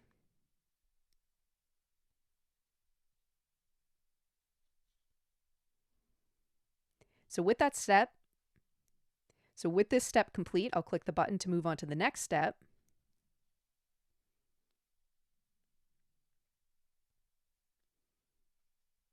And here I'm instructed to cover my right eye, and then with my left eye, look at this black square. And then when I press the spacebar, this red ball is going to move to the left. And when it is no longer in my field of vision, I'm going to press the spacebar again. Basically, it's looking for when the red ball falls in my blind spot. And based on the values it collects from this, it's going to be able to calculate how far away from my screen I am sitting. So let me go ahead and do this. I'm going to close my right eye and then press spacebar to begin. And then as it disappears, I'll press the spacebar again. It's going to do this 3 times. All right, and then based on this, it is calculated that I'm approximately 22 inches from my screen, which I did get a tape measure and measure it, and it is pretty darn close to that. So I'm going to say yes. And that's going to leave me to the instructions for the Posner queuing task itself, where we're told that we're going to see a star appear on the screen on either a box on the left or the right. If we see it on the left, we're to press the left arrow key. If it appears on the right, we're to press the right arrow key. We're also told that one of the boxes may be highlighted before the star is presented. So that's the queuing portion of the Posner queuing task. And the idea is that when the queue is valid, in other words, when it appears on the side that the stimuli actually appears on, that is supposed to decrease the reaction time from the participant. Now, the other thing we see in this instructions is we're told to maintain our gaze on the small plus sign in the center of the screen. And the idea here with this particular task is we're looking at our attention to things that are in our peripheral vision. And this is where that calibration with the virtual chin rest really comes into play, because as you can imagine, depending on where these boxes are, or more specifically the size of the boxes, that could influence our experience as we're going through this experiment. So we want to standardize that. We want to make sure that whether we're looking at this on a very small laptop screen or a very large desktop monitor, that we're still seeing the boxes of the same size. And I'll simulate that in a moment, but let's just run through this. So I'm going to press the space key to begin. And you might have briefly saw the queue happen on the right. It highlighted this box in gray, but my stimulus appeared on the left. So I would press the left arrow key. Then we see the queuing again. This time my stimulus did appear in the queued box, and I'm going to press the right arrow key, and so on and so forth. It repeats this for as many trials as indicated. So that's the general idea of how this task works, but what I want to focus on is the size of these boxes.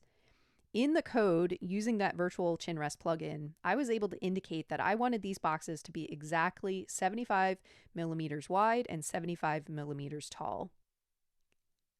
And again, you can't see what I'm actually doing right now, but I do have a ruler, and holding it up to the screen, I can confirm that these boxes are in fact 75 millimeters by 75 millimeters.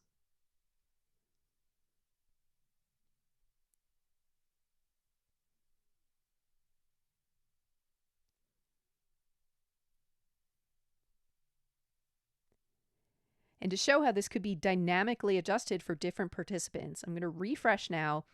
I'm going to go through the process of calibrating again, but before I do that, I'm going to zoom out my browser window. Let's zoom out to like 50%. And I'm just trying to simulate a different experience based on a participant's resolution, whether it be because they have their resolution to set very differently on their computer, or they're dealing with a very different screen size, again, like a desktop monitor or something like that. Their viewing experience is very different from when I originally went through this. And if I don't do any sort of calibration, what would happen when we get to the stimulus portion of this task, the boxes would appear just as small as everything else is appearing. And you can imagine in an experiment like this, where we're looking at essentially our peripheral visual attention, the sizes of those boxes and their relative location to one another is really going to matter. All right, so let's go through this calibration process again. So once again, holding up a credit card, I'm going to resize that box and make it match the credit card. And then I'll go on to the next step. to, again, indicate when the red ball is no longer in my vision if I'm focusing on the black box.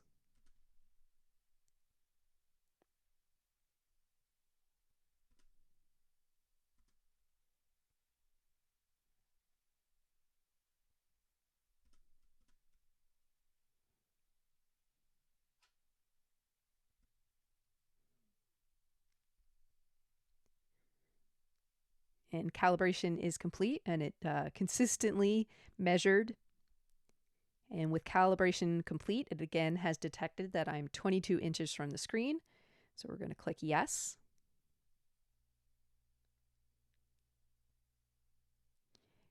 And we can immediately now see on the instructions screen the effect of that calibration. This is no longer tiny like the previous screens were because it was able to upsize the entire interface. And in fact, just to see how this is happening behind the scenes, I'm just going to bring up my web inspector. And you'll notice that to our jsPsych content div here, there's this CSS style called transform, and it's actually scaling things up by 2.154. Right, so that number came from our chin rest calculation, and that was able to make it so that this experience is the same. Even though my resolution in my browser window was zoomed out to 50%, it's now the same experience as when I was viewing it at 100%. And of course, this is especially true when I get into the task itself.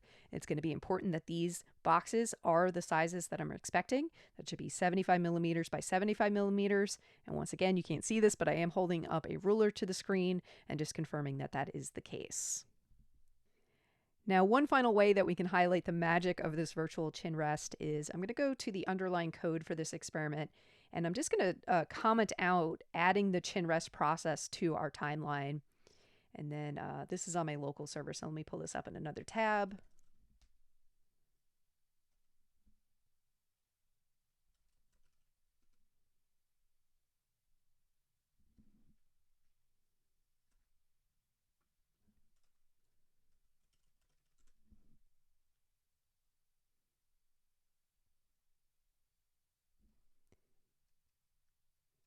And you can see it goes straight to the instructions, so it's not doing the chin rest calibration. And once again, I'm going to zoom my browser all the way out to 50%.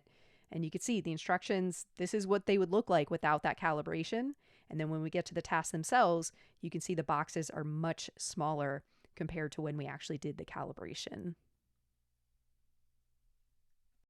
So a pretty neat feature that jsPsych provides. And if you want to learn more about the virtual chin rest, in the notes, I have a link to the documentation for it.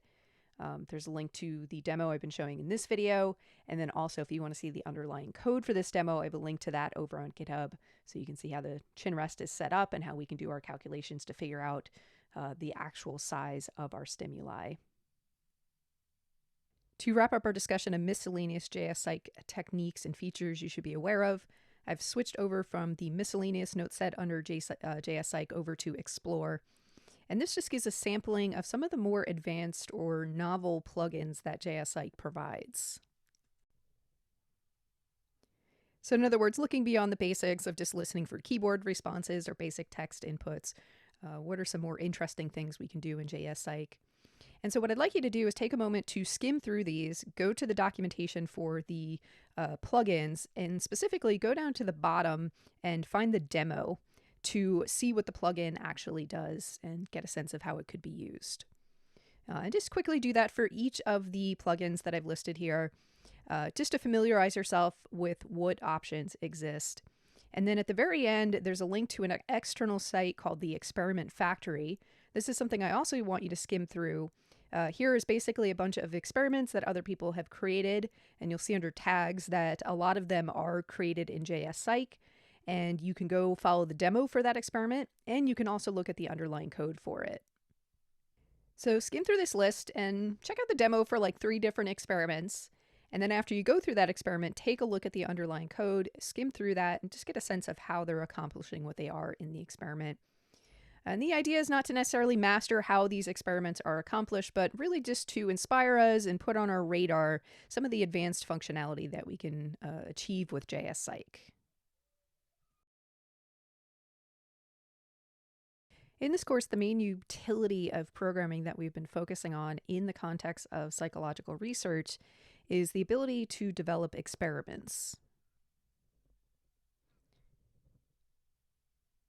And of course, as we move into the R portion of the course, we're going to see how programming is useful for working with your data, doing data analysis and visualization.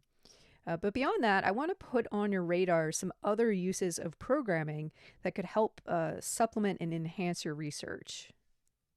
Specifically, I want to talk about APIs. API is short for Application Programming Interface, and it's basically a system that outside services set up that allow you to programmatically interact with their services.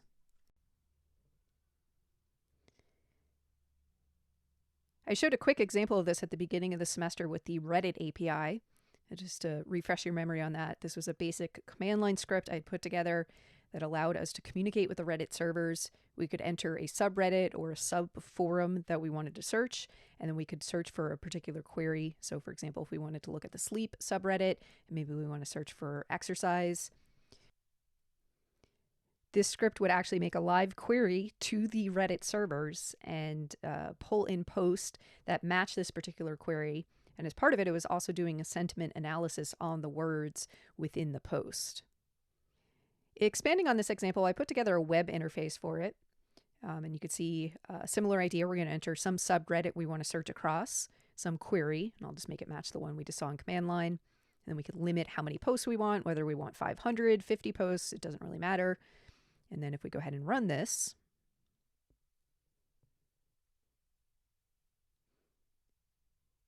we're going to be getting the same data we got from command line, but we can make it much more visually compelling. So these results, each box represents a single post. We got the title for the post. We can follow the link to go to that post. We can see what the sentiment score is for that post. And then you can see which words were indexed from that post.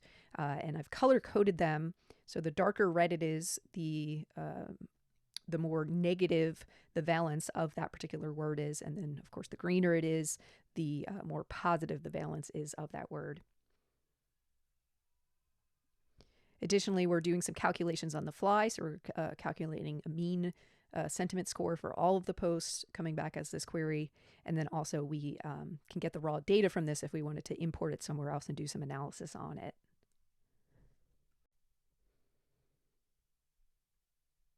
So with just an hour or two of coding, I was able to put together this very rich interface that can be really useful for prototyping research ideas and even supplementing the research data that you're going to be directly collecting. The other noteworthy thing about this example is for doing the sentiment analysis itself, I was able to find an existing plugin that handled all the heavy lifting of making that happen. And all I had to do was pass it the text of the posts, and it returned to me the sentiment calculations. It returned to me all of the words that had been indexed, as well as what their sentiment score was. And there's all sorts of plugins that just exist out there for doing these sorts of analyses, whether it be sentiment analysis, topic modeling, thematic analysis, lexical diversity. You can just basically plug and play different tools that other developers and researchers have created and put it to use for your specific needs. Looking beyond this Reddit and general data mining example, another use case for an API is, let's say that you have research participants that you wanted to incentivize by providing them some sort of compensation for participating in your study. Of course, you can manually manage that, making sure each participant is generated a gift card, or maybe you're sending them a payment via something like PayPal or Venmo, or you can automate the process.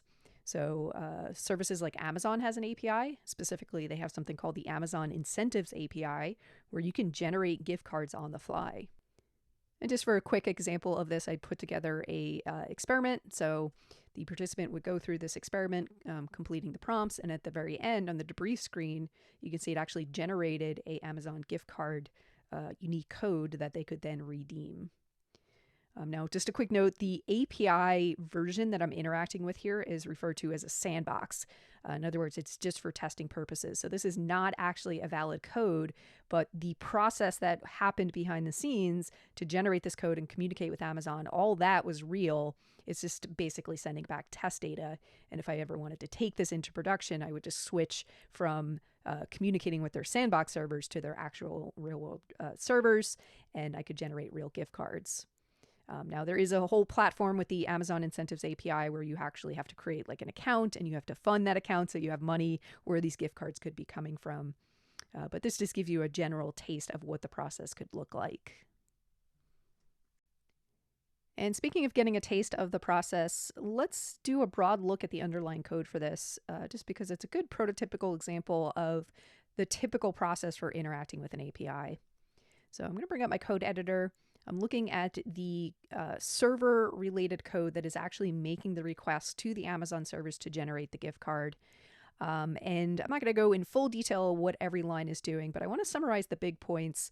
And point number one with interacting with an API is you typically need to identify yourself.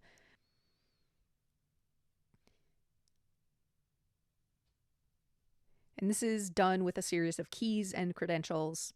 In this example, we can see it happening on line 13 through 15. I'm setting an access key, a key ID. I have to indicate my partner ID.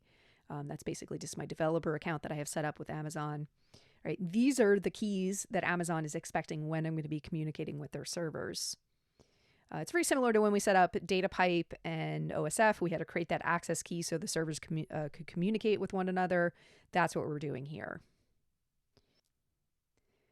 Moving on, the next line of code or lines of code is identifying the server endpoint I'm going to be sending my request to. So in this case, I'm going to be communicating with one of the Amazon incentive sandbox servers, and this is the URL for that. Following that, if we scroll down, we have the key details of the request itself that we're going to be making. So just zooming in on some of the key parts here, the API method we're invoking is create gift card. And we're passing a unique ID for that gift card. We're telling it the amount we want the gift card to be and the currency for that gift card. And then we're going to send that request, and then we should get a response from the Amazon API servers, and we would want to then do whatever we need to do next with that response. In this case, we take the response and we actually return it back to our experiment, where from the response we are able to extract the gift card ID, and as you saw, we were able to display that as part of the interface.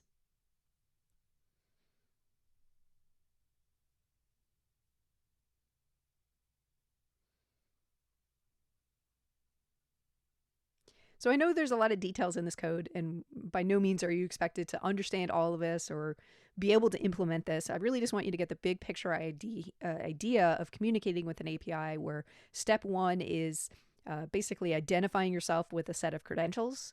Step two is indicating the endpoint for where you're going to be making your request. And then step three is specifying the details of the request. And then step four is handling whatever response you're getting from the server.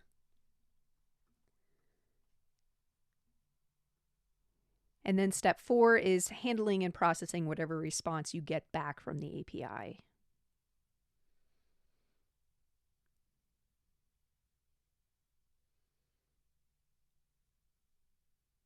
And we can see the same process if I switch over to the Reddit example and look at what's going on behind the scenes. Step one, this particular code is identifying our credentials for communicating with the Reddit API. Step two is indicating the API endpoint, which is actually abstracted in this particular code. I am using this external plugin to communicate with Reddit, and the API endpoint is embedded within that particular code. So we don't see that here, but that is happening. And then step three is where we make the request. So here's the details of the request we're sending. So we're passing along our query string. We can indicate details about time filtering on our posts, sorting options. We can indicate how many posts we want to get back. And then when we get a response, we go through and handle that response. So in this case, we're just looping through all the posts. And as we saw in this example, it is doing a sentiment analysis on each of the posts. That's happening via this line here. All right, so that's actually separate than the API communication. That's something that we're doing with the results we're getting from the API. And then the final step is just dealing with the results we're getting from the API. And in this case, we are passing this back to our web interface where we are displaying it. So just like with the gift card example, I just want you to take a very broad overview of how this is working. And, in terms of writing code like this yourself to interact with these APIs, you would follow the same process that we've been following with using things like jsPsych. We would go to the documentation and we would learn what methods are available. How do we interact with those methods? What kind of responses are we going to get? We'd have to take some time to learn how to interact with these systems. But then once we understand that, the underlying programming tools we're using are going to be the same, right? We've got functions, we've got variables, we've got loops, objects, arrays. All of those baseline tools are being implemented here. And it's just a matter of, like I said, spending some time with the documentation and understanding how we apply those tools.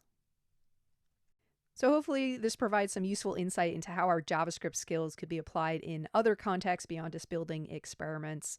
And I encourage you to take the time to skim through some of the documentation for the APIs that I have listed here, just to get a sense of the kind of things you can do and file it away in the back of your head as inspiration moving forward.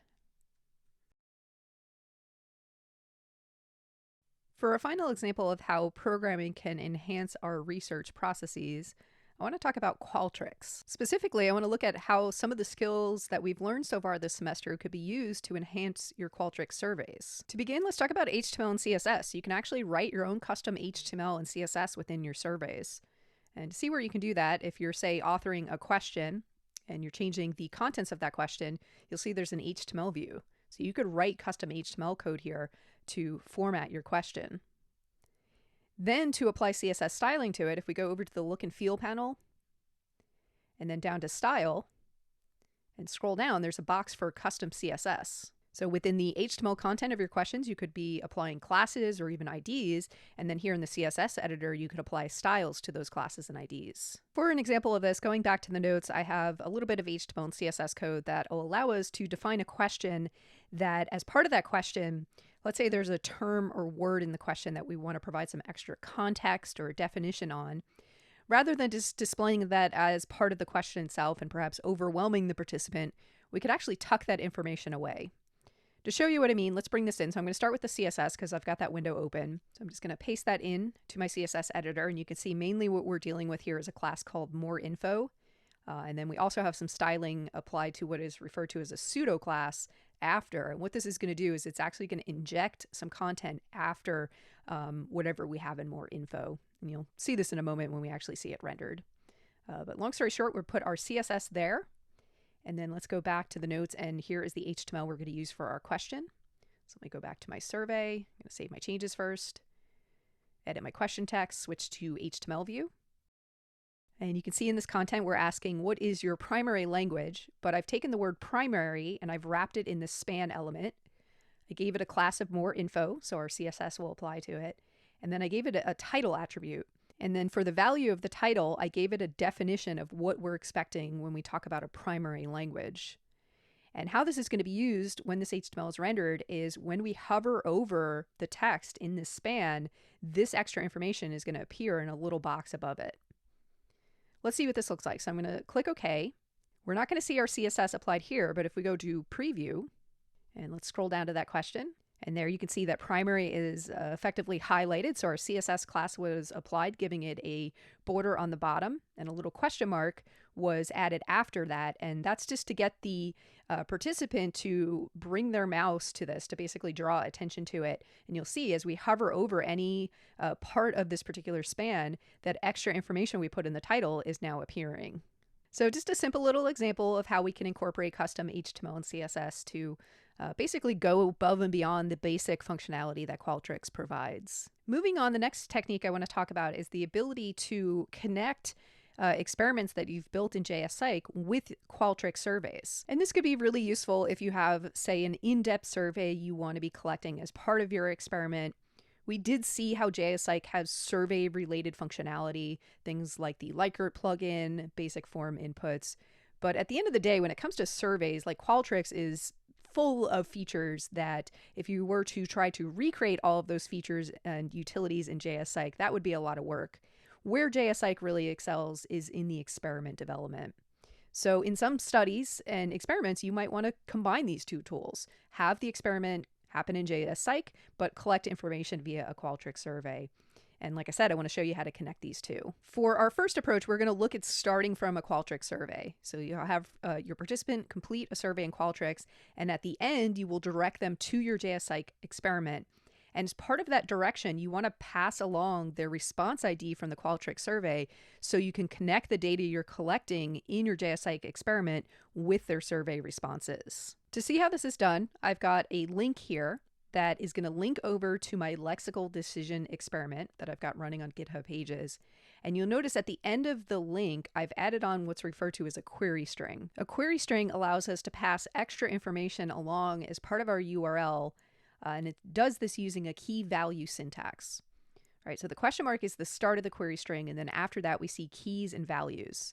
In this case, the key that I came up with is Qualtrics ID, because the information I want to be passing along is what is the ID of the Qualtrics survey response that I want to associate with the instance of this experiment. For the value I'm setting, I'm using this special templating syntax that Qualtrics provides where you can basically dynamically inject data into your experiment. And what do I want to inject here is the response ID for the given survey. To see how this is actually going to render, let's take this link and add it to our survey. So at the very end, I'm just going to add a new question. I'll just do a basic text question. In the HTML view, I'm going to paste that in. And again, this is just linking to the experiment, and we're just telling the participant, please follow this link and follow the instructions you see there. I'm going to say OK, and then let's preview this. And then if we scroll down to the end, we can see that link. And if I click the link, you can see it sent them over to my experiment, and here the Qualtrics ID, it dynamically injected the response ID for that instance of the survey. So now that we've made this information available to the experiment, we need to make sure the experiment is actually capturing it. And to do that, going back to the code example, I have some JavaScript code that will actually parse the query string. You can see we're going to get the Qualtrics ID from the query string. We're storing it as this variable called Qualtrics ID, and then we're just going to add that to our jsPsych data. Let's see this in action. So I'm going to copy these 3 lines of code, and in my lexical decision task at the top of my experiment.js, or somewhat near the top, I'm going to paste that in, and let's just add a console.log, making sure that we're actually retrieving the Qualtrics ID from the URL. And then let me just make sure I'm outputting our results to the console so that I should be able to see that survey response ID as part of my resulting data. All right, now when we're linking from Qualtrics, we are linking to the production version of our application. So to test this out, I do need to make sure I deploy these changes. So I'm going to quickly do that.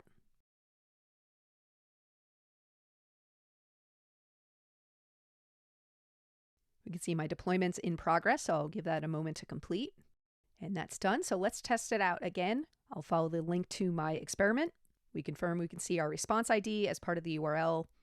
The interface looks a little bit different than what we saw a moment ago, and that's just because I think I hadn't deployed recent changes, but this should still work. In fact, let's open up our console and see if we're getting the Qualtrics ID output there.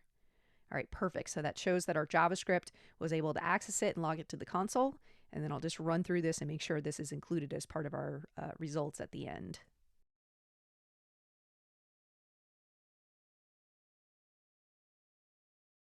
So bringing back the console, here is our results output, and you can see that Qualtrics ID was added, and it did appropriately record that value.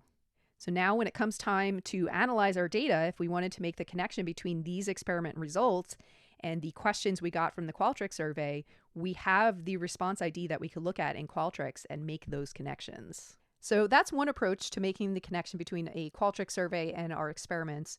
One downside of that approach, though, is if we go back and look at the flow of the survey, it's entirely possible that the participant would forget to then come back and complete the survey after they did the experiment. So to avoid that, coming back to the survey, rather than putting this link as a question, what you could do is move it to your end of survey response. So that way they have to complete the survey, and then when they're done with it, then they'll see the link to go complete the experiment. And the way you do that, you can just customize your end of survey message. You could go into custom, and then Just add a new message, and you could use the rich text editor to generate your link, or if you wanted to use HTML here, if you click this little code icon, you could switch to HTML mode. So again, we would just take our HTML code and we would put it there, and then I'll just give this custom message a name, click save, get rid of our question that is directing them to our experiment, and then let's preview this. All right, so I'd have to go through and complete the survey. I'm not seeing anything directing me to the experiment, but I go ahead and submit the experiment. And then there's my end screen with the message directing the participant to the experiment. And then I'm just going to click it and test it and make sure that it is including the response ID as part of the URL. As an alternative to linking to your experiment separately, another thing you could do is you can actually embed the entire experiment website within your Qualtrics survey. To see how to do that, let's go to the notes, and scrolling down, we're looking for the section on embedding your jsPsych experiment. And what we're going to use is an iframe element. So this is an HTML element that allows us to pass it a source of some URL, and it'll actually load that URL with like a little embedded frame on the current page. So I'm going to take this and let's go to our survey, and I'm just going to add a new question at the end. Do a basic text question. I'm going to go into the HTML view and paste in that iframe code. And this is set to load my lexical decision, but that is still currently opening as a new window, and we don't want to do that in this case where we're embedding it within the survey. So let me just find a different experiment we could use for this demo. We'll just go back to a math response time task. All right, so that's the URL I'm going to use, so I'm just going to update this. I'm going to still include that query string with the Qualtrics ID. I do want that there because just like previously, we want to make sure we're attaching the response ID to this instance of the experiment. And let's save and preview that. All right, and there you go. At the end, you could see our experiment in this little embedded window. Now it's squished down a little bit, so let's apply some CSS styling just so this has more space on the page for our full experiment. So coming back to our look and feel, and under style, and our custom CSS, we're going to add on to this. And I think I have got some CSS for the from the notes we can use. So here are the styles we're going to apply. We're just going to set a width of 100%. So it's going to take up the full width of the experiment, and then we're going to restrict the height to 500 pixels. And of course, you could play around with this depending on the contents of your experiment. Now, just a quick footnote, I am styling by ID here. So typically we've been adding classes to our elements and then targeting them in our CSS with a period followed by the class name. This is just using an ID. So the syntax for targeting by ID is a # in CSS. And the difference between IDs and classes is that a class can be applied to multiple elements where an ID is unique. So we can only ever have one element on our page with this particular ID associated with it. And that's fine because I only have one element for this that I need to have that ID. But long story short, let's bring in this CSS, click save. And you can see that actually immediately applied to our preview. Let's actually see this in the separate preview window. So let's go back and preview. And that looks much better. The title's still a little squeezed. And so if I was doing something like this where I knew I was designing an experiment that I planned on embedding in Qualtrics, I would design it accordingly. So I'd probably go in and tweak the styles of the experiment itself so the heading's not as big, so it's not wrapping onto the next line. And of course, I'd want to interact with the experiment in Qualtrics and see if there's any other styling or formatting things that I would want to change to make it work as best as possible within this particular context. Now, when it comes to comparing and contrasting these different techniques of either embedding the experiment directly in the survey or linking to it separately, I think it depends a lot upon the particular experiment that you're running. If you're doing advanced stuff where you need it to go full screen or you're implementing that virtual chin rest or things like that, I think it makes sense to just link over to the experiment separately. But if the experiment is pretty straightforward and you don't need as much control and constraint over it, then I think embedding it in the survey is nice just because it streamlines the entire process for the participant. And while we're talking about options, there's actually a final option I want to talk about, which is perhaps you want to start the participant on your experiment and then link them to Qualtrics at the end. The key thing there is just like we needed to be able to make the connection between our survey response and our experiment, we're going to need to pass some identifying information from the experiment over to Qualtrics so that we can embed that as part of our survey response. To demonstrate this, let's start with our experiment code. And because I still have the Lexical Decision Task open, this is the example I'm going to work with. And let's go ahead and get rid of that full screen code. We don't want to be doing that in this current iteration. All right, so what I want to do is in the debrief, after thanking them for completing the experiment, I want to then link over to my Qualtrics survey. So let me add some content here.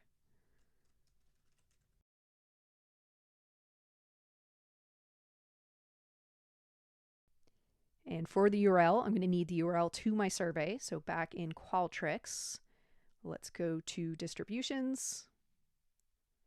We'll just grab an anonymous link. Paste that there. And then we're going to add a query string that's going to identify this experiment, where we're coming from. So I'm just going to call it experiment participant ID. And what I want to send that to is the same participant ID I used with my data files I'm getting out of this experiment. So to access that, the first thing I'm going to do is let's take this participant ID and make it a global variable so that I can access it not only in my results trial, but I can also access it down here in my debrief trial. So I'm just going to move it out of here and put it at the very top of my file. After my timeline, I'll generate that participant ID. All right, then down in the debrief trial, for the value of my experiment participant ID query string, I'm just going to be setting that to the participant ID. And then let's test this and make sure that link appears as expected. So let me pull up my local server. I'll run through the experiment to get to the debrief screen. There's our link, and if we follow it, perfect, it takes us to our survey, and we can see that as part of the query string, we have that participant ID that we generated, which in the case of our experiments is always the current timestamp. All right, now to make sure that this information is embedded as part of the results we collect in the survey, there is an additional step we need to do in Qualtrics. We have to go into our survey details, and then under survey flow, we're going to add a new element, and it's going to be an embedded data element. And we want this to match our query string key. So in this case, that's going to be experiment participant ID. And by default, this is going to be set, it says from panel or URL. So in our case, we're going to be pulling this from the URL from the query string. All right, now once we've created that embedded data, let's move this to the top of our survey flow. And then we'll apply those changes. And then I'm going to go back to the survey itself and make sure the recent changes are published. And then let's do a final test running through the experiment again.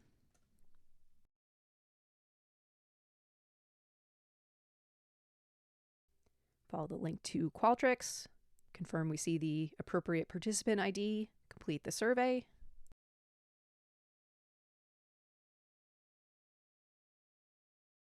Submit it. And obviously I'm going to ignore these instructions. I don't need to go to the experiment at this point. With this current flow, I should update that end screen, but we could just ignore that, and let's go check out our responses. Let's see if we've got that participant ID associated with this survey response. So back in Qualtrics, I'm going to go to Data and Analysis, and here under Column Chooser, I'm going to look for Embedded Data and make it show the experiment participant ID. And perfect, on our most recent response, you could see it was able to capture that participant ID. So as you can see, a lot of different options when it comes to making a connection between a Qualtrics survey and a jsPsych experiment. And again, it just depends on the goals of your study, the intricacy of your experiment, whether you can just embed it directly or it makes sense to link to it. But you definitely have some options. To wrap up our discussion on how we can enhance our Qualtrics surveys with programming, in addition to integrating things like custom HTML and CSS, you can actually integrate JavaScript into your surveys. To see how to do this, let's go back to our survey design. And then with any of the questions selected, on the left under question behavior, you'll see there's a JavaScript option.